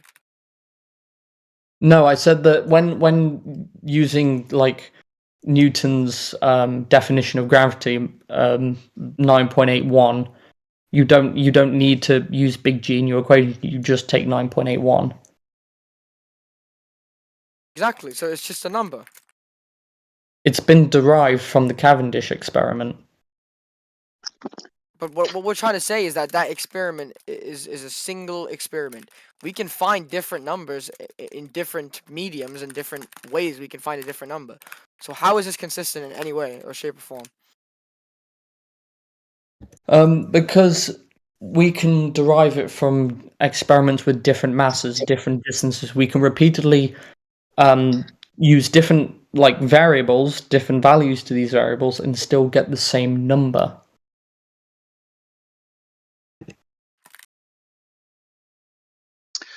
So let's say what you're doing, is that you're doing honest work, right? I mean, how do you know it's not how do you know it's not, the other factors involved, forces that could be, doing this? How do you know that it is exactly this gravity that they're talking, Newton's gravity, that's mass attracting mass? Because, gravity, the idea of gravity came from, the idea that the lesser should revolve around the greater. Did you know that? This is why they changed it from geocentric to heliocentric. Not because it's science or they did any observations or anything, but because it made sense to them. Copernicus and these guys that made these changes.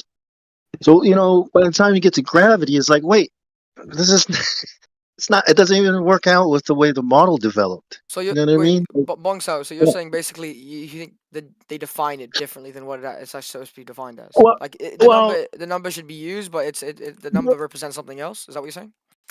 What I'm saying is, like, if you're doing honest work and you keep coming up consistently with the same number, right? I mean, and then you say it's gravity because this guy said so, right? But you haven't even ruled out all the other reasons why it could be doing what it's doing. That's one thing, right? The other thing is the way the heliocentric model came about, right? What was developed was first it was flat, okay, and then it was a ball, but everything still revolved around it. See how gravity has not entered the picture, but these people were able to build things that baffles us today with their knowledge and what they knew. Celestial navigation. I mean, this is how you can know that people thought the Earth was not a ball, was flat. That they had to assume everything was flat to build all these things. So, hundreds of years later, and gravity comes about. You know what I mean? It doesn't fit in the model. How the model developed, anyways. And it doesn't. There's nothing in the real world that we can use this for. Everything we do in the real world is electromagnetism, densities of stuff. Actual physical science, and not theoretical science. Like, you know what I mean? Like what gravity is, what it's supposed to mean is that the lesser, the smaller, should revolve around the greater. And is that not what we do, right? Do we not revolve around other people that are greater than us? This is where that philosophy came from. And then now it's a theory, it's a scientific theory. You ever heard of that? No. Not in the slightest. Yeah, man. I think you should go all the way to the beginning. When gravity first came up, when the models were developed, and you can put it all together. Like, do I need to believe this to do my work? If you want to be an astrophysicist, then all you're going to be doing is, calculation. You're just going to be working with a piece of paper, or you're not going to be doing any actual science. Have you ever considered that? Astrophysicists and theoretical physicists don't do shit. They just sit there and crunch the numbers and fudge the numbers and then tell us stories. Is that what you're like? What are you trying? What's your field? Aerospace engineering. I design planes and rockets. Oh yeah, then you definitely don't need to believe in any of this gravity stuff to do your work. Sheesh. And you don't have to defend it either. You know what I mean? Because you don't need it to do your work. Well, for rockets, you need a varying acceleration with altitude, and you need to input what that the rate of that decreasing acceleration, which we can figure out using the dimensions of the Earth, the mass of the Earth, and the gravitational constant, which is used in Einstein's field equations. So the gravitational constant is not a constant. I mean, okay, go research that. You'll figure it out. They take all these measurements from all over the world, they average it, and call it a constant. Okay, it's not a constant. That's just one thing. But in your work, I don't think you'll ever need any of these theories to do your job, right? You're going to be working with fluid dynamics or something like that. Yeah, a lot of Yeah, Yeah, a lot of mechanics and yeah, yeah, and that's all natural science. That's what we're talking about, right? We're saying that densities of the medium and what all the forces happening in it, like the wind, the whatever is going to affect how the object behaves. You're not going to have to deal with gravity or account for gravity or any of these things in your work. So, my question is, why are you so keen to defend this idea when it has nothing to do with your work? It has everything to do with my work. If I'm sending rockets into space, I need to know the gravity of the Sending Earth and rockets also. to space. That's Oh the yeah. problem, right? Right. You know, you might build you might be a part of a team that builds the rocket. You might be a part of the team that designs something. But when you're finished, right? Like, let's say we're building a weapon, a gun, right? When we're finished, we don't go take this gun and shoot people with it, right? We give it to somebody else, right, to sell it and go use it. But for me to say, well, if I'm going to be shooting somebody with a gun, right, you're not sending rockets into space, right? We're just building things, and then they take it away from us, do whatever they say they're doing with it, and then tell us a story and fill us with pride. Like, wow, man, I'm so proud of myself and my team and what we did and accomplished. Don't you think that's what your real job is? Build things for them? I mean, you can build stuff for them, and then you can see it rolled out to a launch pad, slap a bunch of nice cameras on it, and watch it travel to space. Oh, that's the problem, right? These cameras, when they get to a certain elevation, they cut the camera and cut the CGI. That's the No, problem. Yeah. I can get plenty of uncut videos, and I can also get people's recordings of the rockets that are synced up, and they match perfectly. Yeah, and it travels out, and you see the actual globe appear in front of you, or is it fisheye lenses and stuff like that? No, people have used rectilinear lenses. How come they changed the lens in the Red Bull drop? Why did they change the lens midway? Because the Red Bull drop isn't let's show the Earth a globe. The Red Bull's like, oh, let's make this look really pretty and cool for publicity. Okay, so you agree that that camera inside the pod is eye level, and there's the horizon. You agree with that, right? There it is, right? The horizon's not at eye level now. It goes below eye level when you go up What about without. the Dude Perfect video? Why did they make it a fisheye lens when they went so high, but it wasn't a fisheye lens when they were on the ground? Why can't they just use the normal lens when they're up there? Ask Dude Perfect. I can give you a reason, and I think you know the reason. Go for it. And there's plenty of videos out there where they do use a normal lens, and it's just completely flat. It's completely flat from any level. Remember, yeah, I posted that video with Neil deGrasse Tyson, right? And he keeps saying that you're not. No, he wants you to understand, right, that you will never see the curvature of the Earth because you're too close to the Earth. And no matter how high we send things up, right, we never see the curvature of the Earth. So my question is, a ball, with a radius of 39, 59 miles, right? Mhm. How far away from this ball do we have to get to start seeing that it's, to stop looking flat? Stop, before it starts looking like a ball, right? Because according to the radius, it should be very obvious. As soon as you go up, from the second story of your house, boom, the horizon drops in respect to the radius. The curvature rate, the size of a ball.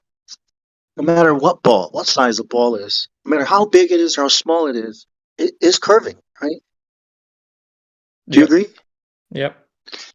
Right. So, that's what I'm saying. How far away do we have to go from a ball this size, 3,950 miles radius, to start seeing the ball that it's supposed to be? Because it's not matching what we should see in the real world.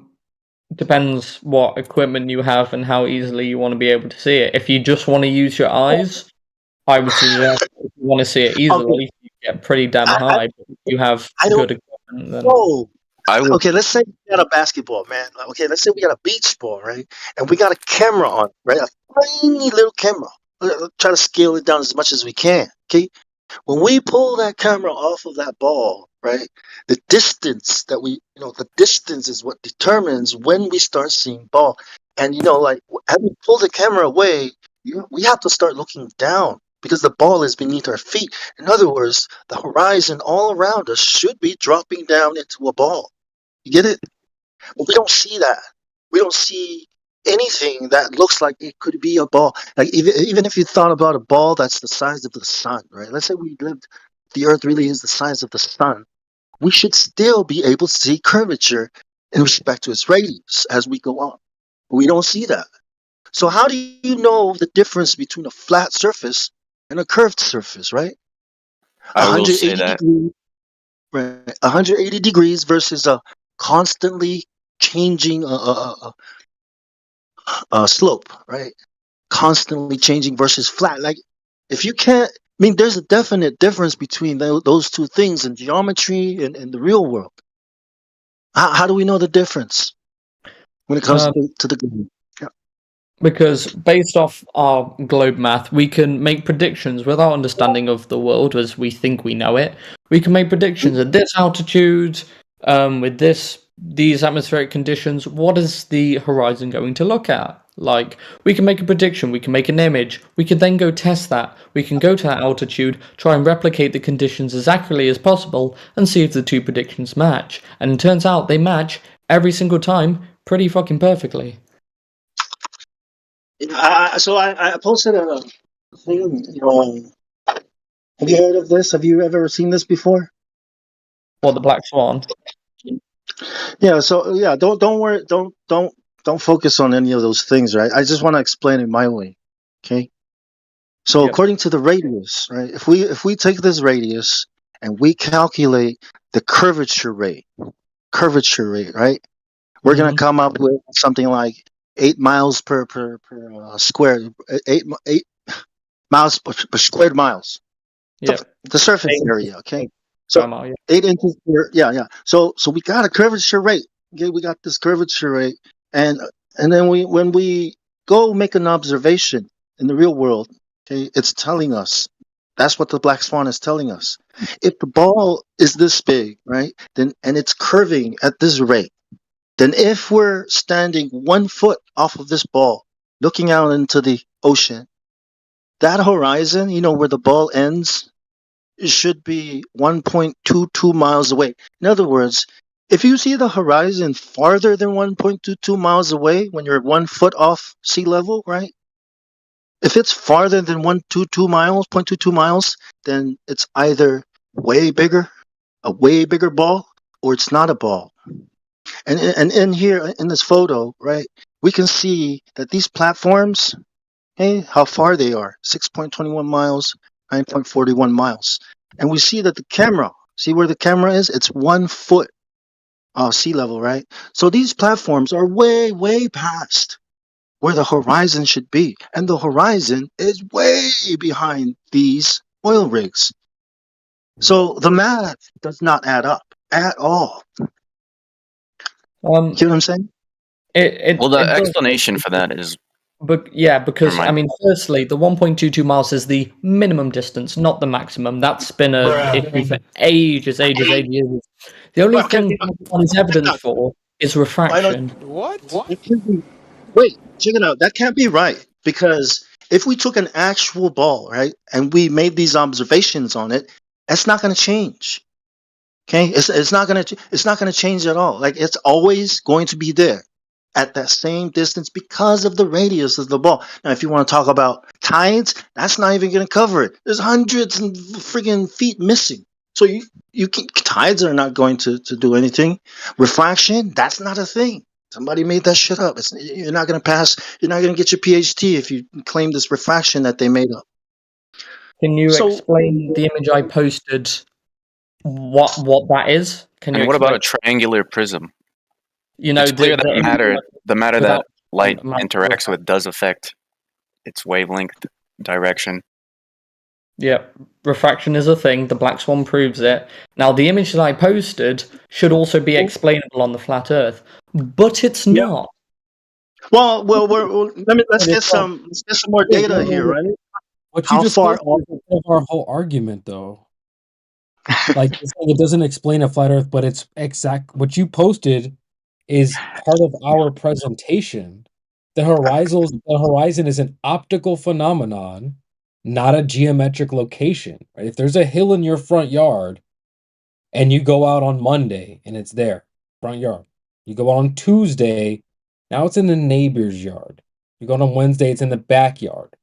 What you just posted is how now the hill's shifted from behind the rigs. Now it's in front of the rigs. It's in our front yard. Now it's in the backyard. That's a problem if it's the physical curve of the Earth. It's actually our point when you post this horizon shifting, right? Because that's our argument. The horizon is optical. The horizon is optical. It's due to various variables, and the only variable it's not contingent upon is curvature of the Earth. So, if you want to add back in that variable, you're going to have to show us how it is the geometric curve of the Earth, not these other variables we're already familiar with, like observer's height or weather for that day, etc.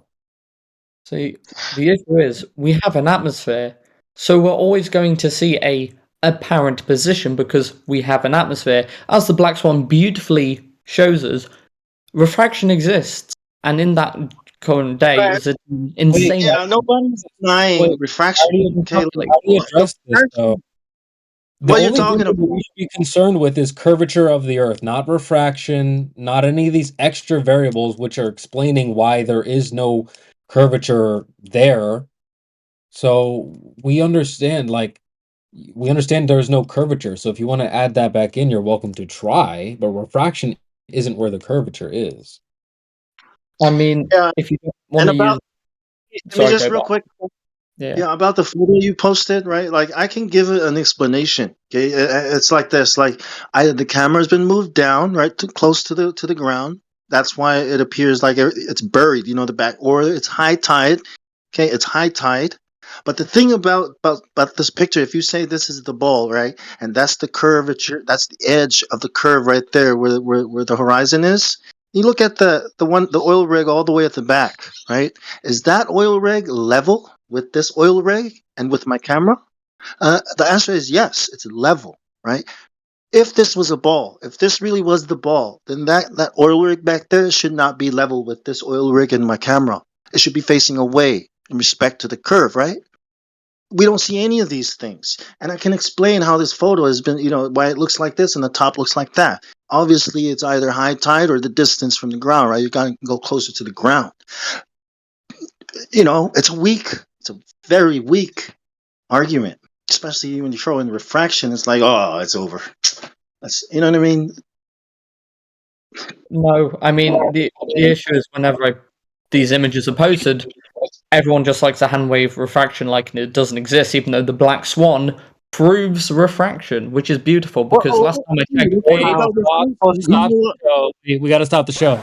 Brother, I don't know when you first got involved in Flat Earth, okay? Because I got involved in 2017. Now, the argument was all about the horizon, just like it is now. The argument coming from the globe side was that the horizon is a geometric, physical curvature of the Earth. The flat earthers were saying that there's lots of variables for why the horizon does what it does and appears where it appears. And one of those variables, you might be surprised to hear this, we said was fraction. Now, this was dubbed flurspective. We were called stupid, etc.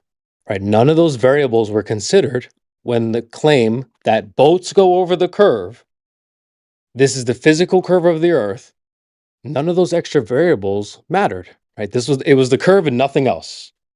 We were trying to imply, hey, listen, maybe you should consider there's other variables like refraction, observer's height, weather for that day. The horizon moves. Nah, you're stupid. It's just the curvature of the Earth. Boats go over it. Buildings get blocked by it. You're stupid if you're flat, and don't agree with us. But you can't sit here in 20 or days away from 2024 and say, well, you just don't consider things like refraction and Black Swan shows us. Brother, I've been around way too long to sit here and listen to that because I was called stupid for saying the exact same thing you're saying. You sound like a 2017 flat earther when you say that. I would say welcome to the club, but it sounds like you're late to the party, low key.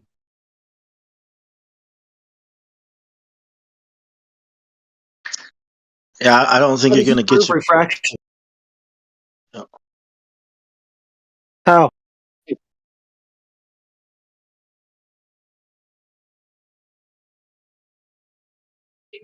Hello. Heretic, say that one more time. How does it prove refraction exactly, Rocket Man? What are you talking about? Walk us through it.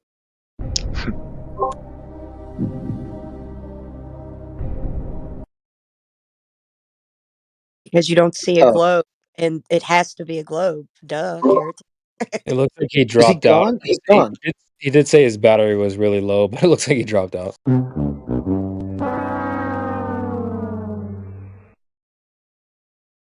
You gotta also remember that when they say refraction, they're saying a word. What type of refraction they're talking about? It's just a mechanism of refraction that is causing the curved ball to look completely horizontal. Like, what refraction are you talking about? When you say refraction, is it just a word? Like a parrot? Refraction, paka? You're saying that refraction is such a mechanism that causes this ball to look not like a ball. Yeah, I think it's closer to what you said, Jemdy. It's that parroting response. They think it is something flat earthers have never heard of in their lives and that it debunks everything you've ever said. Well, you don't realize that number it's actually defeating them on two fronts. One, it's not even the variable they're trying to prove. They're trying to prove that there's a physical curvature of the earth. So when they say that there's another variable like refraction, well, you're just explaining to me or giving me a reason why there's no curvature there, which was exactly the same thing a flat earther was saying many years ago. Hey, there's variables, why there's no curve. You sound like a flat earther. It's just so funny. So if you want to try and debunk the black swan or whatever, you're going to need to input the curvature of the earth, not extra variables that explain why there is no curvature. I don't understand how they can't see it.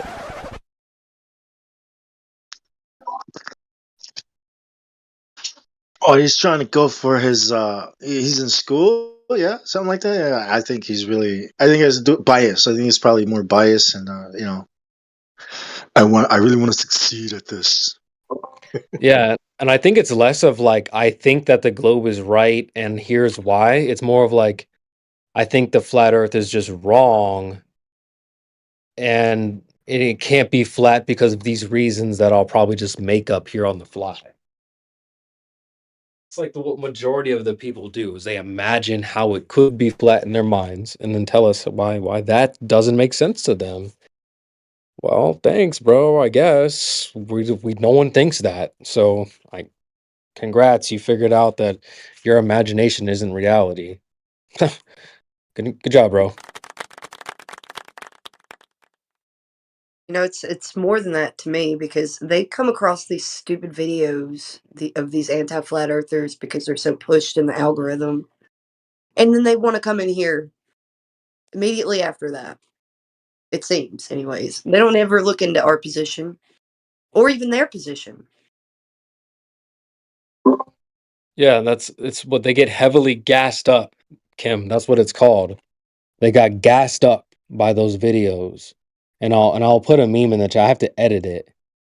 But I have a meme that might be able to visualize it for you guys if you're not familiar with that term, gassed up. Just the media made their heads real big. You got this.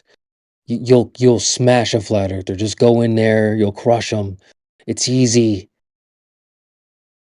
What's scary is they go away from the conversation thinking that they are actually superior or whatever.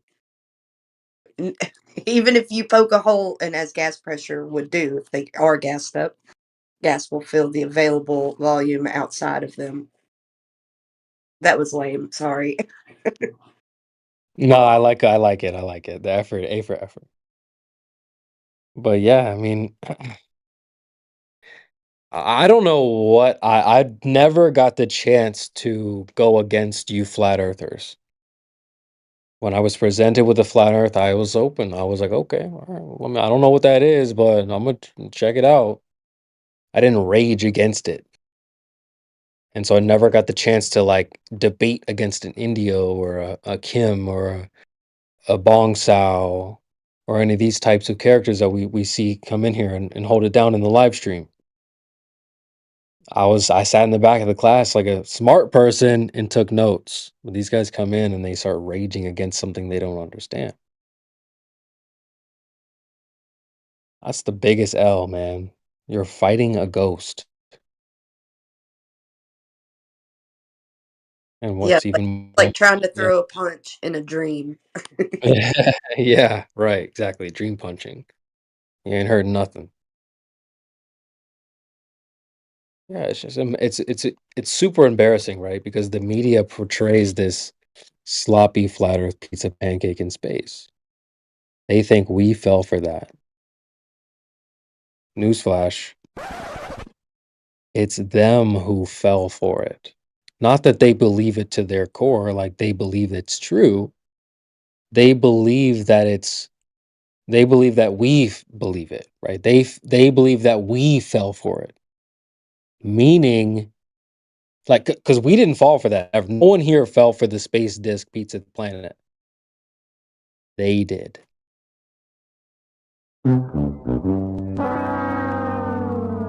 So when they come in here and they're like, "Oh, so you believe it's flat?" Not like that. Not you can try and mock all you want. When you point and laugh, "Oh, ha ha ha, flat, flat, flat." In your head, you're thinking pizza planet. So when I say flat earth and you say flat earth, that's not the same thing. So mock it all you want. You're just debunking a ghost. Congratulations, man. You're not hurting anyone. You're on here. You know, when I first came across flat Earth, I didn't even think disc in space. I mean, I saw that, but I understood that if it isn't a globe, then all of the whole cosmology paradigm falls apart. I understood that. So it's just unbelievable that they could think that anybody thinks that. So for me, I didn't get disc in space ever. That was never a conclusion, not even once. I don't even know if that imagery was popular around the time. But I imagined well, so the void of space was filled in for me. Right? The earth basically filled in space. But then I guess I still thought space was real, maybe above me or something like that. I still kept space in my mind until 2018 when they said they launched that Tesla in space. You guys remember when Elon said it looked fake? You can tell it's real because it looks so fake. Well, I think it looks so ridiculous and impossible. We'd have way better CGI if it was fake. So I remember seeing that and thinking, bro, there's no way this is true. Stop the cap. Yeah, I didn't even know about that until I came here and you guys were talking about it. So Really? I wasn't You that didn't invested. hear about it back then? That was like a hot topic, I felt like. I didn't have social media. I didn't have anything like that. I didn't know. That's actually a good thing. Well, what do you think, Brunwick? Do you remember the Tesla car being launched, quote unquote, into space? Let me give you a listening pass so you can type here, or just open your mic, bro. Say what up. Tell us about your experience with the Tesla car. Brunick. Go ahead, Brunick. Bruh.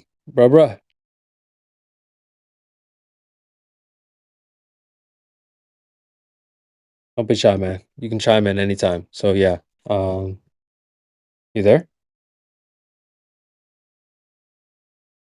Does this mic work? Well then, fuck that mic! He's probably shy. What do you think, Jamesy? He's shy?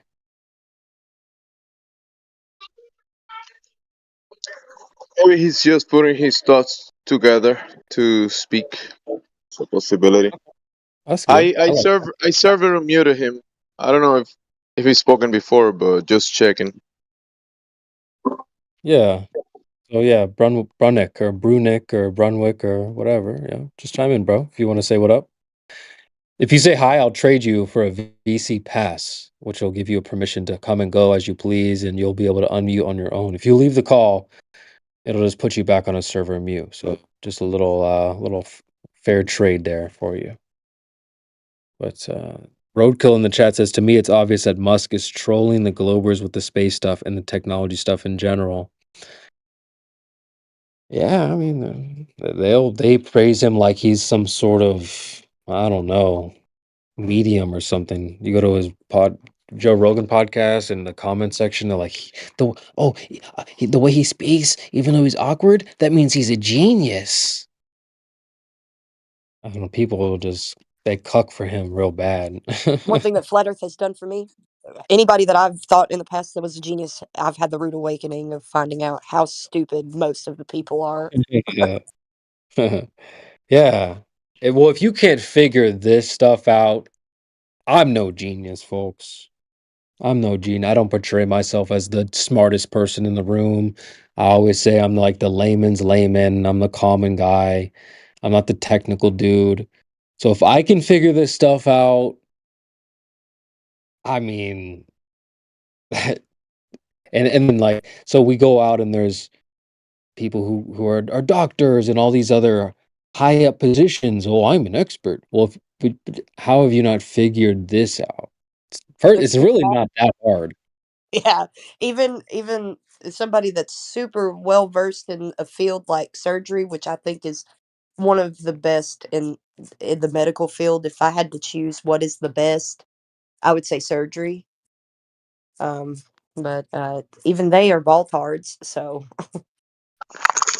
You gotta remember, based on the etymology of genius, genie, you don't want to be a genie. Even the genie, remember the movie Aladdin? The genie wanted to be free, and this genie will, give people what they wanted, even though it was something impossible out of reality, right?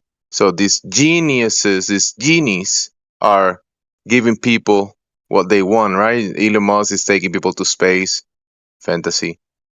He's proving the globe.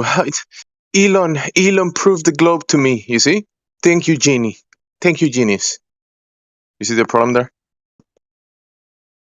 Yeah, interesting. And you only get 3 wishes. And it goes back in the bottle, right? All I want for Christmas is the Earth being a ball. And then Elon Musk comes out and say, you know what? We develop a new rocket that is gonna take us further into space. Thank you, Elon Musk, for granting my wish. Thank you, Elon Musk. You see the genie? The genie. It's just fantasy. The world is a grand stage. I don't think he's as grandiose as people make him out to be. Well, he's the genie in the movie Aladdin. He's just a guy with makeup, and he's on TV, granting people wishes. I will say this though, my high school best friend, probably one of the more successful guys that I actually personally know. He ended up working for like Tesla and SpaceX. He said he's been in like the room with Elon, and he's just as awkward and weird as he seems on camera, like as you've seen on videos and stuff. And so there's that. But I don't know, man. People make Elon out to be this super mega genius. I think he's just a weirdo and probably some sort of just placeholder and the top of this company. But I don't know. he may or may not be aspiring to be like his grandfather, trying to succeed in a technocracy. Didn't his grandfather go to prison in Canada? Oh, really? Damn. I didn't even hear that.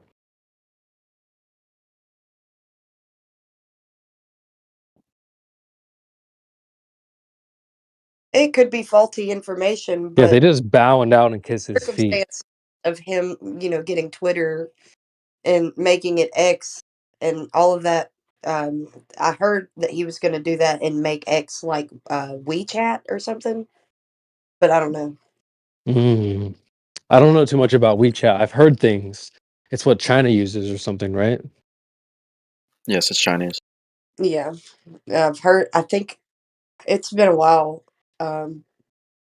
but I heard him on some sort of interview saying that he really liked the way that WeChat is ran and something like he wanted to have something like that. I think I've seen that clip as well, but I don't know what's going on. I think one of the hardest things for me to figure out is like what the dark side. I don't even know what to call it. The other side's plans are, right? You look at like the music industry, and they're doing all these weird things and stuff. I'm sure some of you have probably looked into that. I don't know what is the purpose of that. Oh, they're drinking blood and doing all this weird stuff. What is that? Like, I don't get it. So I'm trying to figure it out. Figuring out their plans doesn't make any sense to me. Yeah, Tavistock has been at it for. They were doing this kind of weird stuff all along. Really, anytime you've had record labels uh, ran by Tavistock Institute, that's the product of all of the popular music that we listen to. Mhm. I've looked into Tavistock because I love music, and it's kind of ruined music for me because they're so limited on what they'll have uh, successfully pass through their um, music industry or whoever they are signed under. Like they have to go through a rigorous um, process of even getting one song verified through there, and a lot of the times they can't do an album of their that they want until they do a cover or a song that they want them to do. You got to cover this song or something. Even if they don't want to, they still have to do it for the record label. Mhm. Yep. So I'd never have understood like the light makes more sense to me. I can figure out things that are good and beautiful, but things that are like dark and it's harder. It's harder for me to grasp Well, think what about the it. hell the purpose of that is. If I can at least I love to sprinkle the nuance because that's where usually the truth is and the lies are going to lie in the nuance because they love to give you a little bit of the truth with a lot of the lies. These people are just doing what they have to do to be successful, and their music videos, the songs that they produced, they're given a very small window to be the successful musician that they want to be. So they succumb to whatever the record label wants them to do so that they can be successful. And what we're seeing is a product of the narrative being pushed. So all of the blood drinking and Hmm. all of Cross the dressing and whatnot. all the satanic stuff. This is a narrative they want pushed right now. Whatever reason that they're doing it, I mean, I couldn't tell you the reason why they're doing it, but just think of it as a part of pushing the narrative, and you don't even have to blame the artist unless, I mean, in some cases, I'm sure the artist could be to blame and a part of it or something, but I think that in most cases, it's not that, Well, the artist does choose the fame as well, yeah. But just to take it even one step further, you can look at these artists like that Nas X, yeah. He Yeah, I was started thinking of out with him. good songs, attracting all the children, all the kids. The kids love that Old Town Road song, and then the next song he has, he's in hell twerking on the devil. Hey, So dude. they suck them Yeah. all in. Yep. That's so funny you said Lil Nas X. The whole time I was thinking of him. Because like the last time I Well, saw him, he was at the VMAs or something, sitting next to Taylor Swift. He was literally wearing what is it called? Lingerie. He was like wearing a lingerie bra and stuff. Like, dude, like what? I don't understand. What is the purpose? I don't like. Why are y'all doing this? So weird. Makes no well, sense to me. I have heard other sides of this too, where these people have obviously made deals with certain people and certain maybe entities. And some of these things can be rituals as well, such as, humiliation rituals. Apparently, the other one that Yeah, went I through that understand that was part. another guy. But whether that's true or not, I suppose we don't have the evidence for that type of stuff. But if you look at all of them, we've got Miley Cyrus, all these ones, they all start out innocent. They start out with Disney. They start out with, in Australia, we had a show called Young Talent Time. And they basically go from there to attract all the kids, get the audience, and then they turn them bad. So sad, man. You could also argue that like it's attention, like when they dress up like a devil, and then like it low key like grabs my attention when I see like someone's satanic or whatever. I go to the video to see. You know what I mean? Like it is also an attention grabber. That Doja Cat Demons music video. Come on, Demons! Like, yo, that shit kind of hard though. Yeah, I'm not gonna lie.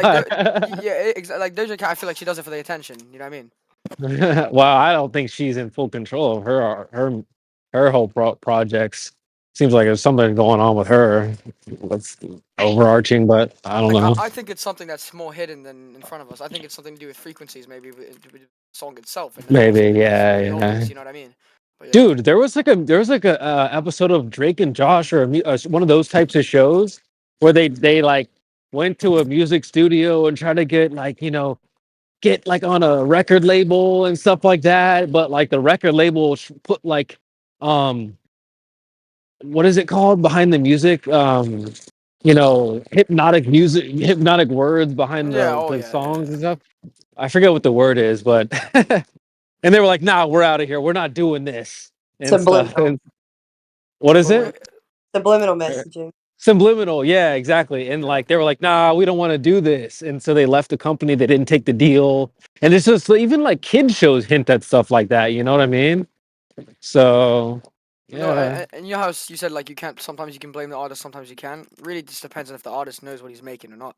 Like for me, for example, like I know people who make music and they don't know like that the music itself is actually hypnotizing or whatever. But some people do make the music knowing that it's hypnotizing. Lil Uzi Vert, for example, like he knows what he's doing, right? And that's why it works so well. You know what I just want to rap. Like you could tell when you listen to that song, there's something like that changes in your body. Yeah, I You know, what I mean? right? Yeah. Yeah, and that's Yeah. that's how they go viral. It's Yeah, man. designed for the human to listen to. 1, 2, 3, 4, throw up the 5. You mean Lil Lucifer? Lil Lucifer? I mean, Lil Lucifer. Little Lucifer, yeah, exactly. Good nigga had the gem in his forehead and stuff. That was crazy. Yeah, no, but I think some artists like it's not that they actually try to; they just try to aim for what's going viral right now. And unfortunately, Yeah. what's going viral right now is literally just satanic and Yeah, right. I feel that. It's wild, though, man. Wow, what a world we live in. Crazy. Who would have thought? Well, it's like Satan said to Jesus, right? All this has been given to me, showed him the kingdom, and I'll give it to anyone I wish. I'll give it to you. All you got to do is bow down and worship me. So if you wanna, be at the top, you know what I mean? Like you got to do that. Yeah, that makes sense. and you can do that by worshiping the devil. And so. I was gonna say, I think that's what makes like flat earthers set apart is none of us are about to take that deal, dude. Like, I won't even say the Earth is a globe for free. So, like, you're not gonna pay me to say the Earth isn't flat. Sorry, dude. Period. Not gonna happen.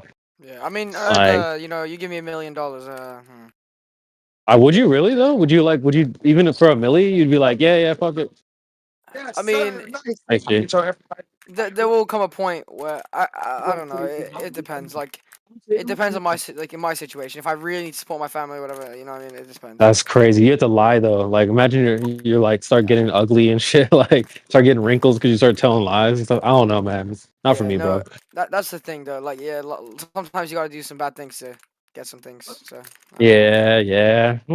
That's a tough decision, man. I'm glad I'm not a female. Gonna say that. I'm not doing bad things to get nothing. Sorry.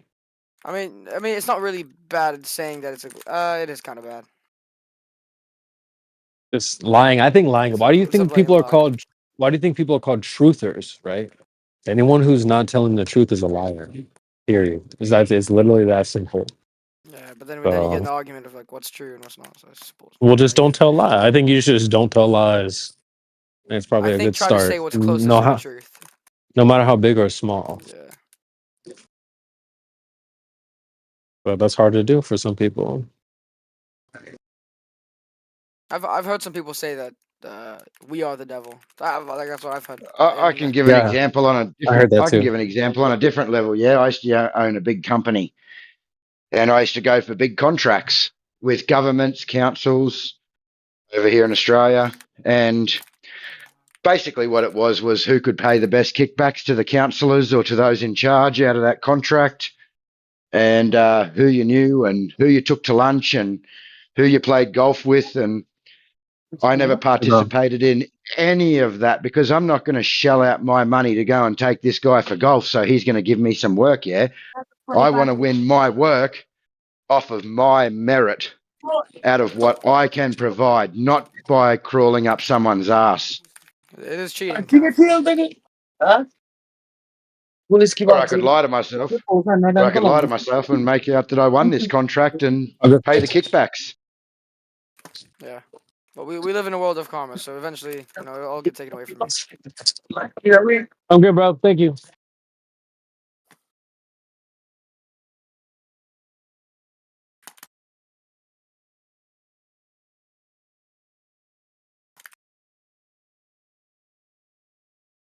Hey, Creation Bear. What up, G?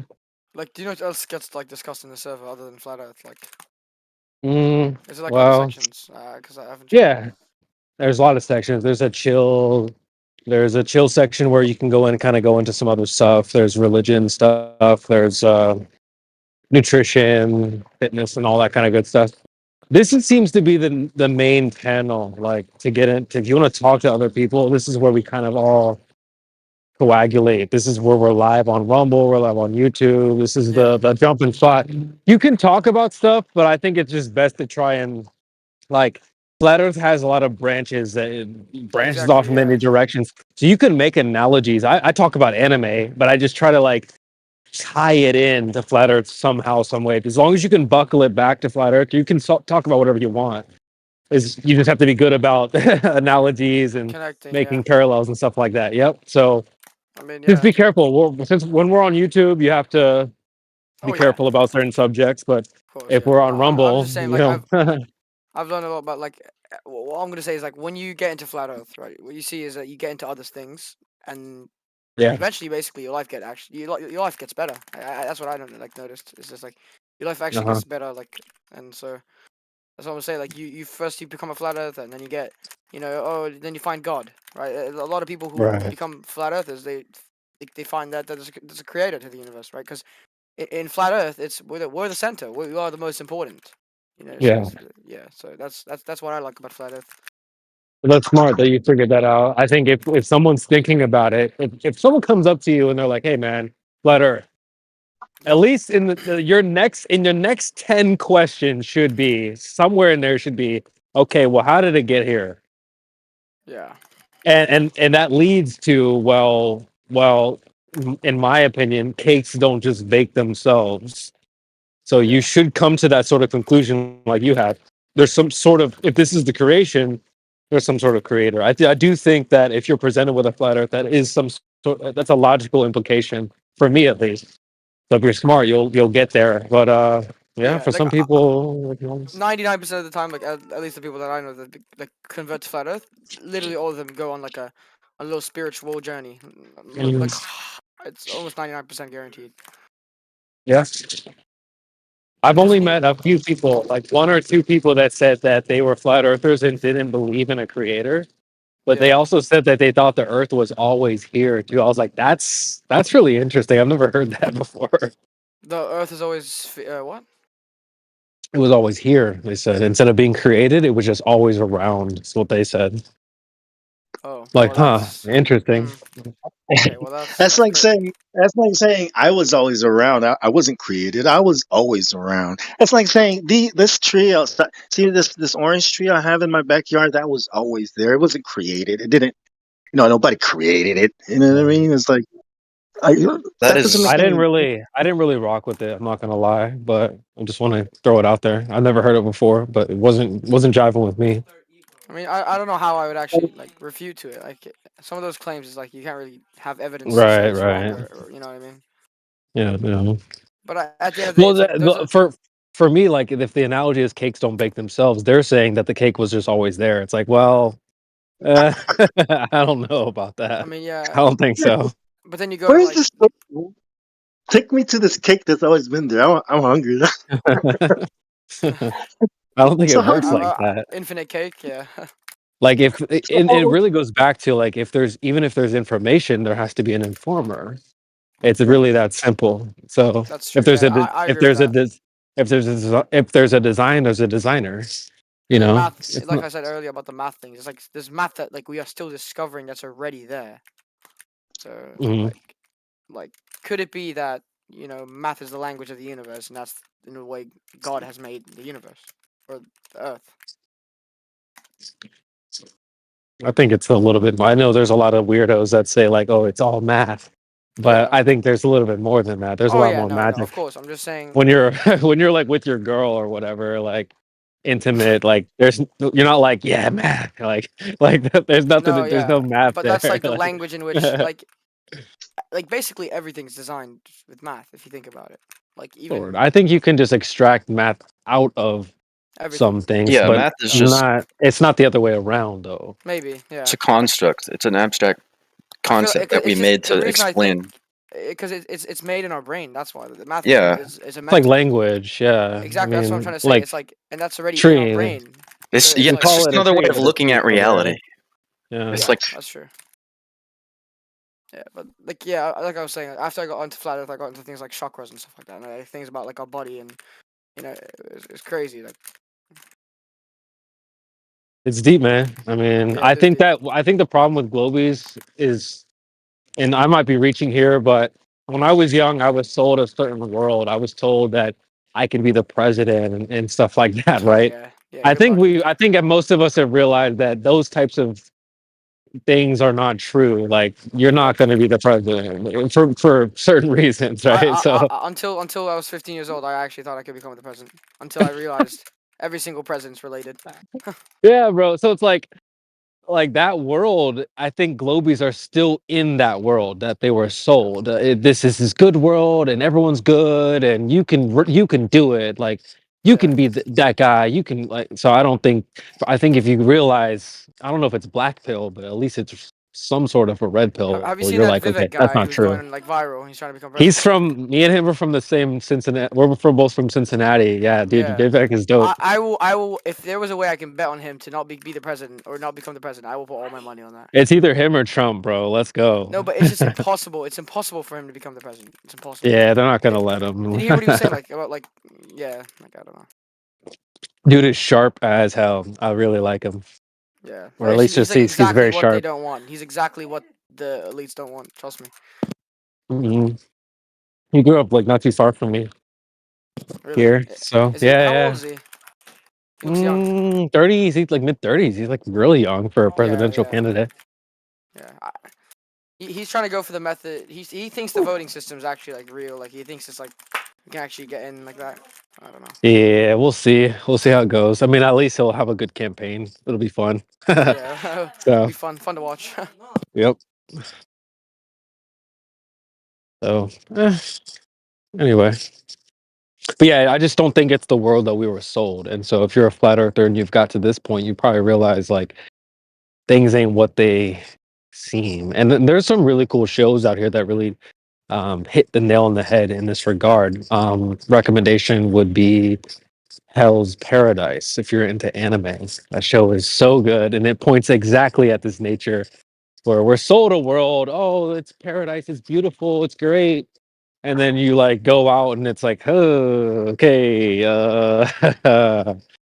maybe not. You know, we got satanic stuff going on in the music industry, and we can go the list goes on, the craziness that's going on in the world. I mean, we got globetards coming in here defending something that's not even theirs, calling us stupid and all this crazy stuff, and we're just saying that buildings don't move. And like, no, they do move, and you're stupid if you don't think they do. Like, okay. All right, I'm not gonna feel bad for thinking 2 + 2 is 4, man. Like, sorry, but yeah, I mean, it's what a weird place that we live in nowadays. I mean, We're days away from 2024, and people still think the Earth is a globe. Like, and they're defending it fervently. You know, with what? With no evidence. If anyone was going to be a globe earther, it's anyone in this panel, because we generally care, generally took the time to look into it. Half of these guys that come here, they're like, "Oh, what does it matter? I don't even care. What's the point?" They're not even defending the globe. They're actually just defending their own intelligence. That's what they're defending, and so they're trying They so just hard not to look stupid, and that's why they try so hard. they just want you to be wrong. Yeah. They want the flat earthers to be wrong, and that's why we came up with this like flat earthers can't be right syndrome, or everything a flat earther says is wrong syndrome. And then you argue for like 2 hours, and then at the end they're like, oh yeah, but doesn't even matter what the shape is. Like, it's just it's so stupid. We were listening to a clip today. I paused it. In the clip, at the end of the clip where I stopped it, he was saying like, well, like, have you considered as a flat earther that like maybe we're just all wrong? And I stopped it to say that, folks, just like notice how this is what I call crabs in a bucket mentality. If the flat earther comes along and just absolutely wrecks your worldview, and you go, well, maybe we're just all wrong. Nah, maybe you're just wrong. Okay. I'm not going down in the in the tubes with you. And they don't even move like that. They don't think that there's a potential that all the experts are wrong, and maybe we should consider the fact that no one knows the truth. They don't actually behave that way. So you really have to watch what a globe earther's watch how a globe earther behaves and watch how they move, not so much what they say.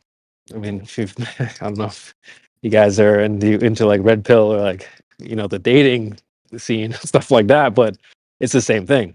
You watch the behavior, not what they say. If you just listen to what they say, they'll sell you all types of dreams, and you'll be sadly mistaken.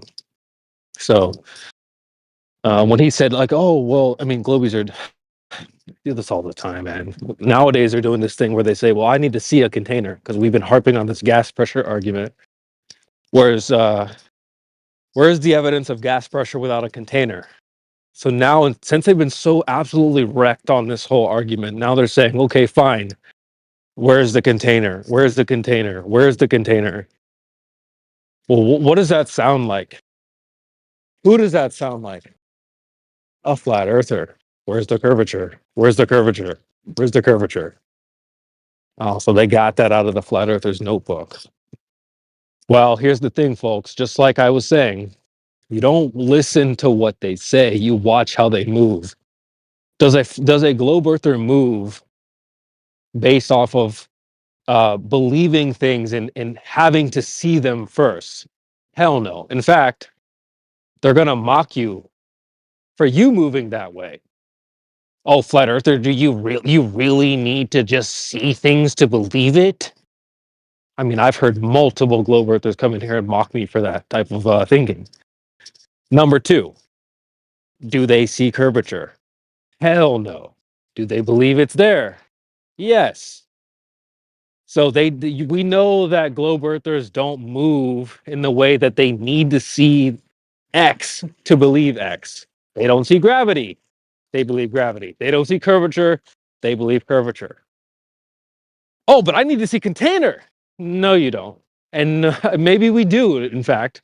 But yeah, no, you don't. So this is the perfect example. You have to watch how people move, not just listen to what they say. Because if you just go off of what they say, where's the container? Where's the container? Where's the container? Yeah, they might actually get you in a trap. But we know they don't move that way, so you can just dismiss what they're saying, really. I mean, if you want to ask a globe earth or anything, you can ask me. So, who is this? I'm not looking at the screen. Eric. Hey, what up, Eric? Is it Keensman or Eric Keensman or something like that? Keensman? No. Let me look at the screen. It's just Eric. All right, cool, man. What up, Eric? Not too much. How are you? Good, dog. Good, dog. What brings you around? Happy holidays. Yeah, Merry Christmas. Not too much. I was just like, I recently somehow fell into some like flat Earth wormhole on YouTube, and I just kind of like Googled around, so found this place. Okay. I find it pretty interesting what you guys believe in. So I'm not here to cause any fights, but if you have any questions, I can try to answer. Okay. Cool, cool. Well, I mean, bring as much or as little smoke as you want. I mean, we're here for it. So, I was Yeah, gonna ask. sure. I was gonna ask. And I'll say this too. Like, I want it to be known that a lot of people here have spent like a lot of sincere and honest time looking into the globe and stuff like that. So when you said like, "Hey, I'm here to answer questions," and that's cool. I really appreciate that. It did sound like it was like, well, if you're curious about the globe or you don't know some stuff, I got you. I would say Yeah. that a lot of us here are like we genuinely would believe in the globe and like we understand it quite well. It's not the issue. Like we're looking for help in that regard. Yeah, so like But one thing, like if I can just say that I yeah, appreciate go from ahead. like the community in general here is your hesitancy to just believe anything someone's saying. I do deeply actually appreciate that. I think it's important that you don't immediately believe everything that everyone says.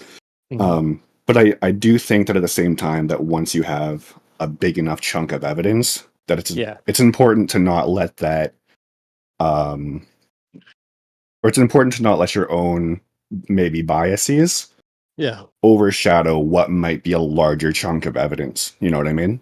for sure, for sure. Yeah, I agree. I agree. Let me get to a question I had too about some of the like the little flat Earth rabbit hole that you got into. So, Sure. how many times were you presented with a some sort of disk, um, you know, planet in space type of object? Like, how many So times that were you presented with that type of imagery? so I'll just say first of all, like when I got in here to get the voice chat perms, one of the first things they asked me was like, did I see that disc thing? Oh, okay, good, good. So That was I know what you that's not what you guys are into. At least I don't believe so. All right. But yeah, obviously it does seem that everyone seems to gravitate towards that sort of image. Yeah. And I Yeah. would be curious to know like what you guys actually like how it works. Yeah. You Yeah. know, I don't want to see what you guys believe in because that kind of seems like I'm belittling, but you know No, what no, I I got mean. you. I got you totally. Well, no, I think it's I always think it's important to start with that kind of the mainstream imagery that's presented to most people, or if they close their eyes and imagine a flat Earth, they're probably going to picture the solar system. We've got the sun, Mercury, Venus, Earth, and instead of kind of this, globular spherical object, we'll just kind of smash it down and something flat, like a disc or magic carpet or something like that, whatever. Right, yeah. That's what most people, I would say 9 to 10 out of 10, like almost everybody goes for. And so we deal with having to unwind that from people quite often. And so what I tend to offer in replacement of that is well, I mean, flat earthers, you've heard this many times before. I think it's a good analogy. We're in season 9. I've been using this a lot. But in the same way that you can't load, say, Halo into a PlayStation, right? Halo is an Xbox Yeah, exclusive only game, gotcha. or right? They're not compatible. So in the same way, you can't load a flat object or a flat disk into outer space and then say, okay, well that must be the flat earther's position. So I think the better way to think about it, if you're coming from the understanding that you already believe in the globe, well, that's not where it ends. Your worldview doesn't just stop at the curvature of the earth, right? It goes on into this, solar system, and then a galaxy, and then, right, it goes on and on and on into this large space that isn't quite fully understood. No one Right. really truly knows where the boundary is. Um, if I were to ask you, well, what shape is it from the outside? I don't really expect you to have that answer. It's not like you could close your eyes and say, well, I know what all the reality looks like. Like, are As you if I speaking could, about like what the universe as a whole yeah, looks like, or yeah, okay, yeah, yep. So I would say that if you want to think of the flat earth, it's better to think of it like the universe, not necessarily in sheer size, like it's got to be trillions and billions and quadrillions of miles away or whatever, but in the same character, as in, well, we don't know where the boundary is. I can't look at it like a puppet on my hand from this like God's eye view, from this outside perspective. No one has that perspective of reality. even if it was a globe and we live in outer space and stuff like that, right? So, So, do you think yeah. that the shape of the Earth is sort of like incomprehensible? I don't know if I'm saying that right, but like, Yeah, I would say it's just like in the shape of the Earth is the shape of reality. So yeah, I don't know. I mean, I would say I could ask you a couple questions like this, very simple. What shape is your hair? What shape is your heart? What shape is a lake? You know, these things, most things in nature seem to be quite irregular. And if you really were to press me, CB, I need to know right now what shape you think the Earth is. I'd be like, all right, bro, I think it's irregular, like most things in nature, like your hair, your heart, or a lake. And so I don't know. I don't think that the Earth has to have a cute little shape like square, circle, triangle. But I also, when I believed in the universe, I kind of thought of it more as this big blob, not necessarily like a perfect donut, or or like some certain yeah. shape. So I don't. So, When we talk about flat, we're really not. We don't know what shape the Earth is or what shape mhm. reality is. We're referring to the surface of the Earth, and especially the water, since there seems to be a lot of that here too. hmm So I'm sure you guys have done a lot of research into everything, and I appreciate that. But I'm asking, I'm not asking. I'm wondering if you guys have seen this video called "In Shape of the Flat Earth." Doesn't ring a bell. Maybe someone else has. So essentially, it's this guy who saw a argument saying that you can't see curvature over a long flat lake. And so he decides he lives in like Edmonton, where there's like really long lakes up in Canada. Mhm. And he takes a camera of his, like a HD camera, and he goes out and he lifts his camera up way above his head, and you can see the coastline on the other side. I can find the video for you if you want to see it. And then he drops it down low to the surface of the water, and you lose a solid 3 meters of the coastline behind the Mhm. horizon. Okay. So, like, I don't know if you've seen that, or I've 'cause seen you stuff say like that. I've seen stuff like that. Yeah. okay, because you said like that you can't see curvature, but respectfully, I would disagree. It's difficult, obviously, because the world is so huge, right? I'm not going to debate that. If you were just plopped up into the middle of the world, not knowing anything about it, you might, initially observe that the Earth is flat. I'm not debating that, but it Can I does ask you seem this? like, sure, yeah, go ahead. I'm kind of rambling. Are we seeing directly the curvature, or would you say it's the effects of curvature? So Or what you're are we seeing, directly observing curvature of the Earth? Because so I what's do see that happening? globe earthers seem to have they seem to vary on this answer. They'll say like, well, that's the effects of the curvature versus okay, well, we're directly seeing it. So what you're seeing is the shoreline on the far side being obscured by the rising like horizon, because obviously if the world is flat, right, it would have to have, like, if you're on one spot on the sphere versus another spot, you're going to have land in between that obscures what's behind the horizon, right? Yeah. So this video shows that as he drops down the camera, that the horizon begins to obscure a significant portion of the shoreline behind. That's think like 11 kilometers out. So it's not like a huge. But Sorry, yeah, go ahead. that's not that's just that's the way things work on flat surfaces. You understand what I'm saying? Like the closer you are to the ground, the less you're going to be able to see. That's not a feature.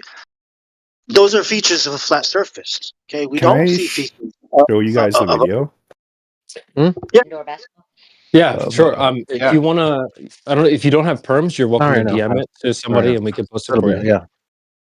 Okay, give me just one Either sec. Bong or I can also screen share if that works. we don't have that turned on in here for safety reasons, but you can Oh, okay, DM it. We'd fair be enough. happy to post anything you want. All And right. you seem pretty cool. I can just give you perms to post stuff. Give me just a second. I'm just got my phone out, so. Yeah, I'm sure you guys get your fair share of people who are just being assholes, and I don't think that's productive. So Here, I'll just give you the perms real quick. I got you. Oh, you already have perms. Just go ahead and post it in the chat. oh, perfect. Sorry, I didn't know if it was gonna block. There we go. All right, so that should timestamp to roughly the area. I've seen this before. In Search of a Flat Earth. Yeah, I've seen this before. Yep. Yeah. Oh, I knew. perfect. Yeah. When you were describing it, this is the video I was picturing in my mind. Oh, perfect. Okay. That's funny. Yeah, I've seen it. Well, so here's the thing, bro. Well, what would you say is the minimum altitude to like visibly see the curvature of the Earth? Like the minimum altitude away from the surface? Because some So, people will say, to, I mean, you yeah, go go ahead, ahead, go ahead, Lucas. go ahead. Well, I'll just say that some people will say that you can see it standing at like at the surface, say like at a lake or the ocean. And I do have a clip from about 8 or 9 years ago from a YouTube channel called Brain Stuff, where they kind of say that the Earth is visibly curved while you're standing at the beach. And then So, some people will say that it has to be higher up, like visibly, I think, is sort of not objective. It's kind of subjective. I think if you're okay. standing flat, like on the very surface of the Earth, because the Earth is so large, like I already said, it's going to look to you like it's flat. I don't have an exact answer for you because I'm not an astronaut. So, Okay. I think I've seen videos saying that the people in the U-2 spy plane could maybe see a bit of the curvature. But again, Okay. even the people who are flying up in the U-2, like relatively speaking, we're pretty close to the surface. So, Okay. So I know then, that sounds insane, but so then the video would be more like effects of curvature as opposed to like we're looking out and directly, visibly seeing like curved Earth. You know so what I'm this saying? the video here that I'm showing is just that the objects behind the horizon are being obscured or like blocked out by the horizon. Mm. Okay, cool. Go ahead, Bob. Did you see other examples? The apparent horizon that's in front of the mountain? You mean like when he drops the camera? Can you define what you mean by apparent horizon? Like when you drop the camera, the ocean blocks the shore, but the mountain is still back there. Is that what you mean? Like when you go up higher, the horizon moves back. When you come down lower, the horizon comes closer. That's what I mean by apparent horizon. I'm not completely sure what you mean by that. Well, I'm asking because if he's looking across this lake, I mean, hold on, let me is he saying we're supposed to see curvature here, like in this video? So, tell me what timestamp you're at, and then I'll just tell you the timestamp that I'm I'm at talking about. 12:32. 12 minutes 30 seconds. Yeah. Okay, go to 10:15, and then let me know when you're there. Yep. All right. So looking at 10:15, you can see like the rocks on the other side of the shore. Yep. All right. Hit play. Yep. And he's going to slowly lower the camera. Very slowly. And then you'll see that the shore on the other side starts to get obscured. You'll start to see less and less of those rocks on the other side of the Yep. on the other side of the And shore. that's not curvature. Yeah, and that's not curvature at all. Like if you say took a civil engineering class, right? Sure. And you had to build something, and you had to use this, whatever. You're not going to be thinking that's the curvature of the Earth. Okay, you're going to understand that the ground, right, being flat, that the closer you are to the ground, that the ground is going to obstruct anything. That's because you can't see it. It's the ground that's obstructing it, right? It doesn't have to be a curved surface or anything. So you're saying obstruct, right? So like if it is flat, what's obstructing? It's not really it's obstructing because it's a limit. There's a limit to how far you can see based on how high you can go. It gets squished. It's the horizon. The horizon is where the sky meets the ground. You know what I mean? So it's basically a flat surface. If you were a civil engineer, you have to accept that this is flat. You can't, you know what I mean? You can't assume that there's some curvature here, especially as small as this is. Do you know what I mean? It's like it's not. So I think the video should be called "In Search for Curvature," right? In search of proof for the globe, right? Because everyone has to accept and assume that it's non-rotating plane. He's decreasing the angle of the camera, and that's obvious. If you have if you decrease the angle, the distance will be smaller. If you increase the the angle of the camera, that means the height, it will be more visible. That is how it's working on. Yeah. Yeah, like let's say we're in a hallway, right? And we take that Mhm. shoreline and slap it on one of the walls, say the left wall, okay? And then in this hallway, we go all the way to the right side of the hall, right? And we see, the thing that we put on the wall, okay? Okay. And then so as we go closer to the wall, the left wall, that thing is going to start getting obstructed by the wall. And we know that wall that we built, right, is not curving. We know it's a flat surface. So, and if you put it on the ceiling, right, let's say there's a light on the ceiling all the way down there of this hall, right? When we're standing looking up, we can see the light, right? Depending on how far the light is. But as we go closer to the ceiling and put our face right up to it and look down, we're not going to see the light anymore because it's being obstructed by the ceiling. Okay, so it doesn't necessarily have to be it doesn't have to be like a rock or a mountain blocking your view. Like you're standing on a mountain and you're looking up and there's this big, mountain. It's not what we're looking at. We're looking at a flat surface, right? And that Gotcha. first flat surface. Yeah, that's what I meant. Yeah. Go ahead. I mean, I understand what you're trying to say. I don't know that I would agree 100%. It depends what the shape of the thing is. Like, obviously, if you're gonna put a piece of paper that's flat on the wall, and you look at it edge on, that's gonna be difficult to see no matter what. But like, say you put like a bowl. Yeah, of course, it depends on the site. Of course, so like these oil rigs that we keep showing people, right? That's really cool. You're gonna see that. But if you put like a tiny little RC boat out there where the oil rigs are, of course you're not gonna see it. It's being obstructed by the waves, and especially if it was a perfectly flat surface, you probably wouldn't be able to see that tiny little RC boat. So of course, the size of the object matters. Yeah. Gotcha. I'm just looking at this GIF to see how low he is to the water here, but I don't know if it matters at this distance. Yeah, Quetzalcoatl posted an example. See how he's doing that on the table, flat table, and it's doing what you're explaining, what you're showing us in the video. Let me look at that. Yeah. So what's the relevance of the magnifying glass here?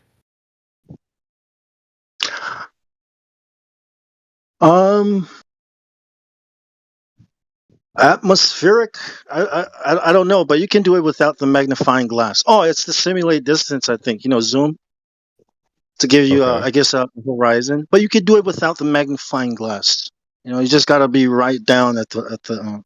But the bigger, see, if you do it in a warehouse, see if you find like a big parking lot. Oh, there it is. You could do it on a football field, something level. You can do it. I would be interested to see. So this magnifying glass is above the horizon. If he put it, I don't know if this is your GIF, if you could like redo it at some point. But like if you put the magnifying glass so it's level with the lens of the camera, I don't know if that would appear different. Oh, well, here's a better GIF that Dr. It's to demonstrate the atmospheric lensing, to explain how Atmos works. It's not about By the way, holy actually shit, using a your magnifying mic glass with a is camera so like good. that in Got nature. you. Sorry, I got distracted by your mic quality. Okay. Yeah, no worries. All right, It's so just this next explain one. why things appears to, quote unquote, go below the horizon. People who believe in the curvature, they seem to believe there's a curvature. This is one of the examples of phenomena you can demonstrate for yourself, and how we observe in nature as well when we zoom in and zoom out. Do we know optics. where this football GIF was taken by any chance? Because I would just be interested to go see if there's some sort of like curve on the pitch or something like that. Like maybe it's a maybe it's a shitty football field or something. No, you can do it. You can take your phone outside. You can go outside with your phone and find a flat surface. Put your camera to the floor and walk away from it. You're going to get exactly this. But then you got to ask, is this the curvature of the Earth?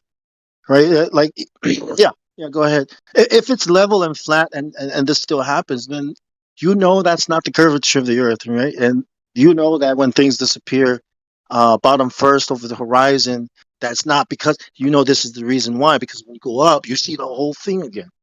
You know what I mean? Yeah.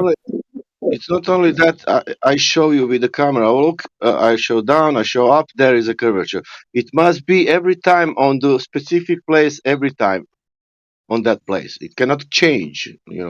One day it's here, another day it's there. If it's So physical, there looking, it's every day it's in the same place. got you.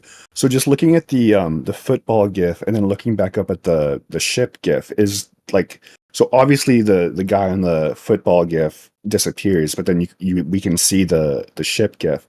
Is that just due to you think the height that the camera's at? Yeah. You know what I mean? Yes, yes. And of The course height of zoom of of the observer. camera. Yeah. Go ahead. The height of the observer, right, is what it depends on. So as you go up higher, you're going to see more. And when you go down lower, you're going to see less. Whether the ground is perfectly flat, like at the flat salts, or whether it's bumpy and whatever, it's always going to be the same relationship.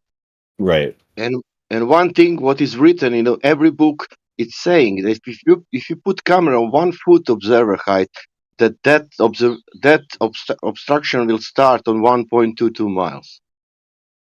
Got you. Okay.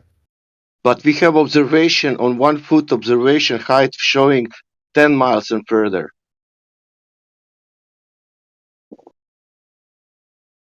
All right.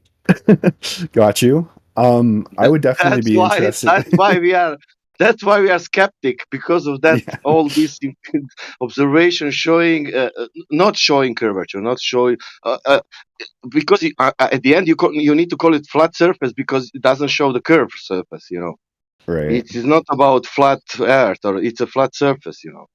I'm just seeing Creation Bear saying something about a soundboard. If you guys want to put soundboards over my voice, go ahead. No, I'm I was all just for saying, that. like, you've been super respectful, and like, we're just saying because I got some haters, right? Most people like it, but I got some haters out here, right? Yeah. It's like, well, I mean, when guys are nice and chill and cool, there's no point in like hitting the soundboard when you're being like casual and having a great conversation. So, man, we appreciate it, bro. If you guys want to do whatever with my voice, I don't care. Nah, you're good, bro. You're good. One wants other one. thing, and then I don't want to. Sorry, go ahead. No, I'm just saying, CB, give him one. He wants one. If you, I can give you advice. If you want to ask something what you didn't pick up from somewhere, and now you're thinking these people think like that because I saw flat earthers must think like that. No, ask them directly. Do you people think this because I saw? Because there is many things we are not thinking, and we will tell you only information and stuff what we can empirically prove, nothing, no bullshits or some assumptions. I definitely appreciate that, and I don't want to take up too much of your guys' time. I don't want to take over the conversation. Right, it's your guys's. But one other thing that I did see when I was going through the what is it called, the additional informations. You guys, I've got a lot of stuff here, so props for that. But one of the things I saw was that I don't even know if I can say it. Crepuscular rays. There you go. Yeah, crepuscular. Thank you. Okay, so I was looking through this, and to me, this just looks like perspective. I don't know what you guys would say to that, but anyway, I threw it in Blender, one of these images you have, and I put 2 rays that are completely parallel side by side, and I'll just post a screenshot of that because I literally have Blender open right now. Hold on. Eric, while you're doing that, I couldn't help but be listening to the stream Of course. What's up? while at a Christmas party, and I couldn't help but want to run here to try to help answer this question. So when you're on a flat surface, it's easy to forget that there is an air layer, and everybody knows that there's an air layer near the surface, and it's a gradient. So the lower you get to the ground, the increased pressure there is going to be. You set a barometer on the ground, it's going to read higher air pressure than if you lift it up 10 feet. So when we are shooting light being a very high frequency wavelength, what we're seeing at a distance, especially this guy holding his camera up far above his head, and he brings it back down to the ground, What he's doing is he's raising it up above this air layer. I'm sorry, I was running because I didn't want to miss Yeah, this. no I'm worries, really man. out of breath right now.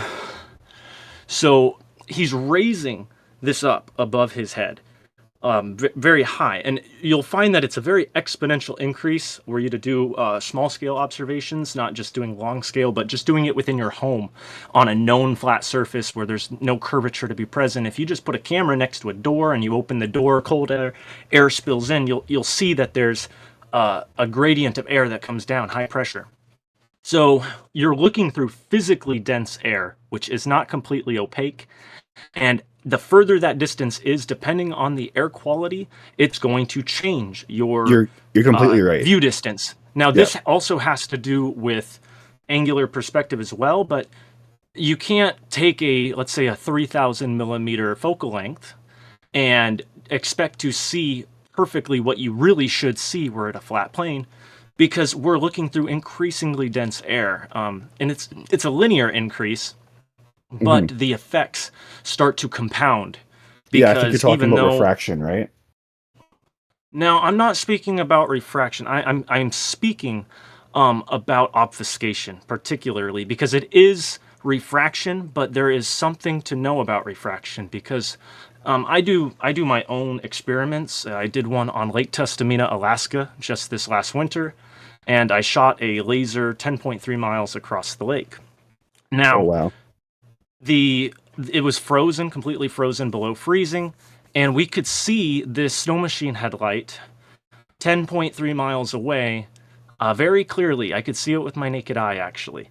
And my laser, I watched the beam. I could see the beam going from point A to point B completely straight. And you could see it from any angle that you looked at it from. It's a very bright laser. It can blind you instantly 3 miles away. Very, very, very bright. We measured our milliradian, our divergence is what I'm trying to say, and it was quite a large beam, and we're reducing that this winter when we shoot at 20 miles across the same lake, because this is a 20-mile long lake, and we were expecting to do 14 miles last year. It didn't happen. I could see it from my camera being just 2 feet and a quarter above the surface of the lake, and his snow machine his headlight particularly was about 8 feet off the ice. And we could see our beam, the bottom of our beam was hitting 1.25 feet above the ice. And so we actually had our laser pitched slightly up, so that way as it diverged, we would preserve the bottom of the beam. So we're being told by a lot of people that light bends around this horizon, but that we can also see it. And this is a problem because on all the small scale testing that we do, for example, you shoot a laser across the floor, you open the door, and you let denser air come in from the cool air sloughing in. The light doesn't like to get captured by the density. It wants to take the path of least interference. And so what ends up happening is that laser beam refracts, however you'd like to say it, upward. Out of that denser medium. So instead of acting like a car, which is driving in snow, and you get your right tire stuck in a snowbank, it'll suck you in. The light does the opposite.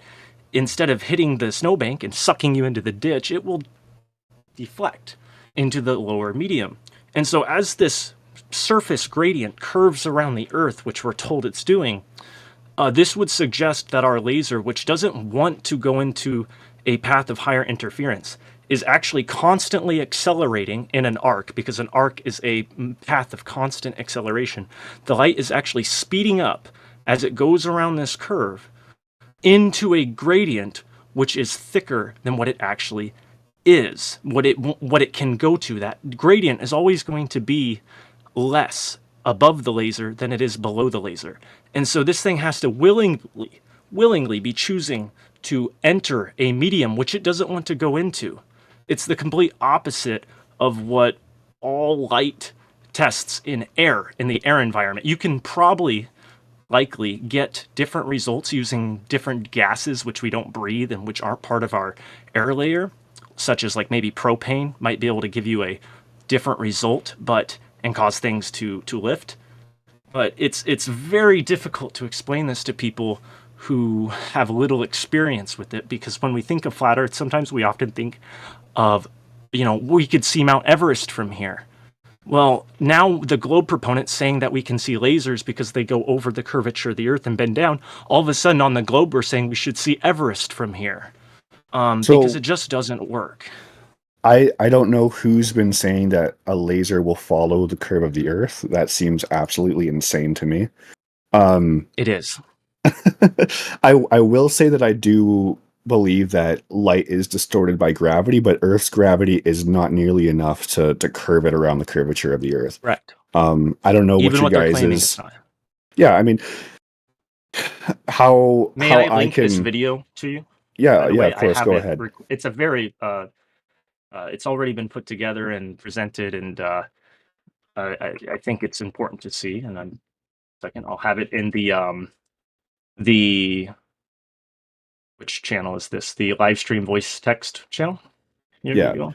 So just as a quick tangent as Right. to like gravity bending light, I don't know what your guys' view on like celestial objects like black holes are, but if we were to believe that they're real, we will see, which I'm in the camp of. I'm not saying that you guys have to be, but I am. You would see that black holes clearly distort light because there's something called gravitational lensing. So essentially the gravity bends the light around it just like a lens would, right? Gravitational lensing, and we can actually see a lot further behind the black hole than we can maybe off to the side of it, which is actually a really So interesting phenomenon.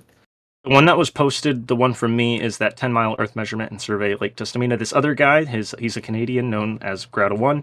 He did this Rock Lake experiment. Now, I know exactly what you're talking about. There is a facility. There's a couple of them, actually, but the one that I know of personally is LIGO in Washington. It is the Laser Interferometer Gravitational Observatory is what they call it. I'm just talking about like telescopes and like how you can like super powerful And so- telescopes. You can see gravitational lensing. Gravitational this lensing. Yes, I'll this show you guys. gravitational lensing you're speaking about is when we talk about light, you can influence light with electromagnetics. And so a lot of what, and I'm not saying this is exactly what's going on, this is purely speculation because there's been nothing to truly prove what's going on here, but that electromagnetics are what influence the heavens or what is coming from the heavens. So as you rise up in elevation, you're actually getting a higher charge, and that's what they call the Van Allen radiation belts. Is inevitably you get so high to this point where they say, oh, well, there's this belt, which seems like you're just running into solid glass. When you shoot things at it, it just acts like it's hitting this glass barrier. Well, the thing is since you're gaining electricities, the light as it goes through could very well be influenced by changes from the celestial objects or the celestial heavens, whatever they be composed of. But what I do know is that whatever it is that we are upon, it is physically, seeably, and measurably flat. And that the only way to say that it isn't is to do what was called in a book called 1984. You may have read it, but you might know what I'm talking about. It's called doublethink, which is to hold two contradictory things to be true. Just because it's easier, it's too hard to go against the peer pressure of the people around you to hold those to be true, because in all cases the party is right, and the party in this instance is the people who hold the truth, knowing that the globe is a lie. Because you get to control people through this. Like, the heavens really aren't associated with the ground beneath. There's a Luciferian doctrine called as above, so below, and I won't get into that too much, but the idea that what's above our head is going to also show us what's below us. What, as we dig in deep, it'll replicate that. And what we're saying is that it's not that way. Like, when we see the flat ground, we see, wow, like they were saying, it's like it's the universe. Now, I'm of the supposition that it is probably square with a circle inlaid in the middle of it, but that this universe that we live in is created to be a declaration of just how wonderful, how stunning, how bamboozling the Creator actually is. So being able to see a 3D, even were the skies, let's say, you know, I haven't seen every part of the sky from every part of the world. So, but I operate on the presumption that the sky is a sphere. Look, it looks like a sphere. I'm not saying it is a sphere per se. Like I did say that, but it's not. That's too general. It's not No, exactly I what get was what you meant. mean. Yeah. That it is a projection of a sphere upon a flat surface. Not, again, not perfectly flat, but and that doesn't bother me one bit because every indication that we have that we can make from the ground that doesn't come from science, so-called, is that the ground's flat. And you know, I've read a lot of documents of. Have you seen the documentary Behind the Curve? Behind the Curve, I think is what it's called. I think I've seen like brief videos of like that moment at the end of it where Where they Jaren do is the like, laser thing. "That's interesting." Yeah, yeah. Yeah, he's like, "That's Hey, bud. interesting," and then they play the black keys at the end, and it's like, "Haha, he just debunked himself." Yeah. In Hey, reality, that's guys very. speaking. Can I interject? I might, maybe I'll help or maybe not. I don't know. But if you consider the sun, right, and at noon it's at its highest position to us, right, and when it's coming over the horizon into view at dawn and at dusk, it's not actually changing elevation, and that's the same situation with the stars that we see. Say to the equator, we see Polaris on the horizon, right, and that would be the limit to the distance we can see. Stars would be the equator to the North Pole for Polaris. Can I Right. just ask what you mean by the sun doesn't change in what was you said elevation? Yeah, it's Is it rising. okay for me to? Perspective. It's not actually gaining elevation. It's rising because it's getting just like if you drive toward a skyscraper, it's going to appear to get taller as you get closer to it. Okay, I get Right. what you mean. Oh, Yeah. Let me. And I in want to order very to clarify. celestial navigate, the lights in the sky have to have that relationship maintaining where it approaches the horizon due to perspective and not actual elevation change, or the elevation angle measurements wouldn't correspond with one another. Okay, and I think Lenolan, so I don't know if I'm saying your name right, Lanolin? Lanolin. It's Lanolin? yeah. Sorry. Lanolin. That's what it is. It's sheep grease, in case you're wondering. So, oops, that might be it. So this here was a independent observer who put a 4K camera. It's somewhat wide angle, but it has plenty of definition. And he flew it up a couple thousand feet. I think he was in Connecticut at the time, and it was very cold. I think it was just above freezing, and it was a perfectly clear day from what he had said. And I'm not trying to say this is hearsay because he doesn't show the liftoff or whatever, but this is his footage, and it's kind of strange that somebody who is so deep into this trying to share with people would be lying about the observations he's making. It tends to be the other side that falsifies information, which I would gladly share another video with you. But in this video, or you to watch a little bit of it, the sun he records going off into the distance, and it visibly gets smaller as it gets away, and it doesn't ever sink behind any curvature. It just gradually fades away into the horizon. And this would be explained by the same phenomena that when that guy raises his camera way above his head and then drops it down low, and it appears as though there's curvature, when in reality he might not even be far away enough to actually have any curvature during that. But more importantly, that as you drop that angle down, when you drop your physical elevation and you're looking out level, you are just physically looking through more air. Now, the same thing goes for when you're up high. That thing's going to keep wanting to converge closer to the horizon, even though it's not dropping in elevation. Just the further away it gets, because our eyes have compression, it brings it down through a cone into our eyes. That it is getting closer and closer to that horizon, and so ultimately we are looking through more and more and more air to a point. Okay, when you start looking down, you start looking through what's near the ground. But this sun, he got this drone up high enough to where, and he recorded it for long enough on a clear enough day where we're just watching it get far and farther away until the light physically does not push through the air anymore. It can't. It experiences total internal reflection and stops in its tracks. And so it's it's kind of like, well, why didn't it just set behind the curve? Why didn't it keep going down? It just sat there for 5 minutes and then just faded away. So what you're saying is we're witnessing in this video the sun getting further and further away, and in the mornings it Yes, just and getting smaller. appears on the other side From of yes, from reality. the ground. From the ground, No, it's much hold harder on. to experience this because you're looking through more air We're for not talking longer about to Pac. see it. Yep, go ahead. Hold on. We're not talking about Pac-Man, man. The sun is somewhere at all times. Right. It's not like it's blipping out of existence and blipping into existence at all. Right. So where What we're exactly saying, does it go?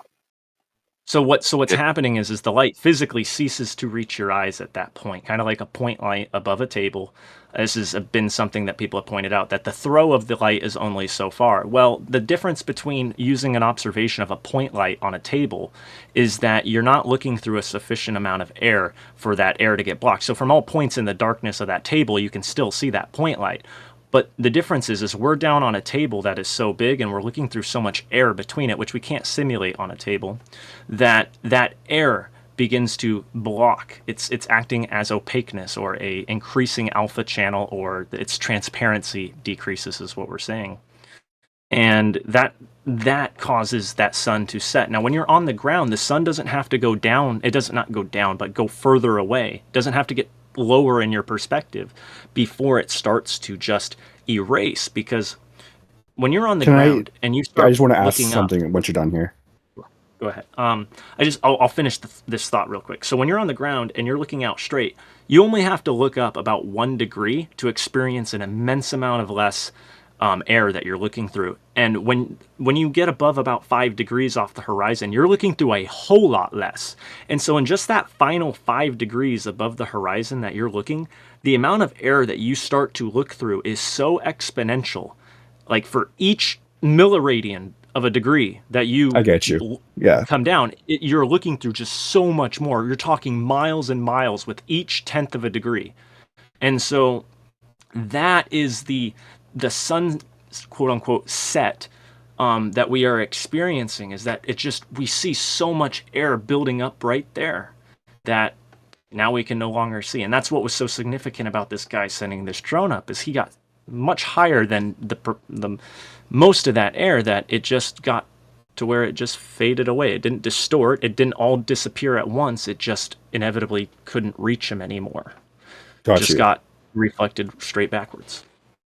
So my question then would be, if we waited for the sun to set or go far enough away, I guess, that it became complete night, and we were able to see stars on the horizon. I don't know how that would necessarily fit in. If we can see the stars, would that mean the stars are closer?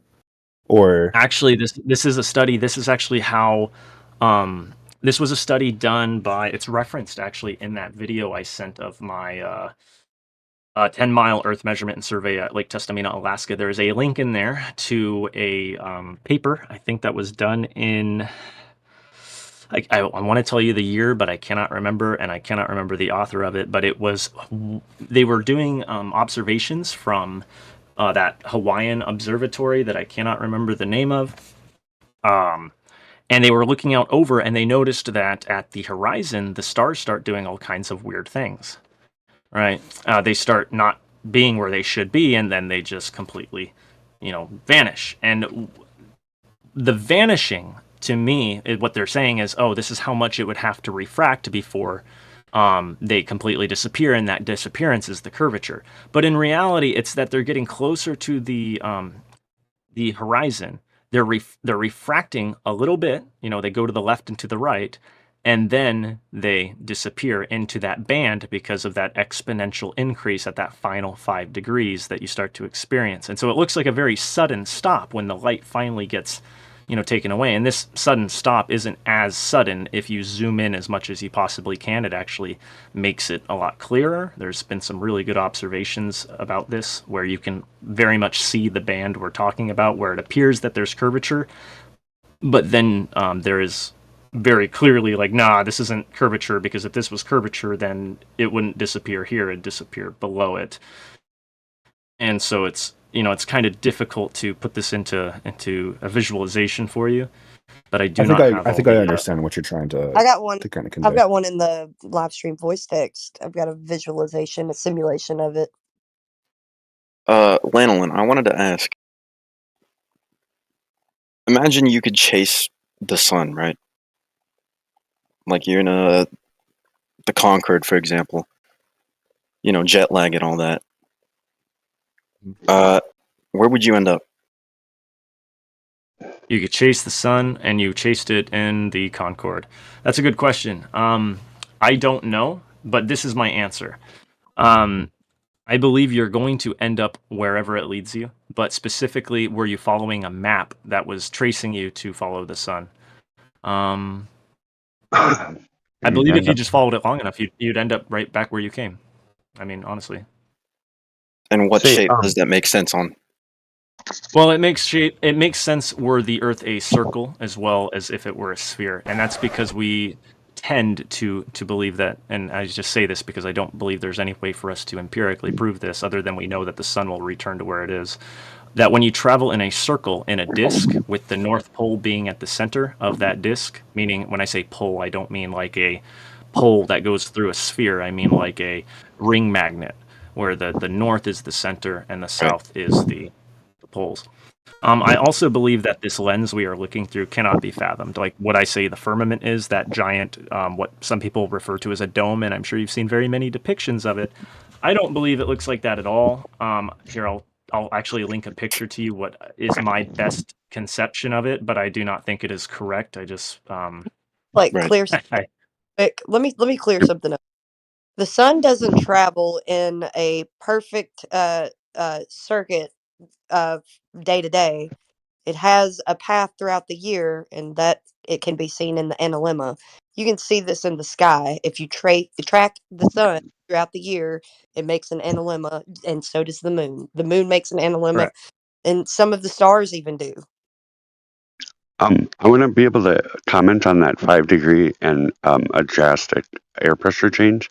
Until there's the pressure will, until the phase change happens for water, for example, so the water vapor recondenses or the temperature drops, 15, 20 degrees or whatever, you're going to be at just about the same pressure till you get to the clouds area.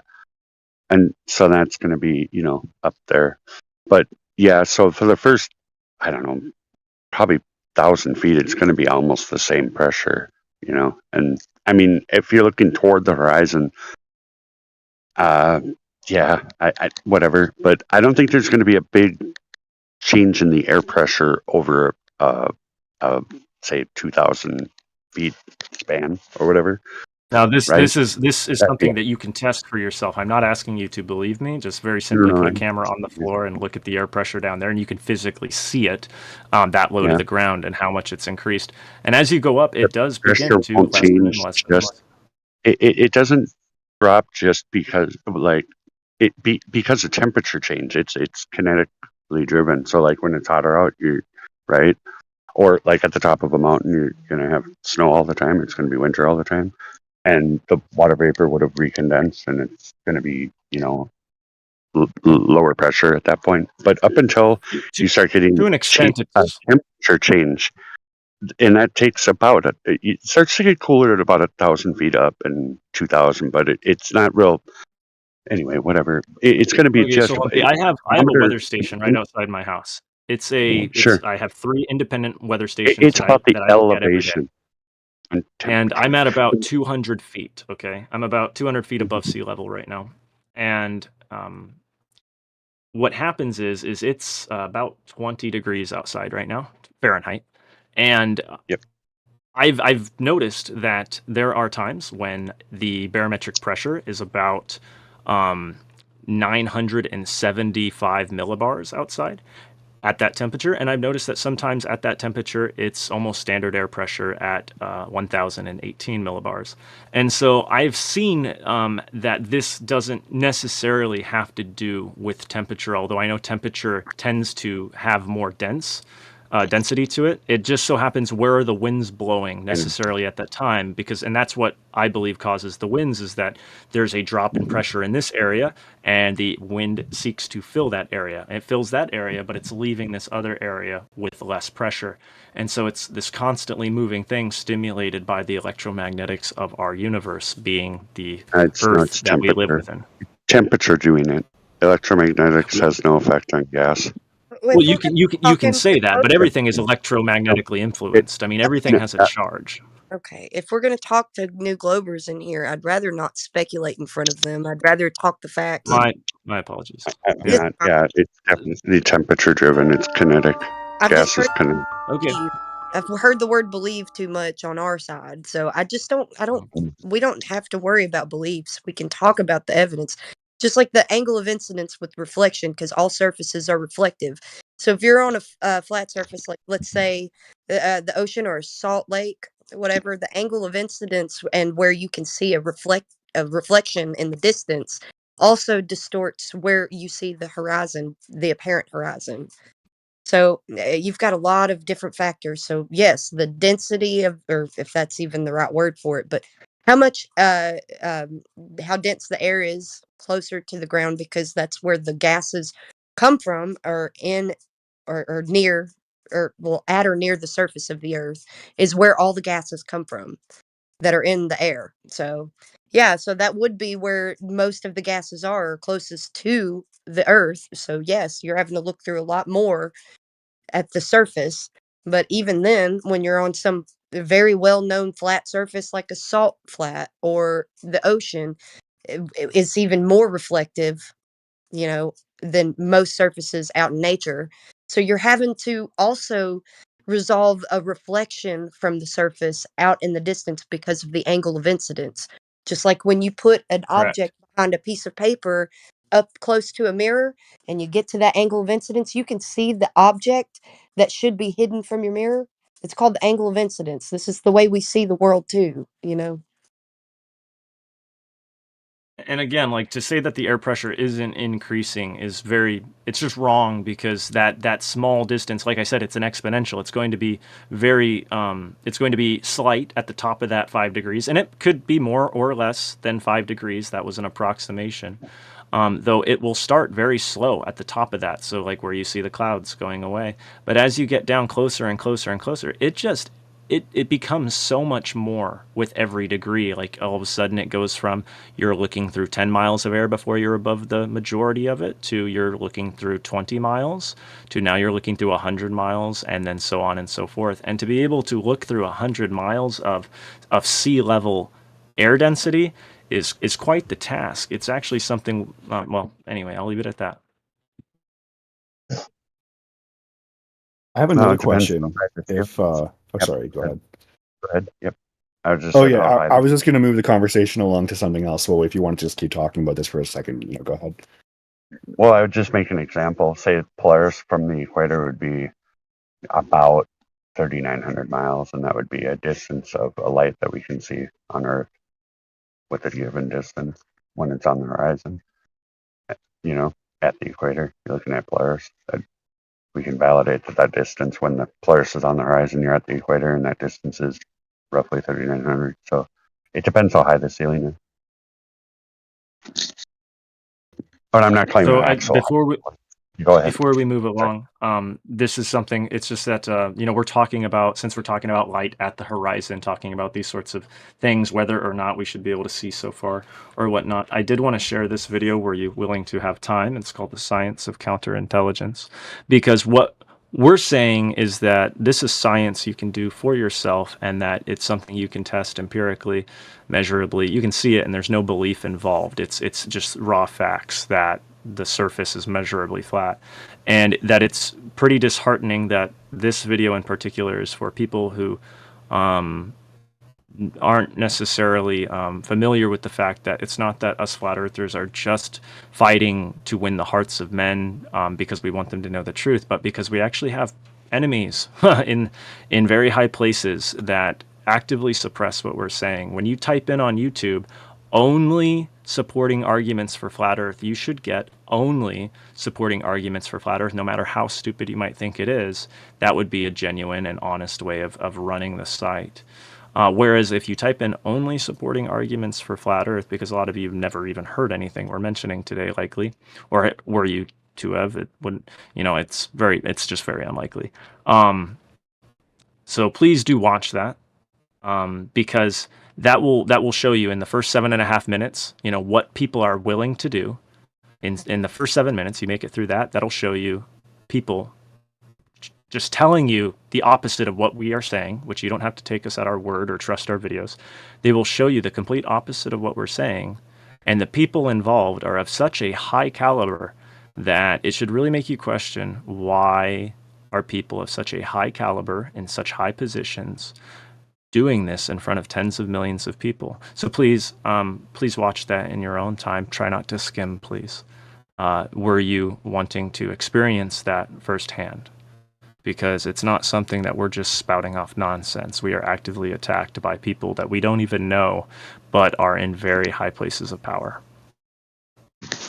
Is it in live stream voice text or? Yes, it is. Yeah. It's here. I'll post it one more time.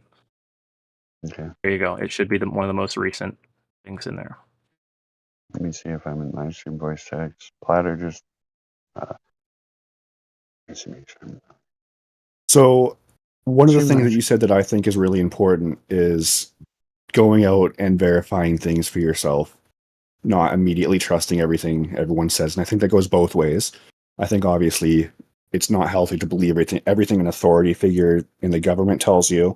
I also think it's important not to immediately believe anything that someone in a group like this might tell you, because we don't know if there's a financial incentive. We don't know if there's an incentive in terms of notoriety, right? I'm sure some people could possibly be swayed by hey, if I join this community and I create a lot of this content, I'll make a name for myself. And I think that's possibly, that could skew a couple You things. could, except there is something that is a little I do hope you watch that, by the way, because you'll see that maybe what you're saying is slightly off the base of what you might be trying to drive at here for a moment, or whether you're driving at anything. But a lot of us lost so many friends. Actually, I should say all of us. All of us have lost many.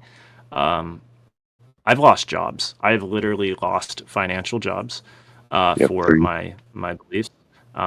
And I have, and a lot of people will comment, on my work. They'll be like, Caleb, if you just had any damn common sense, you would really go far, and I'm, that's somebody who is very respected in the locality that I'm talking about.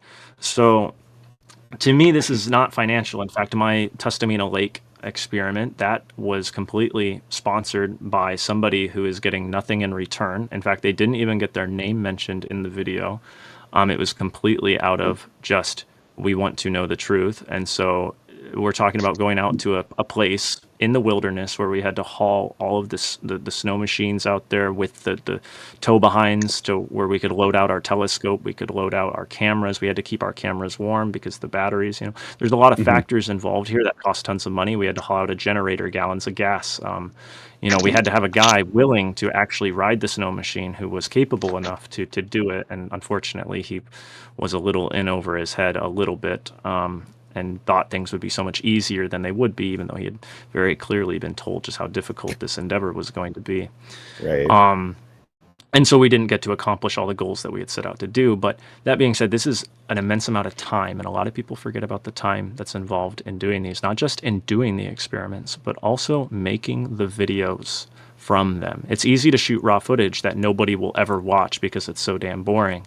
To put it into a presentation or in a frame of reference that people can actually accept as, okay, this isn't just boring nonsense, I'm not staring at documentation, it's readily acceptable to be at least analyzed, to generate the interest to look at it. And so there is a lot of money being spent here. I've spent countless thousands of dollars of my own money without any financial recomps, and I'm not asking for any. I'm not promoting any. I don't even monetize my videos on Rumble. I don't even put my videos on Rumble because I can't put my videos on Rumble because to have them promoted in the search feeds, I have to receive money to be able to Right. do that. They make me monetize. I won't do that. And so all my videos that are on Rumble are more for storage, reasons and preserving them. I sometimes use Odyssey, which they do give you credits for, but it's not actual money when people watch. And then I put my, which you can only spend on Odyssey. And then I also, have a YouTube channel, which I've linked to several times. Those are all my own videos, by the way. I'm not trying to elevate myself. It's that a lot of the content is very separated, and that's by design. We are very much under attack to not let people with these ideas be able to come together and speak. This is actually one of the best places that seems to be on the internet to actually meet people. And you have to come in at different times because some people are coming from different depths Time of zones. research. Oh yeah, that as well. Not just Yeah. time zones, but I mean just depth of knowledge. And so when you came in here, I ran home because I was listening to this live stream, and it Appreciate was it. upsetting me that it was like, oh man, we can answer this question right away, Yeah. and it's not getting answered. So I have a and question for you, and I'm sure you've heard of this, and I'm not accusing you necessarily of it, but have you heard of the sunken cost fallacy? Go ahead.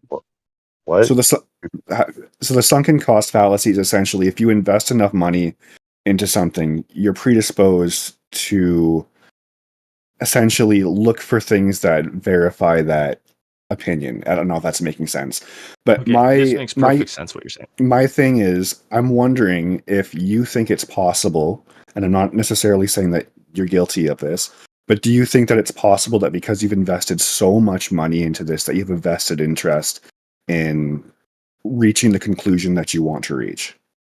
No. Not monetarily, actually, no, not at all, because it's none of my money. You got to keep in mind, none of this has been my own money. It's been sponsored money. It actually, for me, has to do with I have a very different motivation for doing this. I did something in my life. This is my own personal testimony here. I did something when I was younger that is considered a unclassified felony, and I could go to prison to this day for doing. It was very evil. It was a very wicked thing, and a lot of people, even were I to say it, would immediately outcast me for even saying it. And so I had this heavy conscience growing up because I grew up in a fairly mixed home. My parents were divorced and whatnot, and so I spent some time in a local church, and then I spent time totally in a secular society. And I've been many places. I've seen lots of technology, and the thing is my soul wanted to do the right thing, even though I was doing all these evil things. I wanted to do something that was good, but the surroundings around me all were screaming at me, Caleb, to succeed, to really be something great in this world. You either have to become very good at misdirection, as in lying, as in, you're manipulating people to do the things that you want to be done, which is, to me, a very evil type of way of looking into the world. It is evil. Or I was going to shoot myself in the head. And that's just the honest truth. It was like, either I'm going to shoot myself in the head or I'm going to act like this psychopath. And yes, I understand the sunk cost fallacy thing. And my vested interest is in saving people for the kingdom of heaven. Whether you believe in that or not, it's for bringing people to Jesus Christ. Solely. I have definitely no other respect that. motivation than that. I used to be actually religious myself, so I totally get where you're coming from. I know a lot of people maybe jump in here as atheists and say, oh, you guys are this or that for believing whatever. I personally think that religion can tend to help a lot of people. I know it helped a lot of people in my life. For example, like my family maybe would have been a little bit lonely without some of their friends in the church. I personally don't believe in God. I'm an atheist, but I can appreciate what that can. There you go. Nice sound effects. But I can appreciate what religion can bring. So one thing you said you were sponsored. I'm just curious if you can, dive into that a little bit. Okay, so I do not receive any financial rewards, as in I do not get paid. I do not have a salary. What I do get is I get to stay in a house. Okay, that I have to feed the wood stove myself. I do get to hang out with my parent, who's up here. because that is the one who is sponsoring me. I don't mean it's like a private company. I mean it is my own parent who also didn't believe the Earth was flat, and then after investigating it for himself for a very long amount of time, it kind of hit him that, oh man, this doesn't really add up. And of course, he also believes the Bible, and I'm sure that made it a little easier for him because you say you don't believe in God. I don't look at it as a religion. I don't do anything religiously, except, eat and sleep and those types of religious things that we all do. The thinking, though, is quite not religious. I don't just talk to Jesus because I believe he's there. It's because what actually brought me to Jesus was, and I don't have very many friends in the church. I actually work in the sound booth, by the way, and so I put the stuff up on the board for everybody, and that because I create all that stuff and I do all the graphics and whatnot and the sound and everything. I get very little time to actually spend with people because I'm kind of accountable for the people who do the soundboard, kind of like what they're doing, and also just keeping the stream going and whatnot. I don't necessarily get to interact with anybody. I have one friend at that church. But what I was saying is Jesus Put some literally respect on my spoke name. into my ears. Like, he literally spoke to me through my ears, right in a time in my life where, like I said, I was either going to shoot myself or I was going to become a psychopath. And I did not see that God was part of that equation at all. Wasn't part of that equation at all. So I don't base my belief off something where it's like I might be, I might just be making it all up. It's like I actually heard something, and you don't have to believe that. I know let every man be a liar, let every man be a Right. liar. But that is what happened. So I believe you. Thank Hey, you let for me hearing. share mine, please, if I can. I've made one video. It's the one video that needs to be made as far as how we can know that the Earth is flat or the horizon references as flat, and that would be if you can measure an angle if one of the lines curving, and of course that can't be done. And SolidWorks verified that, and I'm a tool and die maker, so I use SolidWorks professionally. If I just put a minute video up and said you can't measure angles with curving lines, you need two straight lines, and in order to have a straight line you can't have a curving line, right? Okay, so back to why I invested in flat earth. One, to try to help people, specifically an atheist. I'm gonna slide in here with one little injection of information that maybe you can make use of, but information would be supernatural in nature, and that being the case, DNA is the only source of protein, and protein's made of DNA, and DNA can only function if there was a knower for the writer and the reader to be able to communicate so that the cell can function healthy and life can happen.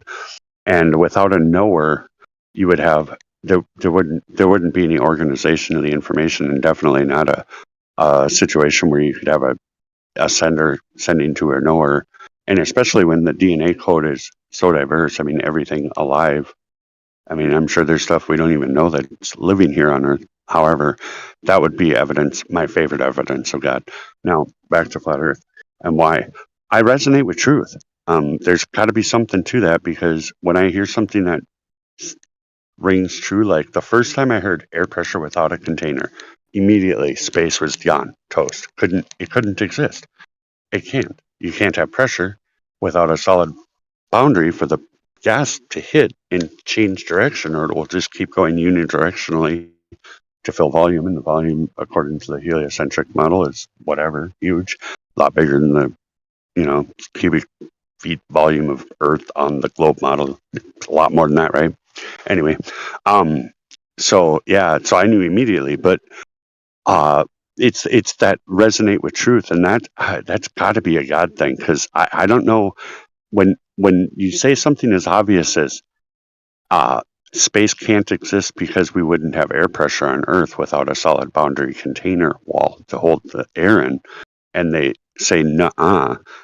Well, if it was gravity holding the gas down, it wouldn't get like anything that falls because of the supposed gravity.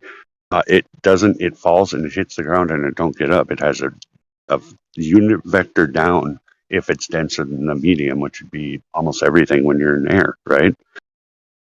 Well, I resonated with that immediately. Now, I don't understand the people that want to trust men so much that the story that they were told, regardless of whether it completely contradicts reality, like air pressure needing containment, or the fact that air can't create pressure without a solid boundary wall. It can't be done. Air just keep moving unidirectionally, and if it was filling into a vacuum, it would just gone. We wouldn't have air. I mean, so the people that want to argue that point, I don't understand. There's in Second Thessalonians there's a verse, but we're not supposed to get too religious, so I don't want to do that. But I think it's super important that whatever you do, you pray to Jesus.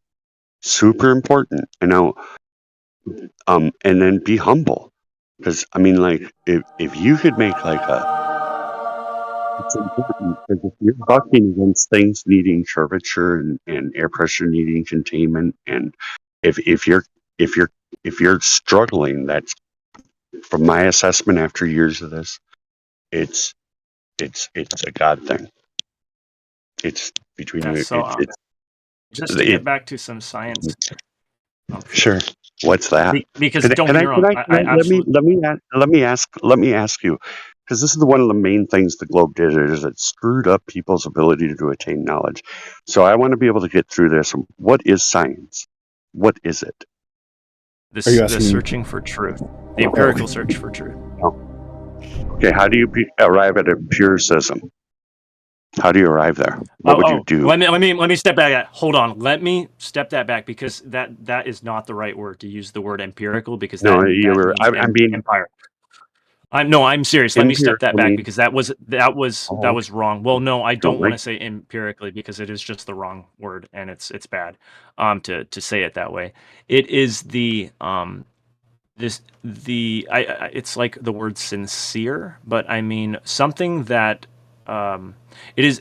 The word I'm looking for is a word that means that you are not going to try to make a predeterminate. Yeah, I'm going to need to help you at this thing point, to because happen. we're getting into the weeds. I promise we are, and it's not It your is, fault. we are. What we know, it's how we were all taught. So anyway, I'll get back to. I'm going to use a simple hypothesis. I have at a hot spring, I see water boiling. That's an effect I observed in nature, and I can speed up, the possibilities. Maybe rocks make the water boil, whatever. But I put my finger in the water. I determine it's hot. So if I apply heat to water, it causes it to boil. It will always cause it to boil, right? You apply heat, and we're not talking degrees. We're not talking air pressure. We're just talking apply heat to water, it causes it to boil. That would be a validated hypothesis. And if I wanted to test the null, I would say rocks don't cause water to boil because they were in the environment, right? Now, there's things that really need to be pointed out here. The dependent variable would be the effect saw in nature. The independent variable, heat, right? I control that, right?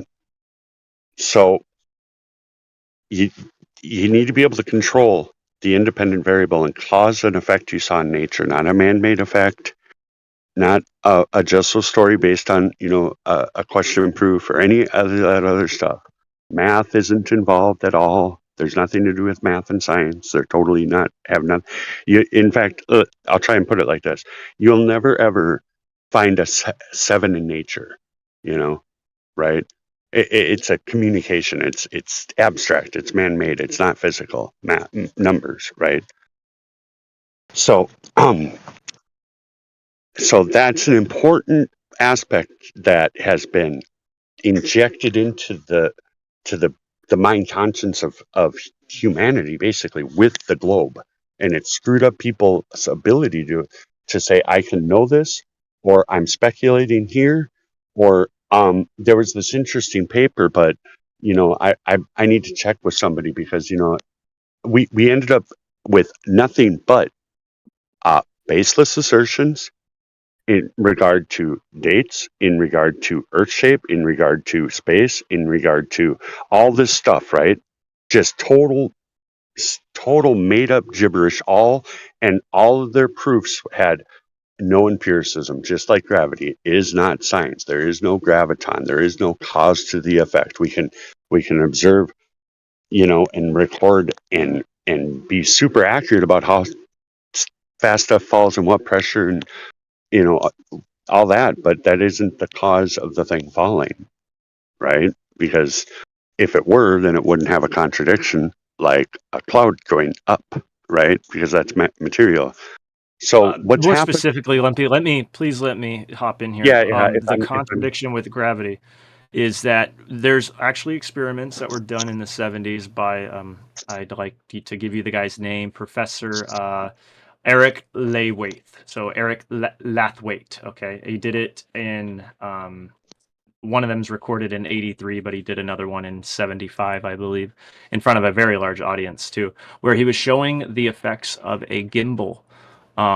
Because we learn about gyroscopes and but people don't know that if you spin a gyro up and you put it on a you just spin a wheel, basically you can lift up this 40-pound gyro with just your arm. It's like it experiences no gravity whatsoever, yet this gyro is spinning in I'll link a video so you can see what I'm talking about, so you don't just take what I'm saying as though it's God's truth, although I do love that. Here we go. Here it is. If you'd like to watch it, this is him giving that demonstration. And it's not ever brought up because it 100% contradicts everything that we teach about gravity. Same with the Sagnac effect. How they say it's not applicable for super relativity, and yet it absolutely would be, because there is the same effect, which they just completely ignore when they talk about it, because it just doesn't go along with the mainstream narrative. And this is kind of going back to what Lumpy is saying, is that we are often the ones accused of starting at point B and then making point A point to that. But I posted this document in the in the chat here. You can read the CIA document at the top if you want to go look at the CIA reading room and check it out. And these are a bunch of Soviet scientists who are literally in their documents doing flat Earth tests, where they are saying, "Wow, we are shooting these radio waves that don't bend at all, and we know them not to bend from all of our understanding." And that it would be I'll just read the quote here. "It would be desirable to obtain a solution for a spherical Earth, particularly in the regions where geometrical optics approximations does not hold."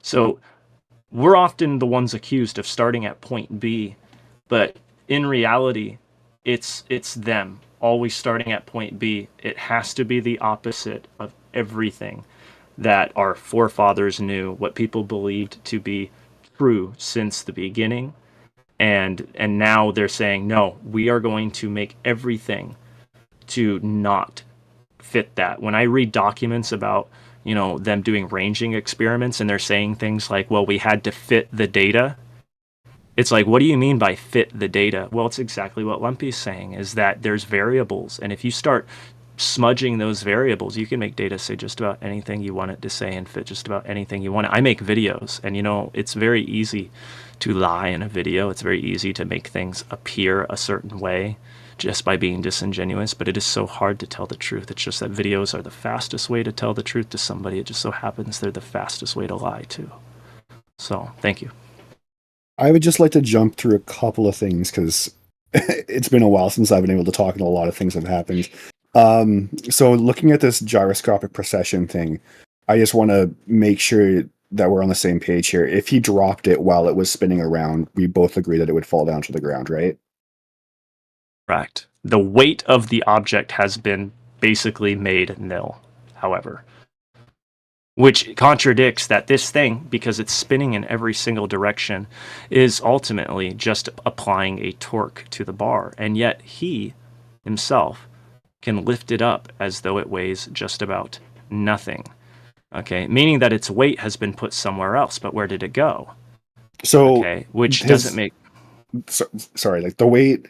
I'm fairly familiar with gyroscopes, because I was going through pilot school at one point, and we learned about gyroscopes. So you'll see that the weight is going around in a circle. The reason why that's happening is because as the weight tries to fall down, it's pivoting off of his hand, and that pivot is changing the orientation. And if you know anything about gyroscopics, you'll know that if you apply a force in one direction, the force gets applied 90 degrees in the other direction due to the weight of the spinning wheel. The torque. Yeah. Right. So essentially, that torque from the downward force from his hand isn't disappearing. It's turning into that circular procession that you're seeing. That's why it's spinning around him. Now here is the problem: is that there is absolutely no, and he's even mentioned it himself. There's no force pulling him out. So it's spinning, but it's spinning in a circle, but it is not trying to pull him from the No, center. it's not trying to pull him at all. It's just it's processing around the pivot point, which is him, because he's the thing that's holding on to it. So there would be no pulling factor. It would just be processing around the axis, essentially. One of the other things that you said, I'm going to dive back quite a bit here, was that outside of the church, I think you say you might not have like a huge social group, and that's fine. I'm the same way. What my question then would be is, let's say you didn't have this sort of community, this sort of flat earth community. Like, how big would that affect your social circle? Because that's actually what I don't have Go ahead. any flat earth friends. I hear what you're Literally saying. just got I don't here. really. Okay. I'm very new to this group, like just today actually, and it took me 4 years to even know that 3 years actually, sorry, 3 years to even know that this group was really something that could be hopped into and talk about these kinds of things. Were you in any As per other affecting. groups? Nope, absolutely not. No, Just not because you really. mentioned I mean, that you made videos, so I'm just like, No, Yeah. I make videos because I've looked into this stuff, starting with one of the main things, which was, could the moon landing footage be faked? And then that's what actually made it to where it's like, oh wow, this taught me how to make videos very quickly.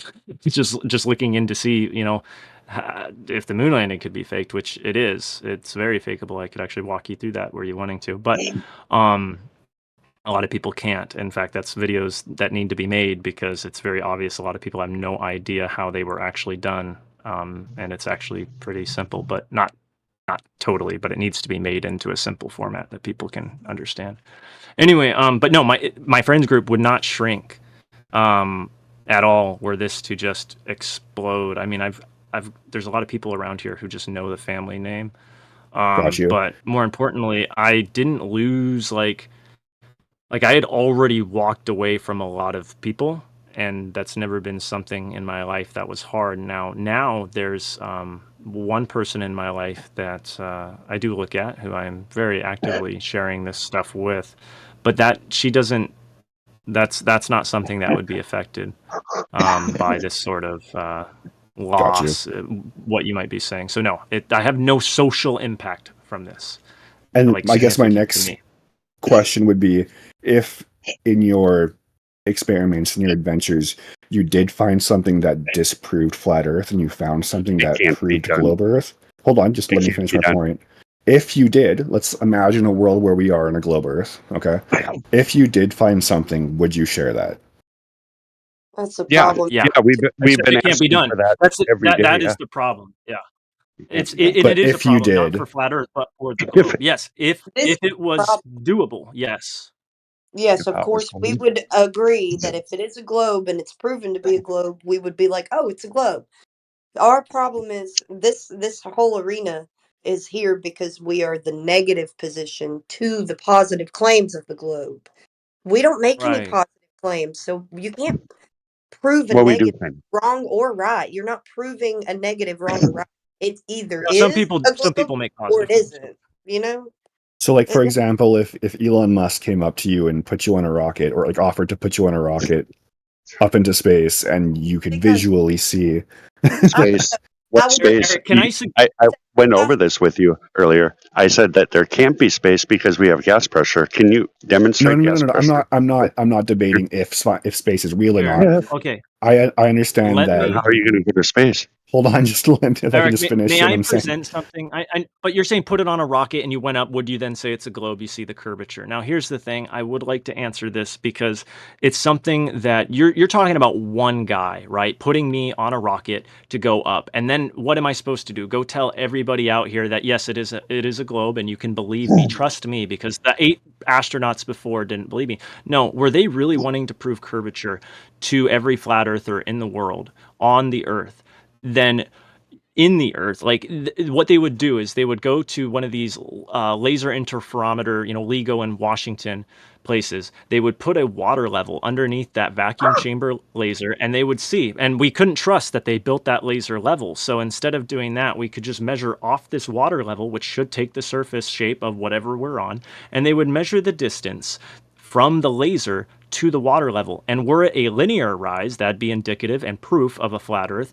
And were it curving away at an exponential rise, we would know that that is in fact a curved surface. And if it didn't change at all, that would also be, if the distance was the same across the entire length, that would also be indicative of a flat Earth. And that would prove that our understandings of light and optics are flawed, and they'd be able to do it. However, they're not going to do that because they do not want to. If were you to watch that video I linked about counterintelligence, there is no interest in entertaining any of these actually scientific, wonderful ideas that some people have out there about how to prove this stuff, because that wouldn't cost more than about $50,000 to build a water level like that, were we granted permission to actually use that facility. And then anybody in the United States or abroad could come to that facility, be given a tour, allowed to walk down the pipe, and people could literally look and just see it for themselves. They won't do that because it's a theory that was come up with in the 50s, in the 60s, that it must be curving around the surface.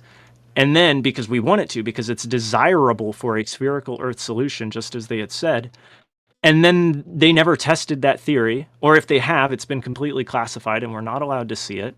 And it was indirectly, quote unquote, proven by pictures from space showing that we live on a ball and all the documentation proceeding to support that narrative. And that's my problem, is that there are experiments that are so easily done with just modern equipment and already existing infrastructure, and they won't do it. They will not entertain the idea, and they have done everything to make us look stupid so that there won't be any outcry for such a thing to be done. Hey, I would say, sorry, go ahead, Lumpy. Yeah, please. So I wanted to conclude with the science statement, and so science is the application of the method, and the only result that can come of the test, which would be the hypothesis test, would be either you know that what you presumed would cause the effect, right? Heat to water causes it to boil, right? Or it didn't. So it either proves or it disproves, right, that this will cause that effect. But being that that's the case, everything that doesn't do that but says it's science is pseudoscience. And I'm going to list some pseudosciences for you. Geology, astrophysics, astrology, astrology, I definitely agree with. Well, there's no way to disagree. If you wanted to study geology, for example, what would your first thing you would need? If I were to study geology? Yeah, if you were to try to prove the cause of that effect, you would need a time travel machine. I'll just be honest, because you have to observe the effect, right? I think there are other ways, but like, for example, biodiversity. No. Bio is science. Now,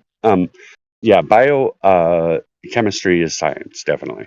Like, for example, you'll have animals in one part of the world that are genetically similar to animals in another part of the world that would have had no way to get to another landmass.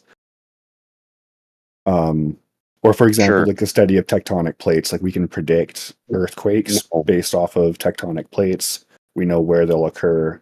We know roughly, very, very roughly, I'll admit, when they'll occur. They say that we're in a 13 billion-year-old thing when they can't know that, man. And the plates thing, again, that's not a validated thing. In fact, what really happened that was catastrophic, that created the mountains, I believe, I'm speculating, of course, I don't have a time machine. I think it's what the Bible said, which is the water rushed off, which would account for the layers, because if you put earth material in a clear thing and shake it, and it will layer. Exactly what we see at the Grand Canyon all over the world. Anyway, so, and if the water were to create the mountains, because that's what in the Book of Psalms it says the water rushed off, the mountains rose up, right? And then now we have all along the oceans are where most of the mountains are, and then the landmass that goes, so we got all this water that would, and all this evidence of the fossils that would have been the result of flooding. So they didn't didn't dissolve, they mineralized rather than get eaten by microbes or whatever. There's the layers that we see. And so to say that there's these land masses and that's how it always was, or that Pangea is a known thing, again, you're going back to geology and then asserting that you know this thing because you read it in a story. But that's what the globe did to us. That's my biggest problem with the globe at this point, is it screws up people's ability. They read it in a book and they state it as fact, take it as read, right? But nobody's I mean, it wasn't demonstrated. always like that, though. I mean, there was a certain point where humanity believed in the flat model. No, Correct. hold on. And this was the moon landings. But we'll get hold back on. to it. Yeah, hold on. Again, back to Pangea. Somebody wrote it in the book, and you just cited it as knowledge, right? I mean, I didn't say Right. Pangea. I just said biodiversity was a marker of. Tectonics, and that there's these land masses, and the Earth has moved here and there. I basically know the story, like I learned it too. The problem with it is there's no way to validate it, and the peer-reviewed papers of science, which is really stupid. Anyway, it has to follow a narrative. So they have this thing constructed as an anti-God mechanism to build up in a human brain.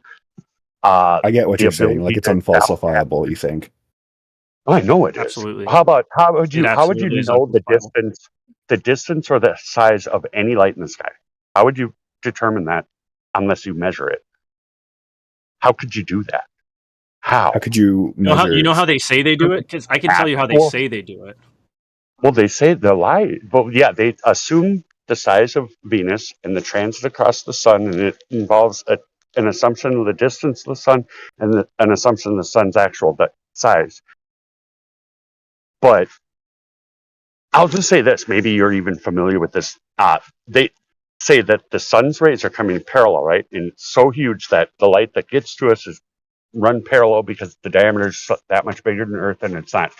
Anyway, whatever. Yeah, it's like pretty insignificantly varied in terms of angle. Moon, sundial will read the same for a sun and on a full moon for a moon. So there you have. Deal with that, and then start trying to come back to what can be known, and then maybe try to get a fervor for, like, how do I know this? Do I need? You know what I mean? Could you say that one more time? Sorry, sundial. I didn't catch you there. The sundial will read the same for a full moon as the sun, and that's a severe problem for the globe. So you do that. Just do that, and then or accept that a triangle is a triangle, and in order to celestial navigate with a sextant, you have to measure angles and make a triangle, right? And if it's curving line, you can't make an angle measurement. And there you have it. That's or this. Go to the Without Navy. assuming R, that's what you're doing. Well, see, there can't be curve if you're measuring an angle. It needs to refer, and it can't follow a curved path because then you're laying your 90-degree required angle at the ground position of the star, right? You're laying that out. If it was Polaris at the equator, it'd be almost 90 degrees or 90 degrees, right? You need a 90 degree at the ground position. You're not, when you point at Polaris at the equator, you're not looking over, a 45-degree arc. You're pointing at a light. It's a line to the light and a line to the horizon. And that's this. That kind of also reminds me of another thing I wanted to bring up as well. But once you're done your point, but I want to get back to now. If you do you still hold that you could say have science and geology, right? Well, what would be the cause of any of it? What would you be like? Well, that's the thing is we don't know. We have to try to like Lanolin, I'm sorry, is trying to do. We got to try to figure it out ourselves, right? That's the scientific method. We don't really know unless we measure it. I told you already. The scientific method is the application, the cause to an effect, right? So I have to observe a phenomena in nature first, right? Right? Like a star is a phenomena, but can I determine the cause of it? I could maybe make something that looks like it. That doesn't necessarily mean it's even the same composition at all. It doesn't mean that it's the same energy source or anything about it's the same, right?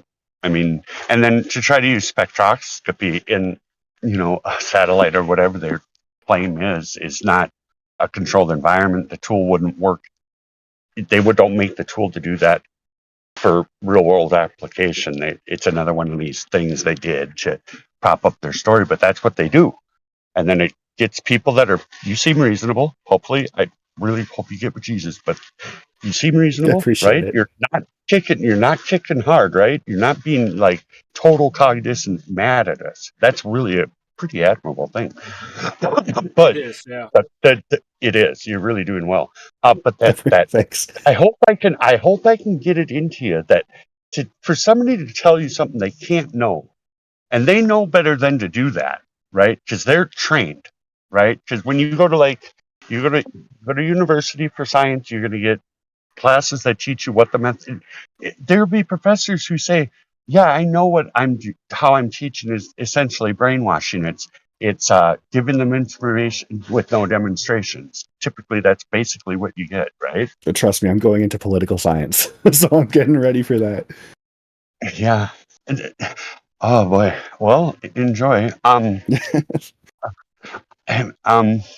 don't. Do you want to hear my?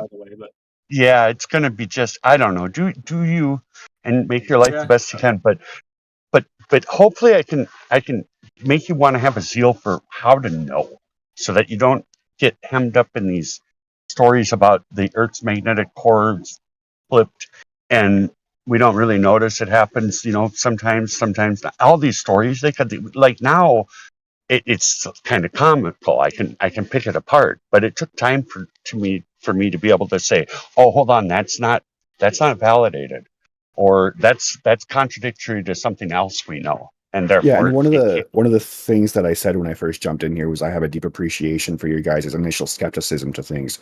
I think it's important to not immediately trust some sort of authority just because you're told to, believe an authority figure. Okay, I'll bow out after this. It took me about 9 months after first hearing Flat Earth in a chat and then having to try to prove it wrong for myself, and then I saw a measurement. It was the what you're seeing is a mirage, and I knew that the numbers, the light it's hat. You have to have a line of sight to a thing to see it. Sit down and point at a horse, right? Anyway, so, but this will be the end of it. It took for a while, a couple of years of going back and forth about evolution to understand that we were created. I mean, there's really no other way. I'm a stubborn person, kind of. It's not that I'm dumb, but but some things are obvious, like gas pressure. But the initial thing with Flat Earth, I thought it was an government psyop. I thought for sure it was a distraction from things that were important, and I couldn't have been further from the truth on that, in my opinion, except for Jesus, obviously. But this will break this information. If you can get it into your head and understand that you can't make, a section function on fear, because the light's ground position would be on account, if you were on a sphere, it'd be the radius out, right? So that would be diverging direct ups. Therefore, you would have a compound angle. Now you don't have your 90 and you don't have your math function, right? You can't use the sextant and arrive at an accurate location if Earth was a sphere. It's opposite of what could happen with the 90-degree triangle, right? I'd like to get into that a little bit, especially with my background a little bit in trying to become a private pilot, if you wouldn't mind. Sure. So, I wish I could share my screen, but essentially, if you have a globe, right? Let's just imagine we're on a globe world, and you are on the equator, and you travel all the way up to the North Pole, and then take a 90-degree turn. I mean, you might know where I'm going with this. You take a 90-degree turn. Yeah, you're creating a triangle, you end up in the same spot. Yeah. Yeah, and then you can also do the same if you go over the North Pole. You can go all the way onto the other equator and only make one 90-degree turn, and then you'll end up back on your original spot on the equator. So that's something that kind of, you were talking about navigation and sextants and all that. It just kind of popped into my mind as something that I would point to as definitive proof that we're on a sphere. No way. Problem Nobody's ever done that in reality. No way. Nobody's ever done it in reality. And the other well thing then, is, that's and we know that because you're not. Sorry. Can I Go just right ask ahead. I just wanted to point out it's a triangle, bro. We learned what a triangle is in 5th grade. It's 3 straight lines Right. with included angles, 180 degrees. You need a 90-degree. If you're going to check triangle, One I'm second. He's talking telling you about right a now, you triangle got projected onto a sphere, though. It is slightly different. I just It's want to point because that a out. triangle adds up to 180 degrees, and if you only have two 90-degree turns, that already adds up to 180. You would have to have another Right. third, which would be Now, what, here's the thing. There's no 270. real way to validate this except by using maps By going that out are and doing it. created. One sec. By going out and doing Mm-hmm. it, but also you're using a map that has declination applied to it. Okay. And so when you read your compass, you're not really reading what the north is, because no maps are made like, hey, if you make a map and you want to go where the north points, okay, that it'll point you there. Nobody's doing that anymore.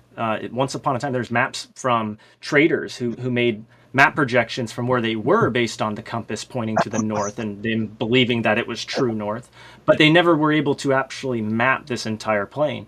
And so that's kind of the issue, is we're interpolating these maps. We have to, because if you don't read the declination chart on that map, you're not going to end up where that map is trying to point you if you just follow the compass.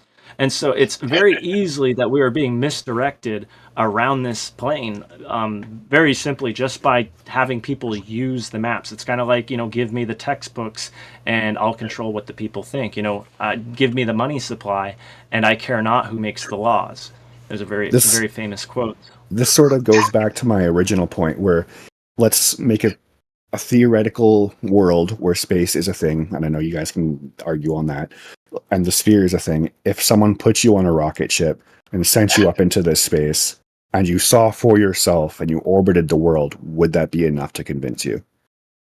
Okay. It would have to be some stipulations, but sure. Were it to be that way, yes. Were it to be that way, yes. But there would have to be stipulations to how this experiment is done. One, it could not be done through like this 4-inch glass. Yeah, no, fair. Window, like I'm we're not getting ready to do saying with Worldview. Have you heard of no. this Worldview thing they're building? It's like a high altitude balloon. You go up.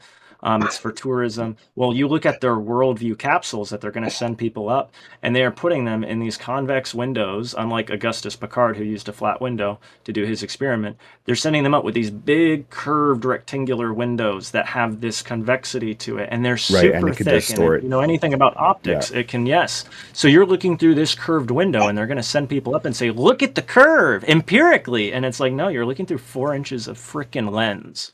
Okay, and of course it's going to. My question is, again, if there, let's say there was no window, right, and you were just in an empty vacuum, and you somehow were able to survive that, but you did see a curve, you would not have an issue with saying that there is a okay.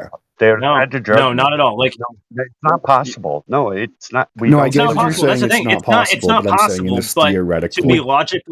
to be logically honest, yes. Like, were they able to teleport you briefly out to where Apollo 10 and 11 and 12 say they went, which they didn't, because they contradict themselves about what they can and can't see from the surface of the moon because of the environment, and they do, and I'd gladly share that with you as well, where it's very clear they did not actually go because they contradict the modern understanding of why stars are out there, and they shouldn't have to do that if they really went, right? So if I can add on to that, can I send that to you, please? Yeah, go ahead. We wouldn't have air on Earth if a vacuum surrounded us. I want to get to that as well, actually. Now he's going to say, I just want to say they'll use the gravity. They say that gravity is pulling it in, and so the reason why it's more dense at the bottom is because it's built up and the pressure is acting kind of like a spring. I wanted to get away from like the demonstration of a man-made effect. A description of a man-made effect kind of. But what I'll give you right now, it's just back to gravity. One, it's not a thing. It's a dumb word. It means weight, whatever. Who cares? I'll give you the cause of the effect. All right. I can drop a pebble and a 100-pound log in air, and both will fall. I can drop them 10 feet underwater, and one will go up and the other will go down. Right. And this can be, you can change the medium of whatever you're dropping the item in, and it will change the weight of the item, and it will change its vector, whether or not it's more or less dense than the medium. Therefore, you have a cause to the effect. All right. I would then point to, I know you guys are going to say, oh, the moon landing wasn't real, but then I would point to the Armstrong experiment where he dropped a hammer and a feather on the moon. But I know you'll say that's not real, though. So I'm just saying. That's what I would point to. Let me, can we just thoroughly, one sec, very, very quickly, just that all that would take to perform that effect here on Earth is to have a lead feather and a hammer. I mean, you can just adjust the weights however you'd like, and they will fall at the same rate. That is a very silly thing, very easy to do in a studio. In a vacuum, even. Go ahead. Yeah, even in a vacuum, you could just drop them in an actual vacuum. For the ISS, we can't contain that. We can't contain that to a factor of 3 on Earth without 10 feet of steel and concrete. No, it's more. It's like, I don't even know. It's steel and concrete in a mountain at Sandusky, Ohio. Gets 10 to the negative 6 torr, and that's 6 exponents. So times 10 is 7, 8, 9. That's what they say is at the ISS. Aluminum holding that air. They can't be in under 500 torr. The 550 I'm with him on this, by the way, 100%. You cannot. No, that it's so impossible. It's like saying you could use your car tire to maintain gas pressure of 200,000 psi, or a bike tire to do that. That's how bad space is. They said the lunar capsule was so stinking thin, although they were keeping it air pressurized, that you could literally punch a hole in the side of the LEM with a pencil. If you just poked hard enough, you could push a pencil through it because it was about the thickness of 3 layers of Reynolds wrap. Okay, and they're saying that they had that thing pressurized to where it was breathable in a vacuum. That's absolutely insane. I'd be interested to see the source on that. But the source, we're still talking about a difference of 15 psi here. Yes, but surrounded by a perfect vacuum, and we're talking microscopic. Hold on. I'm a machinist. I make valves and stuff for real. I do, and you need a certain amount. It wouldn't matter if it's high or low pressure. It's the difference that creates the force. So, and it's synonymous to temperature. Entropy is synonymous to temperature. So it's when you're that many exponents out, it'd be like 100 million degrees versus 0, right? Or at 10 to the negative 9 torr vacuum, we can't make a thing to contain that on Earth. It's not possible. Right. You take a pressure cooker, right? A pressure cooker puts 15 pounds of pressure. Recommended cooking for canning fish in a pressure cooker is about 15 pounds of PSI. If you go over that by about 5 PSI, so just 20 pounds of pressure, you can blow this super thick aluminum cast thing apart, way thicker than the walls on the LEM, the alleged LEM, and it will blow it apart and throw that thing through your freaking vent into the ceiling. It is such an immense amount, and that is surrounded by the pressure that we're at. We're talking about, 15 pounds of pressure inside of a craft that's supposed to be surrounded by a vacuum that is like 3 millimeters thick. And I know I would love to provide the source for you on that, but I do believe it was one of the flight directors who said that from NASA, and I'd have to find the source for you. I'll take check this out. I'm going to just address this really quick. So we make ultra high vacuums on Earth to make computer processors and all different sorts of things, right? Vapor deposition. So we use different technologies. We can get down to like 10 to the negative 9 torr. The moon's supposed to be like 10 to the negative 15 or something. Now, what it takes to make those on Earth, you need special materials in the seal that you use on the door. They're one-time use seals made of metal. So you have so what you have when you seal it, the metal actually gets bonded to the other oxygen-free copper. Yep. You're so deforming the copper. Yeah, you have to outgas everything. So when they went outside the LEM and walked outside, when did they change the seal? Are you This asking is me? Oh, like but the These are just to one-time use seals. contain You the can't air. do it again. You can't use the same seal again. You can only use it Well, once. yeah. When did they change the seal? When did they change the seal on the ISS? When did they change the seal on the LM? So there was a lot of talking going on there. But you're saying on the inside of the pressure vessel it was 15 psi? But No. listen, in an Or- ultra-high vacuum chamber, I it's do actually not a know what the vacuum actual chamber pressure is. inside of a vacuum chamber, right? I That's guess it would how they're depend made. on And the what. difference is 15 pounds of pressure per square inch, right? Because regular air, right? Regular sea level air is 14.9 or something, 14.7. So it's the same difference. It's a difference of 15 pounds of pressure versus 15 10 pounds. to the Okay. negative torque. The 15 pounds per pressure, that's the deceptive way of talking about it. We just know when we make an ultra high vacuum on Earth, what it takes to make it. You would need the same thing, that same technology in outer space. And there's no way that they could be doing it in outer space.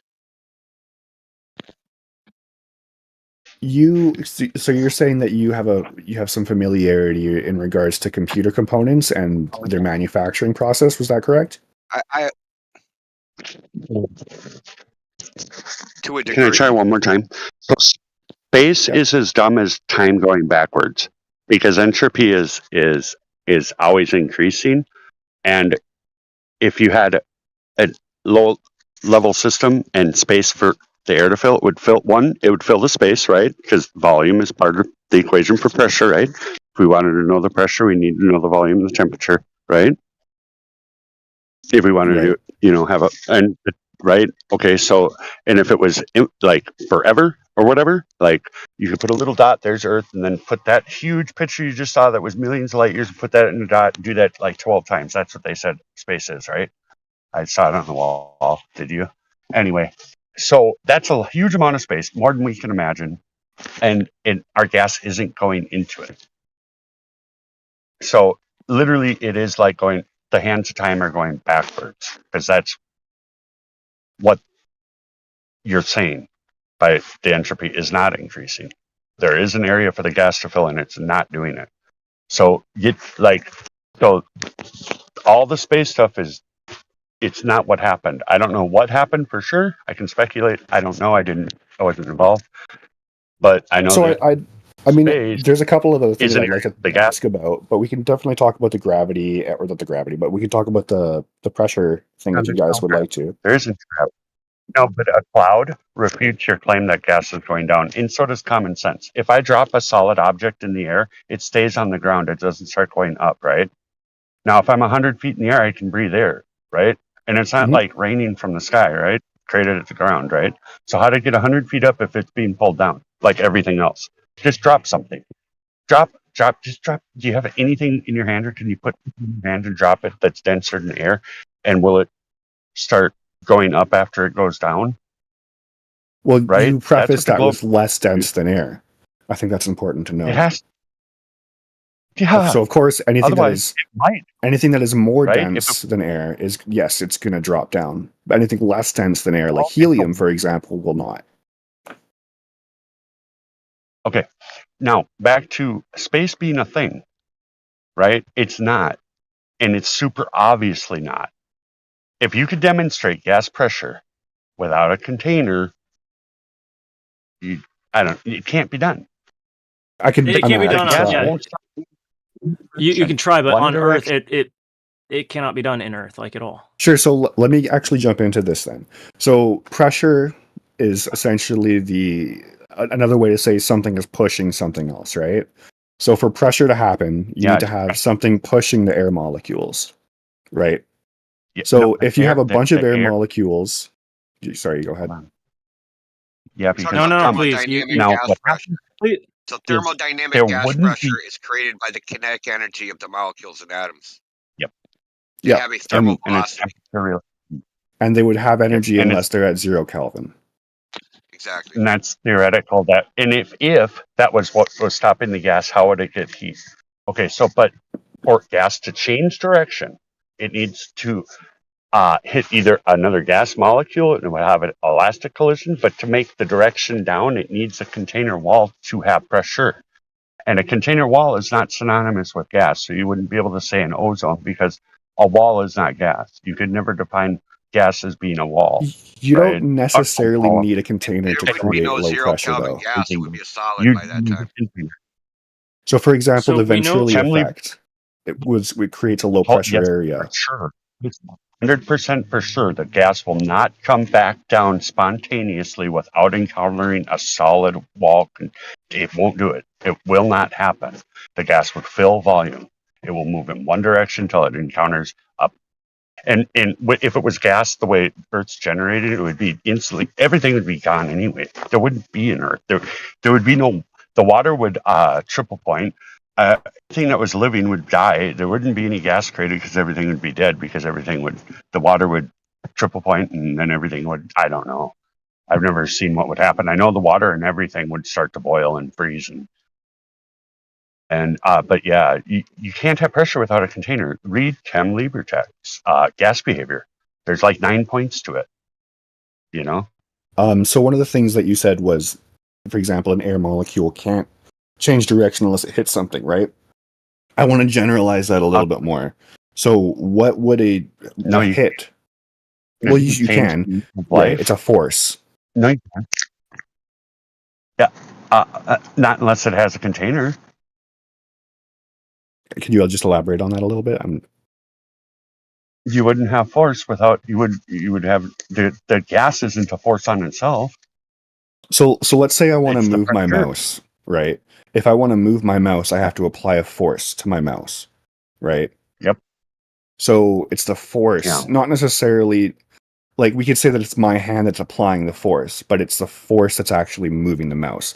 So if something hits an air molecule, it's going to apply a force, and it's the force that is moving. Okay, hold on. Never experience life in a space-like environment, 10 to the negative 17 torque, and what gas would be doing at that time. So I'm referencing something that's impossible. So when I say that however, if you were acclimated to say the pressure that it would be inside a car tire, for example, right? For you to be able to, in that environment, create something that had, say, 10 psi more, you would need a container inside that container to do that. It can't. By the way, this is duh. Like, think about it, bro. You're saying gas is being held down by gravity, like all other things held down by gravity. I haven't Therefore, actually said that people- yet. Hold on. No, but you're trying to say gravity. Let's I'm go trying back to say a force is generally what creates things to move. No, with Like gas, an it's electromagnetic force, right? And gases are not electromagnetic. And noble gases, you can anyway. But no, that's not just general gas behavior. General gas behavior is kinetic. It's temperature. The amount of force that you can generate within a given volume will be greatly increased if you were to throw it in a fire.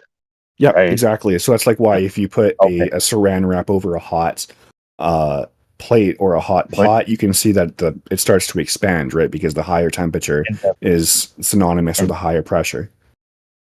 Now, the other potential force that you can generate with air would be the use of entropy. So, for example, I'm a machinist. I use an air nozzle all the time. I blow chips around. I blow dirt around. I do a lot of stuff. Clean off ices, clean off fixtures, whatever. I use air all the time. But that's a high pressure system that's been contained to the point of the nozzle, and every time I open that nozzle spontaneously, the gas is equalizing with its environment. Right, because the pressure pushing out is more than the pressure pushing in. I think we can both agree on that. Yeah, but in order for there to have been pressure to push out, it needed to have a container. A container of higher pressure, right? No. Because otherwise it would just disperse everywhere. I get what you mean. Yeah, well, the container, the container, all of it, even like the gentleman said earlier, I 100% concur. I've made solid seals, so for both liquid and gas. But yeah, so that's what you would do if you're trying to be perfect. You're going to send it out for grinding. There's a lot of process to get something to be perfectly cylindrical.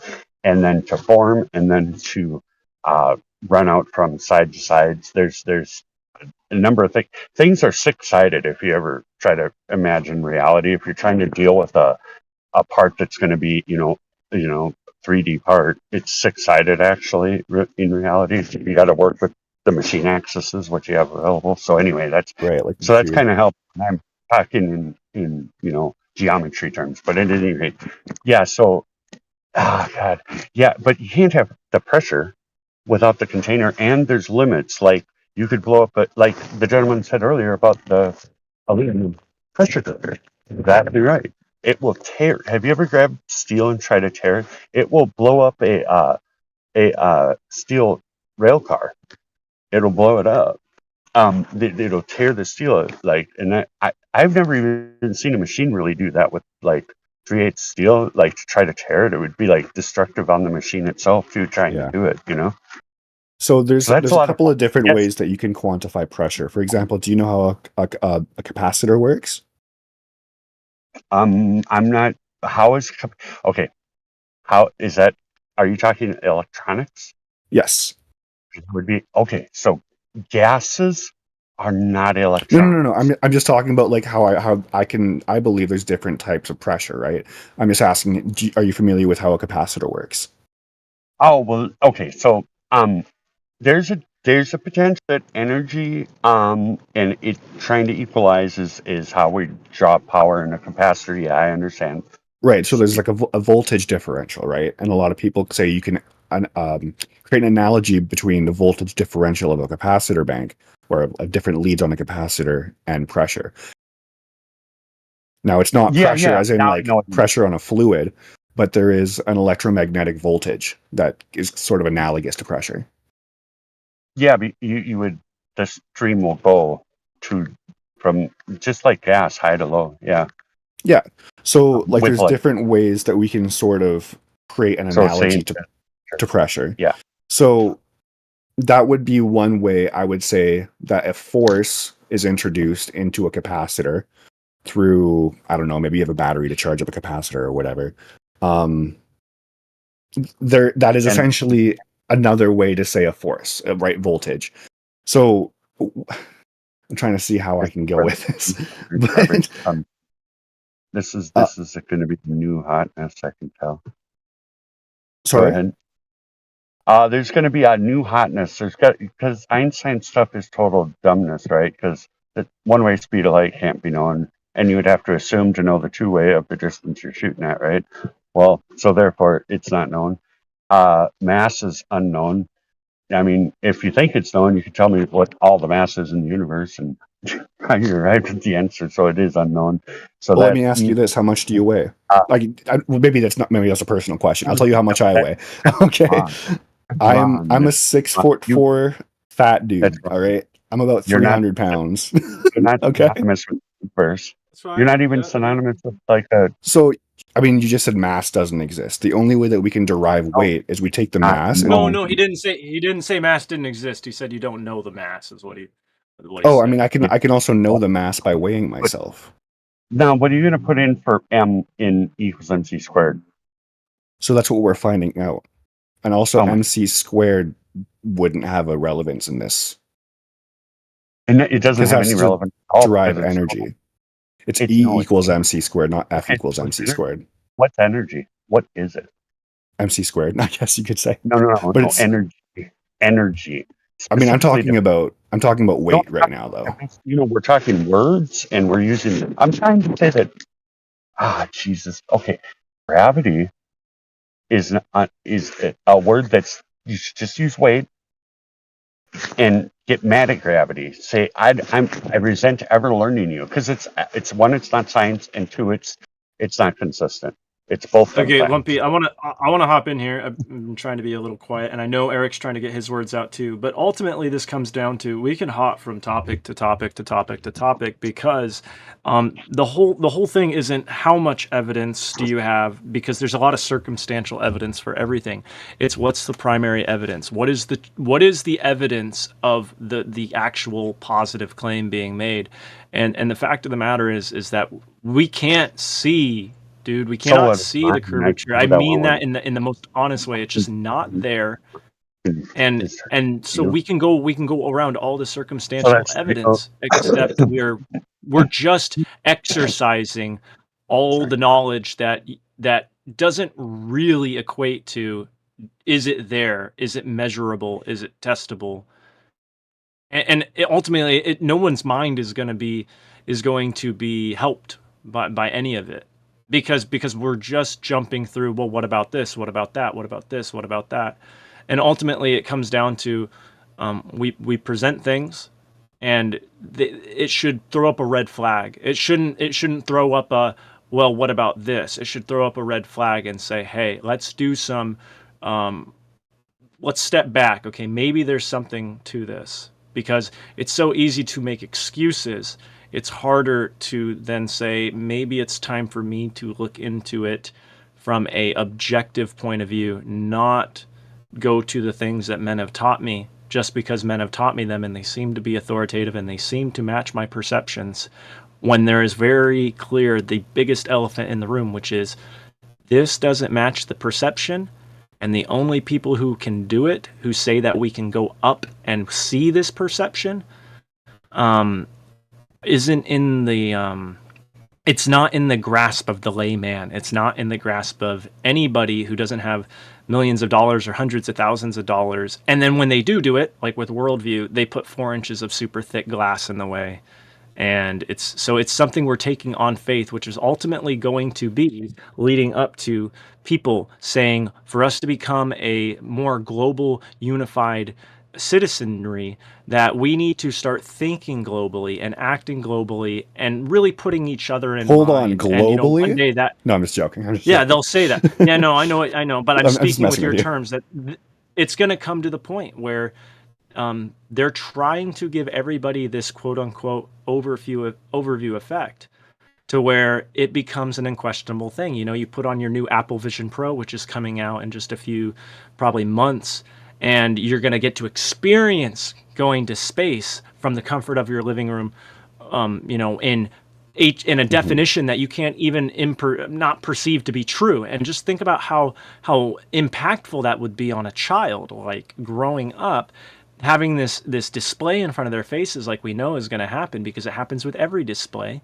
And you know, it's seamless from reality, and you just hear it pumped into the soft heads of not just children, but also adults who have just become desensitized, don't have time to question, too busy raising families. And so we can jump in these hurdles, but ultimately we're pointing back to the fact we can't see it, and it's likely that no one's going to get the chance to see it before there is some sort of rule put upon us that will force us to conform to like a